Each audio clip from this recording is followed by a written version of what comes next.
There we go. Holy fuck. Tactical genius. God damn. That's crazy. That's crazy. No one else can do that.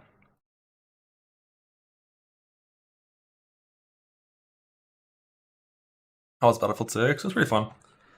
I like it. My favorite part of playing that game is every now and then you'll like run into these lobbies of like really shit players. Well, not like the whole lobby of shit players. There's like a few that are like really hardcore Battlefield fans that are offended that like people can use guns to shoot people, I guess. And they just call you like COD sweats and COD Andes and all kinds of COD related slurs. And it's like, so, I'm sorry that I can aim, I guess. like fuck.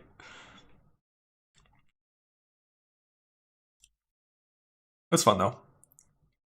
So like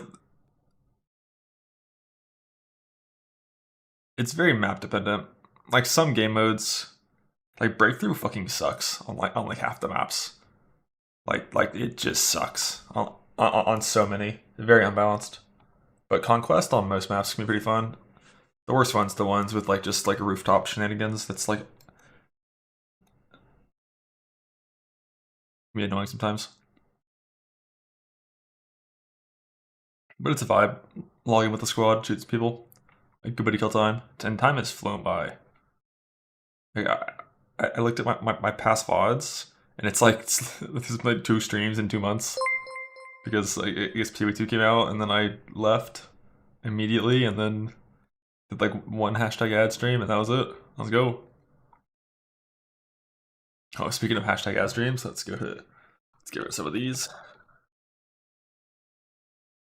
Oh, I'm so excited. I get to make a filter. Build an Atlas plan. Look at patch notes. Oh my god. Let's fucking go.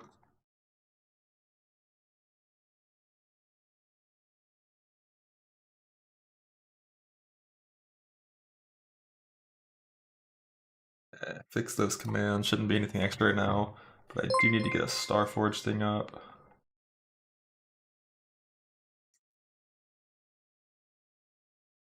I vendor a 6 link. I get a divine. Every single time I ever see that Grimo clip, I always watch it.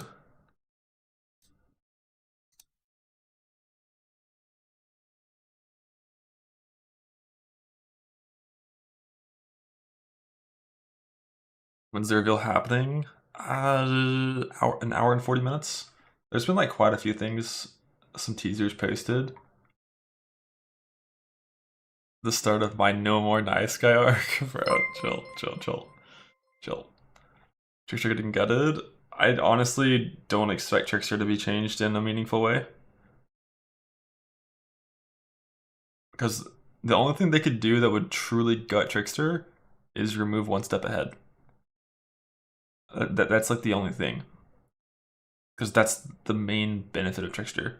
A lot of the part of Trickster are very like quality of lifey, and you can kind of get these fake Trickster setups to work by playing the same overall defensive evasion ES setup with ES overleach.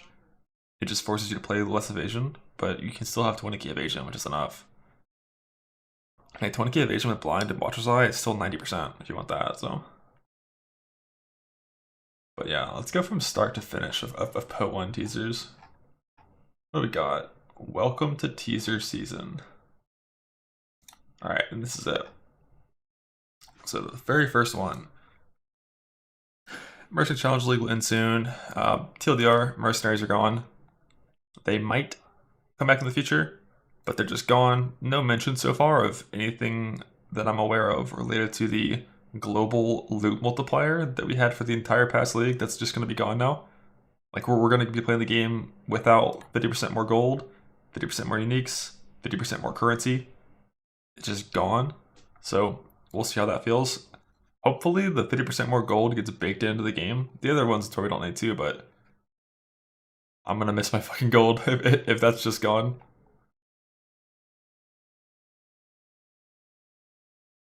Yeah, or 100% more, I'll take that. I'll take that. And then what do we got here? We got a teaser. The worst has come to pass. Not the worst. The Hiveborn have invaded our world. We must drive them back before it is too late.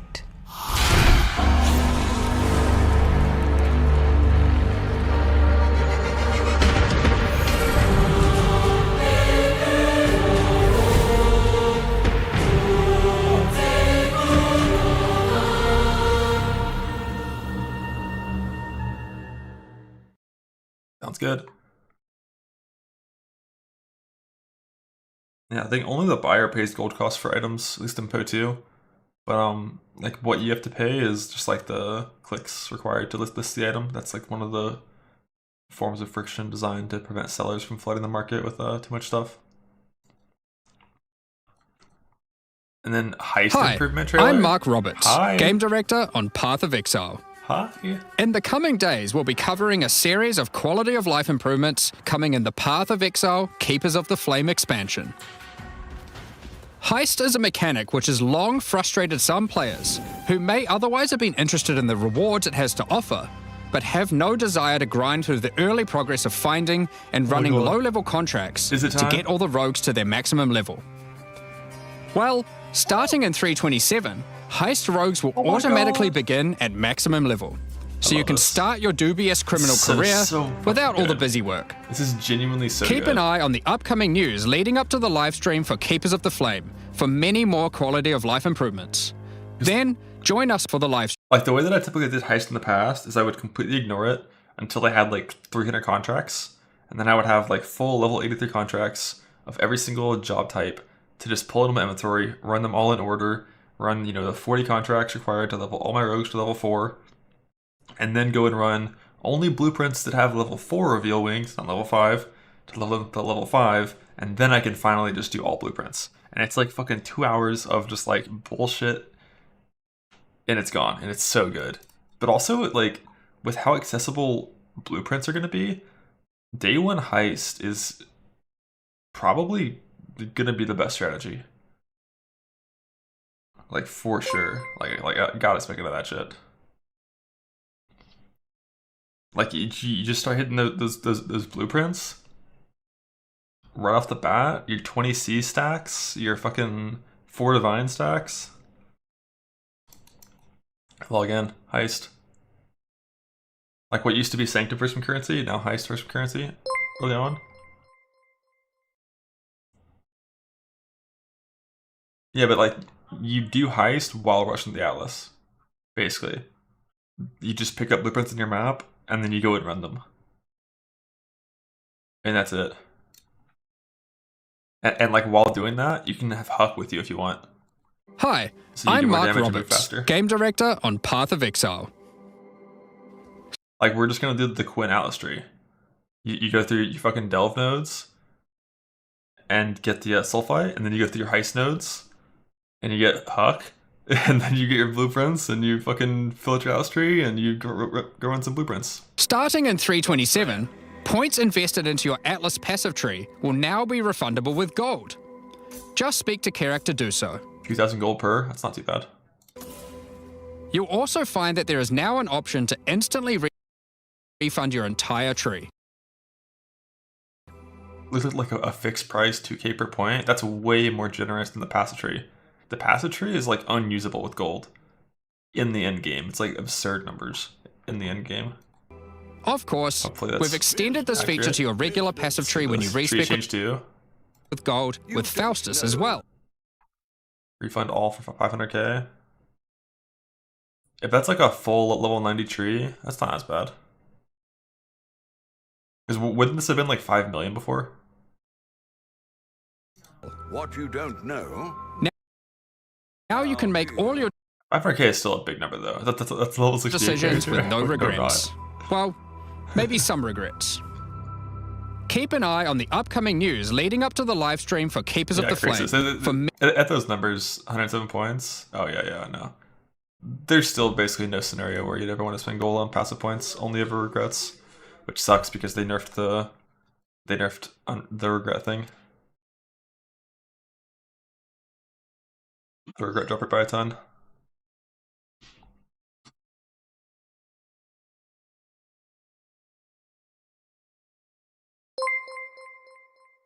Hi, I'm Mark Roberts, Game Director on Path of Exile.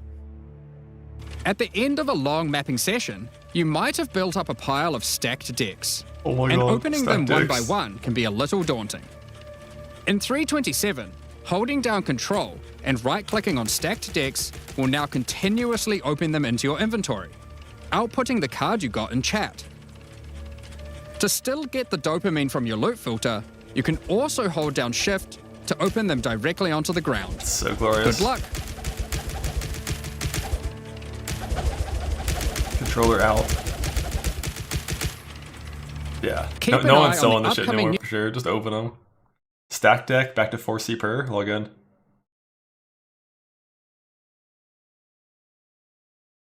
What is this one?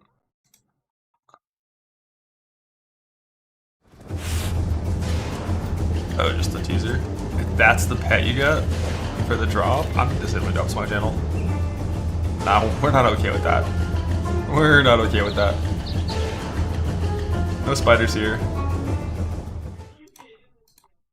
I'm just kidding. I would never actually do that, of course. Am I gonna play bows? Bows aren't really a thing in Path of Exile 1 right now. There's a few problems with bows. Ever since the fizz conversion nerfs, it's too hard to get proper fizz mitigation on bottom right builds. Like, pretty much what every single good build on the right side ends up doing in-game is playing energy shield related things, and bows can't do that very well. They could in Settlers League with the enchant to turn yes into damage, but not so well right now. So you're just like forced into like basically a softcore only, like Glass Cannon playstyle to play bows. And even softcore really does not want to PC Glass Cannon nowadays in modern PoE. You need defense in both games, or both game modes. And bows just don't have a good way to get good amounts of it. But obviously, patch notes soon. Maybe that'll change.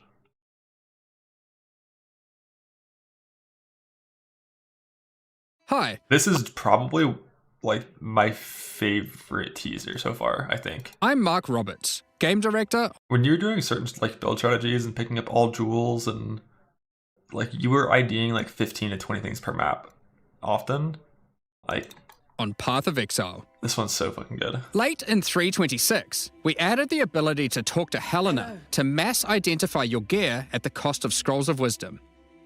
Now, in 327, from late Act 1, you can mass identify your items at an NPC in every town. My help is yours.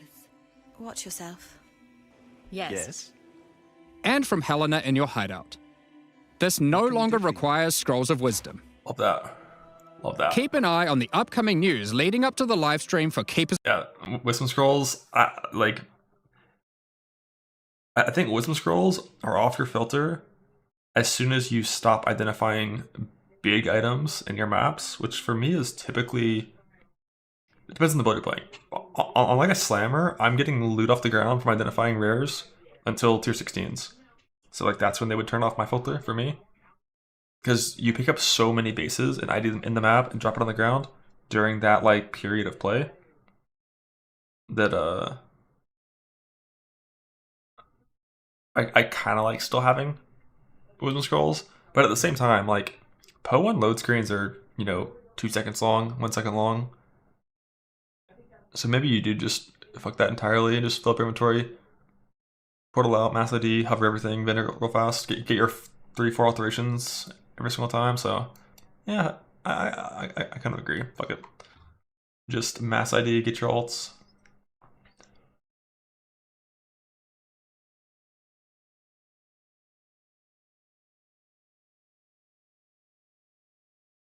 Alright, what's this one? Spectre Improvement. Why the fuck? Hi, I'm Mark Roberts, Game Director on Path of Exile. In 327, the souls of your fallen spectres will now linger with you when they die, and on entering a new area, will automatically resume their normal spectral form. This means you no longer need to resummon a spectre that has died, unless you want it back in the area it died in. This includes spectres from itemized corpses, so you don't need to purchase new ones every time they die. Once you've made a spectre friend, you're friends forever. Unless, of course, you don't want them. Summoning a new spectre will still override existing ones. keep an eye on the upcoming news leading up to the live stream for Keepers of the Flame. Specters now reserve mana, not based on teaser. That change to Spectre behavior would not warrant any sort of nerf to them in terms of cost or anything. That's not very powerful. That's just quality of life. Like the most relevant part of that is not needing more corpses for corpse-based specters. So there's possible changes to corpse-based specters if they were too strong due to their inaccessibility. But for all normal spawn specters, that's just like very minor quality of life. I wouldn't expect any sort of like nerf to compensate for that, I don't think. What is this one? All right, the quality of life honorable mentions. I forgot what all these were, but I know I was excited for one of them a lot. Hi, I'm Mark Roberts, Game Director on Path of Exile. There's a few smaller quality of life changes in 327. Not big enough for their own video, but exciting nonetheless. Let's rapid fire through them. Alteration crafting is now more streamlined. When using Orbs of Alteration, you can now hold Alt, or the gamepad equivalent, to swap to using an Orb of Augmentation if one is available. Like, that's pretty sick, and I love it. But I wish I could just right-click for the augment to apply. Because, like, you're holding Shift, left-click on your left-clicking Alts, and then you press Alt and then click for an augment, which is way fucking better than what we currently have. It's so much better. But separating the left click and the right click is a little bit less likely to have a misclick than having to press Alt and use the same left click input by a little bit. But I think can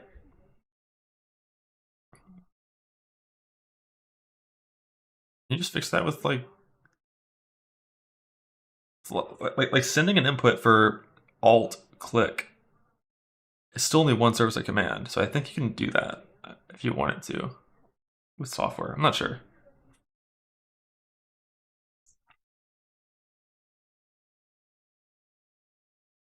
But this is nice. This is very nice because like using Alt augments is very often the best way to craft a lot of things for like good 2 mods or cluster rules and for making certain like shitty amulet crafts and whatnot. But it's so annoying to use. You just don't use augments because they're too annoying to use. And thankfully that should be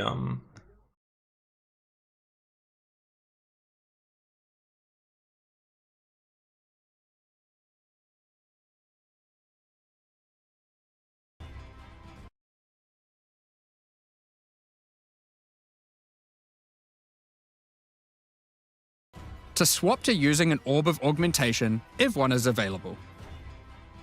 When opening Blight chests, you will now open all other Blight chests nearby. God fucking bless. But also, I saw some people thinking that this means the caster mastery is just gone and that's how they're gonna like Abyss. It's just getting rid of the caster mastery. It's like, you can have the loot, but you're gonna fucking click every single chest. Like, we'll see. We'll see. Like, I did like a full day of Abyss clicking on the troves, and it was bad, but it wasn't the worst thing. Like, you're just waiting for the Abyss to move anyways. They're gonna get rid of the troves. I expect the Scarab to change to spawning a fixed amount of troves along the path, and that number to be low, like 3 or something. That's my guess. Rogue's disenchanting services can now be accessed from towns and hideouts.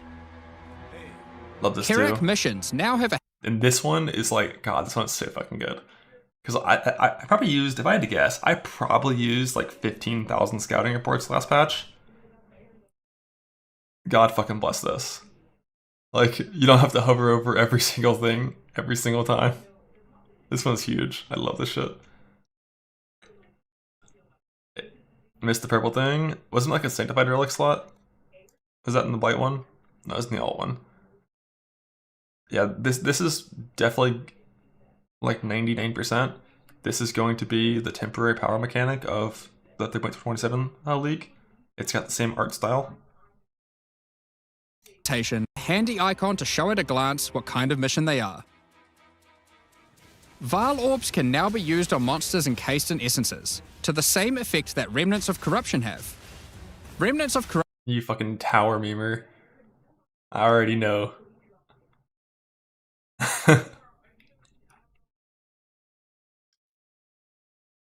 Corruption will no longer be obtainable, but any existing ones will still function as before. You'll also Remnant of Corruption is gone. Instead it's Valorbs. That's pretty solid, pretty good. Early on during map progression, you don't have the Valorbs to do that. You won't be using them. But basically, once you've dropped your first 30, 40 Valorbs, finish your map progression, you'll always be able to corrupt Estes if you want to. Whereas before, like Remnants, you always ran out of them. It was impossible to self-sustain those. So this is nice. We like that. You'll also no longer need to purchase bestiary orbs, and you can itemize beasts for free from your bestiary. Just control-click on a captured beast to automatically itemize. Love this too. Like so much faster. Because before, when I was looking at my bestiary and I had like 48 like ferric Lynx alphas, I didn't want to spend 48C and then click the orb, click the beast, click it back in my inventory for every single one because it's just annoying.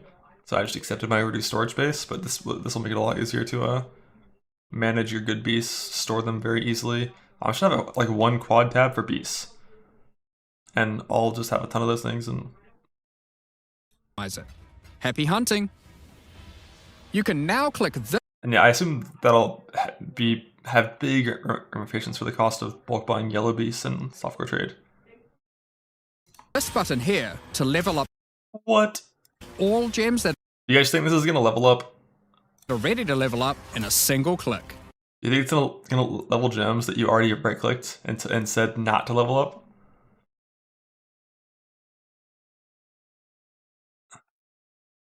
I think it probably won't, but it'd be really funny if it did. Like, imagine if in this teaser it just says your level 1 cast and damage taken is now leveled up. I guess that's not how the chat input works, but it'd be funny.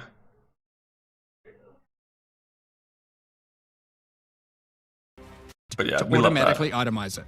Happy hunting! You can now click this button here to level up all gems that are ready to level up in a single click. Keep an eye on the upcoming news leading up to the live stream for keep. In the B screen, you see lock gem.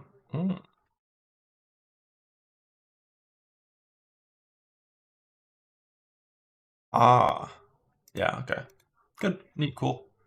All right, what's next? Oh, right, there was an Ascendancy rework.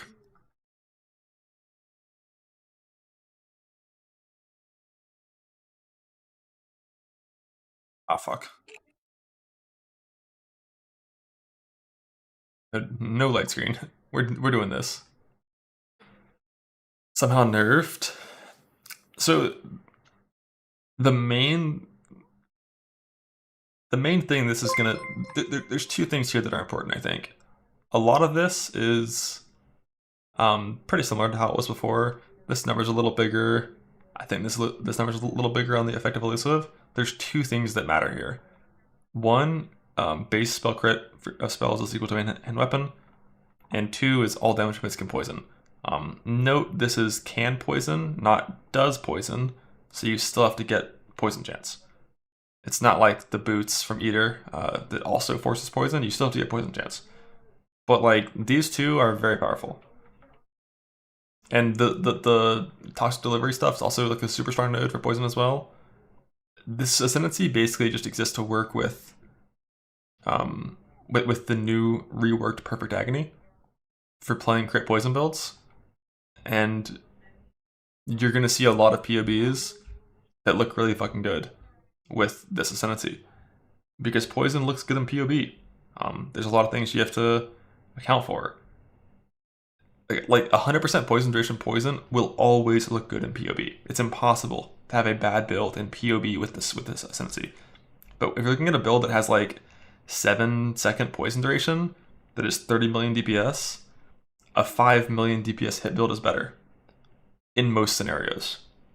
Like unless you're fighting like super tanky endgame things, that's, you know, bait. So the POB needs to look exceptional on hydration poison builds to be playable in game. Unless you have pops. That often helps a lot. Dot cap is fake. Dot cap's always been fake.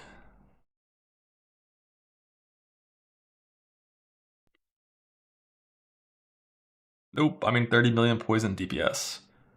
Because if you have a build that has like 7-second poison duration and 30 million poison DPS, it means like after 1 second you have like a 6 mil dot. After 2 seconds you have a 10 mil. After 3 seconds you have 15 mil. It takes 7 seconds of continuous non-stop attacking to actually reach 30 million dot DPS. Like, that's what poison DPS is telling you. It's just saying that, like, once you've been attacking continuously for your full poison duration, you do this much damage. But my Mamba? I don't think anything here is good with Mamba.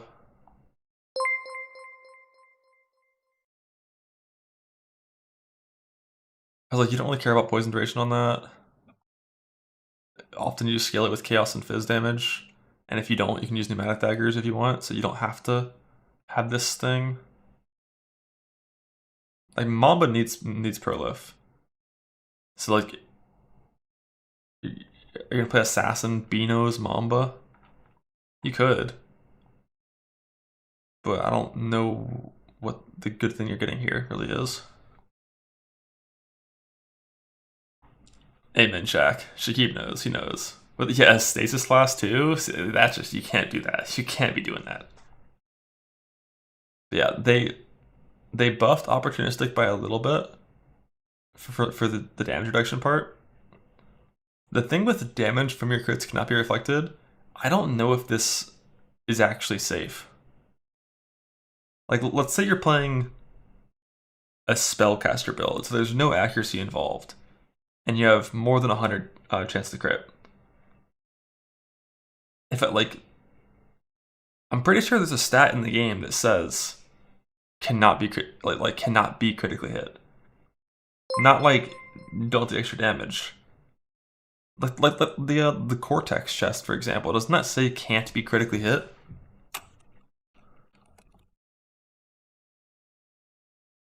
Now, like, crit resistant wouldn't kill you. Nearby enemies cannot deal critical strikes. I don't know where this exists in the game. Expedition mobs.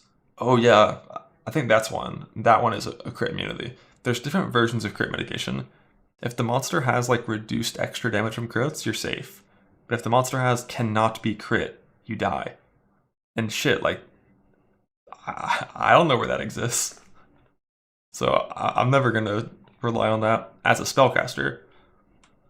As an attack build, due to the way accuracy works, unless you have hits can't be evaded and guaranteed always 100% crit chance, you can't do that. And then also, can't you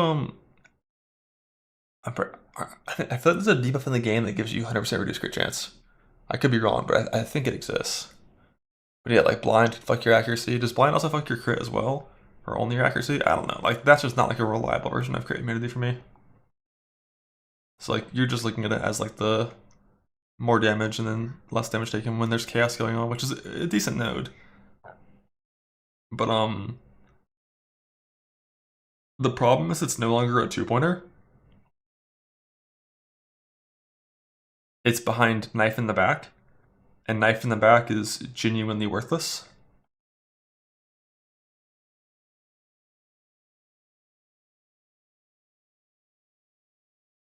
I guess there's two things here.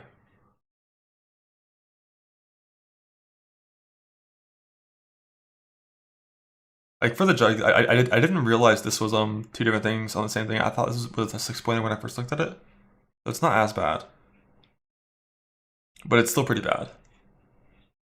Because if you're playing a crit build, your goal is to just always be crit cap with a ton of multi. So these things like doubling your crit chance, you're not going to run around with 50% chance to crit, ever. But maybe like for the jugular can be good in certain scenarios.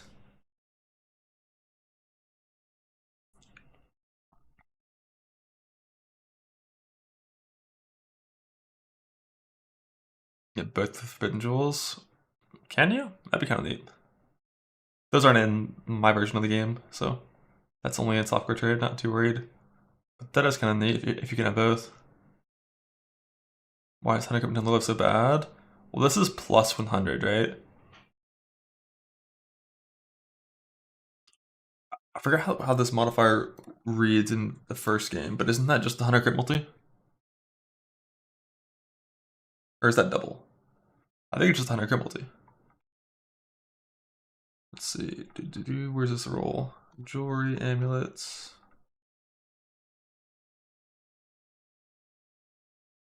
Plus number to the global card multiplier. Yeah, like that's just 100 crit multi. On like a good endgame build, you already have like plus like 400, plus 500. So it's like once they are on low life, you do maybe 15-20% more damage. And you have Culling Strike, only active once they're on low life. It's just very mediocre.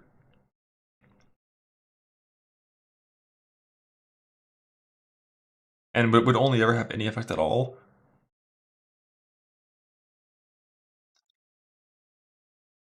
Oh shit, I just realized these things are also fucking desynced. Or they're inverted. It's not one is double low life, one is double full life. They're fucking inverted. Like 100% more crit chance against enemies that are not on low life. This is the only stat of the 4 that I think has much relevance. Specifically because when you're dealing with crit, very often going from like 75% chance to 100 isn't actually that much more DPS for single target. It's not often a good investment, but it's a very good investment for clear, because you want to guarantee your first hit's always a crit to one-shot monsters for trash clearing. Isn't too relevant in the end game once your build's insane, but early on it's definitely nice for clearing. But then you only get those multi things on low life, and I don't know. I'm just not a huge fan of this in general. The only way that I'm playing Assassin is if I'm playing some combination of like Infused Toxins, Mystical Infusion, or maybe Infused Toxins, Unstable Infusion, and like Elusive. I just don't like this whole thing over here. If Opportunistic was still a 2-pointer, I would much prefer that.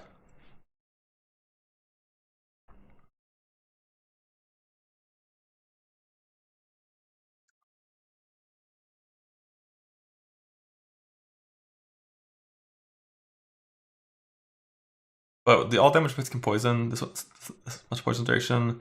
Perfect agony being strong. There's going to be some good poison builds with this for sure. Poison's a strong mechanic currently. That's all the teasers. That's everything. With an hour left to kill. I wonder if my game still works. Let's find out.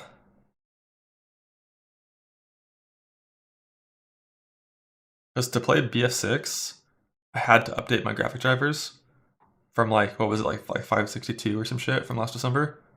And I'm scared. Didn't say anything about the recoup node.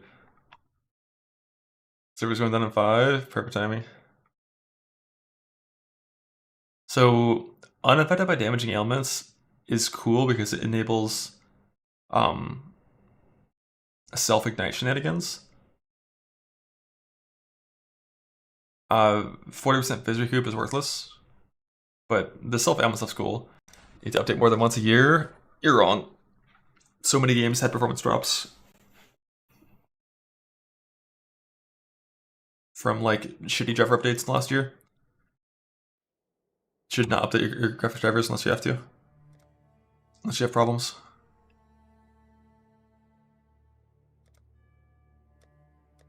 Why the fuck is this game in full screen right now?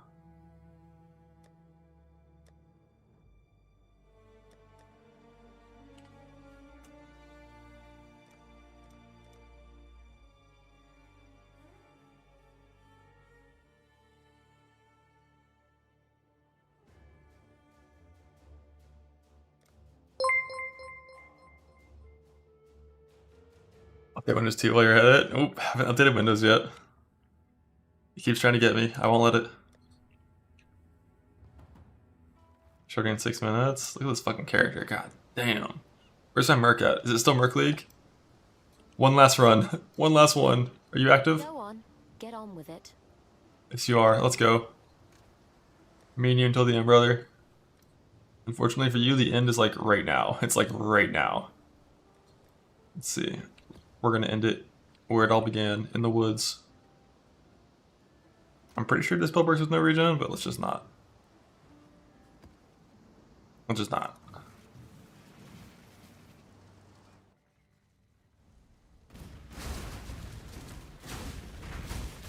Oh, it feels so weird to play. Did House Kayaks send you?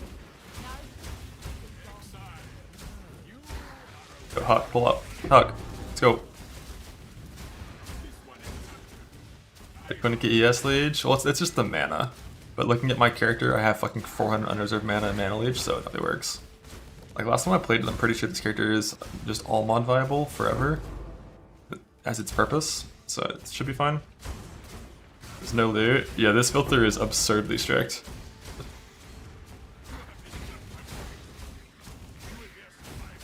Ruthless game. I don't even know if single chaos orbs are on this filter anymore. They probably are, but like, as soon as you start doing like proper endgame T17 juicing, your filter has to be absurdly strict, or you just see everything.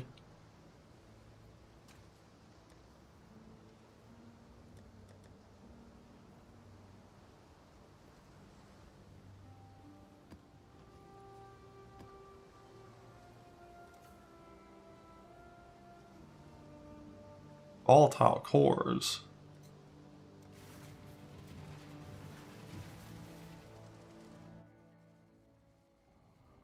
I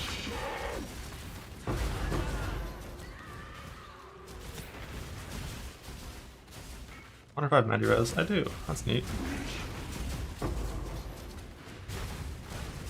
The risk in. I mean, I normally do a bit in 4 risk when playing this character. But I haven't done something juicing in a while. I don't have all that stuff set up and prepped. It's big enough, see? It's so beautiful once you picked up. Who might have said no?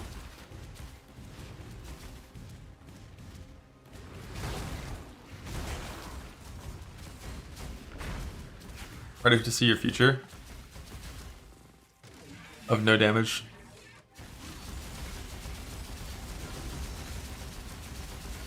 That's with the Merc. But that's just because it's 30% monster life. Boop. 5x left. Yeah, playing Smite EE in a 200% monster life map without a Merc is like unplayable. This skill doesn't do enough damage. This build doesn't do enough damage.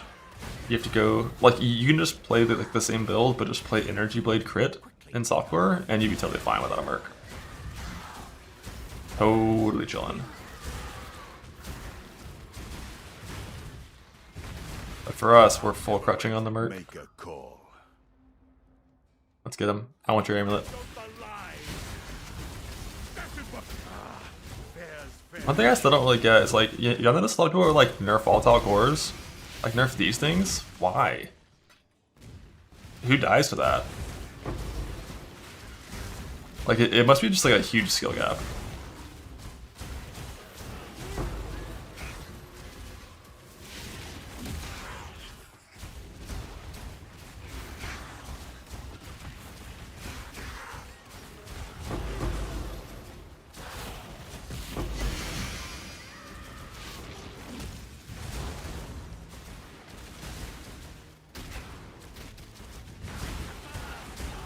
I was afraid of them. I'm terrified of them. They're bullshit.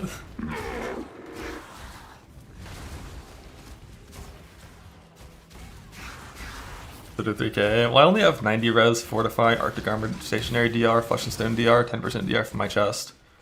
And occasionally some Endurance charges too. Makes sense. Oh god, oh god, oh god!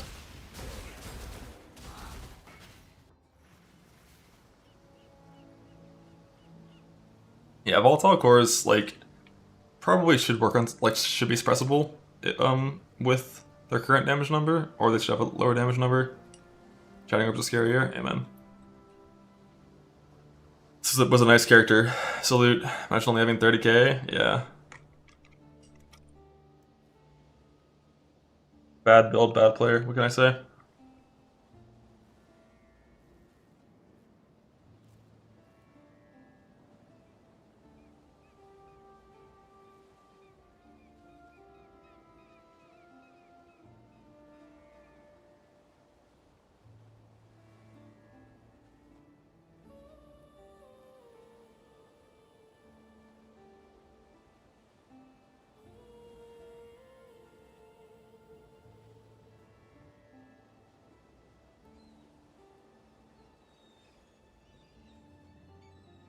So unethical. So unethical.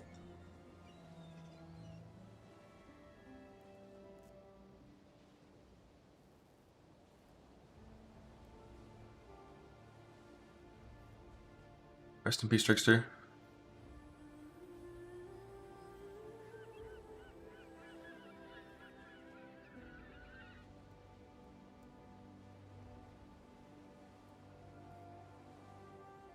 Rest in peace.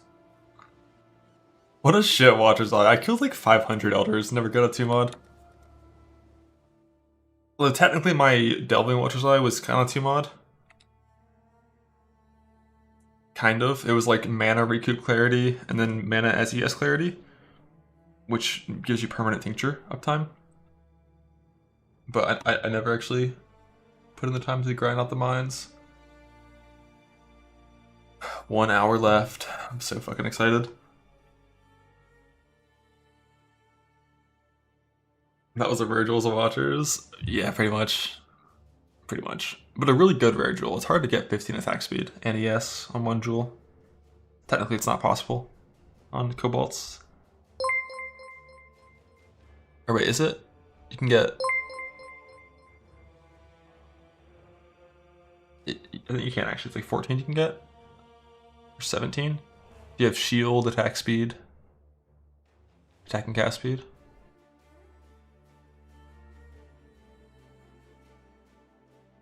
Watch this, and if it's my prior statements, this is Volatile Core. Yeah, this was 2 years ago. God damn, time flies.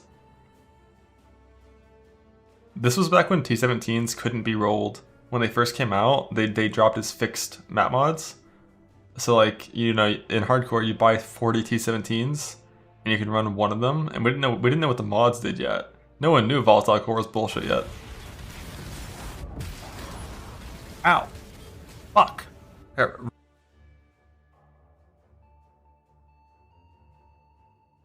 I think that character had like 6k life, like 80 fire res, 85 chaos res with Duryani and Defiance of Destiny. So it was really strong, except against, you know, things that do 400,000 base fire damage. Asynchronous trading coming. I think it is gonna be here.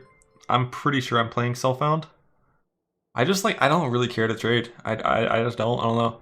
I think the only way I'd want to play hardcore trade is if I was gonna do party play and do like some like fake mercenary stuff, just some good old fashioned duo gameplay. But I'm pretty sure I'm just playing Self-Found.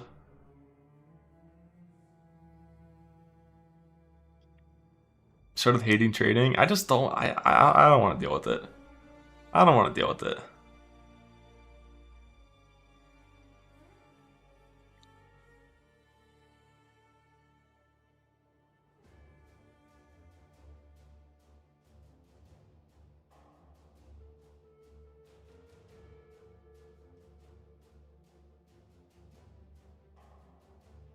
We got some haters in the hardcore trade Discord. That's okay.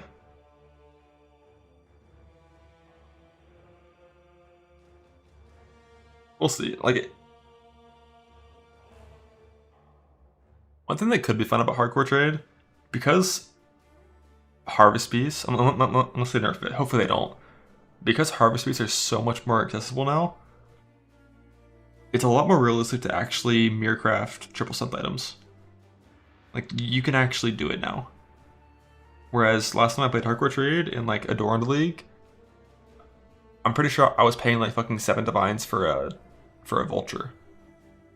Like 5 divines for a vulture, I think, and like 10 divines for the memory. It was like so brutal.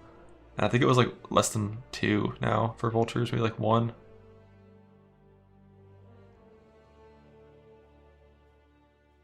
I mean, even in Self-Found, I farmed like fucking 90 vultures.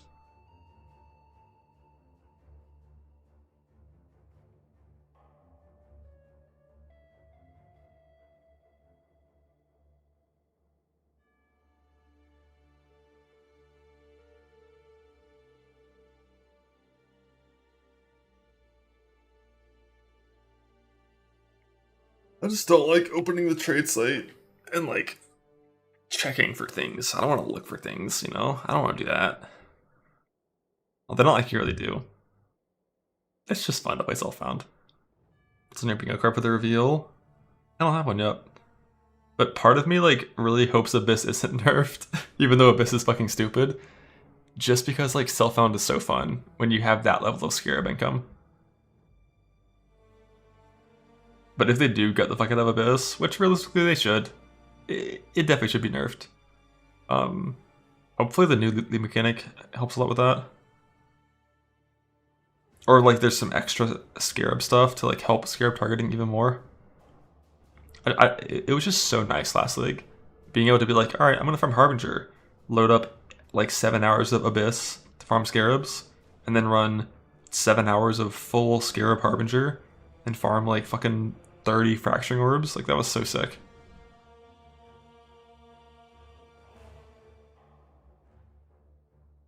The bow should be buffed. I don't even know if bows are offensively fucked. It's just defense on that side of the tree doesn't work right now with the defensive requirements of like the modern endgame.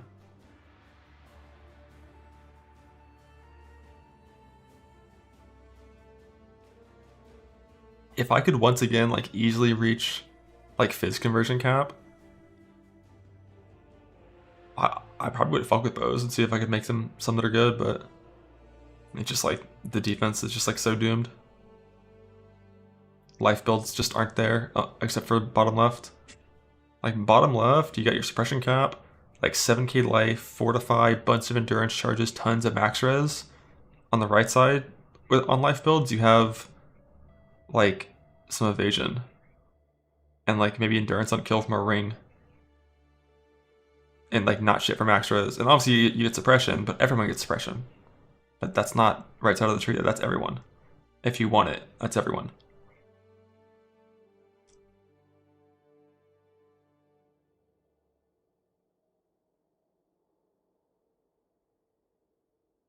If bow is untouched, don't play Deadeye.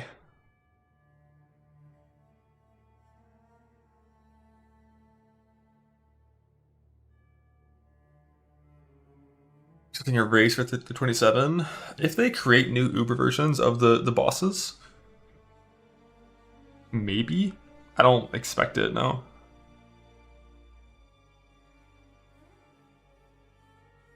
Lots and quarter life changes. They're almost all really fucking sick. The only one that was bad is the Spectre one, because obviously Minion shouldn't exist, but they're all like really good changes.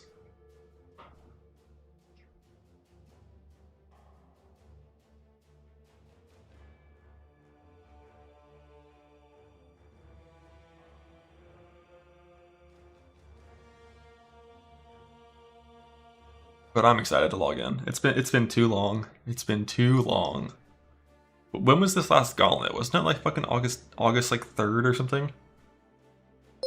August 1st to the 11th, maybe?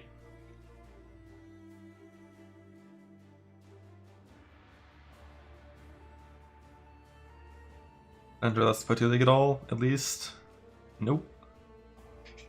I think I played it for a day and a half.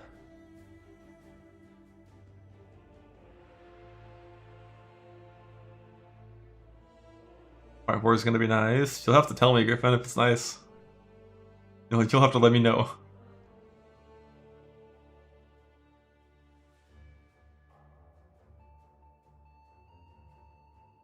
Gotta log in to play Druid. Do I? Do I? Their stream is live. Where is this shit? There it is. Why is it at the bottom of my following list? Let's go ahead and get the chat out of the way. Get you over there.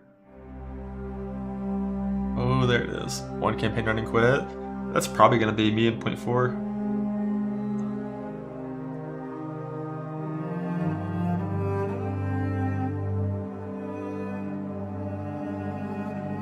I don't even know what we're currently deleting with auto mod right now. I didn't even check. It could be something from Gauntlet still. I haven't really streamed much since then. How's this work? Settings, moderation. There's a Twitch auto mod? Oh shit.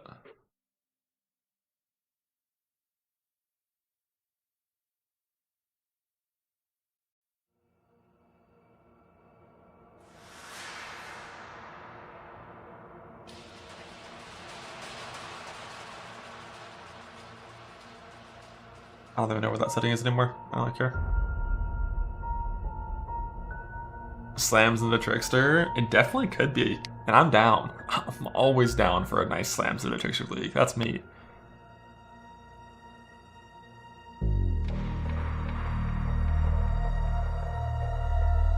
I kind of hope it's not.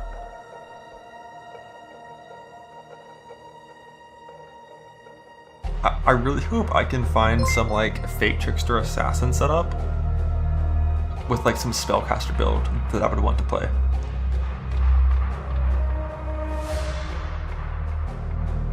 Even though a lot of the gearing would be very similar to Trickster gearing, it wouldn't be ES stacking most likely.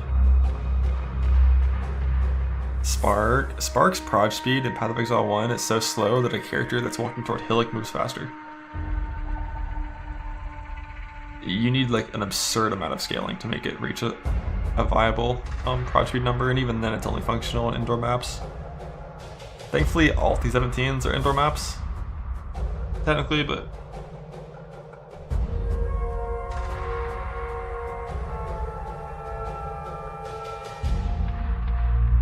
that sick crit helmet mod though. What, for slams? I never even played the crit slammer.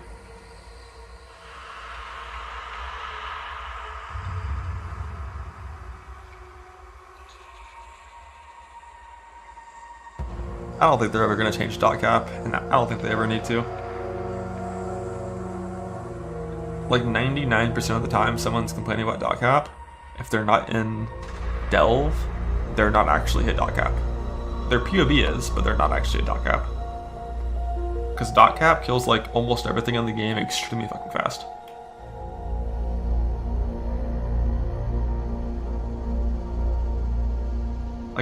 Like real dot cap kills Ubers in like 3 seconds.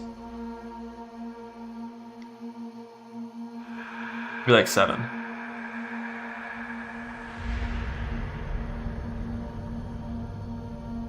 Like real dot cap means you can't even do the abyss strategy as well because you're gonna one shot the spire with one attack and it'll instantly fucking explode.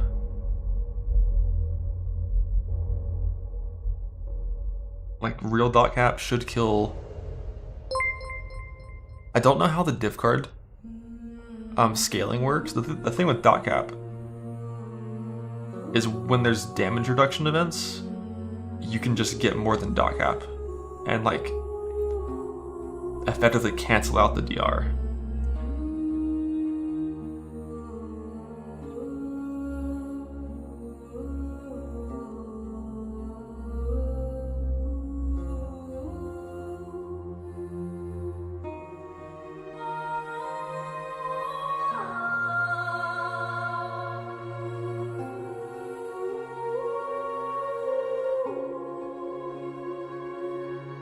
Peaceful, so serene.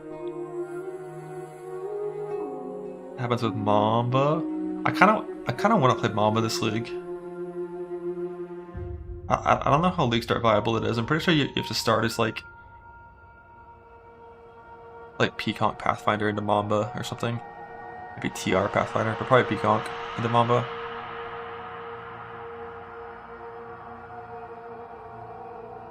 New Assassin Mamba. I don't like Assassin for Mamba. I like Assassin for normal crit builds. For Mamba, you have to have Perlif, So in self-found, that means you have to be Pathfinder. But yeah, like Whisper's Mamba would be the eventual in-game plan. But there's no guarantee you can get Whispers early next patch, because those bosses might change. Thanks for the primes, and the tier 1s, and the subs. We are so back. Need Heist daggers. I don't mind needing Heist daggers. My experience with Heist this past league, they're common enough that I don't mind farming them. The annoying part of farming them is like you want to recombinate them for the end game, not just farm them, which means you need to farm like 50 of them. But even farming 50 of them is like with yeah, you don't need them on Whispers Mamba, which is one of the reasons why I like Whispers Mamba. But my assumption is if I were to try to play Mamba shenanigans, it would be Peaconk into Heist Mamba into Whispers Mamba, is my assumption of how the progression would work.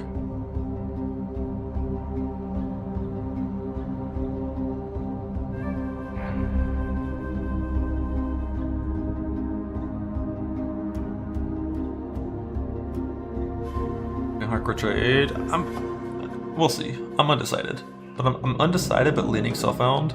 One of the main reasons I might play hardcore trade is because, like, let's say they nerf Abyss and just like kill it, and they don't add something that's clearly going to be like as good or like close to as good.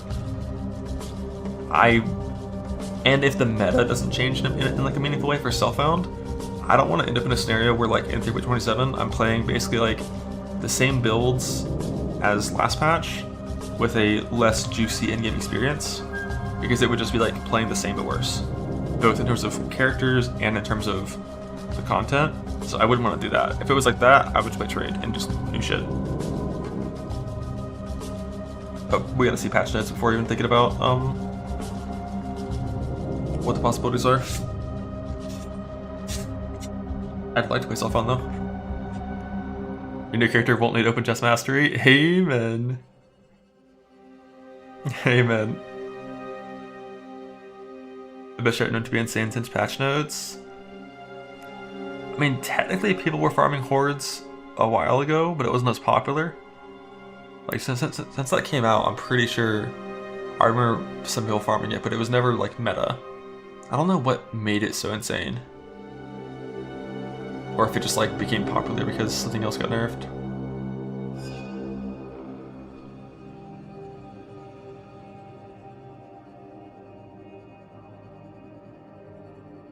But unless there's like Scarab reworks, the Scarabs dropping in stacks of 4, yeah, that was definitely big for sure. But basically, unless there's like a Scarab rework, the only like new content that could replace it, because we already know like most of all the current farming strats that exist, the only thing that could really replace it is something with the new lead mechanic. Unless we see some like, you know, unclear changes. But self-sustaining Scarabs makes the game feel so much better.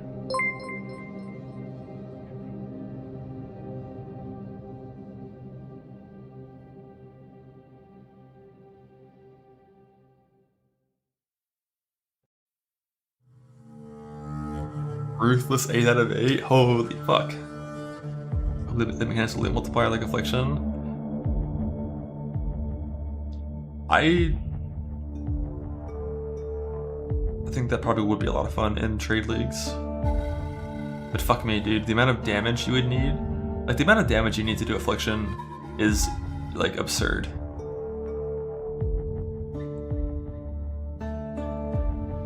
Because like right now, when I walk into a T17 with a character with like 50 million DPS, if there's one tank mod, you know, 200% more life, the boss takes 15 seconds to kill. You do Affliction, now it's 60.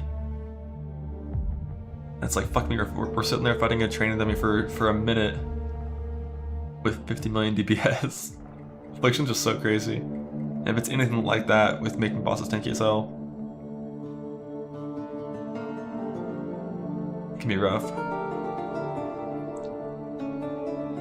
But it's fine, we'll just detonate dead and meat sack and one-shot it. And Doubt plays Zenith. Log in.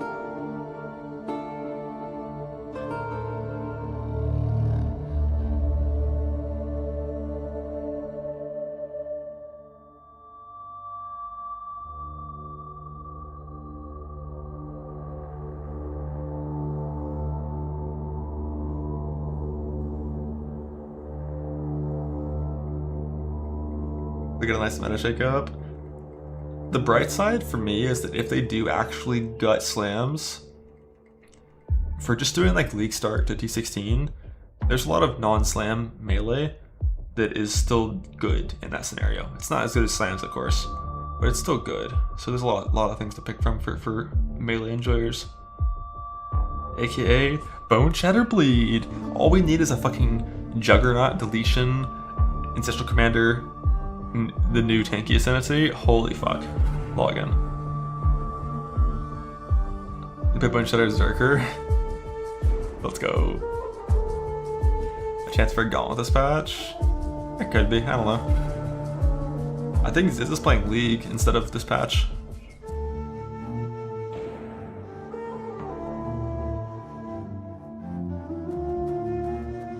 He's playing Azir? No way.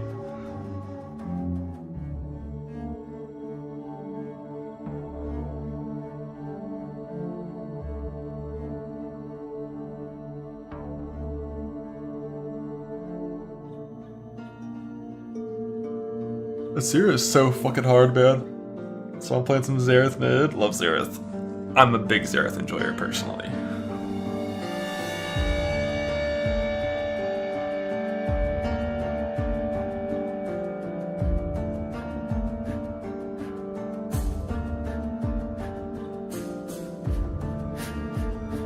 New ARAM with augments.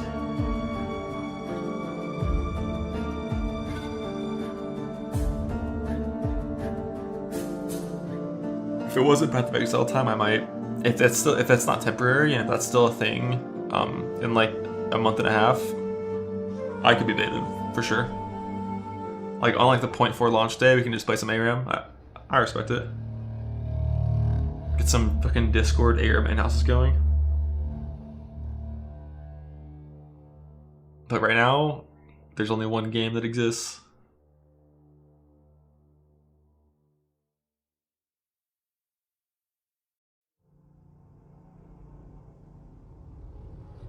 I look at Fellowship at all? A tiny bit. Just because when I was playing BF6 with the WoW gang, some of them are playing Fellowship and mentioned it, and then I watched Max play it a little bit, and it seems neat, but the timing was bad.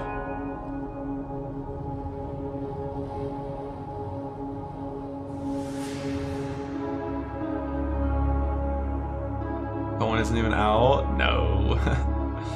You know how the patch notes, Path of Building, campaign runs? It's time, dude. It's time.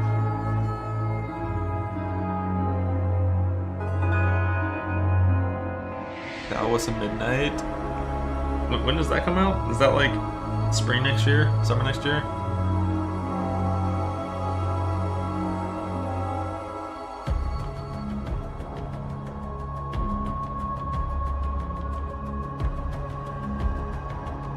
February to April.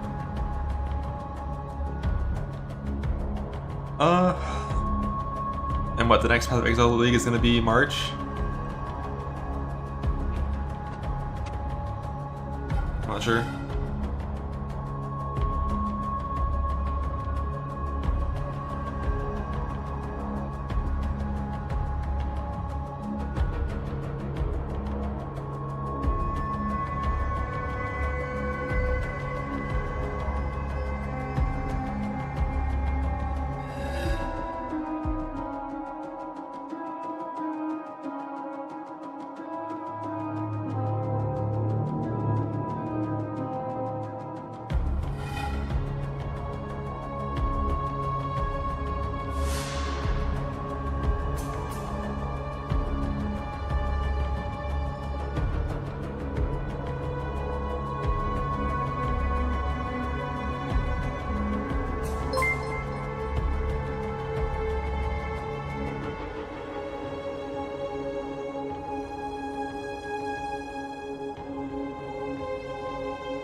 Hype.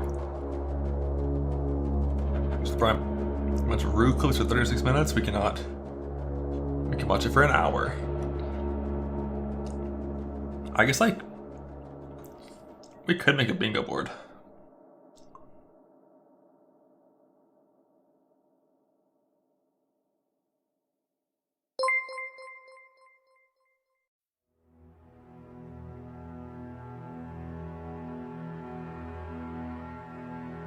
Do I have Dark Reader on? Ah, fuck.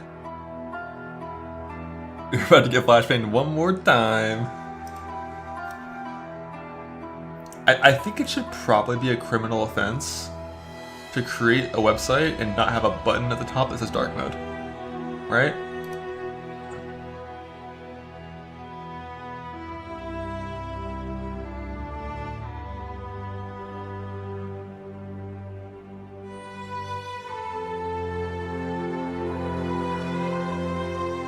Is Dark Reader? I had Dark Reader.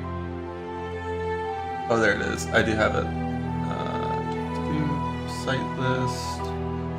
BingoBaker.com. Boom fix. Thank you. I knew I had it, but I couldn't find the fucking extension button on Firefox because I haven't been on my computer in months and I forgot how it works. Alright. Untitled Bingo. February 27. Blah. Hi, I'm Mark Roberts.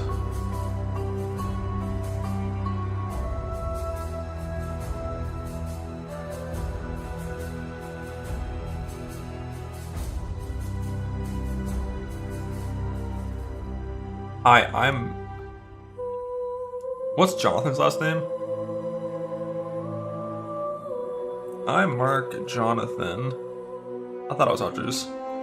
From Roberts Rogerson. Boom, done.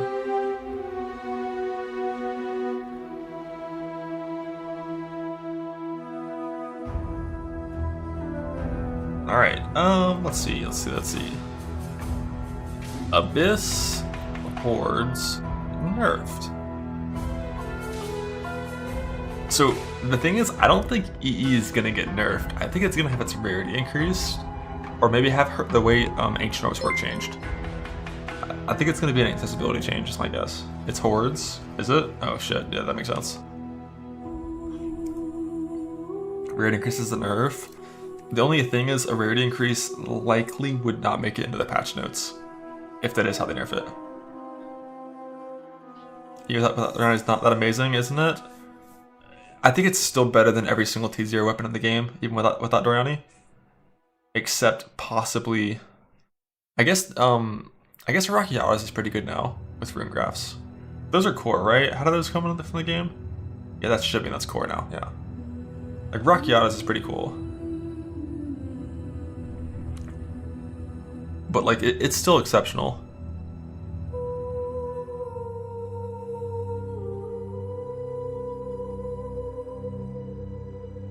At least relative to other unique weapons. But yeah, I don't.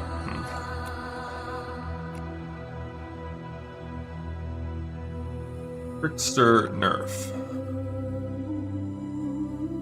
Let's see. How are slams getting nerfed? Did we say slams nerfed? Slams nerfed. What's getting buffed though? What Ascendancy is dog shit. Juggernaut. Juggernaut's trash.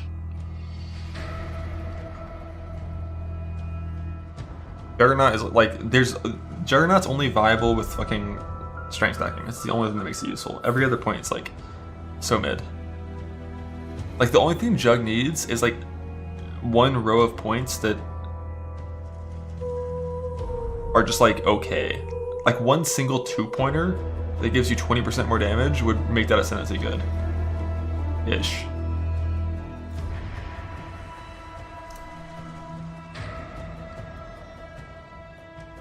Alright, bow buff. Let's see, async. How the fuck, where's this end go? Async trading. Yeah, we gotta put the ES nerf away from the Trickster nerf, though. Can't be in the same line. Because an ES nerf is a Trickster nerf. Sync. Doesn't have an H. Async.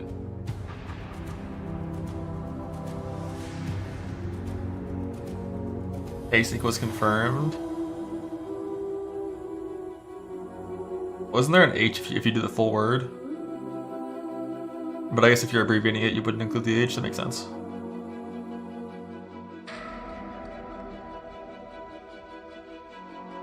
Or shortening it, not abbreviating.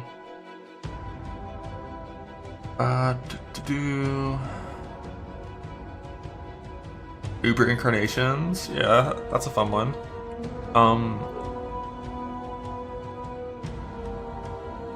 So I'm gonna type actual or like. So like my assumption is the Gauntlet version, well, something close to the Gauntlet version of the 326 bosses is going to be the new base version in 327. So those bosses are such insane pushovers.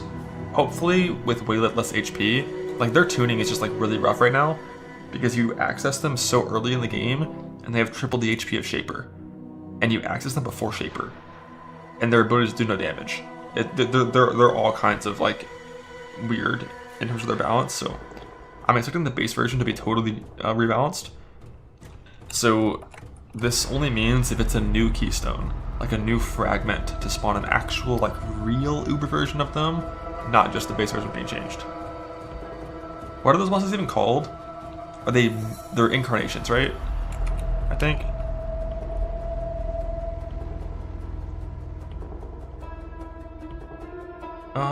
Let's see. But that would go in the middle if I was going to have that one included.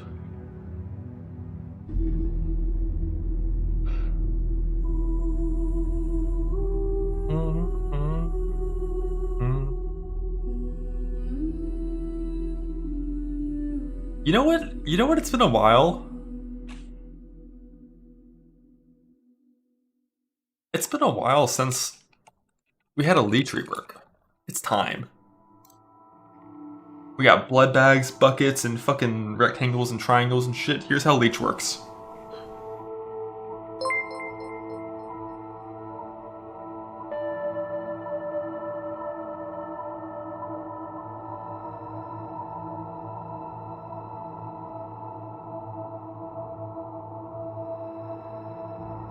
Hours.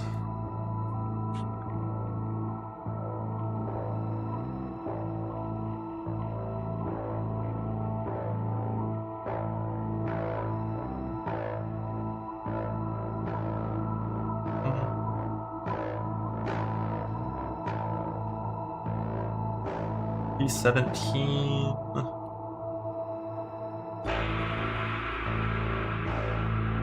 Yeah, I know we saw managed shop stuff, but like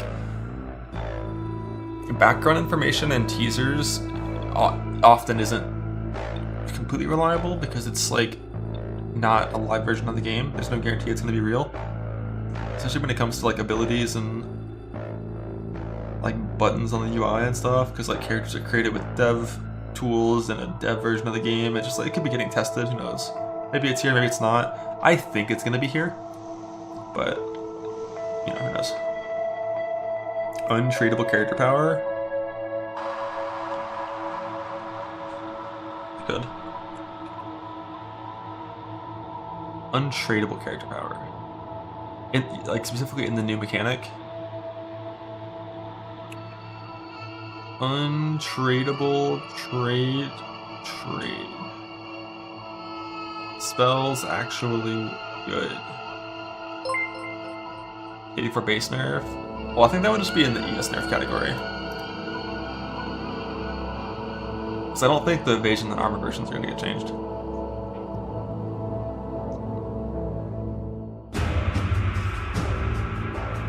Wand rework. God, I wish I could play a Wander and like hardcore self-found and actually that'd be viable. It's like, yo.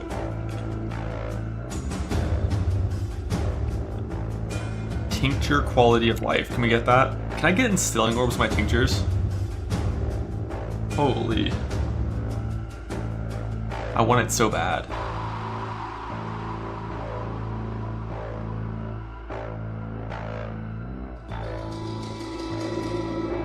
I think CI will be targeted.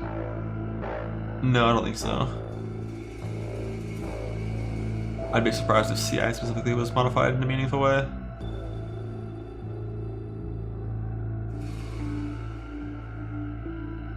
Last time an untradeable character power was Sanctum League.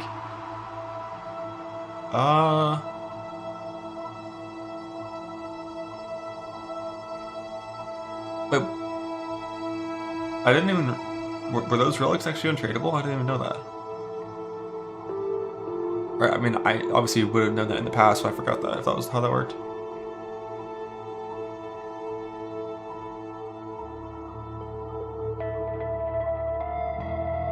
Like, technically Affliction was untradeable power in the form of the Ascendancies, but like, the charms were tradable.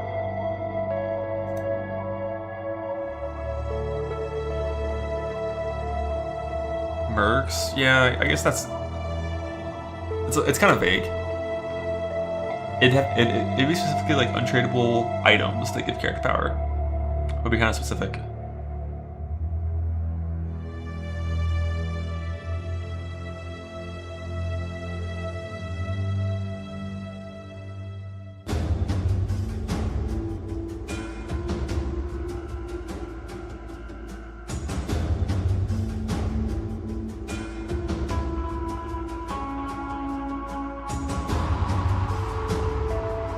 Sanctum rework.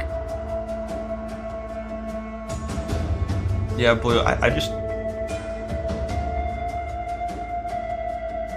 the lore of the league kind of could see something with Sanctum.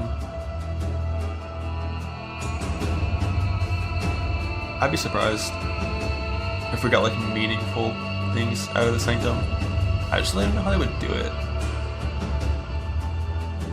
Nerf Quilling Whispers tag? How dare they? No. Oh yeah, Freesia Ascendancies.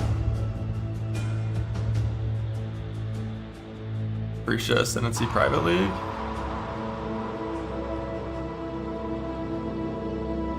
Gotta have that there. Getting over with my unique designs? I don't actually know. Like, we talked for a bit right around Gauntlet. We talked for a bit on what those designs were gonna be. On like 2 of the items, got pretty far into it. And then we haven't really, there hasn't been much exchange of information since then. I don't know if any of that's gonna be happening this patch. It's like the last time we did the unique stuff in like 3.18 or whatever.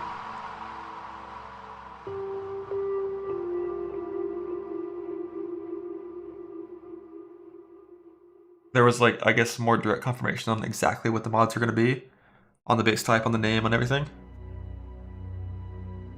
And it doesn't feel like we've gotten to that point yet.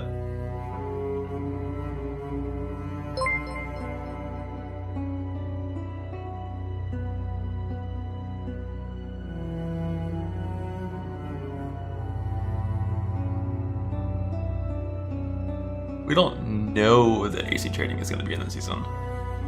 We suspect it.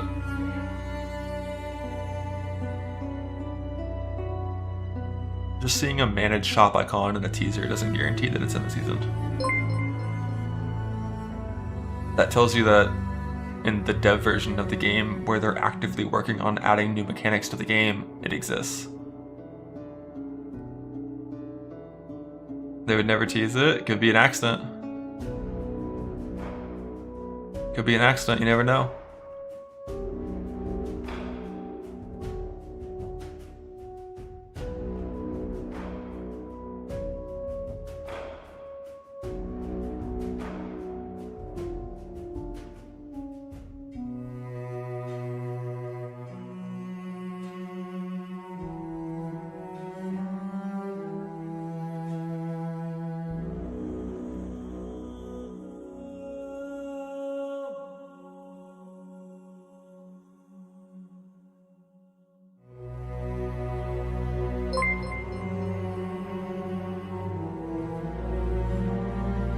Mute alerts during broadcast. I will. Spam that in 20 minutes.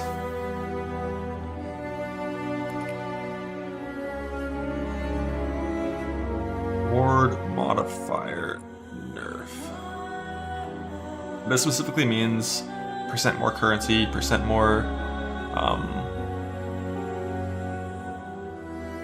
more scarab, etc.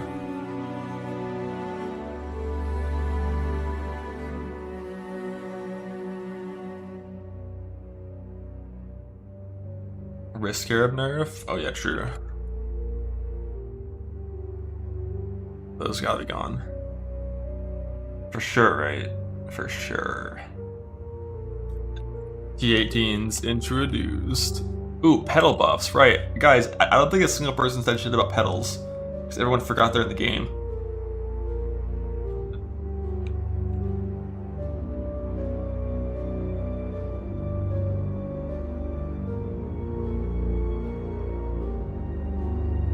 Suda GGG, yeah. Pedal skill changes. What are the pedals? I think it's like when you're on a bike, your feet touch these things that you can move the wheels with like fucking levers and chains and shit. And also you can press it and get like all the monsters around you to drop like an extra transmute every now and then.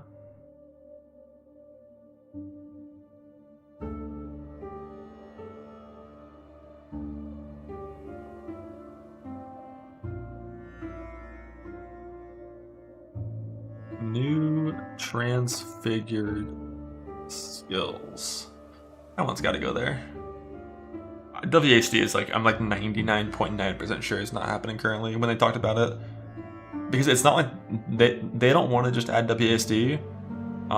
They want to like basically fully rework how combat works so that WASD is the right way to play. With like changing how players attack and cast and redoing all their animations and all kinds of like extra things. So hopefully no WSD, because like fuck all that. I really, really, really do not want attack while moving in this game.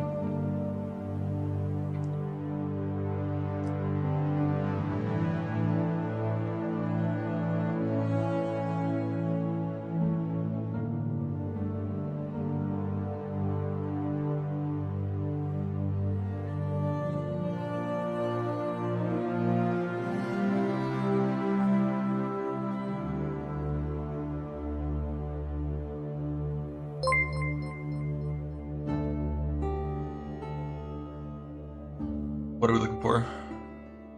What's next? Minion buffs?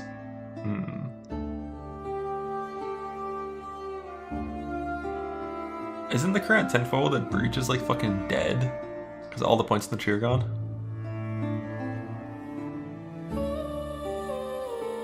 Veiled Exalts? I think the change to Veiled Exalts wouldn't be in the patch notes probably. Maybe it would. But Veiled Exalts for sure should drop more often, like 50% or something. With how rare it is to get Katarina nowadays.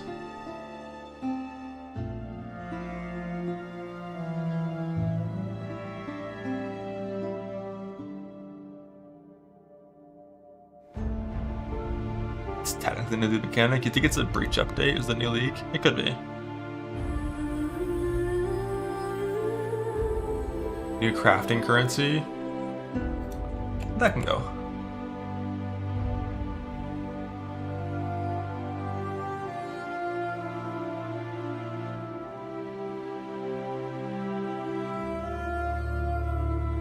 Yeah, there's still a lot of space to put skill buffs on here. Because most things in here are nerfs or changes, new mechanics. I'm just like... do we just do with the name of the skill? Ooh, gold buffs? Yeah. Gold. Game-wide gold buffs.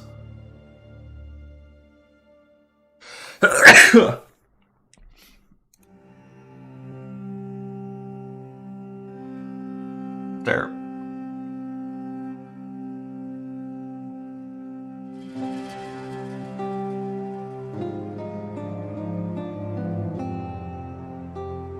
Ignite. Hex Blast back in the game. Rest in peace, Hex Blast. Bird on stream when you're not gonna hear birds anymore. Too cold to have the door open, and I'm also in a different room, so it'd be a window open instead of a door. And the birds don't sit outside of this window as much as they do outside of the door. The birds are gone. They're gone. The government recalled all the birds. They were just drones the whole time.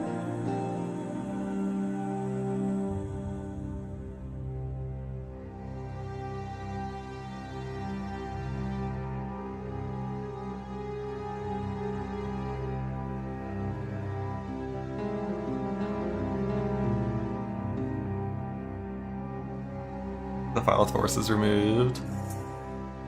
That would be like a requirement of like a proper Ignite buff, probably.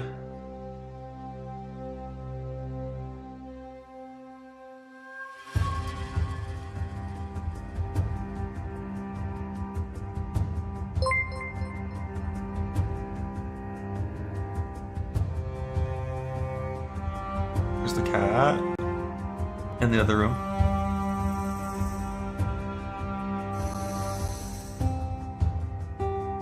New diff cards? There's definitely gonna be some new diff cards. I think, wait, don't I have a new diff card coming in? Or did I not submit it?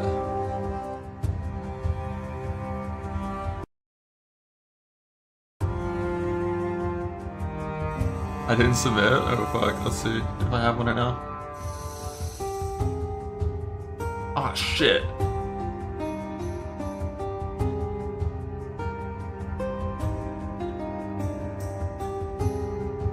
Totally forgot about that. Unlucky. Well, 3.28 for that one. 3.28 for that one. Fuck.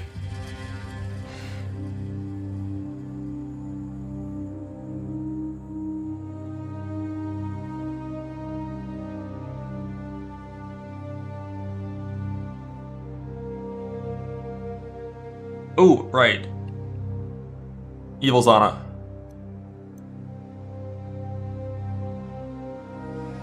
Did it now show that they have time? I'd be surprised.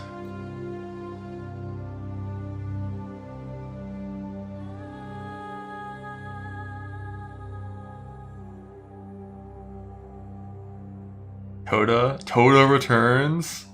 You think they'd bring Toda back when they already made Tattoo's core somewhere else?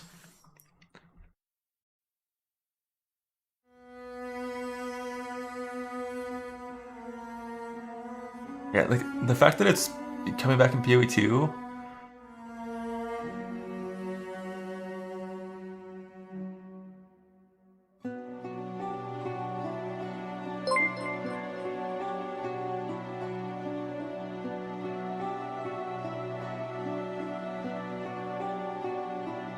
I'm gonna change that. Because like one thing that I think would be cool as well is if they just added a 4th Ascendancy to every single class. Except Scion. Of just like, you know, one of the Ascendancies from Freesia. So I'm just gonna change that a little bit so it's not only private leagues. No, Scion gets a second. The Scion one's too strong.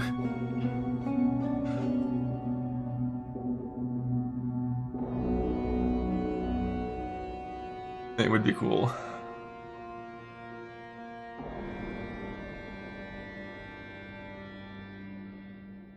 Yeah, Commander is definitely too strong. But I love Commander. The Scion one is very interesting for sure.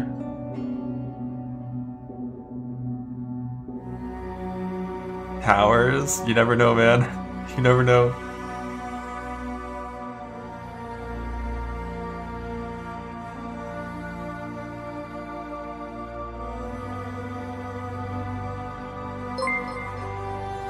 Tiered currency? Yeah, tiered currency would be fucking sick.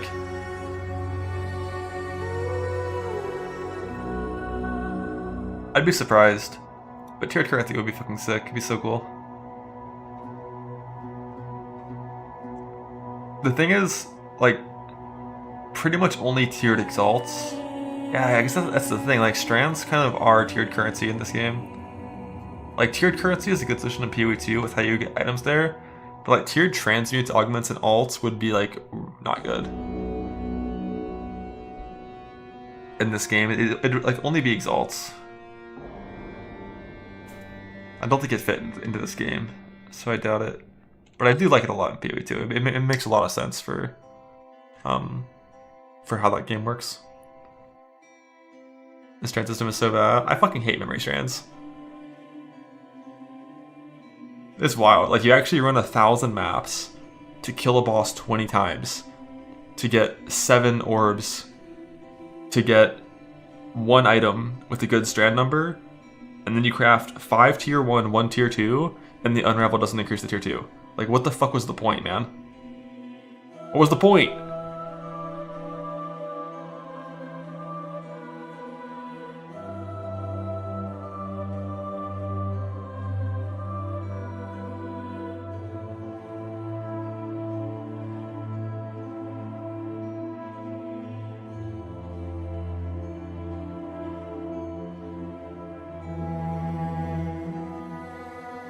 I'm gonna blast some ads soon, so there won't be as many during the thing. When's this start? 8 minutes? Oh, I'm so fucking excited that build it in my goddamn veins.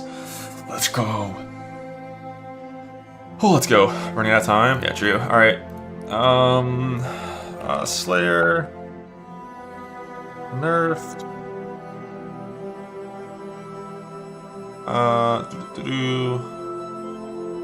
What else? What else?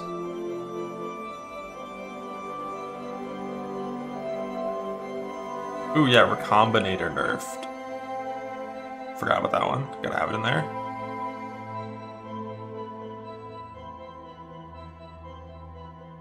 Spellslinger. Oh, you wish, brother. You wish.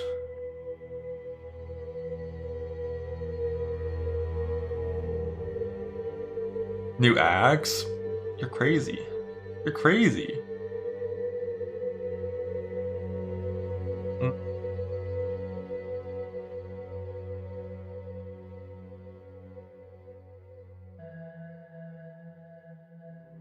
Winter orb? Nah.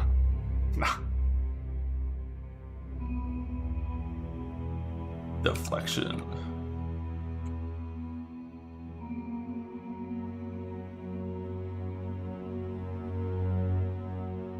Self-cast buffs. Round 4. I think expression nerf's already here. New transfer gem's already here.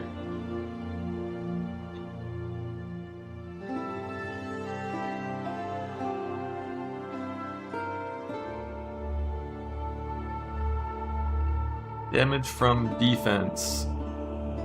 Nerf. Too vague. Because one of them's going to be nerfed.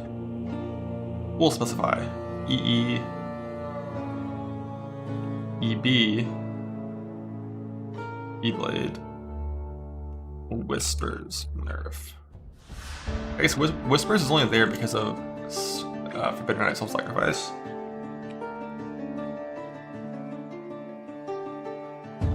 Holy Frost.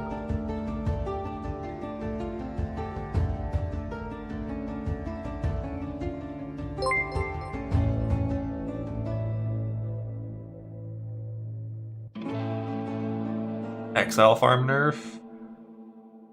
What, the Titanic stuff?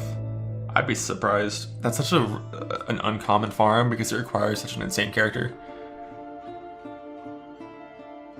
Bow nerfs.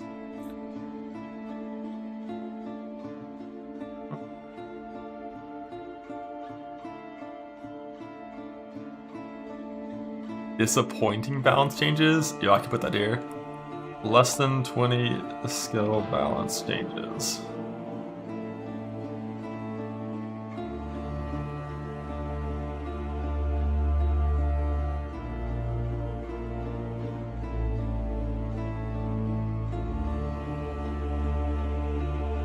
That one's getting checked again for sure. Alright. What do I click so it doesn't shuffle the order? Like, I don't want any shuffling at all. I guess I can just, like, just screenshot it and just use fucking paint.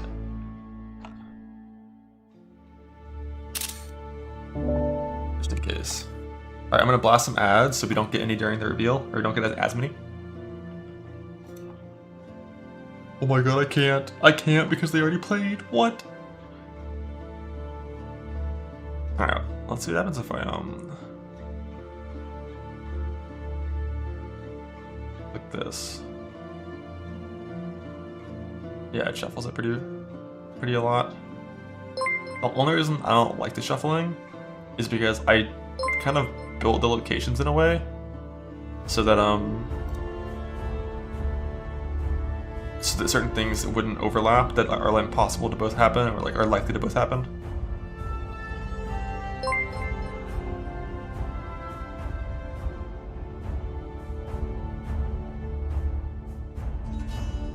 Yeah, we got it screenshotted.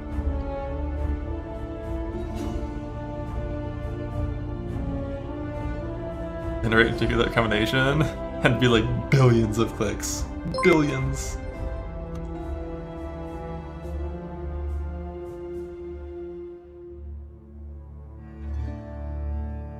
Alright, let me get YouTube chat up here as well. Kind of forgot about that.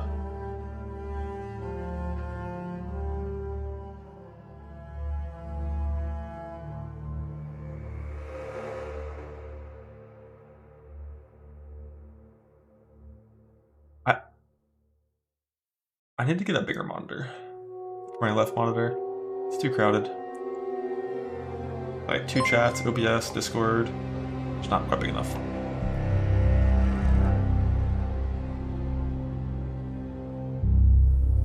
No notifications yet. Boom, they're dead.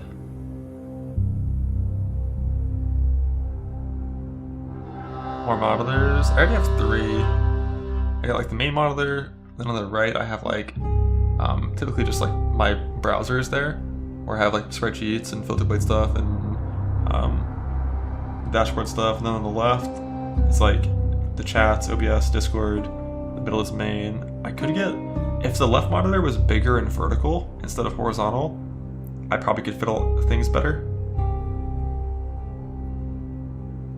But it's like a 21-inch monitor or something, maybe 24. Only time I've ever used a vertical monitor before was specifically at certain events. Like the desk space was limited, so we had that set up. What, all this stuff up here? I don't know. I don't really open Twitch very often where I can see these.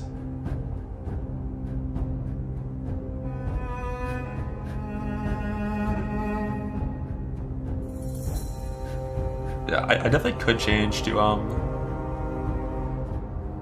like one horizontal, double vertical on the sides. But I kind of like the right one being horizontal.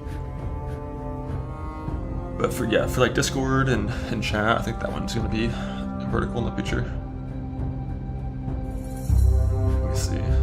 Yeah. Okay, so I can't blast anymore. Ads to delay it, unfortunately. It's too late. It's time. It's here. It's now. Hit a refresh.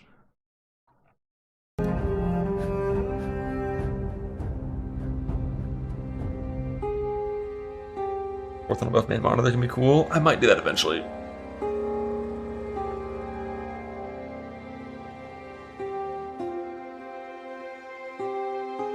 But I gotta wait a little bit longer until it's a little more socially acceptable to have 4 monitors, you know? Like 3's pushing it. I don't want to be that guy. Thanks to the Prime. And the Prime is not acceptable. Oh, it is. I'm just fucking around. More than 2 is never okay. Alright, Boomer. Alright. Alright. It's not 2012 anymore.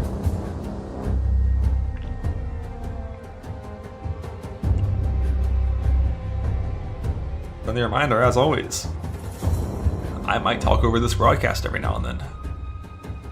If you want the full, raw, unadulterated broadcast without any interruptions from yours truly, watch the main stream. There's going to be ads that play in 35 minutes. I'll remind you before that as well. Have the main stream open in a second monitor or tab. Then, let's fucking go. Hi, I'm Jonathan Rogers from Grinding Gear Games, and welcome to GGG Live. Today we're going to show you an exclusive reveal of Path of Exile, Keepers of the Flame, which is coming out 1 week from now on October the 31st. Twitch drops are enabled on today's livestream, so you'll be able to claim your Hive-born crawler pet by following the instructions below. Without further ado, let's roll the trailer for Path of Exile, Keepers of the Flame. Let's go. It's a trailer. What? We, the Keepers of the Flame, serve the will of the Dreamer. His instructions whispered from beyond the wall of sleep. Scourge. But now, the Hiveborn are here, on Rayclast, and they seek to That's the breach poison boss. our world.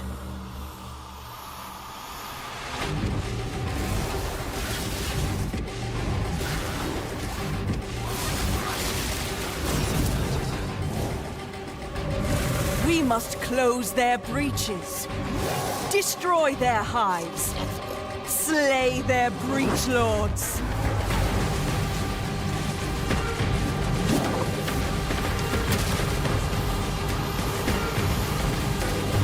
So this is like a full breach rework. And with some Scourge monsters set in there. And POE2 breach monsters. Bro, that. And by his gifts, the Dreamer provides. Jesus. Yeah, it's a full big mechanic tree. They brought this war to our world, but we shall end it, whatever it takes.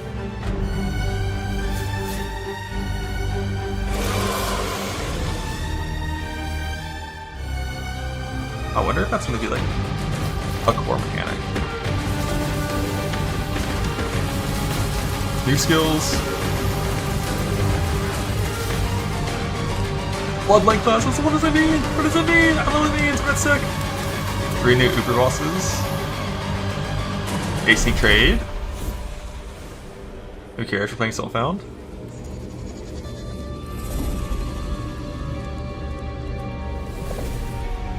You saw it with the Magi. I wonder if Bloodline classes are like rebalanced free ascendancies that are actually viable in the core game without being too game breaking. Now, as you can see, Let's this fucking expansion go. is a true sequel to the Breach League, first introduced to the game in 2016. We felt like it was time to progress the story of Breach, bringing with it a Breach slew was of that updates late? to the base game. I thought Breach was In today's 2014. stream, we'll take you on a deep dive into Path of Exile, Keepers of the Flame, beginning with the League mechanic, covering all the fearsome challenges it presents, and the new twisted ways you'll be able to empower your character. After that, we'll dive into the new Ascendancy options possible with Bloodline classes. Then we'll cover the much anticipated and synchronous trade system coming to Path of Exile 1. Afterwards, we'll move into the new Uber Pinnacle bosses, how to access them, and some new drops worthy of the added difficulty. Finally, we'll cover some notable quality of life improvements before moving on to our supporter packs and challenge rewards. We'll then have a live Q&A session where Ziggy D will ask Path of Exile's game directors Mark and myself your questions from Twitch chat. And after the live stream, we'll drop the full patch notes at 11 AM New Zealand time or 3 PM Pacific. So let's get started. I'll hand things over to Mark to introduce the new league. Hi, I'm Mark Roberts, I'm Mark Game Director Roberts. on Path of Exile. Breach is a beloved league that has had an iconic history in PoE. We intend to honour that legacy with our first ever sequel league, Keepers of the Flame. This develops every aspect of Breach, adding new layers to discover, richer lore, scarier bosses, and entirely new mechanics. That said, this is still Breach, so you will still be opening breaches and slaying hordes of otherworldly monsters. The Breach Lords have found the means to stabilise the connection between their realm and Rayclast. Now, with their grip tightening, we learn their true goal in our world, conquest. The threat they pose has now escalated to home soil. On the coast in Act 1, you'll encounter Aelith, the founder of the Keepers of the Flame. This is a monastic order sworn to defend Rayclast from the Breach Lords. The exit to the Mudflats has been barricaded by Hiveborn, breach monsters that are working to claim every inch of Rayclast. In Act 2? Aelith can grant you a small spark of the power of the Flame, allowing you to level 2? blast away their barricade and move onwards. Once you enter the Mudflats, you'll find it infested with breach monsters. They appear to be constructing a kind of hive, creating strange shapes and structures that absolutely don't belong. Time to purge them with fire. Aelith needs you to protect her as she empowers the flame to do so. Hold off the assault long enough, and she'll be able to demolish the hive with Cleansing Flame. In other areas, the gap between worlds is strained. Here, you'll find a more familiar encounter with a new twist. A massive breach hand sunders the space between dimensions, and touching it will open an So that's like an unstable opening breach, quest. You causing can just monsters do to flood in. bloodbaths. Sounds like. If you can slaughter them quickly enough, you can stabilize the breach. This brazen action can draw the attention of Vroon, Marshal of Zesht, who will do everything it can to stop you. Who will kill you? Defeating this boss will permanently seal the breach, severing another connection between the Breachlord's world and Rayclast. These stabilized breaches are similar to what a breach once was, but with upgraded monsters, a success condition to shoot for, UI tracking to keep the player informed of their progress through the encounter, and satisfying feedback when you do manage to complete the encounter. We've taken all the lessons we've learned since the release of Breach 9 years ago and improved upon it in every way we can. However, much of the joy of Breach came from its simplicity. While we want to modernize the mechanic, we don't want to undermine the core experience. You're still mostly just slaughtering hordes of enemies in a circle. God bless. A good fucking circle. Finally, in endgame areas you might run into breach constructions that have been left unopposed for too long, and have grown into their full twisted glory. Breach hives. Towering cool way to find a flesh-crafted fucking- cities in the sky. These are the Something in your visions of map. the Breachlords Reminds me made of the real in harvest. Rayclast, teeming with breach The monsters. harvest lines. You must raid and destroy these cities with the help of Aelith and her flame. In some of these hives, you may even encounter some of the Breachlords themselves, who will not be happy you're intruding on their planned conquest. Now, let's talk loot. Of course, being in exile is hard work, and you're unlikely to help entirely out of the goodness of your heart. Fortunately, Aelith has power and rewards aplenty, born of the Breach Realm itself, to offer you for your assistance. Help her, and she'll bring you to the Monastery of the Keepers, the hallowed halls of her order. Here, you'll find the Genesis Tree, the growing heart of the Keeper's power. On interacting with it, you'll find that this tree has a tree. That's right, it couldn't be Path of Exile unless the tree also had a tree. More importantly, the Genesis Tree is an engine of unholy creation, and a profitable one. As you complete breach encounters and work more with Aelith, you'll be able to grow the Genesis Tree larger and larger, sprouting additional limbs. Each of these limbs, you'll notice, has their own inventories. These can be used for an unusual method of crafting new items. New crafting? What? With this system, you'll be able to grow currency, uniques, equipment, and a new kind of otherworldly item, grafts. Grafts are breach hands grown directly from the Genesis Tree, born of the same flesh and sinew as the invading monsters. These fuse directly to your body, in a completely safe process. Don't worry about it. With grafts, you can harness the power of the breach. Some provide passive benefits like this, or this, but they can also grant a wide selection of powerful skills. These graft skills can provide a flexible way to fill gaps in your build, offering everything from damage Is that to Witch potent Orb? defensive It's a buffs and crowd control. For example, the Battering All Graft will call massive arms to erupt from the earth, stunning all those they hit. For some additional pack clearing power, you could consider the Squalling Tool Graft. That's fucking When sick. commanded, this graft will cast Dance in the White, When commanded. creating a deadly ice tornado, which aggressively seeks enemies and fires off bursts of ricocheting projectiles when you critically strike with skills. The big number? Well, it's an unsupported For some skill. further utility and So a it's gotta have useful big buff, base. try out the Storming Ishgraft. This can be commanded to call down a ring of bolts from the sky that will leave behind the new Radiant Ground.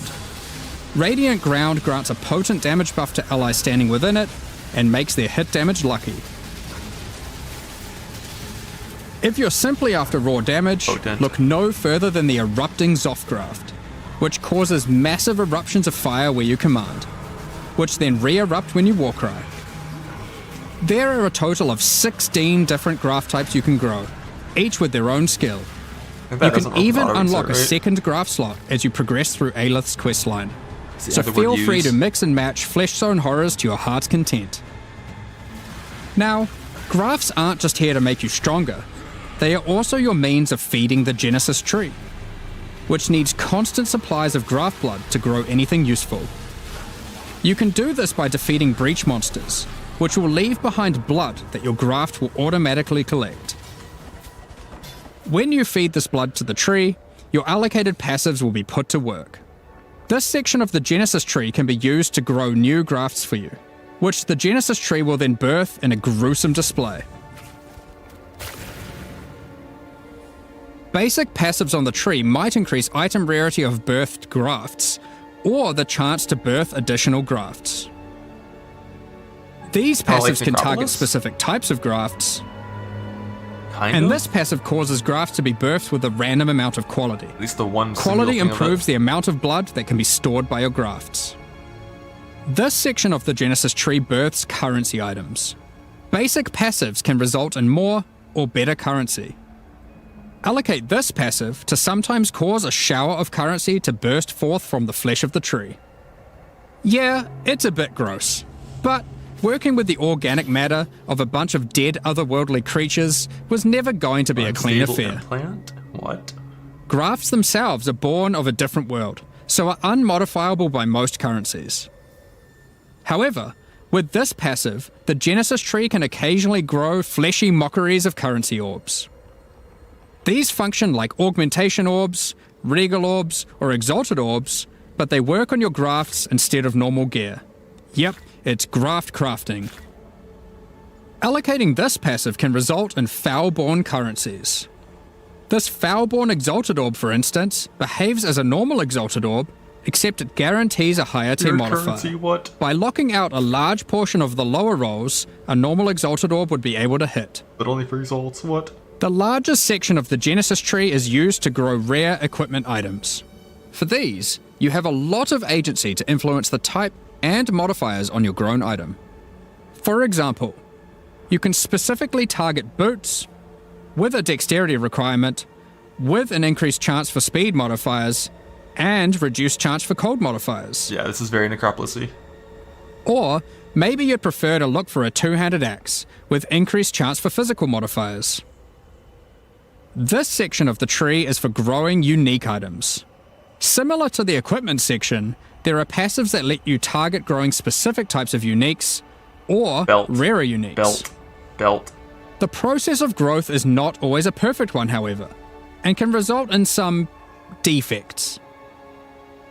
This passive can result in birthed uniques becoming foul-born, which mutates one of the existing modifiers on the item into a new one, resulting in some interesting new ways to use that unique. That's unlocked and can be For any example, mod item. this foul-born Quill Rain no longer has increased projectile speed, but instead has increased area of effect.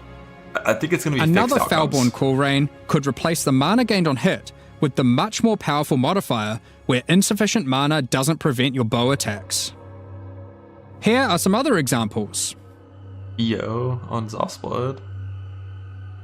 The Chaos This passive even gives a rare chance for foul-born uniques to have multiple different modifiers mutated.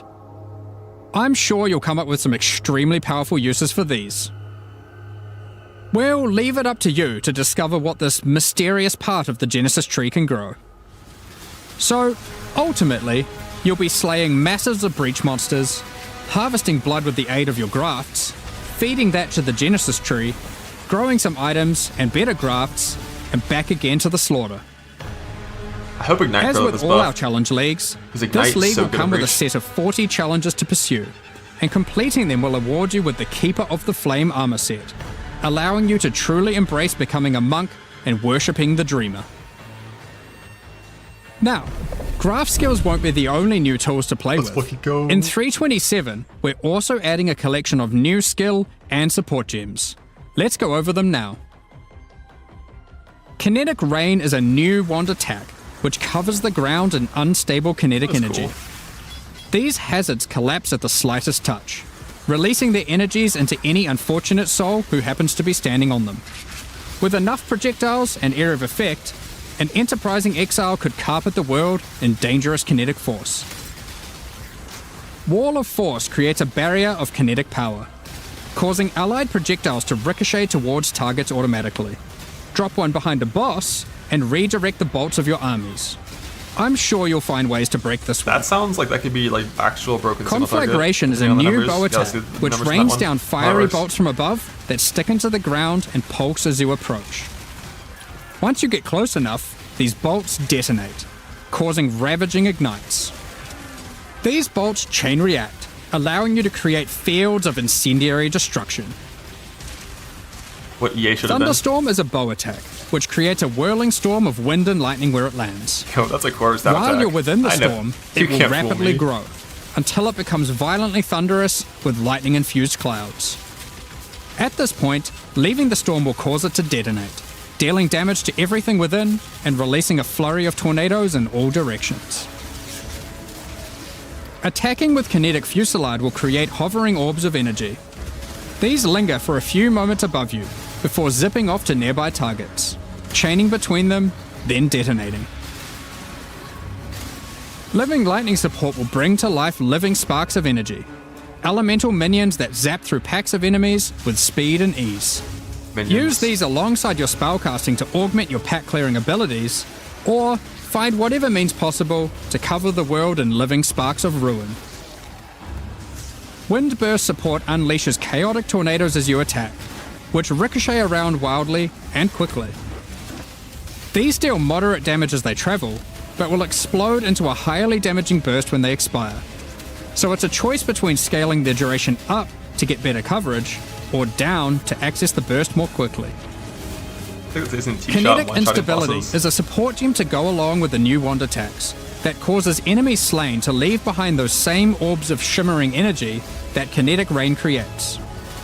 One might ponder just how many orbs you can create if you were to use both.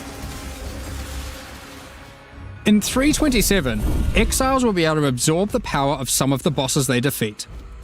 These take the form of new Ascendancy class options, called Bloodlines. This could be so fucking sick. Bloodline classes are a new means of character customization in the endgame. They are secondary Ascendancy classes that are unlocked by defeating specific endgame bosses. They are allocated with your normal Ascendancy points, and you'll have to choose how many of your points go into the original Ascendancy and how many into your This could be Bloodline so class. good for Juggernaut. Because This Juggernaut means has there two is a really good nigh points. limitless ability to mix and match here, as you could choose to invest just a couple points into your Bloodline, or max it out, and you could take any Bloodline with any base Ascendancy class that you see fit. That's so fucking awesome. To unlock your Bloodline, hunt down the endgame boss whose power you desire, and defeat them, or have a friend help, and claim the power for your own. There are 10 Bloodline classes to discover. Bosses who offer this power are typically associated with past leagues, giving additional reasons to engage so with that fucking league cool. content. Let's run over a few examples. Yes. The Please be Chaos strong. Bloodline will be offered to you by the Trial Master, if you manage to succeed his final challenge. With his blessing, you can greatly augment your Val skills in different ways. Priest of Yalmak lets you use Val skills much more often, while Priest of Kopek makes it harder to build up Val skills, but makes them far more powerful. Or take Corruption's Embrace, Yes, and which Freaky grants stuff. more Val Keystone powers the more corrupted items you have equipped. The Ashabi bloodline can be gained by, you guessed it, defeating Ashabi. Her abilities are drawn from the 3 types of life force that manifest within as Marian spirits. The Wild Bear rewards you with adrenaline for generating rage. The Vivid Cat gives your elusive buffs a chance to refresh, as well as making you more stealthy while elusive. The Primal Owl allows your unleashed spells to reoccur many additional Yo, times, that looks cool. and get stronger for each time they reoccur. The Nameless bloodline comes from the King in the Mists. Be forewarned, his menacing power comes at a great cost. With the Unseen Hand, you can What? equip a third What's the ring, cost? What's the but you'll cost? have to decide if that comes at the expense of having no amulet, no belt, or no flasks. Unlike no Silhouette amulet. adds a hefty life cost to all your spells, but they deal additional chaos damage based on the amount of life spent. Of course, there is more to come. What powers might you glean from delving deep underneath Rayclass to fight all the Crystal King? What secrets can you learn from Lycia, Herald of the Scourge, waiting at the end of the Forbidden Sanctum? As you can imagine, there are countless possible combinations with the system. You could be a Slayer that embraces corruption and vile power, or perhaps you'll play an occultist that doubles down on their dark power by integrating the Nameless bloodline. We are excited to see what crazy and interesting builds players come up with. Oh, you can still use life flasks. In the most recent Path of Exile 2 expansion, the Third Edict, we introduced a much anticipated feature, fully asynchronous trade. It was a fantastic success, so now we're excited to announce that we'll also be adding this feature into Path of Exile 1. When you reach Act 6, you'll be able to find Faustus in Lionized Watch. Amen. Previously, he just operated the currency exchange. Now, he will also act as a steward for your merchants tabs. These are where you can place items for sale, for direct and instant purchase by other players even when you're not online. To list an item, simply place it in the tab and select a currency and an amount. I'll let you know. Once listed, other players will be able to find the item by searching for it via the trade website or the new in-game market search. To purchase something for yourself, it's as easy as hitting this button, which will teleport you to the seller's hideout, where you can view their merchants tabs, buy the item, and also view the rest of their wares in case something else catches your eye. Every purchase costs a small fee of gold, as Faustus takes his cut. To account for this further drain on gold, acquisition and cost balance elsewhere in the game has been adjusted. Anything you've managed to sell successfully will have your profits collected here, in a separate tab to claim at your leisure. To be clear, previous means of trading, such as via pre-existing premium stash tabs and the website, will still function just as before. Merchants tabs, and the asynchronous trading that comes with them, are an entirely additive feature on top of the already existing methods to trade. You might find yourself needing the trade system to buy some upgrades, because this update also introduces 3 new Uber Pinnacle boss fights.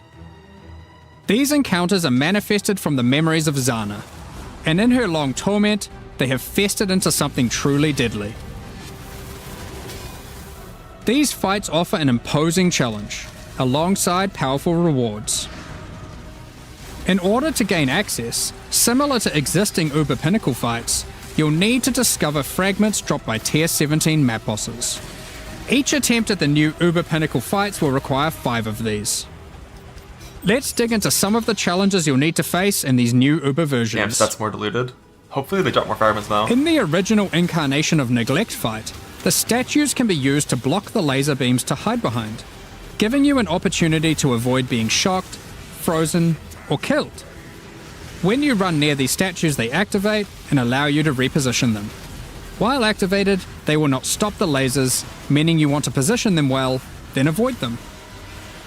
However, in the Uber version of this fight, instead of being a safe haven, the statues will refract the laser beams, causing a ruckus of energy to cover the arena. Activating them will prevent the refraction, so unlike the base fight, where you want to position them well and then avoid them, you'll be wanting to constantly keep these statues active. But then, you have to deal with their assault of attacks. While fighting the incarnation of Fear, these fiery orbs will slowly clutter up the arena, locking off portions of it until you bait the boss into detonating them himself with his thrown spear.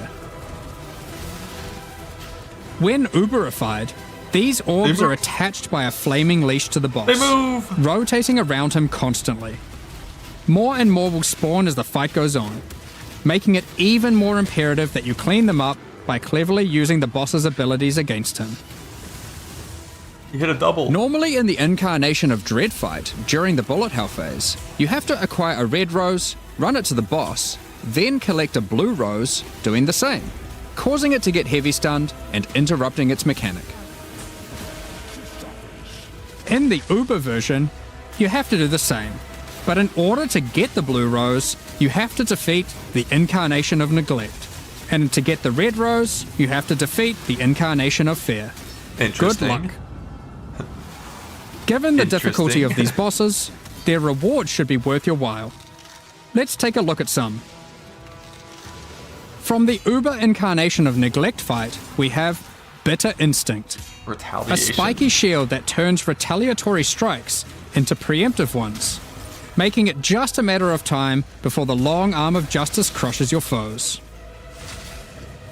Alternatively, you might find Festering Resentment, a poisoned blade with an unending supply of toxins built into the hilt. These toxins are put to good use, causing every spell you trigger to be capable of poisoning with all damage it deals, enabling a truly crazy trigger-centric poison ruckus.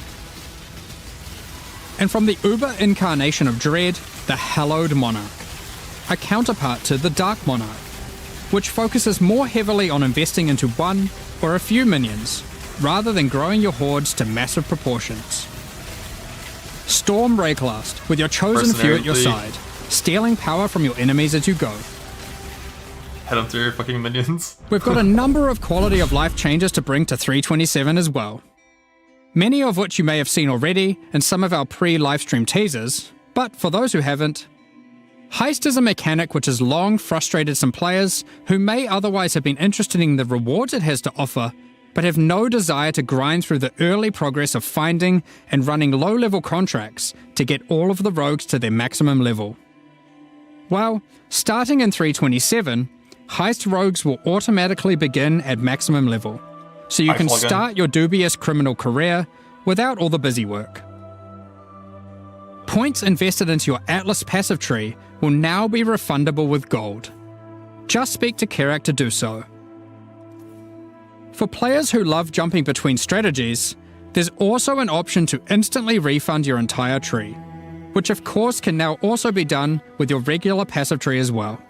Now you can make all your decisions with no regrets. Well, maybe some regrets. You no longer need to purchase bestiary orbs. You can now itemize beasts for free directly from your bestiary. From late Act 1, you can now mass identify your items at an NPC in every town, and from Helena in your hideout. This does not require Scrolls of Wisdom at all. So fucking While huge. using an Alteration Orb, you can now hold Alt to swap to using an Augmentation Orb, if one is available. Opening a Blight Chest will now open all other Blight Chests near it. Rogue's disenchanting services can now be accessed from towns and hideouts. Kerak missions now have a handy icon to show at a glance what kind of mission they are. Holding down Control and right-clicking on stacked decks will now continuously open them to your inventory, notifying you in chat what the outcome is. If you still want to open them direct to the ground, to let your loot filter provide a dose of dopamine, you can still do that too by also holding Shift. Val Orbs can be used on monsters encased in essences, to the same effect that Remnants of Corruption have.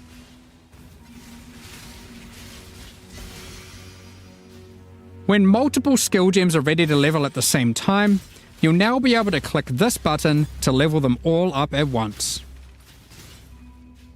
Next up, we're going to be talking about our new League supporter packs. Perfect Today, we're launching 2 new series of supporter packs. The Champion of Theopolis and the Verdant Magus packs. Gotta go ahead and blast the hashtag ad. Each tier contains the pack's so there's full not face value any in during points, the alongside Q&A. several exclusive Exactly. microtransactions. See you soon. As always, the microtransactions in these packs are purely cosmetic and do not affect your character's power or progression in any way. The Champion of Theopolis series of supporter packs contains 6 exclusive microtransactions. Manifest a Champion's Ferocity, as the Lion's Might unique finisher effect rips your enemies to shreds. Open the Champion of Theopolis portal to end your crusade through maps in the style expected of a true victor of the arena. Defeat your enemies like a true gladiator, wearing the Grand Champion of Theopolis armor set. The armor awarded only to the most elite warriors of the Grand Arena. Take charge of the situation and storm into combat with the Flaming Minotaur's Quicksilver Flask effect. The Champion's Podium map device rises up to honor the glory you've achieved as you activate it. Ascend the stairs and stand atop the platform as you enter your maps.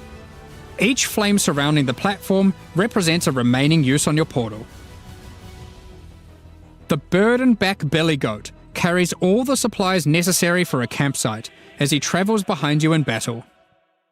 When placed in a hideout, instead of roaming around like your other pets, their supplies are deployed, creating a small camp where you can access your stash and providing a place to take a load off while you rest next to the campfire. The Verdant Magus series contains 6 exclusive microtransactions.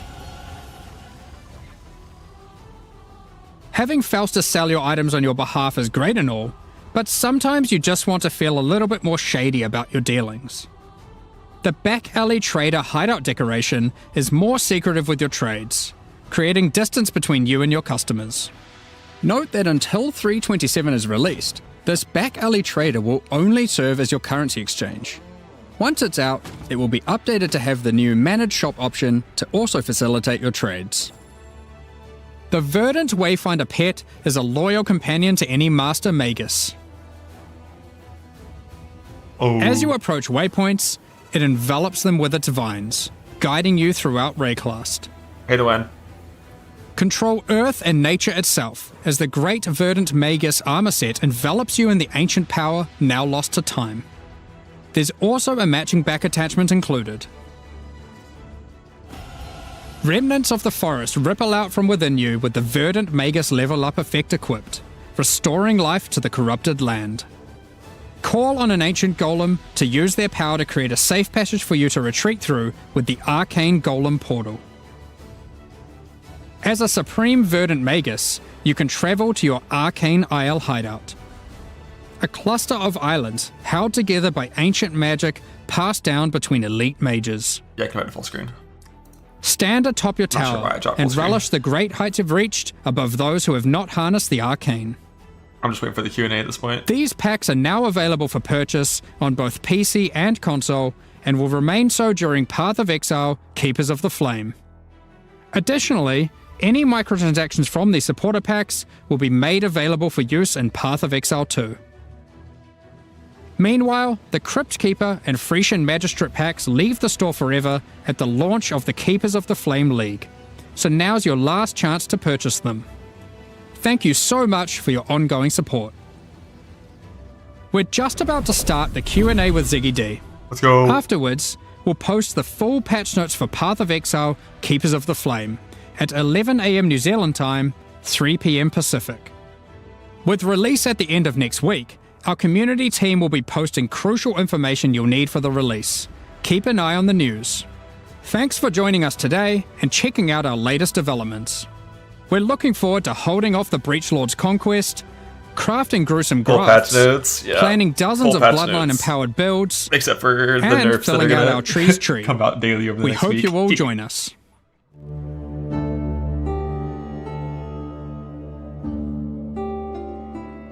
Zerku slams, baby. We'll see.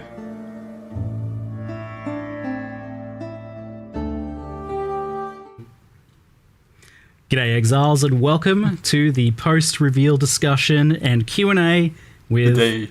Jonathan and Mark, lead guys who make games, I believe was what we discussed as the titles. Yeah, That's the official title. Yeah. Excellent. I like it, it's good. We're talking about how to inflate their titles in the lead up to this.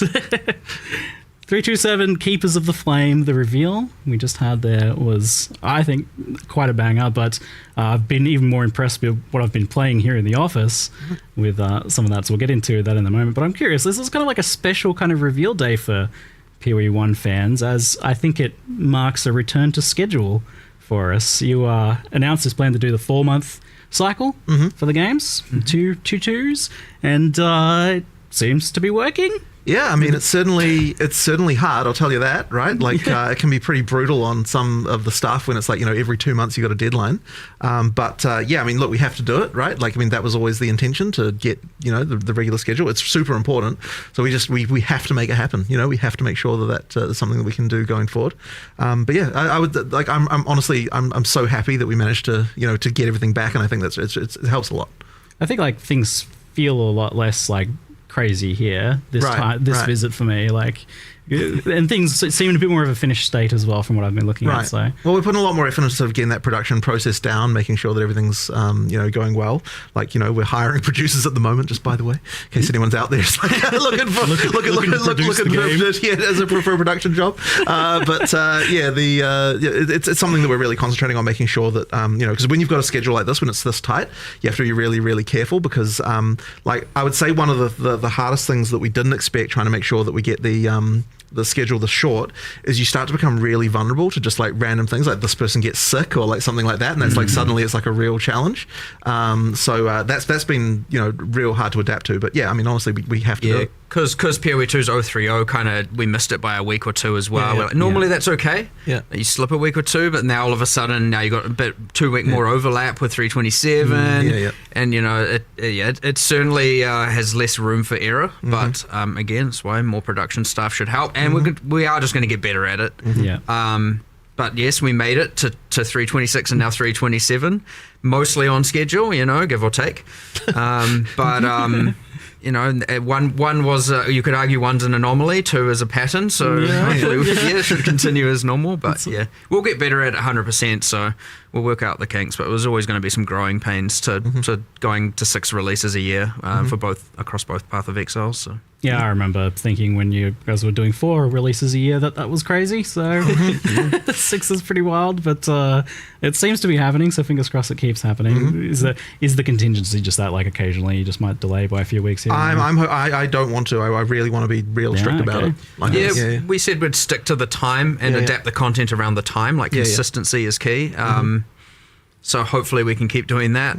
That's still our current philosophy and plan, so I think you were telling me once before, Jonathan, that when you have that for a while, it kind of helps everyone get an idea of like scoping a lot better. Yeah, absolutely. I mean, look, it helps with everything, right? It helps with the players just feeling the consistency. It helps with like developers. Like it's just overall like a way better state to be in. So, Breach 2, aka Keepers of the Flame.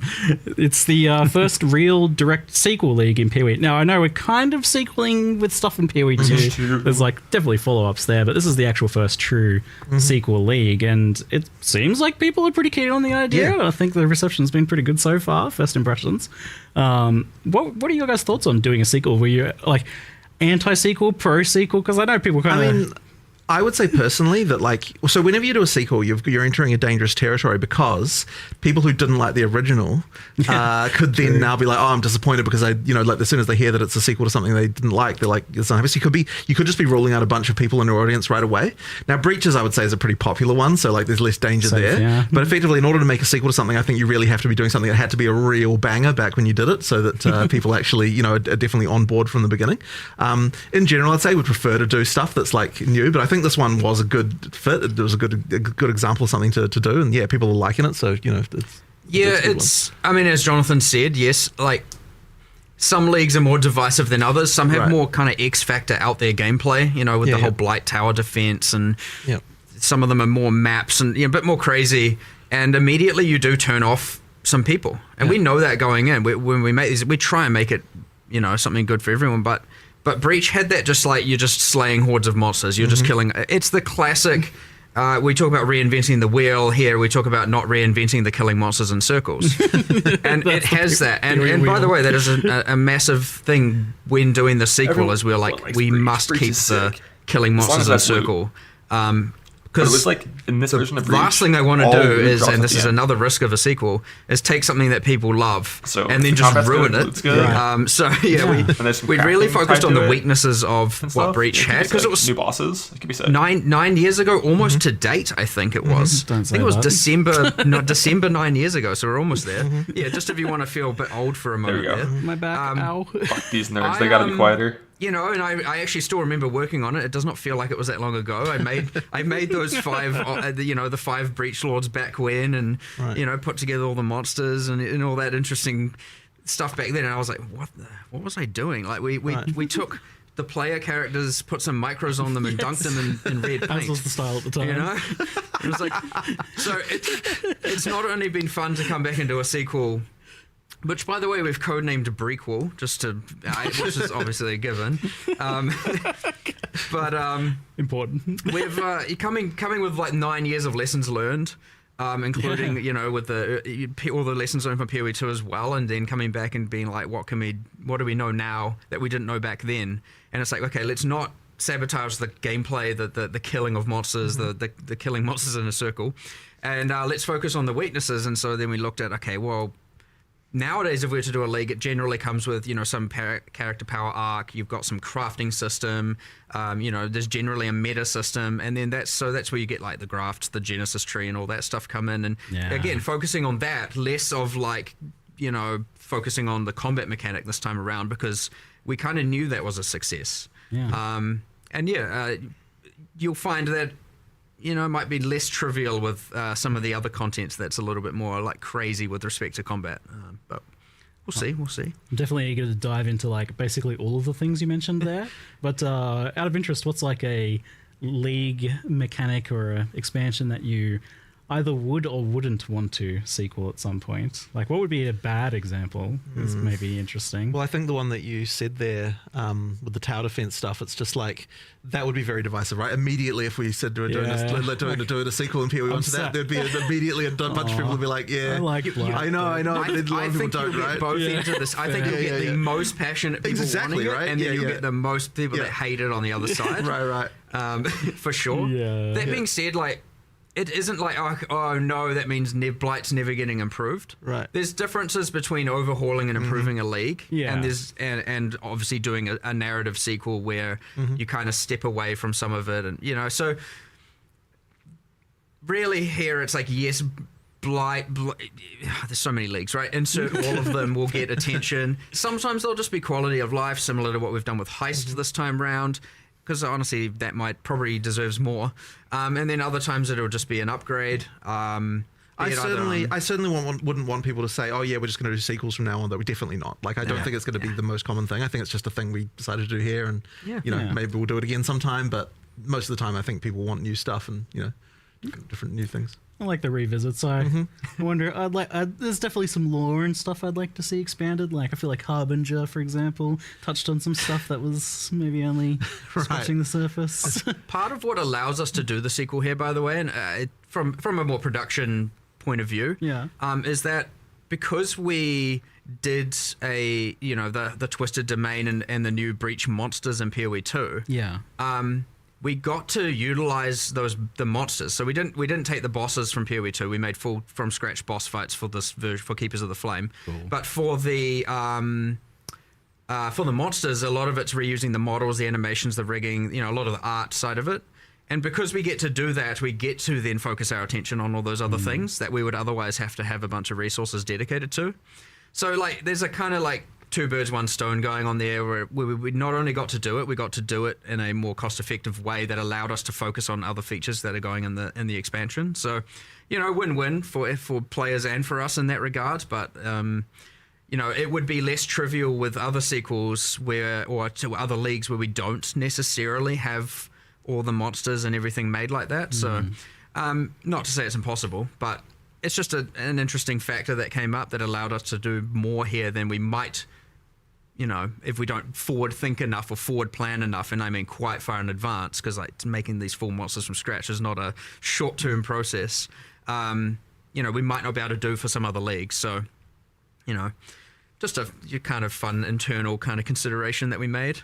Well, like an interesting thing here as well with the fact that Breach is in PoE2, and I don't normally get into lore, so lore warning. but I'll try and keep it as oversimplified as possible because I definitely have delved into the deep end of the lore of this stuff. But so to simplify it, poe1, Chayula, baddie, we fight them. They're like the pinnacle boss from the first game, and yet in poe2 they're like explicitly not there as part of the boss of that. And also there's this lore kind of exploring the idea that they helped humanity at some point. So notes. I'm curious if this expansion is kind of. I don't really care about all this like lore, fucking like dev management stuff. That was a huge other win we got to do here because really there was like. Give me the patch notes. Okay, Let's go. breaches in PoE Is the announcement page? Oh, yeah, I think we can go through that instead of And then there's kind of breaches in PoE 2 with the. like every now and then there are things answered in here that matter that I care about, but like we'll get there later. Is this the page that has the stuff? No. This the page? This the page. Some little teasers and whatnot. 2 hours till patch notes. I don't think they're gonna end the Q&A and then just not drop the notes instantly. I think it'll always be right after. They said both 3 p.m. PDT, and they also said we're dropping after the patch notes. They've said both, and historically it's always been right after the Q&A, so.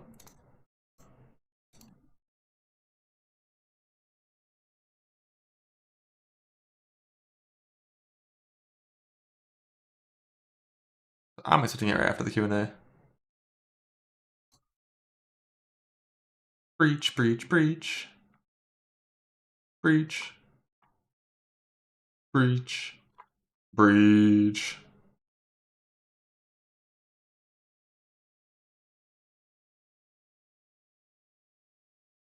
Juice, there's a tree. The part that I didn't really understand, like, they filled out the entire tree, and then they put, like, the thing in to craft the item.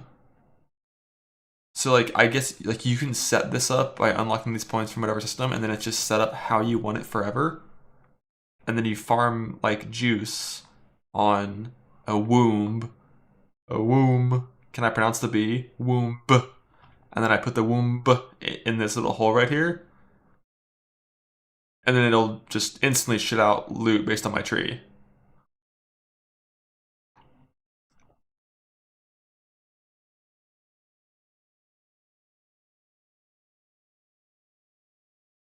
And I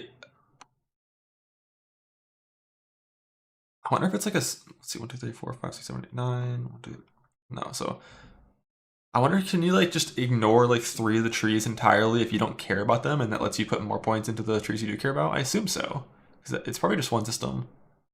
We'll see what's all out. This could be really cool. It also could be really weak based on how these things work. A lot of this gear crafting in the top left shared a lot of the characteristics of Necropolis League. But the one thing I don't think I saw was modifier tier rating, which is like the one stat that actually makes that good crafting. All of like the, you know, more fire, less physical, more speed, without modifier tier rating, they're like bad fossils. So I'm going to assume somewhere in here there's something related to getting higher level modifiers. Yeah, maybe it's on the wombs themselves, maybe it's in the small nodes, it could be somewhere. Yeah, they didn't show too much of it. Like, we really don't know too much of all of this. Hopefully it's cool, hopefully it's powerful. And you feel like a big ass loot explosion whenever you do it properly.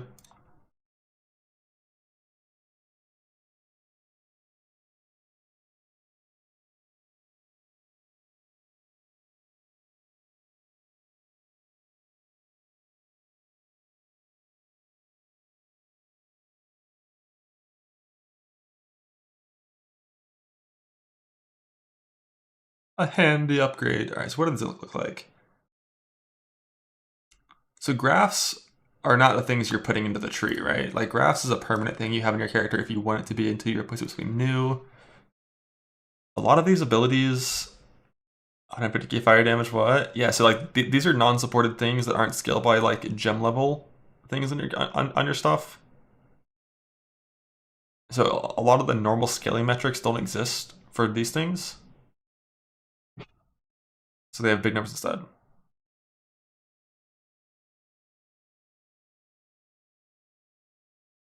And this one's like very conditional.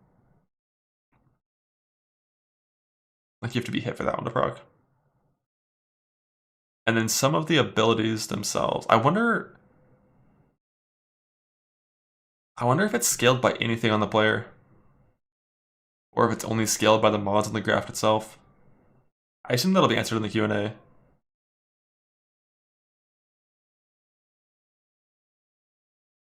Fire pen. I just mean like generally just like 100% increased fire damage on my tree. Will that affect this? It has skill tags. That's just back-end stuff. But it does have skill tags, you're right. So maybe it does. But it doesn't say grants level 30 Heart of Flame, it says it uses it. I assume it's part of you and you can scale it, because if you can't, that'd be kind of boring. But I am curious. Like, it's still a button you press. Yeah, we'll see. Yeah, like the skill is used by your graph, and it cannot be used directly. Not really sure. But it looks like that 19% increased cold damage, that's definitely just a global modifier. So I expect all things that affect you to also affect these skills. It's definitely what I expect.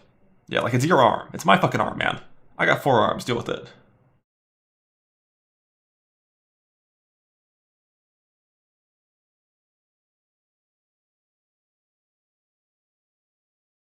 But the mods on these things, there's so many different kinds. Like some have to do with getting more loot via like womb gifts. Some affect the skill itself from the graph. Some affect like your overall damage, like Sanctified Relics.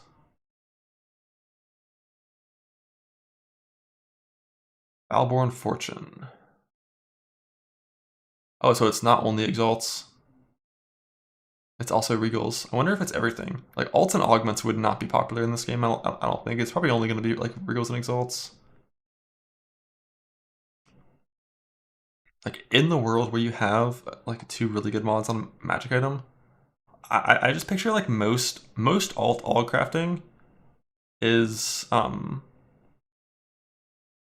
it's cluster related. We already saw them in the trailer. Oh, we did? Oh shit, I didn't see that. I only saw exalts, so there's all of them probably. Or maybe not alts. Maybe only things to add mods, who knows? There was a dropped foul alt. Tier 3 regal.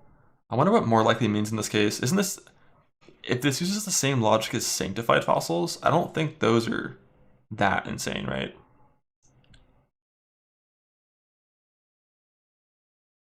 We'll see. But like for certain cluster crafts, where you're working with like imprinted 2-mod blue items, and then you're regaling, you typically have the rare mods when they're blue. But there's a lot of things that it could be neat. What's this? Corrupts a graph, either destroying it entirely or replacing the implicit with a powerful modifier. What's the implicit? Increased armor, attack and cast speed. So summoning tool graph will always be minion dog shit. This is always armor, so it has a chance to destroy it or replace that. This is a Foulborn unique. Passives granting fire res or resist instead grant life at the same value. That's a pretty decent jewel in some spots. I wonder how much that is in like... Oh, it's also, right? It's not instead of. Also grant. With fire res tattoos. Oh, that's large. Yo. I forgot tattoo. Are tattoos still 7% resist?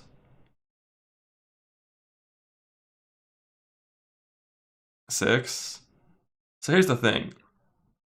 On a lot of modern builds, you don't even click 6% life nodes when you're 1 point away from them, like when you're touching them. So like it's good for all the travel for sure, and it's gonna be a lot of fucking life.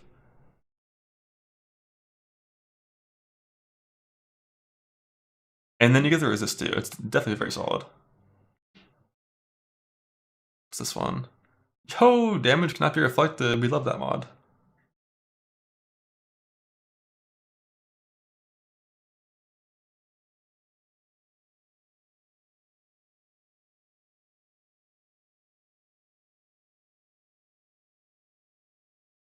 Destroy the hives. One thing I didn't fully understand about the breach mechanic itself. That version of breach they showed in Mudflats. Is that like an intro version of breach? And when I hit a breach in a map, it's just gonna grow, and if I kill enough, it'll pause. And that's how they'll all work, right?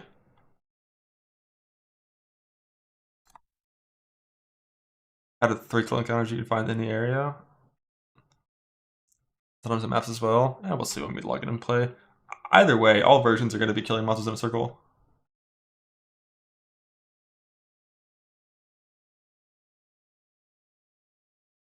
New skill and support gems. I think they showed all of these, but it's nice to have some numbers.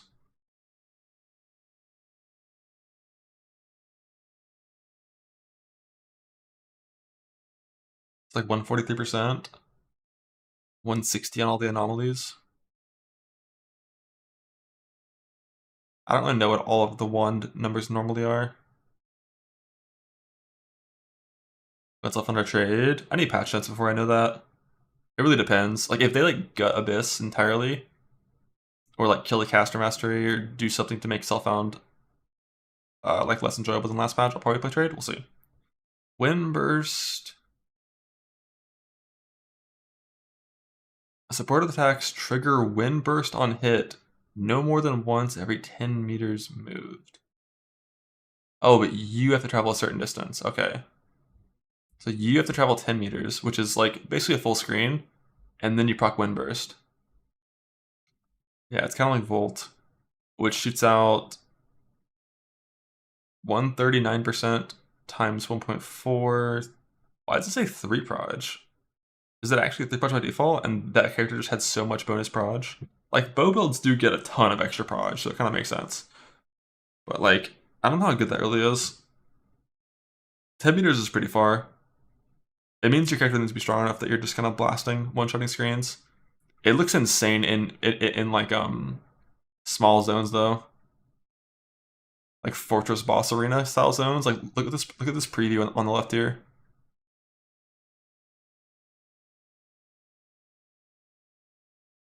Like if you have a bunch of proj in a small zone and a lot of proj speed, it could be like Spark. But then if you're in a small zone, you're not moving a lot. But like, I mean, shit, Blink Arrow probably travels you like 10 meters on its own. They're out of the lore discussion on the Q&A. Silhouette of it, a single emerge shot. And yeah, for sure, like, for the Ubers, we're like, well, they've got like 10, 15 skills each. Let's show one mechanic we've changed of each, you know? Maybe not the best option. Like, I know people like their full mystery, so like maybe lesson learned in the future might just show nothing. But yeah, we only did show one of all of their skills that have changed, you know, just so people get a general grasp of how they're changing. Yeah. But yeah, I probably, given the feedback, I'm probably just not going to show those again. So, fair enough. You know, we'll let it be a mystery. But yeah. So this skill tree, you actually did it. You made a skill tree. Well done. The tree. But this tree is quite fascinating because it's not just a like a meta progression system for the league or something. Like there is that, it is progressing, but it is a crafting system. It's a tree that is a crafting system. And from messing around with that, like it feels kind of brilliant. Like this is a really good idea. How did that come about? It was kind of a mixture from Chris Octavian and I can't remember who. Me and him and kind of Andrew, we all kind of we just came up with ideas. But I think the original tree that spawns items or grows items and then hatches items came from Octavian, and the grafts, mind you, as well. He's got a nice creative brain on that one. Known. Comes up with some cool ideas. I like, you know, that kind of out there style of design, which is good. And so eventually we took that kind of idea. I was the one who brought Breach to the table and was like, oh, we can unify these. And that came from a interesting thing where in the Twisted Domain in PoE 2, you get these you have these trees made of hands that the environment artists made. And I really love them, and I'm like, normally because you're on a timer in that area and you're going hard, you're fighting monsters, you don't really get to appreciate a lot of the art assets in there. Zoom. And I was like, wow, damn, I want to use those trees, but have them, because I think they're petrified in that version. So it's like, what does that look like when it's a bit more alive, a bit more organic, a bit more gross? So yeah, we kind of came up with this tree, and tree that hatches items, and it has this fruit, and then we were like, nah, like I don't want just a tree that has fruit. It needs to be gross and dark and horror. It's like this is a gothic world, and so yeah, we obviously went a little bit more crazy with the theming on it all. But I like it, right? It is dark. It's like a little. You've got this alien-esque demon species, right? It's like squeezing the items out, like, with a bunch of plus. Yeah, it kind of came like that, and then it's like, wow, it needs a meta progression. The good thing about the tree having a passive tree is we get to reuse all the same code that our passive trees use, and then the other, because it's good because then you don't have to make a completely bespoke system. And again, it's picking your battles, being able to focus more on what the nodes do as opposed to the underlying system. I think what's pretty interesting about it though is the way that like it actually for crafting is quite interesting how it sort of encapsulates the idea that you've got like various dependent choices. You don't normally think about crafting in that way, but that's really what crafting is. And so it kind of like means that it's actually a surprisingly natural interface for crafting. Like, it works. It works really well. And so, yeah, that's kind of a pretty interesting one. I don't think I've ever seen it before, someone doing anything quite like that. So yeah, like I've seen some crafting trees and stuff, but they're usually separate or there's like some little bit. But yes, like that's what I was thinking, because I'm thinking a lot about like how do you communicate crafting, because it's a pretty complicated thing generally, even at its simplest in Path of Exile. But this does seem to have like a very natural, more understandable way of communicating it, because you're allocating the nodes for the craft. You get to see the structure of your craft in a visual manner, which I'm like, it is cool. So how did we go this? So we've got multiple character trees. We've got world area trees. Is this the first crafting tree? Well, kind of. There was the one with the items. I don't even remember the name. There was the Crucible. The Crucible one. That was items having trees. That wasn't a tree to craft. Yeah, you could kind of argue Scourge is like the whole microwave mechanic, kind of. But it wasn't really a tree. It was like a grid. It was a bit different, So I don't know. It might be our first true crafting tree. It's like I just can't help but wonder. Like we'll see, I guess, after a league. But I just can't help but wonder if you've like accidentally stumbled upon one of the potential solutions to like how do you communicate crafting to players, because it's so hard to do. It's like, I don't know, maybe this has applications elsewhere. We'll see how it goes, and there's a lot to expand on here, of course. Like when you have these kinds of tree systems and. Immediately people are going to be like, oh, keystones and where's my crafting tree notables and masteries and jewel slots. My cluster jewels for my crafting tree. Yeah, build your own crafting tree. Yes. We'll see where it goes, but obviously that depends, We don't want to overcomplicate it off the bat, so you come in with something kind of simple, elegant, see how it works, see how people respond to it, and then... if things go core, because we always like to decide based on how the players respond, we can evaluate how we want it to be, if we want to change it, if we want to leave it as is, if we want to, so we'll do all that. But yeah, it's cool. I like a lot of the ideas coming here with that, with that and the grafts and stuff like that. There's some pretty crazy cool things. So talking about like the idea of preserving some of the stuff from the old Breach or what's not being kept. So you had the old Breach Lord domains. They're effectively being replaced or removed here? So those are all... We've kept Breach 1, I don't know what you'd call it, fully intact on Standard. Whereas on this league, it's the full Breakwall Keepers of the Flame mechanics. So full replacement. None of that is there in the current... and while playing in Keepers of the Flame, like all of the breach nodes on the Atlas tree are gone, and all that. So you've got the current league. Obviously, our intention is that it goes core, but we'll take the better elements of it. One interesting thing here is obviously we still have all the old stuff. So if we miss the mark on some things, it's still there. We can bring it back. We can integrate it. We can, obviously, it would suck, to have to accept that we have to keep using all the old art and old mechanics and old fight to some degree. But like, if they're more fun, they're more fun. We're not necessarily here in the business of taking away things. I don't know if we have to worry that much about Hogwarts It's looking at the Standard. It depends on what thing it is. Amazing, and as you said, because impression's pretty positive. So, but worst comes to worst, if we have to take the best of both worlds and merge them, then that's still at least when it comes to things like now that being said, the arms. You can't use those in Standard because you don't have the slot for it. New mechanics I described earlier.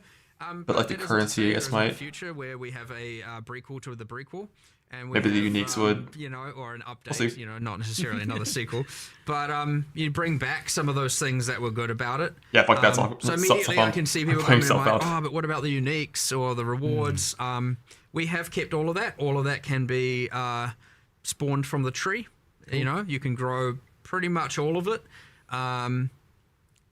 You can find. I won't reveal exactly how to do that. You can figure that out. Yeah, nice. But yeah, you can generally get all of the historic rewards from Breach from the new mechanic as well. We've tried to keep all of that. Does this mean Breach rings finally get a revamp after sitting there with their silly thing? That Yeah, well, no they one got uses? their improvement in PoE 2, so we had already accepted that having a double effect while in Breach, especially given, you know, that's only useful some small percentage of the time generally, not good enough. So yes, the Breach rings have been reworked.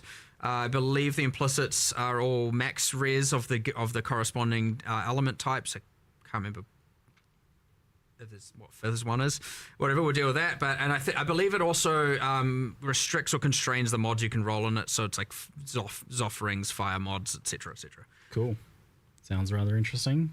The unique crafting as well looked pretty wild. Like, I was pretty excited to see that. I expected it to be like it would remove a modifier and then just replace it with like a random rare modifier or something. But it seems like they're actually handmade modifiers, like there's bespoke modifiers, and even multiple, like those 2 Quill Rain ones. Is this just like a long list of them? And surely you can't do 1,000 uniques worth of those. Like, I actually don't know what number they got to, but effectively it was just like, we'll just go until we run out of time. But yeah, like there's just a whole bunch of uniques. It is here's the list of mods that it can lose. Here's the list of mods it can be replaced with on a per unique basis. Yes. Right. Again, not all the uniques. I almost assure you it won't be the majority. And obviously you're not going to be getting pinnacle boss uniques from here and stuff like that. Those are restricted to things that have specific drop locations. But yeah, that being said, it is a list. Yeah. It would suck to, you know, It can't be full lose random. the key There'd be too mod many on an random item. So little generally broken speaking, things. we don't allow like what gives that unique full identity to be removed. A lot of it can be either the fluff stats, sometimes the downsides, some stuff like that. So yeah, we'll just kind of see what happens there. If people love that, it would be the thing where we can add more and more and more and more, and then eventually we will have the entire unique pool covered. So we'll just see how that goes, but wild. it's kind of fun. You love to see it. So the other thing was these creepy arms that you can grow on yourself. I love that. We just, here, have an arm. Sure. Just plug it into your back. Why not? I mean, we were shoving rusty bits of metal in ourselves and stuff before, so why not continue with that? But these are like, it was in the video, but I didn't really like kind of understand kind of how impactful they'd be until I was messing around with it, especially for leveling. But these are like pretty major skills and an extra layer, because especially so there's 16 of them, and you can have 2 of them, and they're like a mixture of auto casting skills, proc based things, so like on attack or something, and manually cast in some cases as well. Like I had a tornado that was like crazy. So these seem pretty significant. What's kind of like the plan for how impactful you want these to be, or like, especially at endgame, like they'll definitely like very impactful while leveling. Obviously, there's always going to be a spectrum of usability. Generally speaking, yeah, they're going to be pretty powerful. But you know how strong characters can get. They can generally outclass everything. That being said, for a long way, they're going to be pretty damn useful. And That even making beyond there, mercability there's useful. generally you can scale the difficulty of the game like hectically. You'll notice like something I think you observed as well. The numbers on the skills are like out of control. Yes. That is because they don't scale with your stats. Oh, okay. They don't. Obviously, debuffs on the enemy, anything you debuff on them does.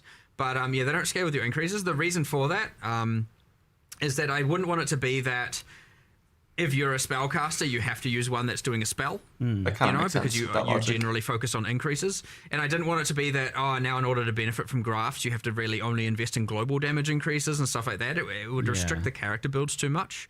So we made them not scale with your character stats. Obviously, again, as said, if you reduce the resistances of the enemy, then the enemy takes more damage, that kind of stuff. But yeah, there's a kind of a lot of them that vary from utility through to just like pure offensive power. They all also just come with stats, so And yeah, as you said, if you didn't want to, like, there's ones where you use skills and you can use that tactically. You can merge that with some of your abilities. Or if you just want to, you know, effectively let it autocast, there are versions for that as well. If you just can't be bothered, that's also fine. And honestly, at the worst comes to worst, at the end of the day, they still kind of just give some mods, and that's fine. And they are obviously used to, if you want to get one that just like specializes in harvesting more graft blood, that's also a thing you can do, because those systems are linked. Like the grafts do gain the graft blood, which is what you give to the Genesis tree to give the items. So there's kind of a nice interlink between. I mean, they should really be replacing the power that you previously got from mercenaries, right? Like if the league needs to give you a something that's going to fit in that power curve, so therefore you could look at it in a similar. They are mercenaries on your back. In a way, you could say mercenaries on your back. That's what I was kind of thinking. I was messing with. Like, okay, so we're gonna have two of these. It definitely feels like how I was looking at the mercenaries and picking mercenaries that had like two really good skills. Right. It was kind of a similar idea. So the design of mercenaries has informed this somewhat. Then it seems. Sadly, you can't gear your arms. No. Can't put items can't put on a bunch of rings you on some them. gloves. Tell your arm to hold a sword. You know, that would have been kind of fun. Mercs with prototype are not a good standard to compare to. The that was way OP. David explained the graphs to me was he said they're not you, and I'm like, somehow that's really creepy to hear. It's like they're attached to you, but they're not a part of you. That was explaining the scaling. Like that's why they don't scale with your stats, because they're not you. I assume you don't get on kill bonuses either. Don't benefit from your passive tree. We didn't do this, but we had a desire to do unique ones, which I thought was kind of going to be fun. We might do this later, like going core, we'll do it, but we're like, what if you, and I think it was Octavian's like, what if you had a leg growing out of your back? What does that mean? And I was like, what if you had like a good jacked quadrilla arm or something? Because I was like, you could just have unique ones where they have like just like deformations, and you can have like random, deformed crazy things going on, or like I think I had a design. I was like, what if there was one that was like converted, you're like, I don't care about the league, it converts all graft blood to gold or something, and it's a kind of like cursed pirate treasure arm or something, and we'll see if that goes somewhere later, but I think that could be kind of fun to play around with. So there's definitely some sort of like biomutant kind of combining of limbs and genetics and stuff. Mix corrupt items to get 5 max res. Later mechanic, right? Like nice to have these things you can expand on. So so it looks like you can synergize with them, but you don't necessarily scale them directly, like you're saying. You can deal with enemies and things like that.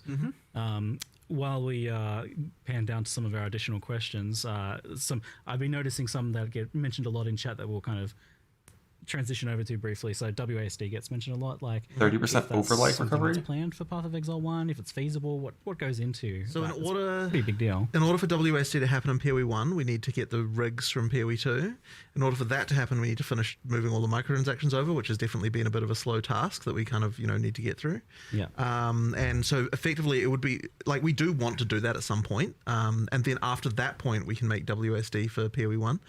But yeah, it's just a question of getting through all that work, and then we can do it. Like, I'm not against it by any means. It's just it's just, I mean, I want it to happen. It's just getting all those things moved over to the new rigs is the limiting factor. Yeah, and you want it to be kind of reaching a certain threshold, it seems like, of quality. Well, I mean, so yes, you can do it. You can do it like just like where the character just rotates. Yeah. But I wouldn't say that gets like that. The quality of that is really not great. Like, I don't think it feels good.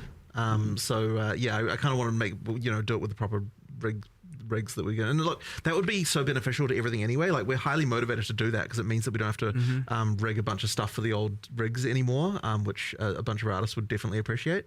We will get that done, and then it's going to take a while. Like, it could be quite a while. The biggest benefit from the rigs is just that we're going to then be able to actually do a lot more new skills. Animation in PoE 1 as well that actually use new animations, and it's not going to be an absolute nightmare to try and make. So that's going to be epic when we actually get to that point and can just be like, okay, floodgates open, let's go and make a whole bunch of new skills that are using new animations. Because you'll notice, even though we have a bunch of new skills in this patch, it's all using the existing animations and different means of delivering it. So generally speaking, we have kind of your spell projectile, spell AoE, spell buff. They're kind of separated into all these categories. Yep. And so when you generally do a buff, you just use the buff one, and AoE use AoE one.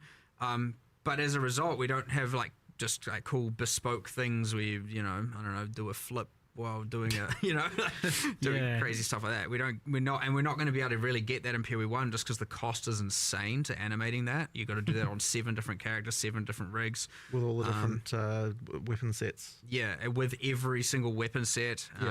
And because generally PoE1 doesn't have like as much restrictions on the weapons to skill association, it would you'd be like, oh, it's it's not great. It's really not great, and it would be like the cost of doing that would mean we'd have to do so much less other stuff. The ski stone is pretty good. I mean, just a random tangent on why the rigs. Even if you ignore the vassal part, like immediately I'm just. If you have your character set up right on a life-based character with no ES, we'll do it eventually. It's just like if you have good region to overcap, you just have like 5 max res and 30% over. For animations and things like that, because that. It's not over leech, it's over region. It's not like very static. So if you're not going to hit very often, you have just like 30% more life. Stuff getting ported back. It's kind of neat. Is no ES full ES? No. The way you do the second node is you get like 1 ES or 2 ES or 5 ES. Well, I mean, from some like ring prefix or some very small source. For no other reason that and then you can get ES on hit with attacks. The side effect of making the game look better too, which I guess is good. It's a flat number at 2 with like Blood Rage or any sort of degen, and you'll just constantly just go back and forth between full to none. The ancestors, and what's the plans or status of that? I mean, we want to do it. That ultimately is just a resource thing again. It's like it's one of those ones that it can't be 1-to-1. It was too gameable, too solvable. Like got to a point where it was like this is the strat you do. We need to like fix a bunch of stuff with it. It's not out of the question. It's honestly just a like whenever we assess the scope, it comes up all the time. And it's like, oh, we could do this, or this. What do we? And it's always going to come at a cost to something, and it just has been so far. You know, at least 326, 327 that we've wanted to make sure that we had other priorities, I guess it's safe to say. So TBD, who knows? You know, well, every single time we don't like plan too far in advance with this stuff. So generally when we are at the next league or the next 2 leagues worth of discussions, it's like we have a list of things that we could do. It's in that list. I'm sure it'll come up at some point. So we'll see. Feel free to be coy about this, but it seems like since something similar is occurring in Path of Exile 2, that might help you kind of like solve some of these questions for PoE1. So maybe that gives people an idea of the time frame. Well, as I said once, if obviously there's a could do with respect to PoE2, but if we manage to go down that route, we get to do the exact same thing we did with Breach here, which is that if we have all the monsters made, you know, and a lot of art made, and a lot of encounters, so even if it doesn't appear the exact same way, hold up, who cares? It'll allow us to do a massive shortcut, which would mean that all of a sudden it is way more. This has already been nerfed. As a feature without having to compromise too much else. So nice. Yeah, I can see that. All right, let's talk Endgame, and I'm sure you're Endgame. anticipating a discussion on Tier 17 modifiers, modifier design, their addition to memory strand maps, risk scarabs, and map modifier effect. So I list all these things out because they all come together to form a bit of a tangled mess of late Endgame. And I'm just curious, like, before we even get into like what people are asking or what people are saying about it, I'm curious what your guys' thoughts are on this topic, I guess, of Tier 17 modifiers and their impact on late endgame. I mean, the main thing I'd say there, like just as an overall view on it, is that like T17s, there's this tension between, like, it is not a good place to be when there's a tension between what players are enjoying and what the thing we want to try and do is. Like, that's like a problem that needs to be resolved. So effectively, it's like, what T17s are supposed to do in theory is something that we want, which is to say, like, you know, that like you get something that you don't necessarily like want to have to play against, and like, you know, like you have to actually, and you have to deal with it or come up with a way to get around that. But in practice, players don't want to do that, so there's something clearly wrong here.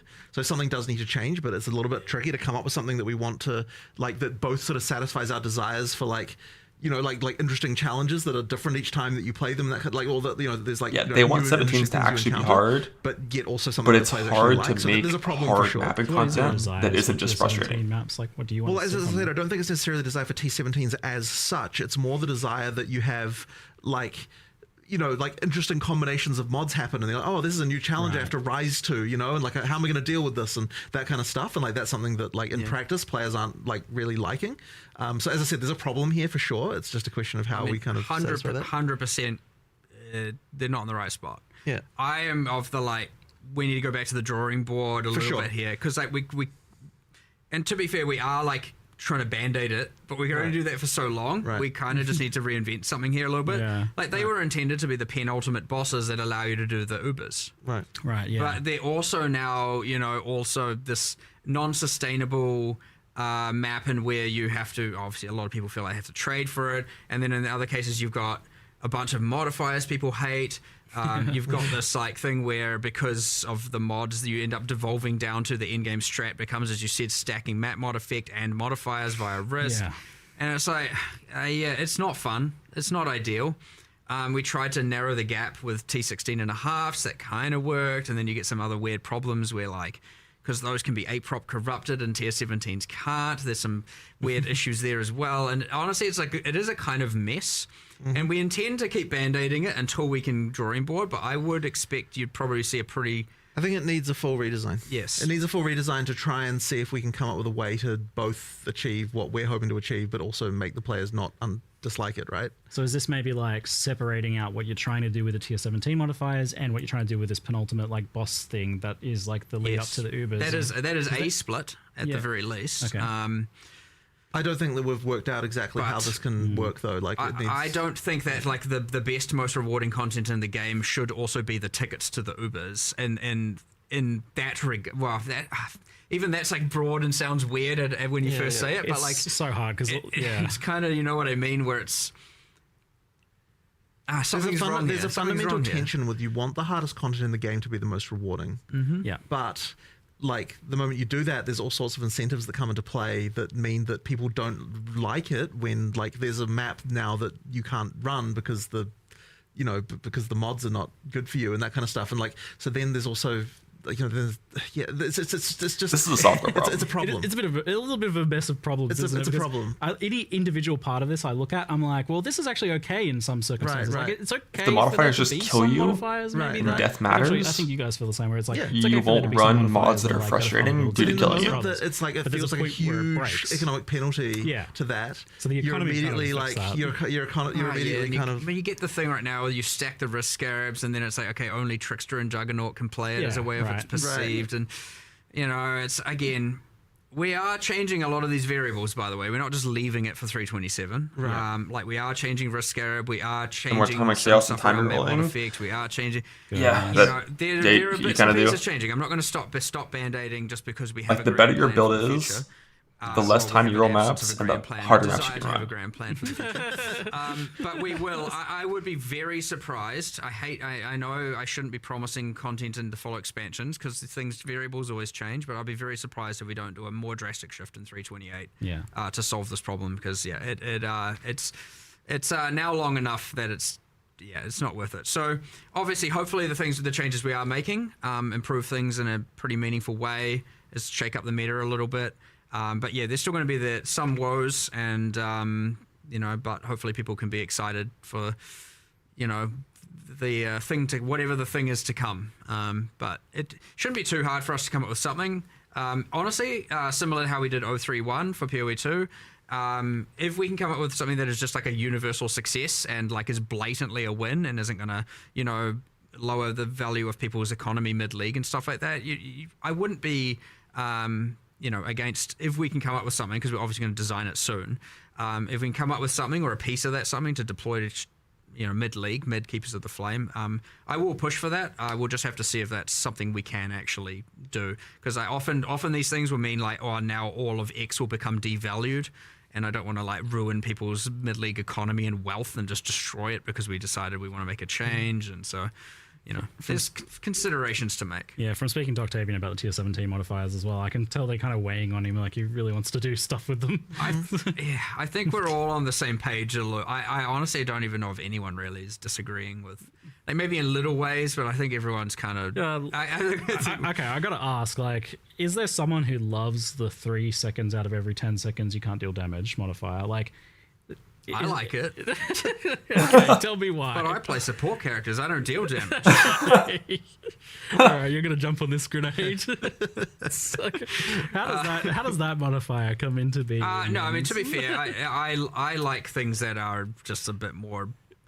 I'm a bit more masochistic in that regard. That's So, what I was gonna say. I'm not attempting to put my masochistic views on the player base. I understand that, generally speaking, people aren't for that kind of thing. But you know, I also liked trying those things, seeing how it is, and you know, there are things where these can exist. Like if this was behind a couple more layers of some sort of more niche corruption mechanic where players, or you know, some crafting system over here where players can kind of choose to do it but don't feel forced to do it.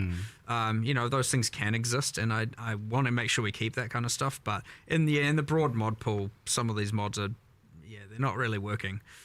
Yeah, it was. I want to log in, man. One in the like action speed reduction from using your skills, and I think there was the petrification statues that get mentioned a lot as well. It's the drowning orbs plus that plus. We skipped to that part. Okay, thanks for making me slow. The part where I can log in. I mean, the thing about slowness is you do feel it. Wants to control F this time. It's like often you can just be like, I'm just going to ignore Trickster. that. It's a nothing mod. Physically painful sometimes. So you know, but it's a bit overboard right now. Yeah.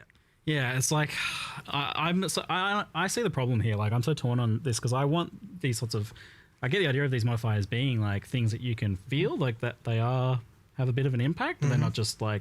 Well, I don't want everything to just be another multiplier making the monster get closer to one-shotting you. You know what I mean? Mechanics to happen. Yeah, you want something, but there are some that are okay, and there are some that are not, and we just haven't found the perfect spot. There's an analogy about this, which is like, you know, how do you feel about immunities in D2? It's another sort of similar situation, right? Where it's like it forces you to change something about what you're doing, and a lot of people just really hate that. Yeah. And it's kind of like a similar sort of situation, I think. Yeah, I'm the same. Like, I like the idea, but I don't like the execution of that at all. Yeah. Right. Or the and I think we're actually sort of running into a similar situation with this. Yeah, this is it is kind of your. Yeah, I mean, we've danced with this a few times in the past. For sure. We had some immunities on some pinnacle bosses and stuff like that. We talked about it in previous chats a long time ago.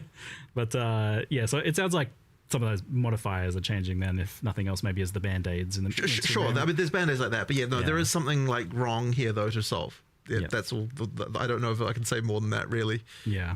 With the map mod effect and the Atlas tree in particular, I'd rather there was like 15 different ways to scale difficulty and reward, as opposed to just like, here's the stat I stack. And it's just like straight multiplicative. Right. I don't know. I want, because obviously a lot of the stuff on the tree is affecting the leagues and the content.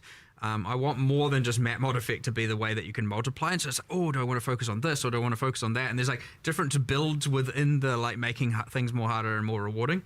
But yeah, right now it's just like, well, obviously I just stack all of that. Like quantifiably, it's obviously better, you know. And like there's I don't know. It's a little bit lame, honestly. It's kind of just a boring thing right now, and you know, I don't know. This again, drawing board, 100% back to it, revisit it.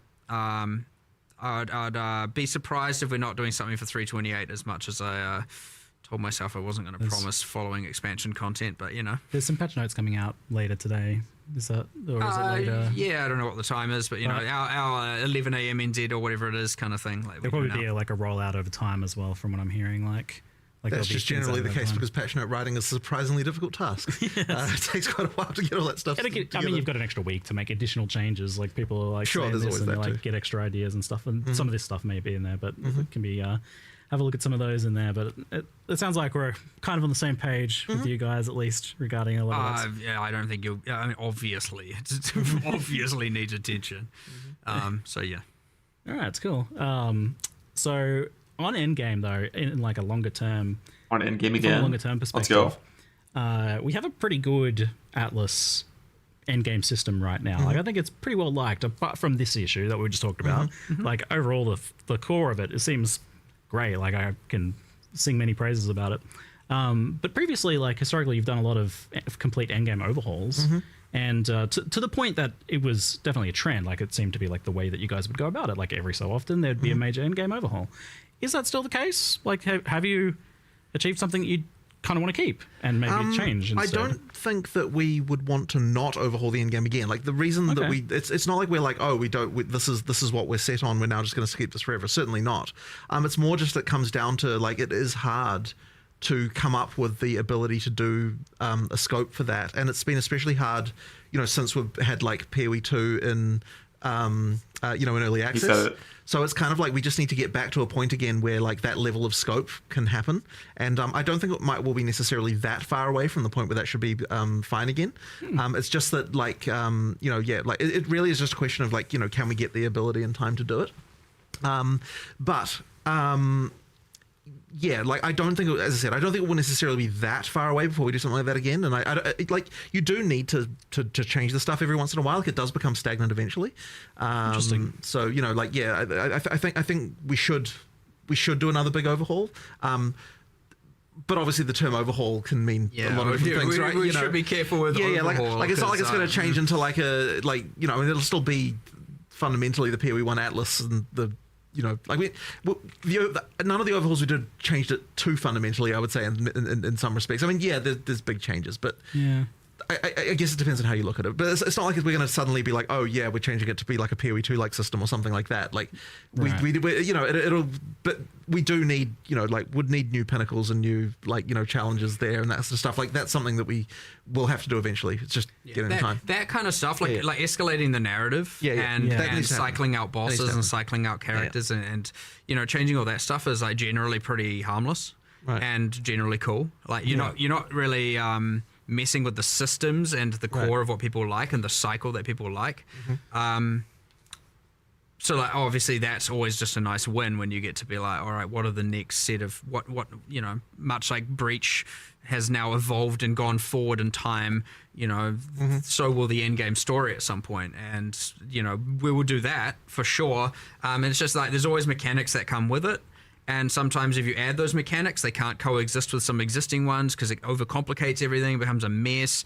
I would hate to have, I don't want to add more systems and now all of a sudden it's extra steps even more over to have to do on your maps before you run them and that kind of stuff. So sometimes things need to be replaced, but like, we appreciate the fact that PoE1's endgame is in a pretty overall. I mean, everything always has its problems. I'm not going to deny it. We just discussed them, as you said. It's in a really fucking but good it's state. in a pretty damn good spot, and there's so much good about it, and I don't want to ruin that. So we'll be very careful with that stuff. But honestly, generally, we'd like what you might find is that we use this T17 thing as a motivation to go, what is the redesign? Okay, let's use that as the like crux of what we design around and fix the problem both narratively and like game design wise by removing these problems from the game, creating something new in its stead. And I think what I'm most curious about is like if let's say you went into a meeting today to try and come up with a new end game for PoE1, like an overhaul for it, would it still have an Atlas passage tree like it has now? Yes. Yeah. Yes. There's no way you'd get rid of that. I already know. It's too good, right? I already know what it is, so I already have it in my mind. Oh, okay. You were saying before last time that it's deep in my mind. You've got a story arc planned. Well, the Secrets of the Atlas was intended to be part one of a multi-part, right? So I've got the other parts, or at least most of it. And yes, the tree is still there. And honestly, I don't think anything is fundamentally in my plan in my head is changing enough to cause any concern. So, I mean, all right, great. It's all for the better. I'm pretty confident of that as well. Great. And now everyone will have to just wait to see what those ideas are for an undetermined amount of time. I assume we'll get a follow-up to the story, maybe next expansion, perhaps, of following along what's happened to that. It was pretty interesting last one. We'll see, yeah. So let's talk a little bit about balance. There wasn't too much revealed about balance in the reveal trailer stuff itself, but I know it was mentioned that there would be a bit of balance stuff going on here, and I've had a chat to a few people and scoped out some things. Like, for example, there is the unplayed assassin that gets asked about a lot, and it seems like something's happening for assassin. Yeah, that actually came kind of recently. We were just like, can we really... I think what I had said, and my intention was to do this for both games, is like, we should at least look at... Like, at least with respect to Ascendancies, look at the least played class, especially if it's been consistently least played. Yeah. and make sure that that's on the radar and getting some level of improvement. And even if it means we have a go at it, and if the scope's too high, we do it a bit later, and if the scope's within spec, we do it immediately. In this case, we looked at the Assassin. It was like 40% lower, at least on the primary leagues. It was like much lower usage than even the next class, and then so it wasn't doing very well. And it's been the case for a little while. So we were like, look, let's just do something. Like, it's better than doing nothing. So obviously we just put together what we could over a couple of days and kind of mix and match. We had like 3 or 4 different iterations, and it came up when we were looking at it. It was like the whole you have the interesting thing, you go and look, you look at the class, and it's like, why is the ruthless poison node better than the non-ruthless poison node? Weren't the classes on ruthless meant to be a bit weaker? And then it was kind of like, oh, okay, well, that's a thing we can maybe draw inspiration from. And we just did our whole like process for Amazing. that. But yeah, so we teased that last night, whatever the time zone is, hopefully people enjoy it and play it. But yeah, I kind of want to get into the rhythm of every expansion. At least we look at, not necessarily change, because it depends on the scope a bit, but we at least give it a go of making sure we look at the worst class no matter what, even if Ascendancy classes aren't part of our the package of things that we're wanting to improve. Because sometimes we do a focus on Ascendancy classes, other times skills, other times this, other times that, and but I was like, okay, it's like, this is pretty bad. Let's do something about it this time and see if we can be consistent with that. No promises, but we'll try. And there's a little bit of a wild card in the mix here with Bloodline Ascendancies. So just to clarify, these are Ascendancies on top of your original class that you can choose where to put your points. Same point pool. And the reason a lot of people ask, or immediately are like, well, one, you give separate points like Affliction. And the real reason is combinations are great, but also I didn't want to have to water down the power of the points.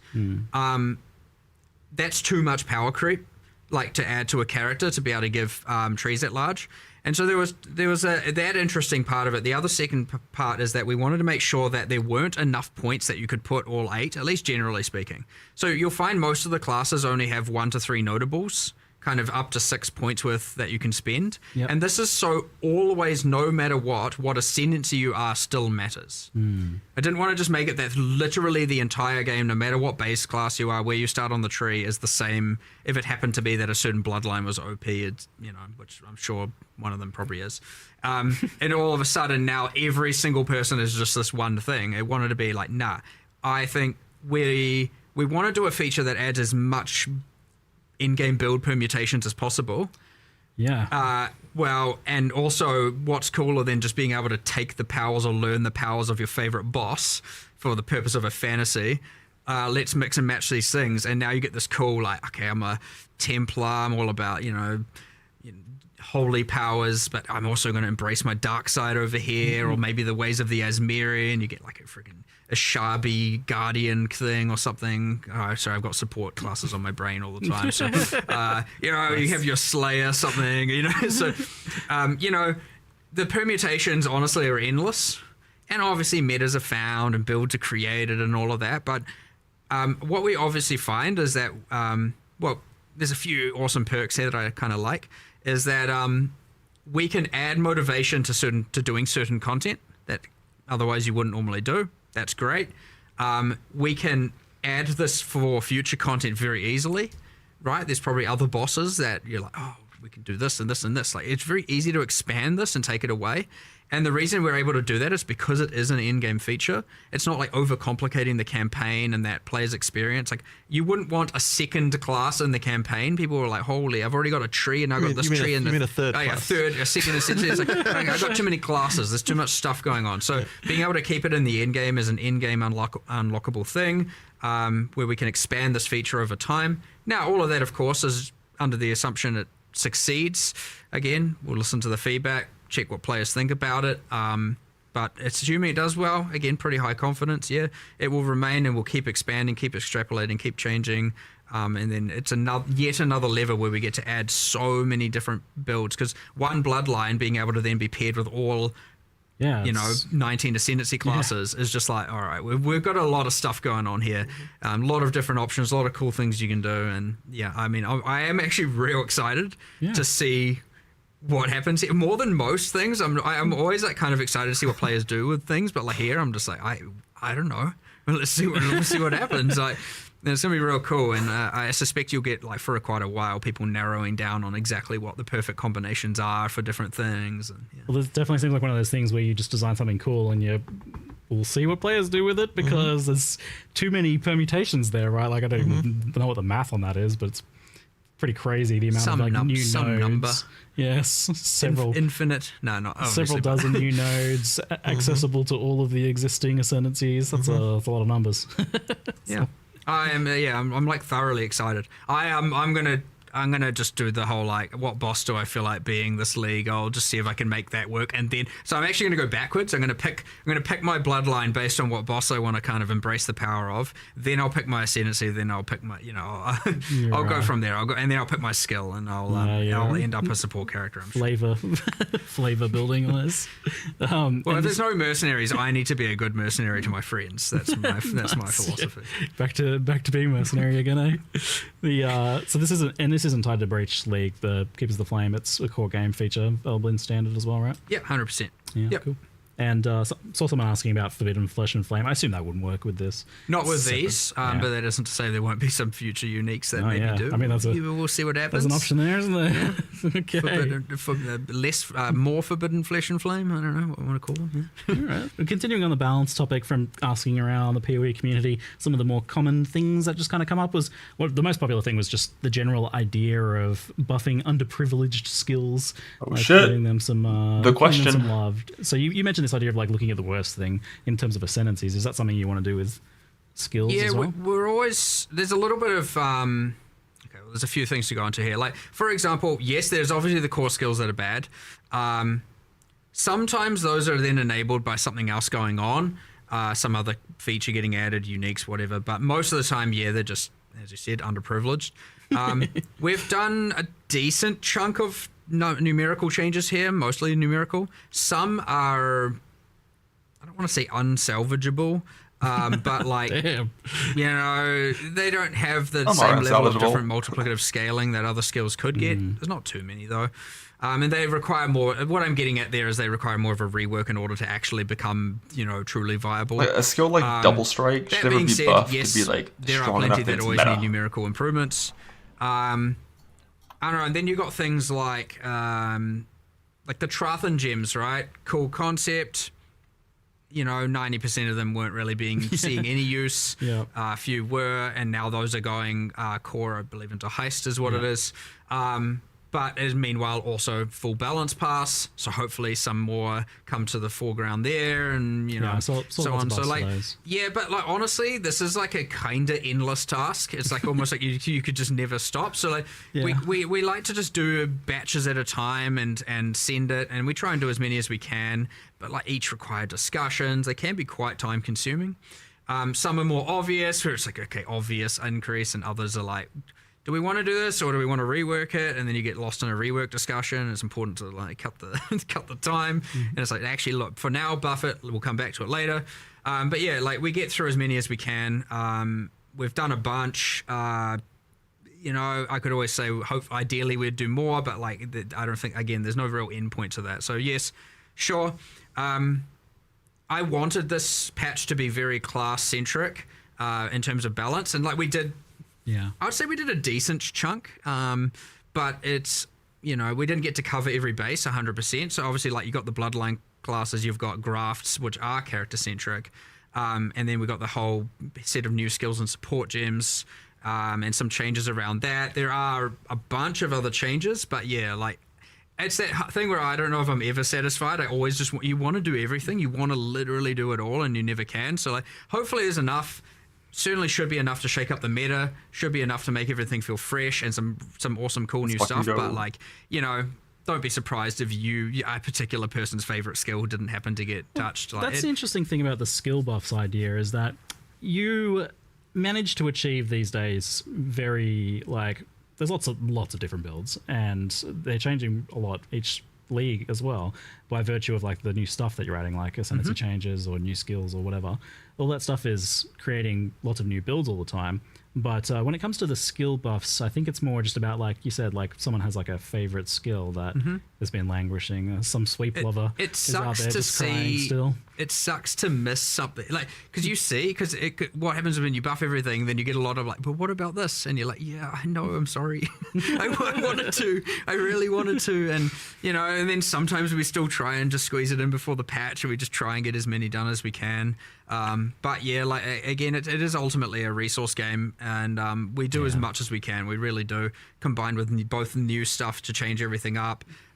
Bringing like excessive outliers down, and we do try and improve as much as we can. And this time we took it upon ourselves to add a bunch of new skills and supports, and so I don't know, there's heaps there, but you know, it's that thing where a few people are going to have missed their thing, and there's a few, you know, you want to do hand casting, you want to do that, you don't want it to just, I know that's come up, and I think even you mentioned earlier as well, it's just like, it devolves down to often, you know, either Archmage or you know, Ephemeral Edge and like that kind of stuff being just like, well, obviously, right, quantifiably better. And so yeah, it's the ideal thing where He said the thing. We'd He make some said the changes to thing. some of those, and ideally said, bring "Oh, up God. something else." But you know, We have to sometimes play E-Blade. you get some of it, not all of it, and everything. But yeah, there's heaps here. Just you know, you never quite catch everything, but there will be new metas, there will be new builds, and probably a lot of existing stuff will still be, you know, pretty decent. But yeah, there's a bit of nerfs, bit of buffs, bit of, you know, it's how it goes with all of this balance stuff, really. It's a bit chaotic, but, you know, there's something satisfying to it. But, yeah, as I said, you never really fully get everything, and thus you never fully feel satisfied. You kind of answered my question a bit, because like one of the popular archetypes that's come up as being a bit problematic is hand casting, self-casting spells, and usually I think what gets brought up with that is like slow base cast speed, and that in turn making things like echo feel bad, and mana costs being I don't rough think as well. we've done that enough justice, for sure. Yeah.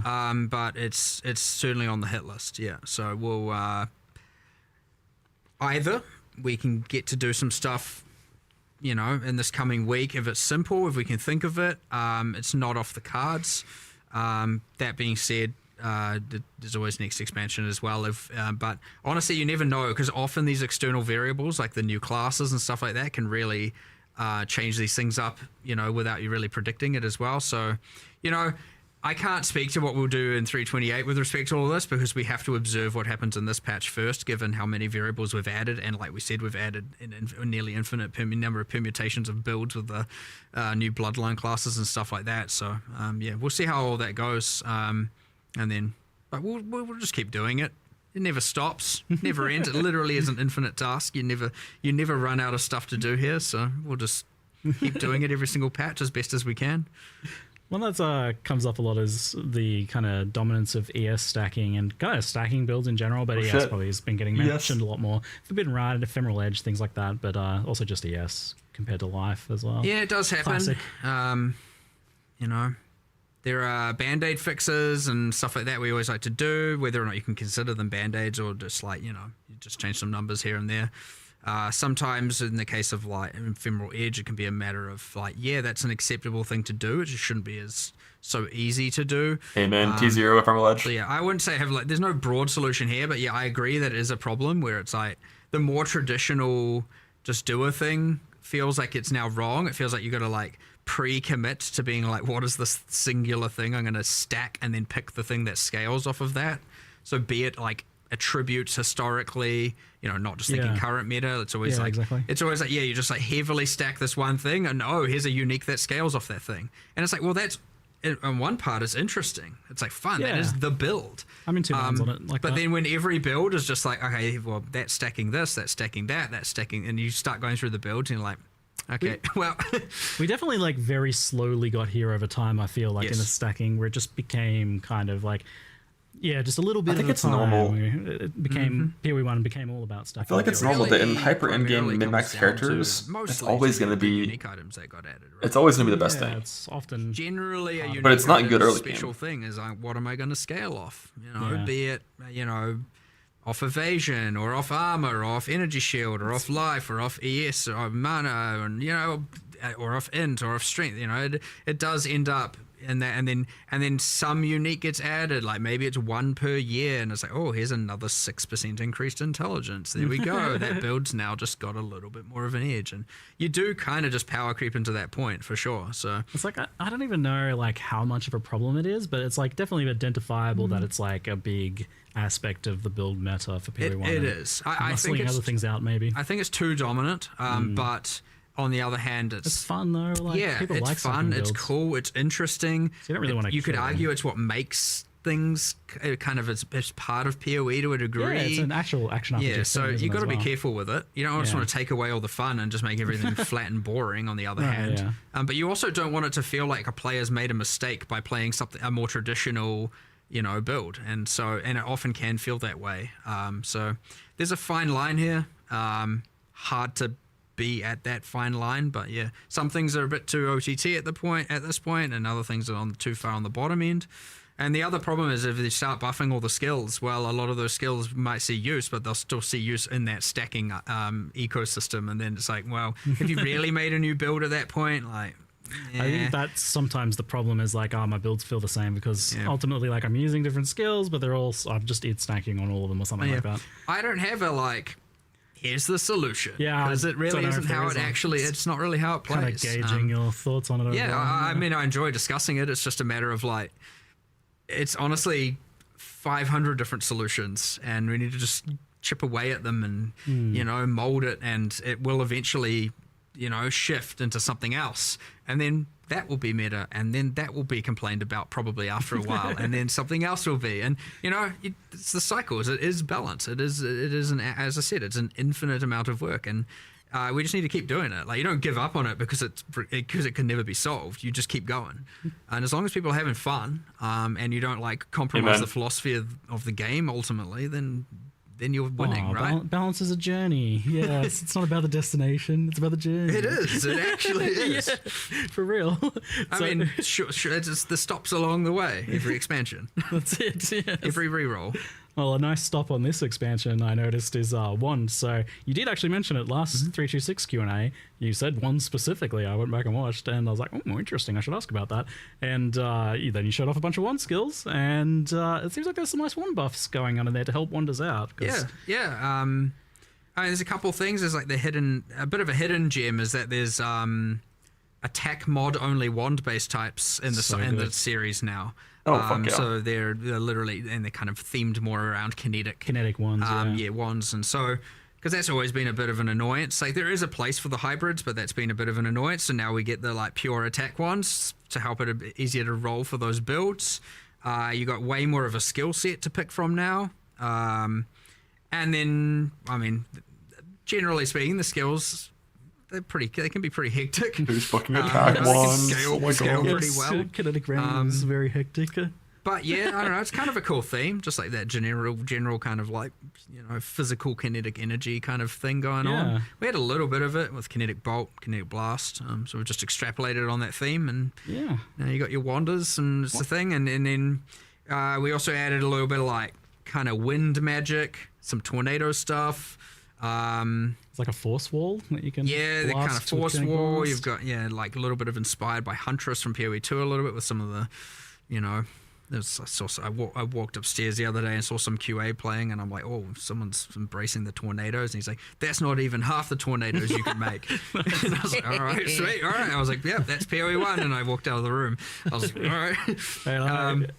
I blasted I went through 4 yesterday on a wander, and I was just like, man, this is so good. I was having the time of my life. Like, oh my lord, the new skills and the wands. And it's like, it's not just the kinetic ones as well. Like, it actually pairs pretty well with the other ones that have like the flat added elemental damage. And it all kind of came together a bit. It's like, it's cool. I definitely in the past I just kind of like wrote ones off. I was like, yeah, they're never gonna get to wands. It's like forgotten about. It's always been pretty kind of just, it's niche. It's actually an interesting thing. I mean, obviously it was designed before I started on PoE, and I always thought, I was like, yeah, that's kind of cool. Like, that wands that aren't about just spellcasting. It's they're about doing attack damage. I thought it was interesting. Pistolero style. That's what I like about it. Wands. Yeah, this might be the largest update to wand attackers that we've ever had in now like Champion water 15 time years or something. Oh no, it's trickster water time. Look, I know there's some people in the Come chat on. have been a long time Come waiting on. for this. Don't be one. silly. Yeah, you're right. It has been your forever. moment Don't be has finally silly. come. We're in stacking. It's good Cool. stuff. But yeah, there's a few other little gems in there as well, like some fire archer kind of things, and there's Or some that I Jug, want to straight still stack wander. extrapolate on. That's a but thing. like wands was the main focus. Yeah. Yeah, definitely a lot of love for ones, and pairing in nicely with the added skills from the hands on your back as well. Yeah, Pretty yeah, cool. yeah. Lots of fun synergies there. So we kind of touched on it a little bit earlier, but shifting gears a little bit, I'm curious about the long-term development of PoE 1. Like, how much is PoE Classic, PoE 1 kind of like sacrosanct to you? Like, how much do you like not want to change it? Or because you've been taking things from PoE 2 and feeding them back into PoE 1, and I'm curious, like, is there points you get to where you're like, well, actually, let's not push it too much closer to PoE 2 in that direction, but keep it its own thing, or maybe like actually let's kind of preserve it as it is to some extent. I wouldn't want PoE 1 to ossify into something where we feel like we can't change stuff. Like that would be bad. Cool. But Sounds cool though. Yeah, but it's kind of like okay, the stuff people that we'll probably take back from PoE 2 is more around the sort of QOL areas Yeah. of stuff, right? So obviously, people would have been rioting if we hadn't brought async trade from PoE 2 into PoE 1. That's obviously something Async trade, required. yes, sir. And so it's been sort of nice that we get to do a little bit of like proving grounds in some cases in PoE 2 for some of those changes to see whether or not it'll be okay. The thing we wouldn't ever do to PoE 1 is make changes that would break what people like about it fundamentally. So there's things like the trickiest parts, things like the way that item drops are and stuff like that. Like I don't know that, like, even though there are things I don't like about that, I don't think we could necessarily change them either. In terms of so like there's stuff like that you just have to kind of like let it be, because they could easily break stuff that people really like. It kind of raises the question, like, what is it about PoE 1 that is like that does need to be kept? That is kind of what makes it feel like itself that people do love. I think that it's hard to even define that, quite frankly, and because smoothness of combat. Yeah, like it's a mix of things. I mean, look, the thing that PoE 1, I guess, has become known for, as opposed to PoE 2, is just like the combat pace stuff, like where it's just like ultra fast in a lot of ways.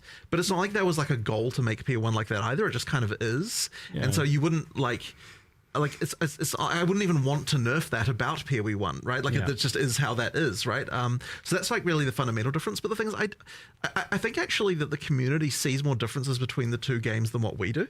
Like from our perspective, like it's like there are I don't even know how to really get into this exactly, but it's like, we're just trying to make a good game. And it's like, it's not like we changed design philosophy or anything like this, right? Like it's the same design philosophy from the same designers. Yeah. Like going on in both. It's more just a question of like PoE 1 got a bit out of control in certain few aspects, and that's kind of become part of its DNA, and so we can't really change that. And so when it comes down to stuff like that we'd take from PoE 2 to PoE 1, well, it's just like all the things that PoE 1 players would like, and none of the things that PoE 1 players wouldn't really. I mean, look, that's ultimately we want to be doing. But yeah, I wouldn't want it to be. I wouldn't want to be in a situation, as I said before, where it's like, okay, we're like PoE 1 is in some kind of perfect state that needs to be preserved forever. Like I don't think it's like that. We do need to be able to make changes. So yeah, it's just a question of. I think a pivot with PoE 2 out, and this isn't obviously black or white, but PoE 1 is, we always had and this is still true, we still want to bring in new players. But I would say PoE 1 now, it's more important to us to keep the PoE 1 player base, the fans of the game, the long-term players, the people who love PoE 1 happy, as opposed to going, we need more new players, we bring people in. Whereas obviously PoE 2 is still now a growing game, there's a new audience available, that kind of thing. So obviously we still want people who love PoE 1 to love PoE 2, that's the ideal world. But that being said, when we're looking at PoE 1, we're not going to try and do anything that's going to compromise what the fans love about it in order to bring in a new set of players at this point. I would say that's going to be pretty rare. So it's about making sure that the people who do love the game continue to love the game. And that's why you're probably going to see less in the way of some grand structural change to all kinds of stuff. because, you know, if that change would bring in a bunch of new players. Like, I think making sure you have a good, popular game that people love will inherently bring people in, because people will see that positivity and be like, I'm going to give this game a try. Yeah, less focus on bringing in new, more focus on keeping the existing fan base happy. And whereas obviously with PoE2, it's a bit of a different story where we really did think like, you know, there's a new room for a new audience here. There's room for a different audience. Like, we want to make sure we get as many of those players as possible. What would it take to do so? But ultimately, at the end of the day, what that then ended up boiling down to, aside from obviously modernizing graphics, changing the feel of combat, honestly, the biggest change is just balance. I don't necessarily even think about it, I think, in the same ways. Like, I'm not thinking I'm making changes to bring in new players. I'm thinking, like, what are the things that I want to improve that I think that we can't change about PoE1, because they are somewhat like you know, would be impossible to change just due to the game feel changing so much. Yeah. And so, like, you know, like really for me, it's like, you know, I'm on a 20-year quest to make the perfect ARPG, right? That's my sort of like design thing. And it's like nothing actually changed between PoE1 and 2 philosophically, other than just learning about some things and deciding, you know, I want to improve things in certain ways. I do think there is a little bit of an assumption that a lot of philosophical discussions occur with respect to, like, outside of talking about dexterity and stuff like that. Honestly, Yes, that continues. most of it is just like, we're just kind of get real passionate and just start coming up with real cool ideas of shit that sounds cool that we want to deliver. Like, we're not really having discussions about like, hey, okay, today, Jonathan, let's have a discussion about how many new players we can bring in. Like, we don't do that. So, about like, I'm trying to boil down what we are. You know, I'm trying to turn it into a philosophy, but the reality is the process is just like, how can we make cool shit? That's it. Cool shit that's fun, that doesn't like compromise things in too thing of a way. Things people will love, things people will enjoy. That is the ultimate goal at the end of the day. As I said, making whatever the visions are of this infinite quest of making the perfect ARPG. So, like, you know, it's always interesting trying to be like, how can what are the rules? What are we going to change? What at the end of the day, it's just like, well, I don't know. We'll just continue to make cool shit, and that's just generally what we're going to do. And so, I don't know. It's actually a little bit hard to try and decipher that down into like a set of rules or something. You know, it's like, I don't know. If it's cool, if it's fun, if people love it, then it's a win. And it's good that both games have a bit of room to breathe on their own then, because you can preserve the things that do make PoE1 its DNA, but are objectively like limits to what sort of improvements you can make to the game. But I do have an important question for you both. What bonus should dexterity give you? Oh, jeez. got a few hours? See, I know this is every time I come over here, I feel like this comes up. It's been going for a while, hasn't it? Oh, for dexterity. sure. What do you get for dexterity? Yeah, still haven't solved that one, At this point, I just feel like nothing. Just Action nothing. speed. Just vibes. We just call it we rename it to green attribute. It just does nothing. It's an organic attribute. Like, very nice. All right, so still not solved there. So you did mention that asynchronous has come over to PoE1. It's like, initially I was like, there's almost not a question about that, because it went into PoE2, it worked. Was there any problems in bringing it over to PoE1? Not really, to be honest. Like, I think it basically, I mean, the fact that PoE1 got the gold already kind of meant that it can kind of work. But the gold is a thing though. Like, it is, because of the fact that the gold is more scarce in PoE1 more valuable for other things. Used. More used for other things. Yes. Yeah. So we had to do a little bit of balance around that. That's obviously, but also like we do have to go through and assign gold prices to everything in the game, and obviously because PoE1 has a lot more different items and stuff going on, we did have to go through and do all of that. So yeah, it wasn't just like immediate. We had to consider, well, hold on, people. The gold balance already was kind of like, tight, like so. And it's in that spot of like, some people are like, I want more, and you do want people wanting more, and so now all of a sudden there's this extra thing. That's a cost, so we have to obviously account for that. What else was there, though? I mean, ultimately, it's mostly just, I guess the console. Yeah, so, there's like the thing. So console previously had a kind of like trade board thing, which is made pretty much entirely redundant by this. So that old trade board is getting ported over into this system now. So that's... we're actually deploying that, just a fun fact. We're going to make a post about it, but we're deploying that a bit, the removal of that a bit early, because we need... there's like a thing where we have to get rid of it before the new system is put in place, due to just like database migration kind of territory things.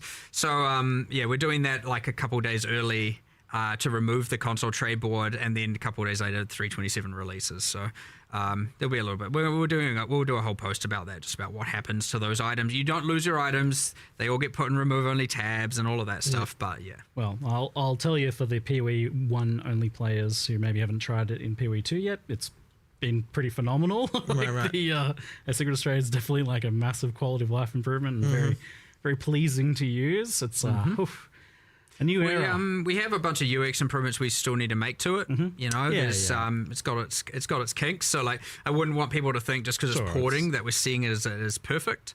You know, I know people have brought up having save searches. Being able to more rapidly, like, you know, you could control right click your item to automatically search for that item. And we're getting that feature, right? I think they even That's incredible. Yeah, I'm talking about things that are in progress. Like, that's actually wild that you're like potentially getting that. That's It's very. I know everyone wants. Is that going to be in time for PoE1's release? I'm not sure. I actually haven't followed up on the exact specifics of that where that's at, but if not, it'll just be mid-league or something. You know what I mean? Like we'll try as soon as it's done on both games, it'll get deployed. Since you're on it, was there like a reason why you can't mouse over items in like your sold items log to see what they were? Like I like that information to be like, oh, what was that sold for 2D of? Tried that, didn't we? But it doesn't. I can't don't see the remember, item, but it might have been that it would require storing the item, which might have been. We discussed originally allowing that. I think.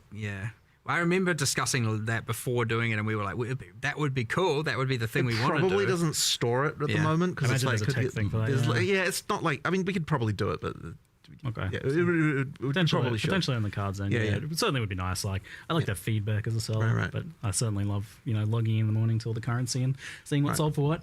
But effectively, I think that like trying to improve the kind of price check experience would be the thing that kind of like the next frontier of like in terms of the in-game UI trade search and sort of stuff. The next slippery slope to slide down to. As long as we don't all of a sudden have like stock market-esque UIs. No, I don't think we're not going to get that. Like, basically, we have to find a way to do that stuff that doesn't get overcomplicated. So like but then that's the tricky part. Like trying to improve that.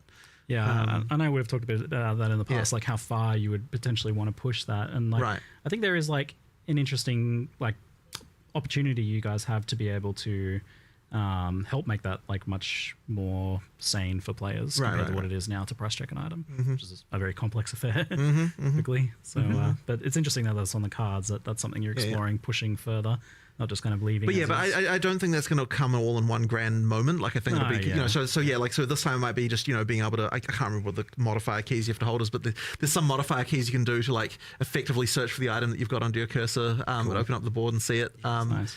It's like, I got these decent pair of boots. I'll just search for that, and then you maybe lower the move speed by 5 or lower the life by 10, and the thing that you want to get into is because there's all the questions around. Okay, but what if these mods are irrelevant and you don't want to search for them, and like being able to do that right? And skill. Exactly, there's like all of those things that need that need a little bit of UX around them that we will. Yeah, slowly improve. That's what I'm excited about, because with the right UX, you could really communicate that skill in a nice visual, physical way to players, which is kind of exciting. Anyway, slightly getting off topic there, but trade is like, it was obviously a big thing, and like for a very long time, you guys were rightfully afraid of like what would be the economic implications of this? How would it affect gearing and progression? And like, I guess like firstly, what has been kind of the use rate of asynchronous trade? Like, how have people been using it? So we were checking on this recently. I think that you got them to look up the numbers on that, and it ended up being around 50-50. Just under half were using the new system in PoE2 so far. I expect that to go up over time. Yep. Is this like compared to the existing stuff? Or? Well, it's just compared to people using normal trades.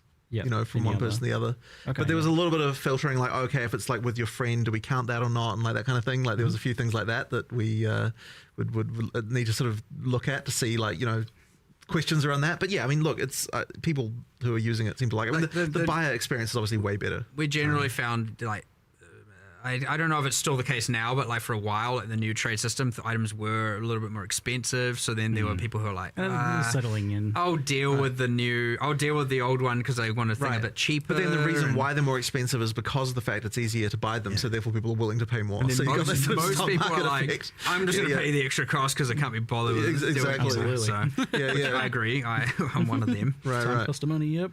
Yeah. But yeah, and it's important to note as well, and I just want to always verify this, if you are a PoE 2 player and you do have your merchants tabs, you have them in PoE 1 already. You don't need to buy new ones. It's good. They are shared, just to reiterate. So, what do you think has been the effect on economy and gearing, and like, is it as I guess as bad as you feel? I honestly want to look a lot more into this, and I sort of suspect that the damage, as it were, that it causes is like quite subtle and harder to appreciate. Yeah. I don't think there's no damage. I think it does matter, and like the things we were concerned about are real. It's just that like it's really hard to kind of quantify that. And I sort of suspect that at the end of the day, the benefits just outweigh that by much higher degree, to the point where like it honestly, like just should have just done it. Was the cost that needed to be paid. But the thing that you were just saying, right, is that like those kind of like mid items are like now worthless kind of thing, and that is exactly the fear that we had, right? Like that's the concern. Yes, Jonathan was asking me before this, like what has been my feeling of like how it's affected my experience, and like I was saying, I'm the player who lives in that 5 to 10 C sale range, like selling those items for 5 to 10 chaos. And that is exactly the fear that like introducing fast trade does kill the values there, and that I mean that's a problem. Yeah. But the only thing that's going to change that is if we increase gold prices. Now, there's going to be an interesting dynamic with the gold and PoE 1, and like we'll sort of be interesting to see there. But we'll have to keep an eye on that one for sure. Yeah. But it's sort of also hard to know exactly what's going to happen with PoE 1 as well, just because there's so many more items. Like there's so much more going on. So like maybe the breadth of the economy will kind of change the dynamics a little bit there. But it's hard to say. It's really hard to say. Like it's. I mean, it's an interesting mixture of phenomena. Like you get the ability to obtain like your starter endgame gear for 5 exalts total. Like you can buy a set of gear basically for 1 exalt each. Right. So like that's obviously there's a big impact there. For sure. I mean that once again that is the fear, right? It's just the like the standard now. The bar for like the quality of our gear is raised to a certain point. And then I guess that has follow-up questions like as to how powerful crafting is, how powerful like item drops are when you first get to early end game, like how difficult the content is. Obviously, there's like there's a whole like follow up here. I mean, we're going to have to effectively look at what all of that and adjust. And the thing is that effectively by making trade easier, it's meant that the difference between SSF and not is effectively increased. And that kind of thing as well. Like, I mean, there's some stuff there. But I mean, going back to PoE 1, I suppose, like... I'm very asleep. I'm waiting. Even though we've got this experience now with PoE 2, we're just going to really just have to see what happens in the PoE 1 economy. And there, you might have to be some adjustments. But it's going to come down to the individual. I mean, either way, though, like the amount of people I saw just being like, please just deploy a league. I don't care if there's nothing in it. Yeah, as long as the trade system's but there, this is the I'll thing, play. right? Like it just kind of has to happen. Like it doesn't even matter. Like there can be problems and we'll adjust for them, but we still have to do it anyway. But of course, like, so it's that's such an improvement. Yeah, I'm loving it. I'm excited. It's good. It's so good. It's very, very good. But yeah, it's certainly going to be interesting to explore this. Like maybe like even next Q&A, like how it looks like if we start to see things over time. That would be cool. But yeah, that's crazy to think about. Like 10 years ago, 15 years ago, we're talking about releasing Breach 9 years ago. Now who would have ever thought we'd have gold and asynchronous trade and a currency market and like, holy, we're not actually are we the same people back then to say. We are, but knock. I know, I'm not. It's like it's a good thing. It is. It's healthy evolution. It's good. Yeah. Okay. So moving on to some kind of mixed questions. Mercenaries was mentioned to be likely returning after rebalance redesign in some cases. I'm just curious, like, does that mean that like some sort of horrible mercenaries are planned to come back, or is it more just about like having the duels there with the gambling or something like that? The intentions they come back, there's just a little bit of figuring. I mean, like with all these things, we have to figure out exactly what. It's very hard to develop. We like to see how players think about it, find the bad things, find the good things, and all that. And it's very hard to develop how it goes into core straight away. because then you'd be working on that and some things might change and then you end up wasting a bunch of time. It's way, way, way, way easier to let it end, to be able to process everything all in one collective and then make the changes and bring it back together. But like, what does it look like? It's a great new player tool. It's great, like, or you know, less skilled players experience tool. But like, what does it look like when it's not the active league? Like, I don't want a mercenary in every area, and you know, there's all these kinds of like things you got to mess around with and change about how they appear. Is it on the Atlas tree? Are there scarabs for it? Like, what does that even mean? I don't know. And then you know, all the way through to you know, were we happy with how they were itemized? Like, you know, I thought it was too free to just put all the uniques on them without really caring about the downside. Like, they would, you know, there's like they weren't balanced quite right. There were some that were terrible, some that were not so terrible, and like, yeah, it's really hard to balance. There's just heaps of stuff to change. It's really hard to do that when you're in the middle of the league and where you're gathering all that information. So yeah, generally, when this is what you find with a lot of leagues, you get the league, you get a break, and then it comes back 1 or 2 leagues later because it's given us enough time to work out all those kinks and put it in game, you know. Fundamentally, though, like, so I quite liked Mercenaries, but I also see it as like the sort of thing that I don't know if I want it to always, like, you always have to hire a mercenary. I agree. Well, it would be mandatory, right? And that would be and then this is the thing with additive power like that as well. Is like the moment you've got that, well, what's the reason why you don't do it? Yeah. And that's answering that question, I think, is like, so that's part something of you're trying to figure out then. Is you'd have to have if you had a permanent mercenary and then permanent grafts and exactly. like, will we now have to start watering down the power systems? Exactly, right. There's questions there. But I think there should be a way to bring them back, and you just need to find the right way to do it that doesn't involve everyone has a mercenary all the time now, which is fine in a league, but I don't think fine for just the game overall. Yeah, so I imagine when it comes back, it'll be some sort of more like limited or maybe. Honestly, it's hard to say. It's hard to say at this point. Yeah, like I imagine there's like a lot of different ways you could go with that. Whether it's like, they're tied to a skill gem, or they're tied to a certain ascendancy, or something like that.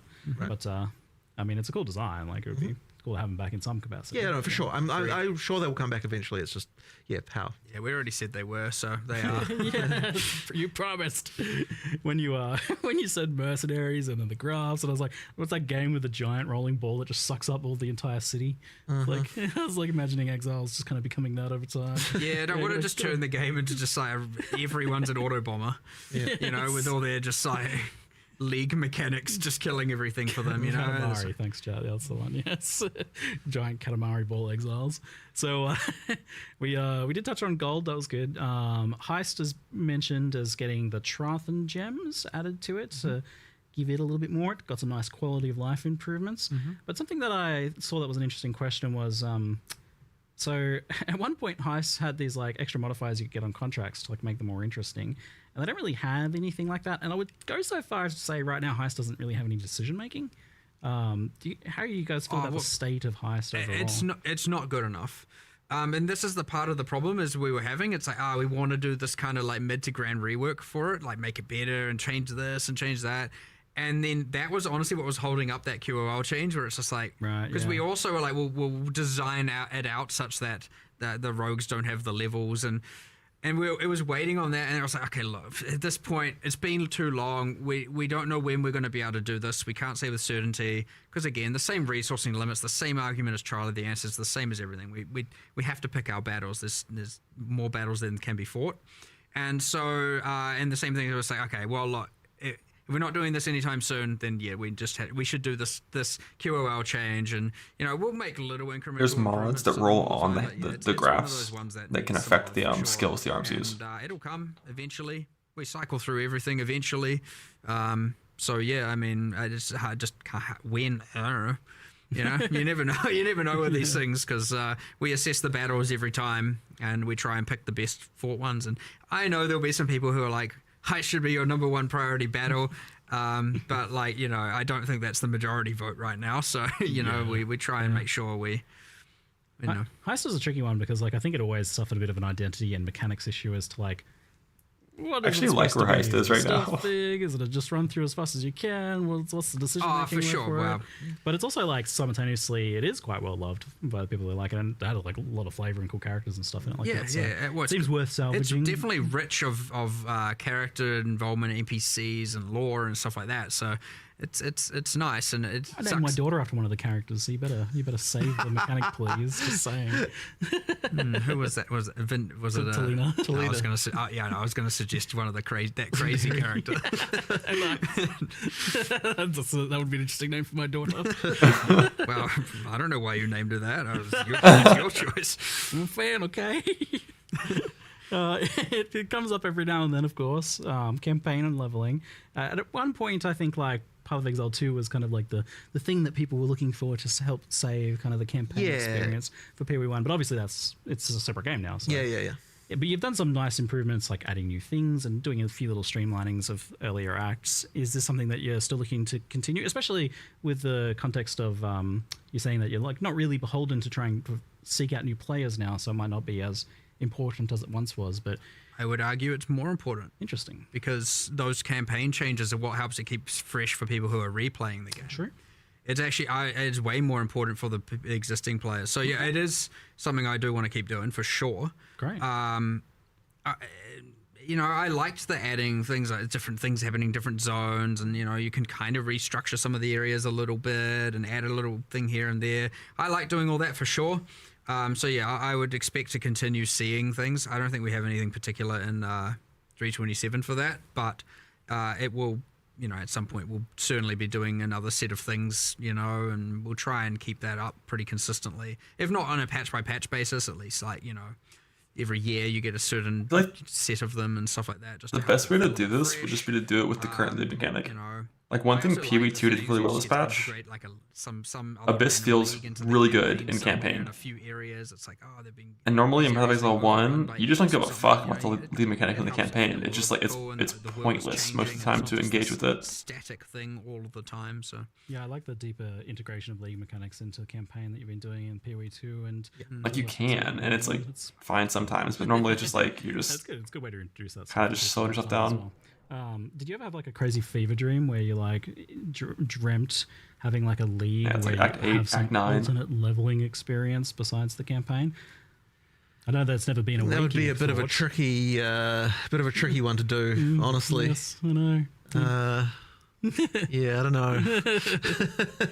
I think I'm pretty sure that has been something we've discussed for a very short amount of time, a long time ago. But don't know if we could really. Yes, I've had some fever dreams about it, but I was just trying to remember what it was, but it couldn't work. I just remember. Because I know, like, people ask about it every time, and I'm like, I guess I'll ask in a creative way this classic question of like, another way to level for the people who just don't like the campaign. Like, I know that you guys, you just want to make the campaign as good as possible. Like, the answer is always, we'll make the campaign better. Yeah.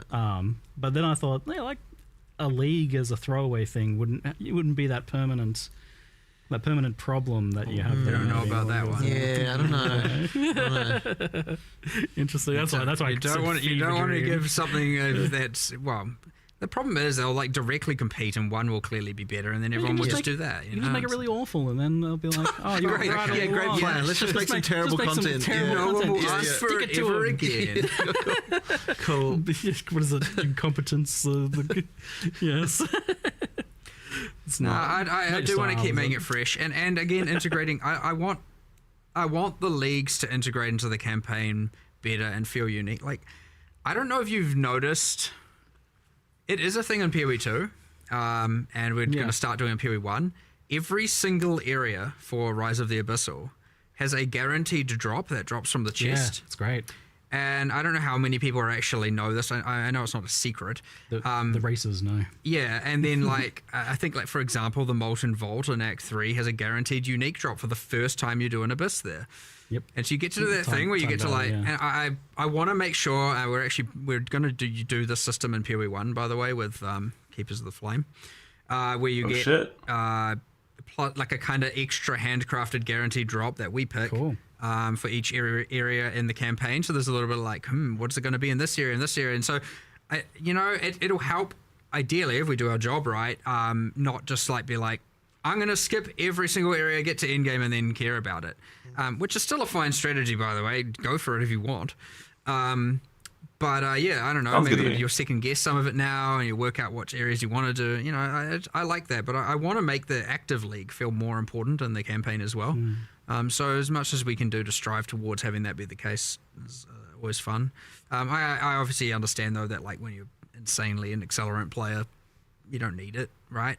You can just get to endgame and then deal with it. You might not want to sink the time, but like a lot of people do want to engage with it. A lot of people want to play the new league in the campaign, and so you know we should take every motivation we can to try and make that happen, and that way the campaign can feel more enjoyable, not just be seen as a thing I need to get through, but there'll always be a bit of that, and there's not really much you can do about it, so it's really the fight to keep it as feeling as fresh as possible and with heaps of stuff going on. But it's part of that is the motivation of why we do leagues in the first place, right? Like you want to come back and have this new thing going on in the world.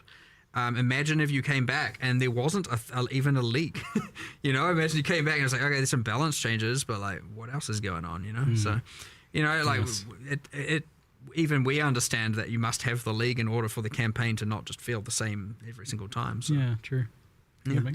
And I think like the ones that have had less impact on the campaign have certainly been a little bit less exciting for that for sure. initial leveling experience. Yeah, for sure, because it's just the same as before, except kind of honestly maybe worse. You know, and then you really want to feel like the world is different, something's going on, something you're engaging with you didn't before, and you know. Anyway, I'm a campaign enjoyer. Sorry, I like it, but I got to rep the diverse opinions out there for that one. For sure, it's commonly brought up. It's always worth discussing. 100%. It's a classic. We compromise on gold. We compromise on trade. You know, it's always good for people to ask what else we I like to and check how in we and see where you guys have shifted. Yeah, see where we are and what we, you know, like nothing's set in stone forever. Maybe this one is, but we'll see. Maybe next Q&A. We'll see.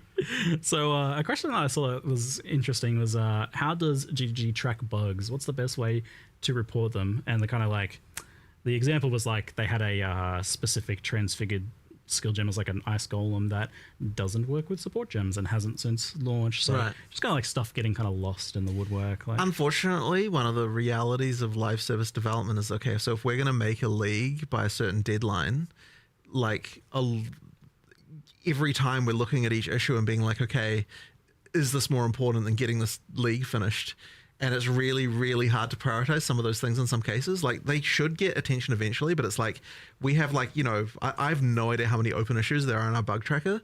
It could easily be tens of thousands. It will be. Yeah, it will be. And like, this is one of those things where like, games. like we have this thing where it's like, okay, here's something that might affect 0.1% of players, and like it's really, really hard to prioritize that over like, you know, here's the new content that everyone's going to be playing. So people do get slack time where they can just kind of work on random things like that, but like it can be hard to get some of them. You might find something as simple as like this skill doesn't get affected by support gems. Could take 5 seconds and hasn't really been observed or prioritized. That is an option. Or it's going to take 5 weeks to implement some giant refactor, and honestly, we should have just deleted the skill and added 15 others. You know what I mean? Like, it's honestly kind of hard to know, and it's easy to go look at that single thing after this because you happen to bring it up and like, we'll see what the problem really is. But sometimes the simplest things boil down to like, oh, we have to refactor this and this, and about how damage is dealt, and how, you know, something with conversion and dexterity, and you know, not dexterity, and it boils down to this like giant refactor about how all this code works, and then it's like, now we can do this thing. Okay, what else did it get us? No, just kind of just that. And you get issues stuck in this hell effectively of like, you know, someone like read it, they put it in the issue tracker, someone looked into it, they realized there was some annoying detail of it that would require some larger change, and then someone was like, oh well, we don't have time for that, we want doing some other thing, and then it kind of gets put into some like hell of like unversion this, like, you know, when we get time thing, and then it just kind of dies, and that's kind of an unfortunate situation that I have several thousand assigned to me in a version called Unscheduled. Yeah. I don't know what to do with this. Yeah. You know, like one day there used to be this optimism of like one day I'll get there, and then I've accepted defeat. But I mean, ultimately, obviously, we prioritize things based on how much the community cares about it. So if people do care a lot about it, then obviously we'll get some attention. So to the point of the question, then, like, what can players do from their perspective for something that they think is important? Generally, most of the media, like our community team, has a generally good eye on things that are more the larger issues that get brought up. They do get noted down. They do generally get forwarded to us or the relevant people. For the fine detail bug reports, our QA team, it is part of their routine to go through the bug reports forums, and the forum seems to be the most pertinent place. That is part of the day-to-day routine of the QA team. Yeah. So if you want to take like the time to actually document something that is like that you think maybe has been missed or doesn't have enough information or could get the bug report forum. The slash bug in game comes with like a thing, but that's more about like terrain issues or like something to say, oh, what the heck, this generated weird, or like what the heck is this weird thing here. And it does give us a like recreate of the level so we can come in and then like figure it out. But like if slash bug going a skill is broken or like my skill can't be supported, those two things are not correlated. So that's like if it's like broken and like if the level is bad or there's monsters in the level or something glitching out, slash bug is a good way, and then there's a brief description. If you want to like report a skill or something like that, it's better on the forums for sure. Okay. A couple popular requests. One was dual stash tab, and also kind of tangential to that was like more affinities. Is this something? You said dual stash tab. I thought you meant as in two stash. I was like, well, I want more stash tabs in my stash tabs. You had the quad one. You want I want a halfway between them. It's too much. Okay. The items are too small. Duals. Right, I got it. Okay. Generally speaking, we wanted it to always be that like rollable equipment, things with modifiers don't get specific stash tabs. Like that's the stuff you have to deal with. That's the item management should be in that. But then I understand technically compromised on flasks and, bits and pieces. And it's like a little bit of a gray area. But like we so far have drawn the line kind of as just like, I mean, we've literally listed the rest of the stash tabs. And aside from adding new leagues and a whole bunch of new currency items here and there and stuff like that, it's been like, I don't know, I think that might be it. Like until we add new stuff that requires new affinities, like maybe something comes with this league. I think this league has a locker, so whatever. But then it's like, I don't know if we will ever really add them for the equipment. I don't want it to be that you literally can just control click. Well, people have their dump tabs and different methodologies of doing that stuff, but I don't want everything to just auto sort. People may disagree with me, and fair enough, you can. But that is ultimately how we want it to be, where it's like there is at least some items you're kind of looking at, like especially with mods. Like obviously with the currency, you know by the icon what it is. With an armor, you want to look at it, see what the mods are, and then make a decision. And sure, a lot of people put it in a tab and then look at it later and make the decision. And I understand with the trade system before, what actually people were doing is just dumping it, and then if they get spam for messages, then looking at it. There's stuff like that. But I do want to make sure that you actually are reading the modifiers, assessing if it's a good item, and then making decisions on it as part of your cycle. And you can work around it. That's up to you. But the moment that everything is just like somewhere, and you're just like, all right, and do you even know what you got now? You know what I mean? Like, and you could argue, well, I can look at it and then control click it and it auto sort. But I think we kind of drew the line at equipment. And again, I suspect a lot of people are gonna be like, well, you should change that, and I'll be like, well, I don't want to, and we'll be at a disagreement there. And again, I'm all about having a healthy disagreement. I don't mind. So that might just be where it is, and I don't know. We can reevaluate in a couple Q&As from now. You know what I mean? I think on the affinities tab, on the affinities side of things, chat's mentioning that there's like a few in PoE1 that are kind of missing, maybe like incubators and stuff. Oh no, they are missing. It is our intention to add this. Okay, yeah. For that, more like fungibles and stuff like that, like non-modifier stuff, there is an intention to add that, yes. 100%. Cool, nice. Good to know. Yeah, cool. Yeah. So that's probably the ones. I mean, we did that in PoE too. We were always like, oh, we've got to release the stash tab, and then we did the whole like, wait, we can just add affinities without the tab. We can add the tab later if we want to. So we still need to go through PoE1 and add some affinities. We're almost there. That don't have stash tabs for sale or anything like that. So, yeah. done some really good click-based quality of life. Less clicks, I'm always keen to see, like for a lot of that stuff that's very spam clicky. Something that was asked was the idea of consolidating Harbinger shards in particular.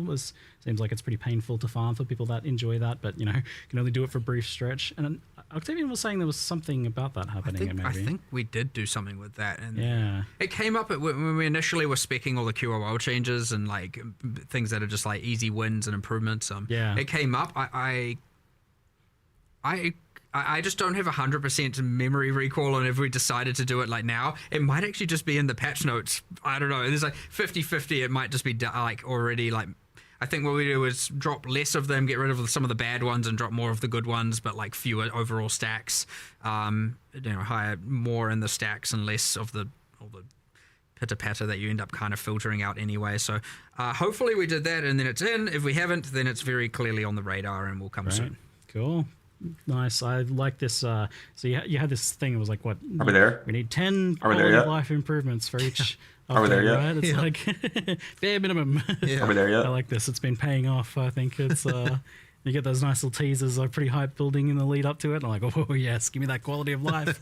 It's very important for a game again with so much replayability and people coming back and playing that you just start you remove a lot of this friction. You don't want to obviously make it frictionless, because some of the fun comes from a little bit of friction here and there, in some regards. But like, there's things where it's like, you know. Yeah. This obviously doesn't need to be this way. It's the little things that erode your enjoyment of the time. Yeah. And honestly, there's a little bit of a time factor to it. It's like the longer it's been in, the more like it's like, okay, at this point. I'm making a Heist character this league if I'm playing cell phone. We've added some other like friction and something in some other way here. We can take away from some of it over here. You don't want it to become a spreadsheet, for sure, but at the end of the day, you don't want it to just become, as we add more and more features, more and more content, it's going to... Everything will have their little thing. It's going to become growingly more annoying over time. So it's important as you add some things that require, manual intervention, you start removing some of the other ones and streamlining them. And it's because the game is so replayed for so long. It's really, really, really important at this point that we are addressing as many things as we can per league to make sure that, you don't just get a build up of annoyance over the course of a long period of time. Yes, and my hands are very much thanking you as well for a lot of these changes. Oh, yeah, good. Sweet relief. I mean, those ones are always a good win, but like some of them, like the Spectre thing and the Heist thing. There's so many that are just like, I mean, they're not. Are they QOL? Yeah, kind of. I mean, they do improve quality of life to some regard, but it's honestly kind of balance as well. It's just like it doesn't need to be this way anymore, so let's just change it. But yeah. I don't know. We try and think of as many as possible. I love my bingo cards. I don't think I've had too many recently, so feel free to put some more bingo cards through. I love the ideas. Bingo cards they can look, if you don't have 20, it doesn't have to be a 5x5 grid. You can make a 2x2 bingo card. It can, if you can't think of more than 4 things, or just have 4. If you only have one thing, just a single cell bingo card. It's also fine. Stretching the definition a little bit. We do take a moment to sit down and go like, what do we want to fix? We crowdsource. We go to our QA. We talk to other designers here who play and stuff, and we're just like, what annoys you the most? And then we try and come up with something. So yeah, it's good. I don't know. It's actually quite a fun process, and we got. I think this any time of my around we got uniques are in some the game. pretty good winners. Yeah, so, absolutely. Yeah. Oh, I mean, asynchronous trade, not to mention. For this patch. Yeah, I mean, that's the big and obvious thing. Like, we worked a bit on 2 uniques, nice. but I haven't seen any like posts of any like finalized versions or I look anything. forward to playing some more. And haven't talked about it We'll see you since Gauntlet, basically. In 327. Oh shit! Well, thanks everyone for watching. Thanks again, and yeah. Hopefully, you guys enjoy It's time. See you later, folks. Yeah.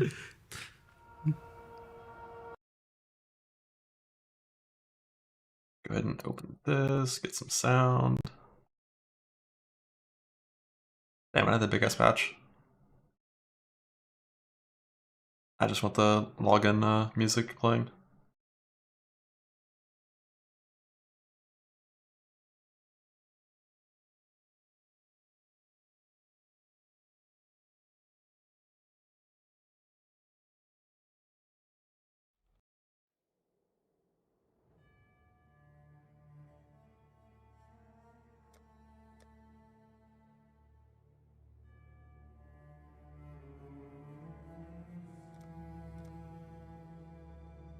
Beautiful.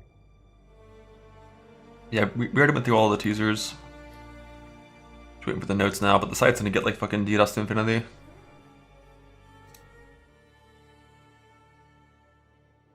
Tell you what to think. I need patch notes. What do you think about that unique ring?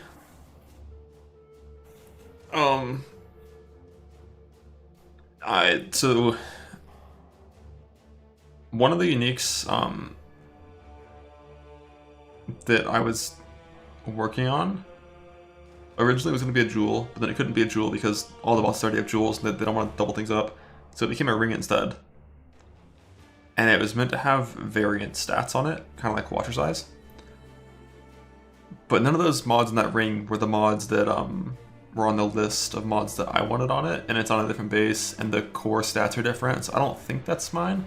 But that item looks like a variant ring, right? Like as it is, it's just like a ring that saps. That's the entire thing. I feel like it's missing something.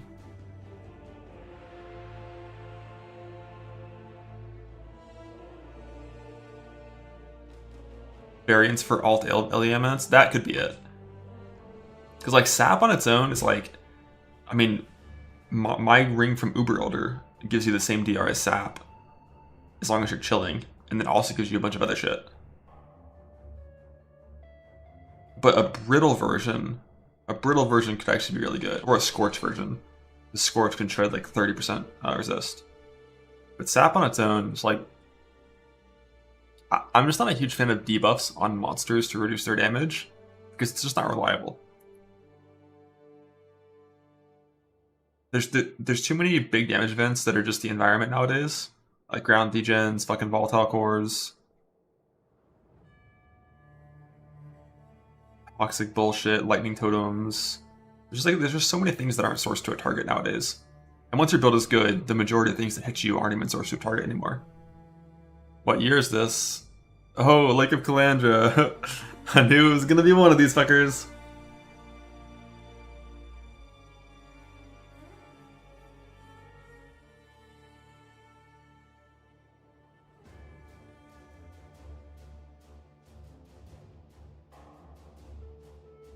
Wait, they nerfed corpse skills? Oh, they fixed this bug with Desecrate for my DD build. Fuck. Wait, they nerfed Seismic?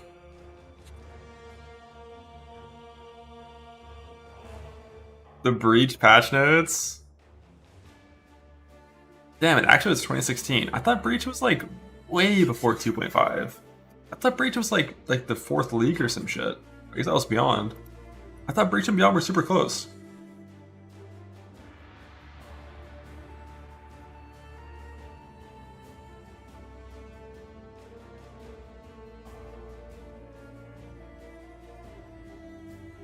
Ooh, Val Breach. Cast while channeling put in the game. Some essence changes to make them not be as shitty in the end game. I love that.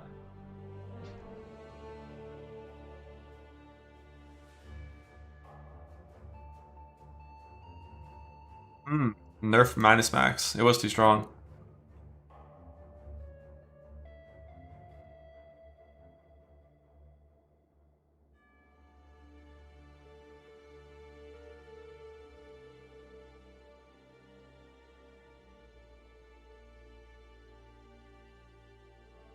Wow, they nerfed my Mjolnir build by 2.5x. Bro, the old cast on crit and old Mjolnir shit was so stupid. I wish I still had like some of the videos from like playing those characters like 10 years ago. Like you just attack, your screen freezes, and then it unfreezes and everything on your screen is dead. And if you're unlucky, your game crashes instead.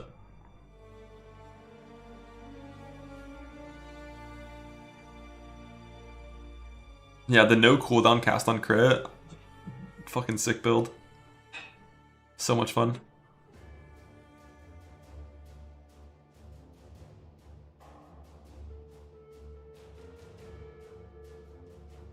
Oh, this was the SRS nerf from 50 spirits to 20. It used to be 50, it was so hard to have all them up. You needed like so much duration and cast speed and stuff.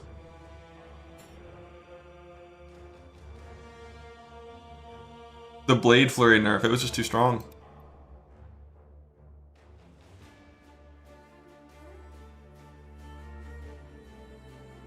Lightning Golem damage decreased by 75%.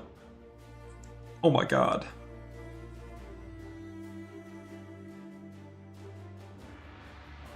Weave the Arcane. Reduces damage taken by 8% if you spent 200 mana recently. What an Ascendancy. Yeah, Blade Flare AoE used to be insane, but this was still back when there was old area scaling, right? I don't even know what patch changed that.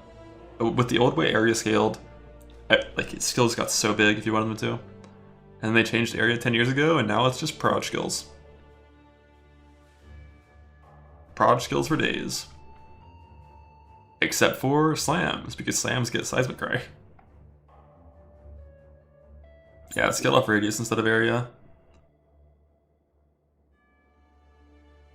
So like 100% increased AoE would increase your, you know, the distance your skill went by double, instead of the area it covers by double.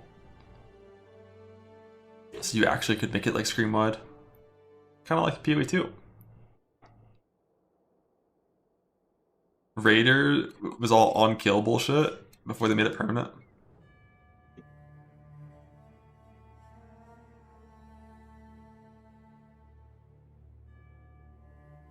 Alright, it's time. Breach 2.0. Where is it? Fucking Fob's linking. You little fucker.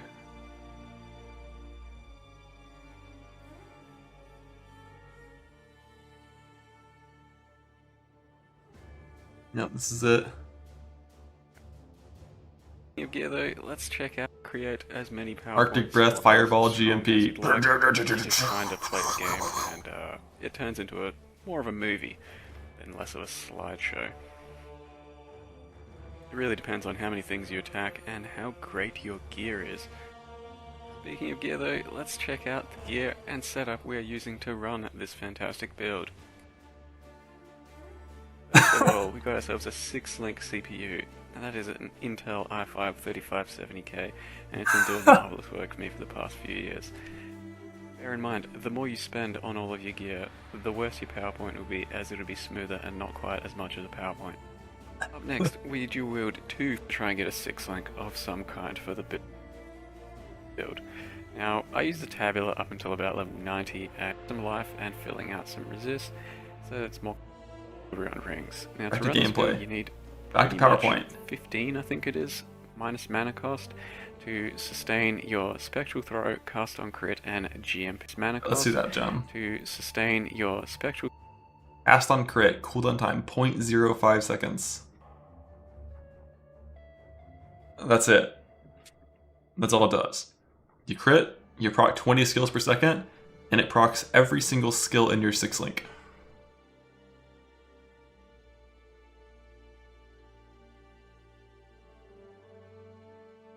So you can have 3 different skills proccing 20 times per second? Oh god.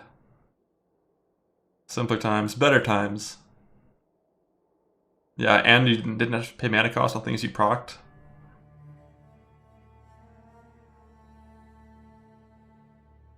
Good times. Worst times? Yeah, probably, but good times.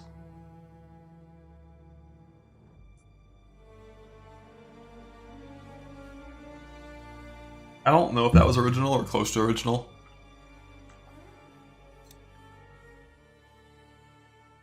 The minutes till nodes. They might do it at 3. They might do it before that. All I know is whenever they're up, chat will be very spammed.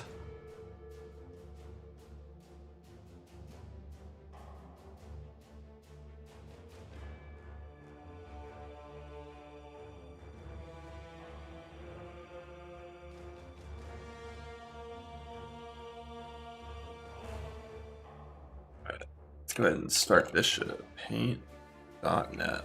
Let's go.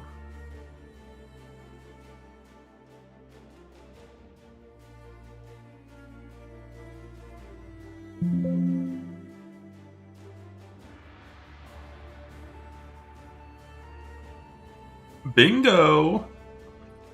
So based on with no patch notes, what can we do here? Let's see, pencil, no, paintbrush. Brush size 10. Let's see. Where's the brush color?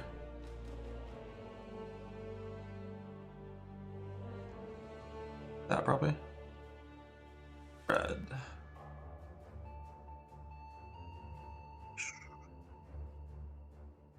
Abyss Horde's nerfed. Unknown. Unknown. I'm gonna go ahead and give this one because one of those things we saw was a free show thing.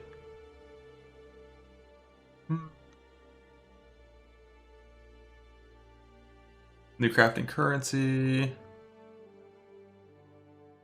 Were there new transfigured skills or just new skills? I think it was just new skills. Game-wide gold buffs. So they said they're rebalancing gold. It'll be a buff, right? Right? It'll be a buff.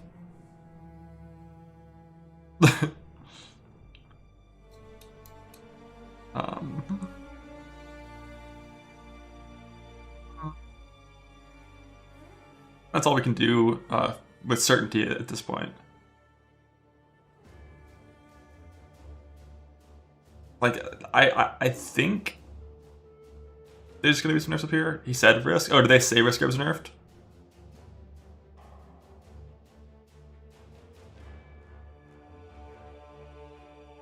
Did they say they're bad or that they were changed? Changed? Okay.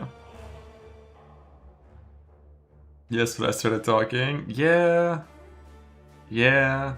Like, that was like 2 hours and 20 minutes and like 30 minutes tops of stuff that I actually was interested in. So I'm sure some things slipped through the cracks. Like, I think EE is just going to be higher rarity. We'll see about the rest. Oh yeah, the free spot, of course. Oh shit, all we need is Recombinator nerfed. That's all we need, and this is a bingo, because everyone knows Zana's evil. She doesn't want us to map. Duh.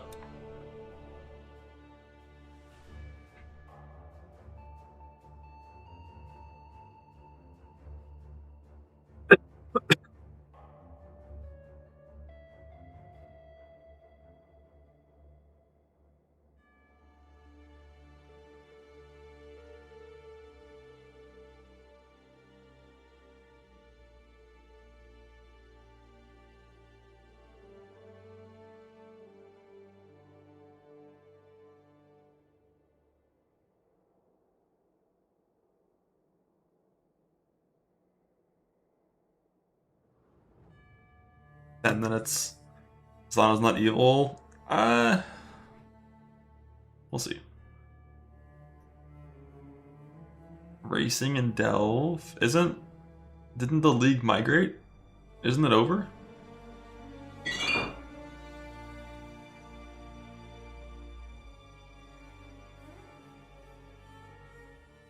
Didn't? Oh shit.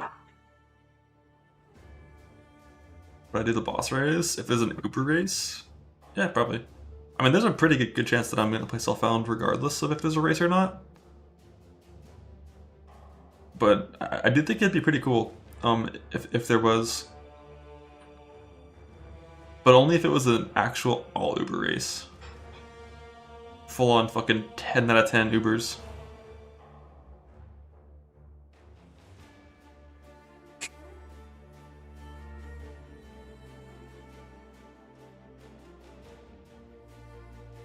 Like, that'd be a lot of grinding. Because you probably have to run like 60 to 70 T17 maps to get that many fragments.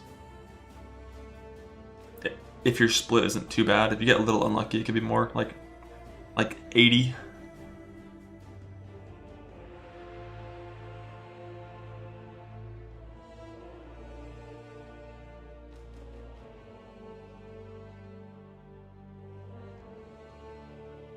Yeah, I really hope they increase the amount of fragments from 17 bosses to compensate for that. Also, just like those bosses are just like so hard to farm, considering they also have 2% drop rate drops.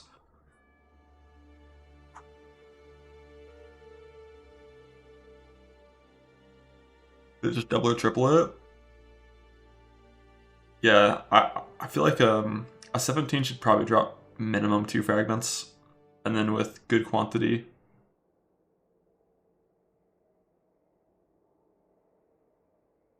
Something like 4 with good quant, 2 with nothing. Are they gonna make wine of profit Uber? Is that shitty gold flask that no one should ever use?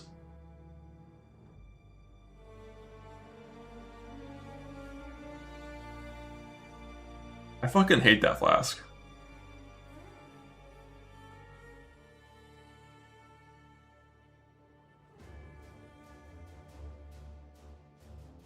What's it done to me? It's made me hover over my buff bar like 75 times per map to get like 1 second saved on the map.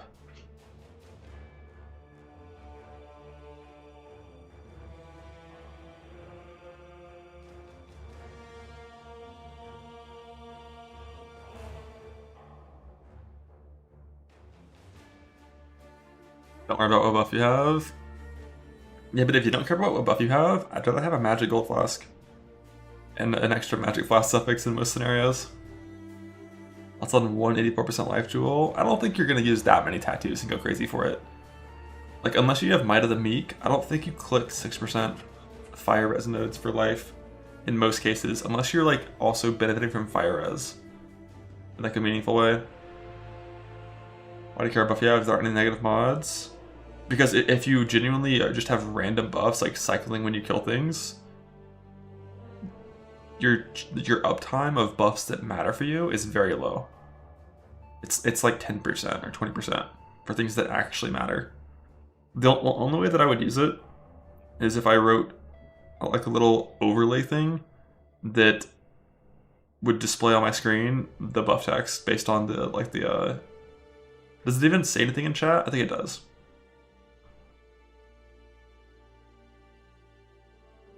Because like there are some really good buffs, and if you play around it, especially because aren't they actually buffs, and you can get slower buff expiration rate on the on that rune graph. That's 30 seconds. Like maintaining some of those buffs for 30 seconds is really good.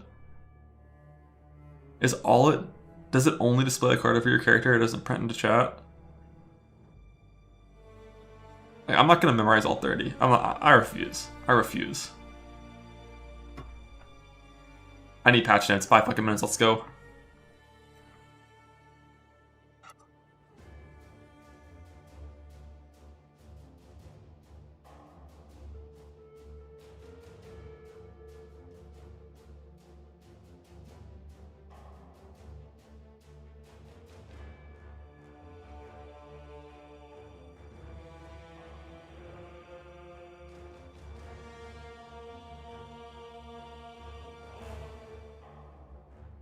Run on the ads, you don't get Omen reading. Yeah, I can.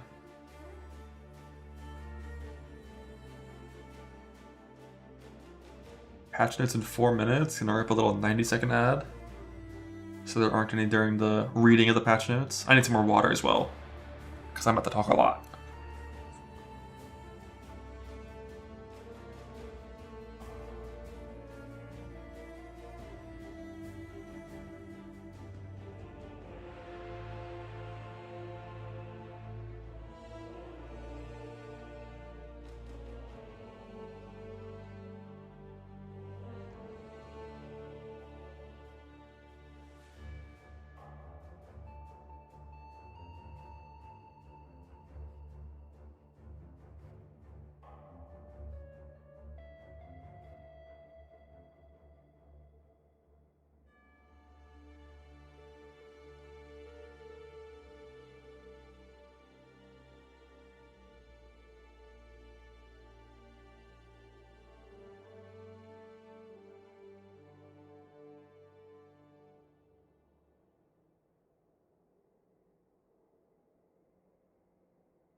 I'm back. It's time. Yeah, they said 3, which they've never done before, like saying the exact time for the patch note dropping. And then they ended up going pretty much the whole way through to 3 on the Q&A, almost like 15 minutes shy.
Is there a prediction for if Thermology gets nerfed? Oh shit. Nerfed in patch notes. I'm surprised it's that many yes. I think the patch note... Or sorry, I think the change for it is just going to be a rarity change. You little memer. And those usually aren't in patch notes. Usually. They are sometimes. Like, it is a nerf, but it might not be in the patch notes. And then... Oh shit. They're up. Ephemeral. Oh. Looking clean. Looking crispy. Trickster. Just mine at the top of the... Oh god! What do we got? Yo! Actually fucking... The only good node was actually nerfed to a negative. To a fucking negative. What about Jug? Does Jug still have it? Jug still has it. We're fucking juggernauts, boys. That's actually a brutal one. That's the only way they could have named Trickster that matters. That Trickster was so funny. Alright, we're going top down now. I'm not going to go through the rest. Do your best not to post spoilers. Here's Breach stuff. So these are new skilled ones we've already seen. What's the Wall of Force? Barrage, which can chain, will collide with the wall, chaining off the nearby targets, but they cannot collide with any further walls of force. But like how, I wonder, it's the way this works, I feel like it's going to interact with shotgun mechanics in a way that's just make one skills one shot everything. I don't know, we'll see. Because if it doesn't let you shotgun, it's worthless, so it has to let you shotgun. Yeah, I will zoom in a bit, sorry. The rest of it, you can't really do anything without the numbers we need for that. So Foulborn, yeah, there's no alts, no transmutes, it's just augment, regal, exalt. It's like a sanctified exalt, basically, it's pretty cool. It's not -10, it's at most you get slowed to 90. Oh, is it? That's not as bad. But it's still way less strong.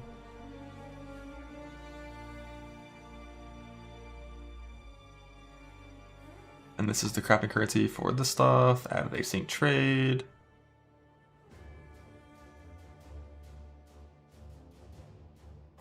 We have auto ID.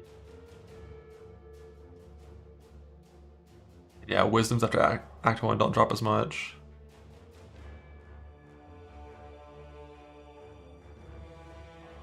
The Spectre shenanigans.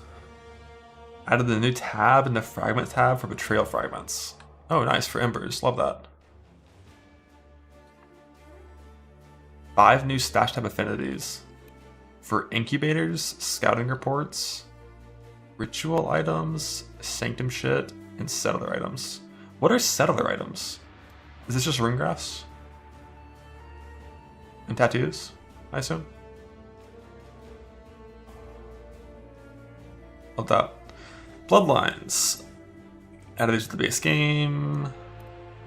On a character by character basis. Do they say if you can respec them? I assume you can.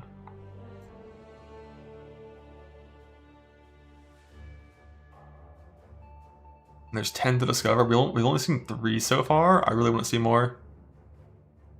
I'm so fucking excited for Bloodline classes. Hopefully these are all teased before the league starts, like over the next like 6 days or whatever. Or 7 days. Introduced new fragments, which can be used to access the new versions of the fight. You have 17 bosses. The total number of fragments has been increased. Okay, so there's, 33% more or whatever amount of math fragments, but they also increased the number of fragments you get. So that it's not too brutal on that note. Should be 5 fragments every boss. Amen. 43%, yes sir. The fear now requires Cyrus and Incarnation of Dread instead of Chayula and Etziri. Wow. That is going to be so much easier. Etziri was like the boss in Feared. She was the problem.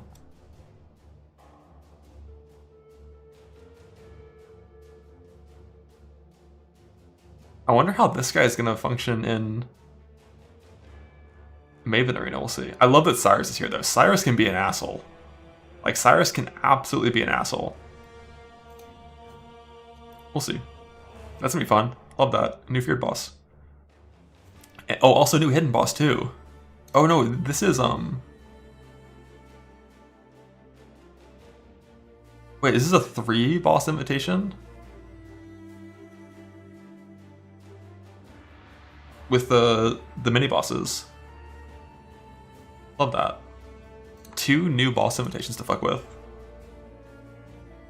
Tier 17 map modifiers now grant rarity, quantity, and pack size similar to red map modifiers, except in cases where the rarity, pack size are going to be higher. That's a bingo. So they didn't mention, yeah, risk limited to 1 instead of 5. So this isn't mentioning the like more currency, more scarab stuff at least. It's just like the general loot amount in there. And they can be 8 mod if you're a psycho. Ooh, now causes Abyss scarabs that do not lead to spawn mod. Okay, so yeah, Abyss is totally dead. It wasn't a nerf. They deleted hordes in the game, which I'm not too surprised about. That was obviously too strong. I don't know what that means for Blight. I'm not a Blight enjoyer. Blight maps are added back. Which ones are good? Crimson Temple's not the worst. I don't love like any of these maps really. Like Mud Geyser's okay, but it's still too open. Wait, Infested Valley wasn't in last Atlas? I thought it was.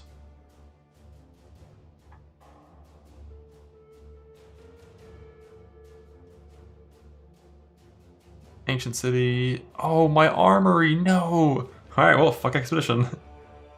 Fuck Expedition.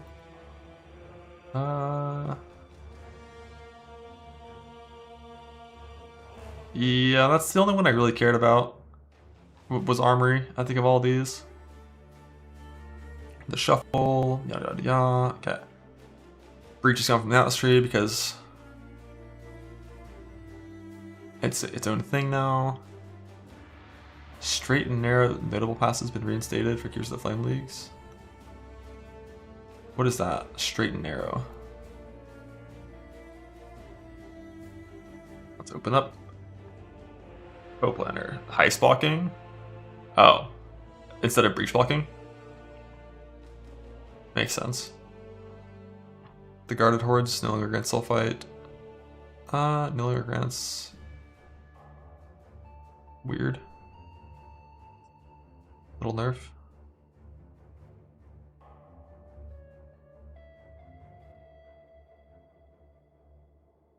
Ooh, Azerite's gone. You have to delve. You have to delve to get Azerite. The bright side of this, I'll no longer feel required to have Nico spec for a significant portion of my time mapping. But you actually have to delve now, which I don't hate. Delving is cool. 5% increase rebalances in your map. Yo, they nerfed some effect. Instead of effect on the small things for mounting modifiers. Wait, is all effect gone?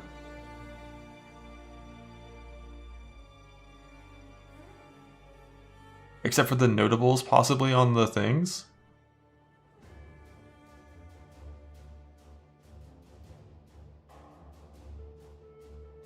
Not all? Oh, 4. I missed that part. Okay, so it's just a smaller number. On the interior. Let me pull up the atlas real fast.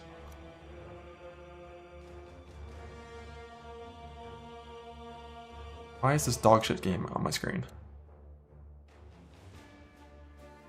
You think it's lasered here? Probably.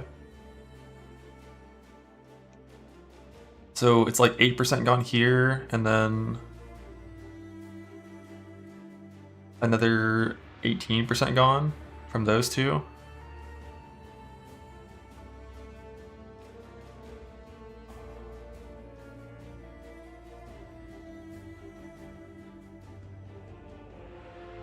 So we're gonna be down to 20. We're losing 26%-ish, 26-30%-ish of effect, which I think is a good amount to lose.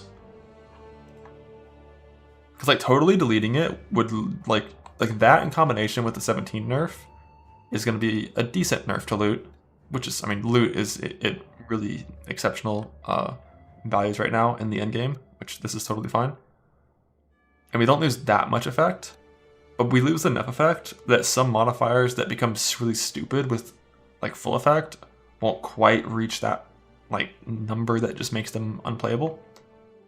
Yeah, it's good. The only thing I don't like that much is that this is rarity instead of like pack size or even quantity. Just because like map rarity is a really fucking shit stat.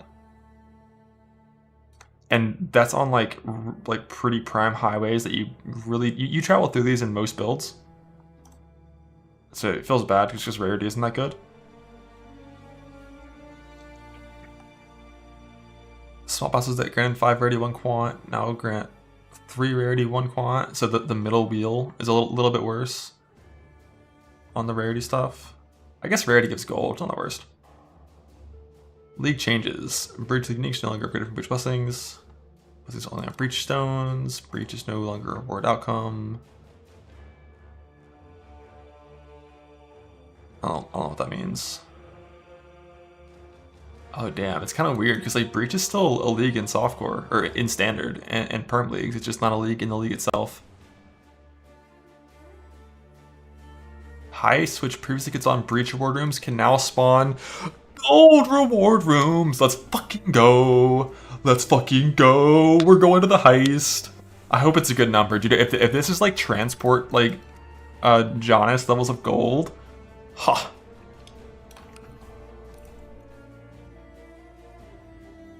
$200 gold per chest. I hope it's like 5k, maybe like 3k.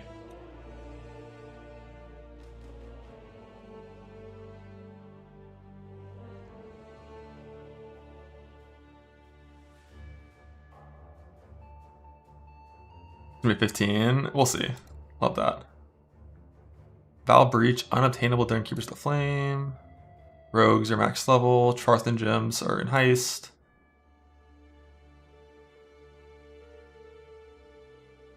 Oh, they removed the level 1 safe house cheese bullshit. Like you have to be in Act 9 to go into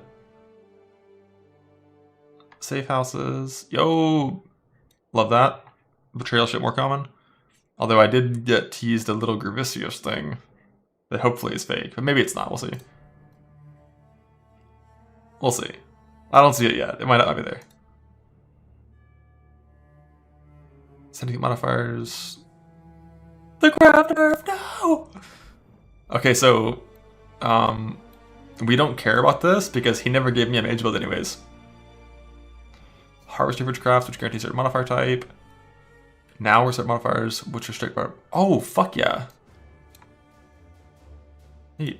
I wonder when this is going to matter.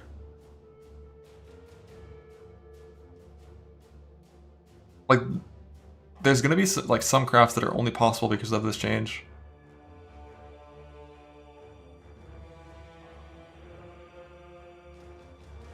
Influence? Yeah, definitely influence could be a big part of it. Like, I'm gonna have to go through like every fucking, like every item and think about like everything for how to get this. Full Cells is one to get +1. Yeah, on like an amulet, for example, there's 2 lightning prefixes. There's lightning damage to attacks, and there's +1 lightning. So, cannot roll attack. Well, no, because if you cannot roll attack reforge, your suffixes are also gonna get rolled too, right? And lightning, so you would also need suffix getting changed. So if you have like a 2 prefix 1 suffix amulet, you can safely reforge +1 lightning, but you already could have done that with augmenting before, right? Or I guess it... No, it still wouldn't be safe with reforging. I'm not too sure.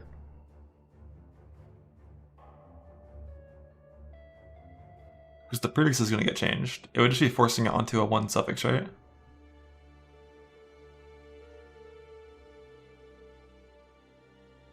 Who knows? Alright, with no recruits here. Workers with experience in mapping, understanding farming will have less chance to have other job types. So, I mean, hopefully this just means you'll get less, like, rank 5 farmers that then also have rank 4 mapping. The real with high quality recruits now cost 16. This is good. Wasn't this 18k? But yeah. Recruits are a little bit less gold intensive. Gold is less for acquiring them. Abandoning a ship now warns you about the loss of crew members. Or excels drop fewer regular items. So they're less good for juicing. Ooh, and the ritual shot's totally gone. So itemized rituals gone, abyss gone. Is this blight gone? I don't know what this means. The blight one up here. I didn't see anything with Alba yet. We'll see.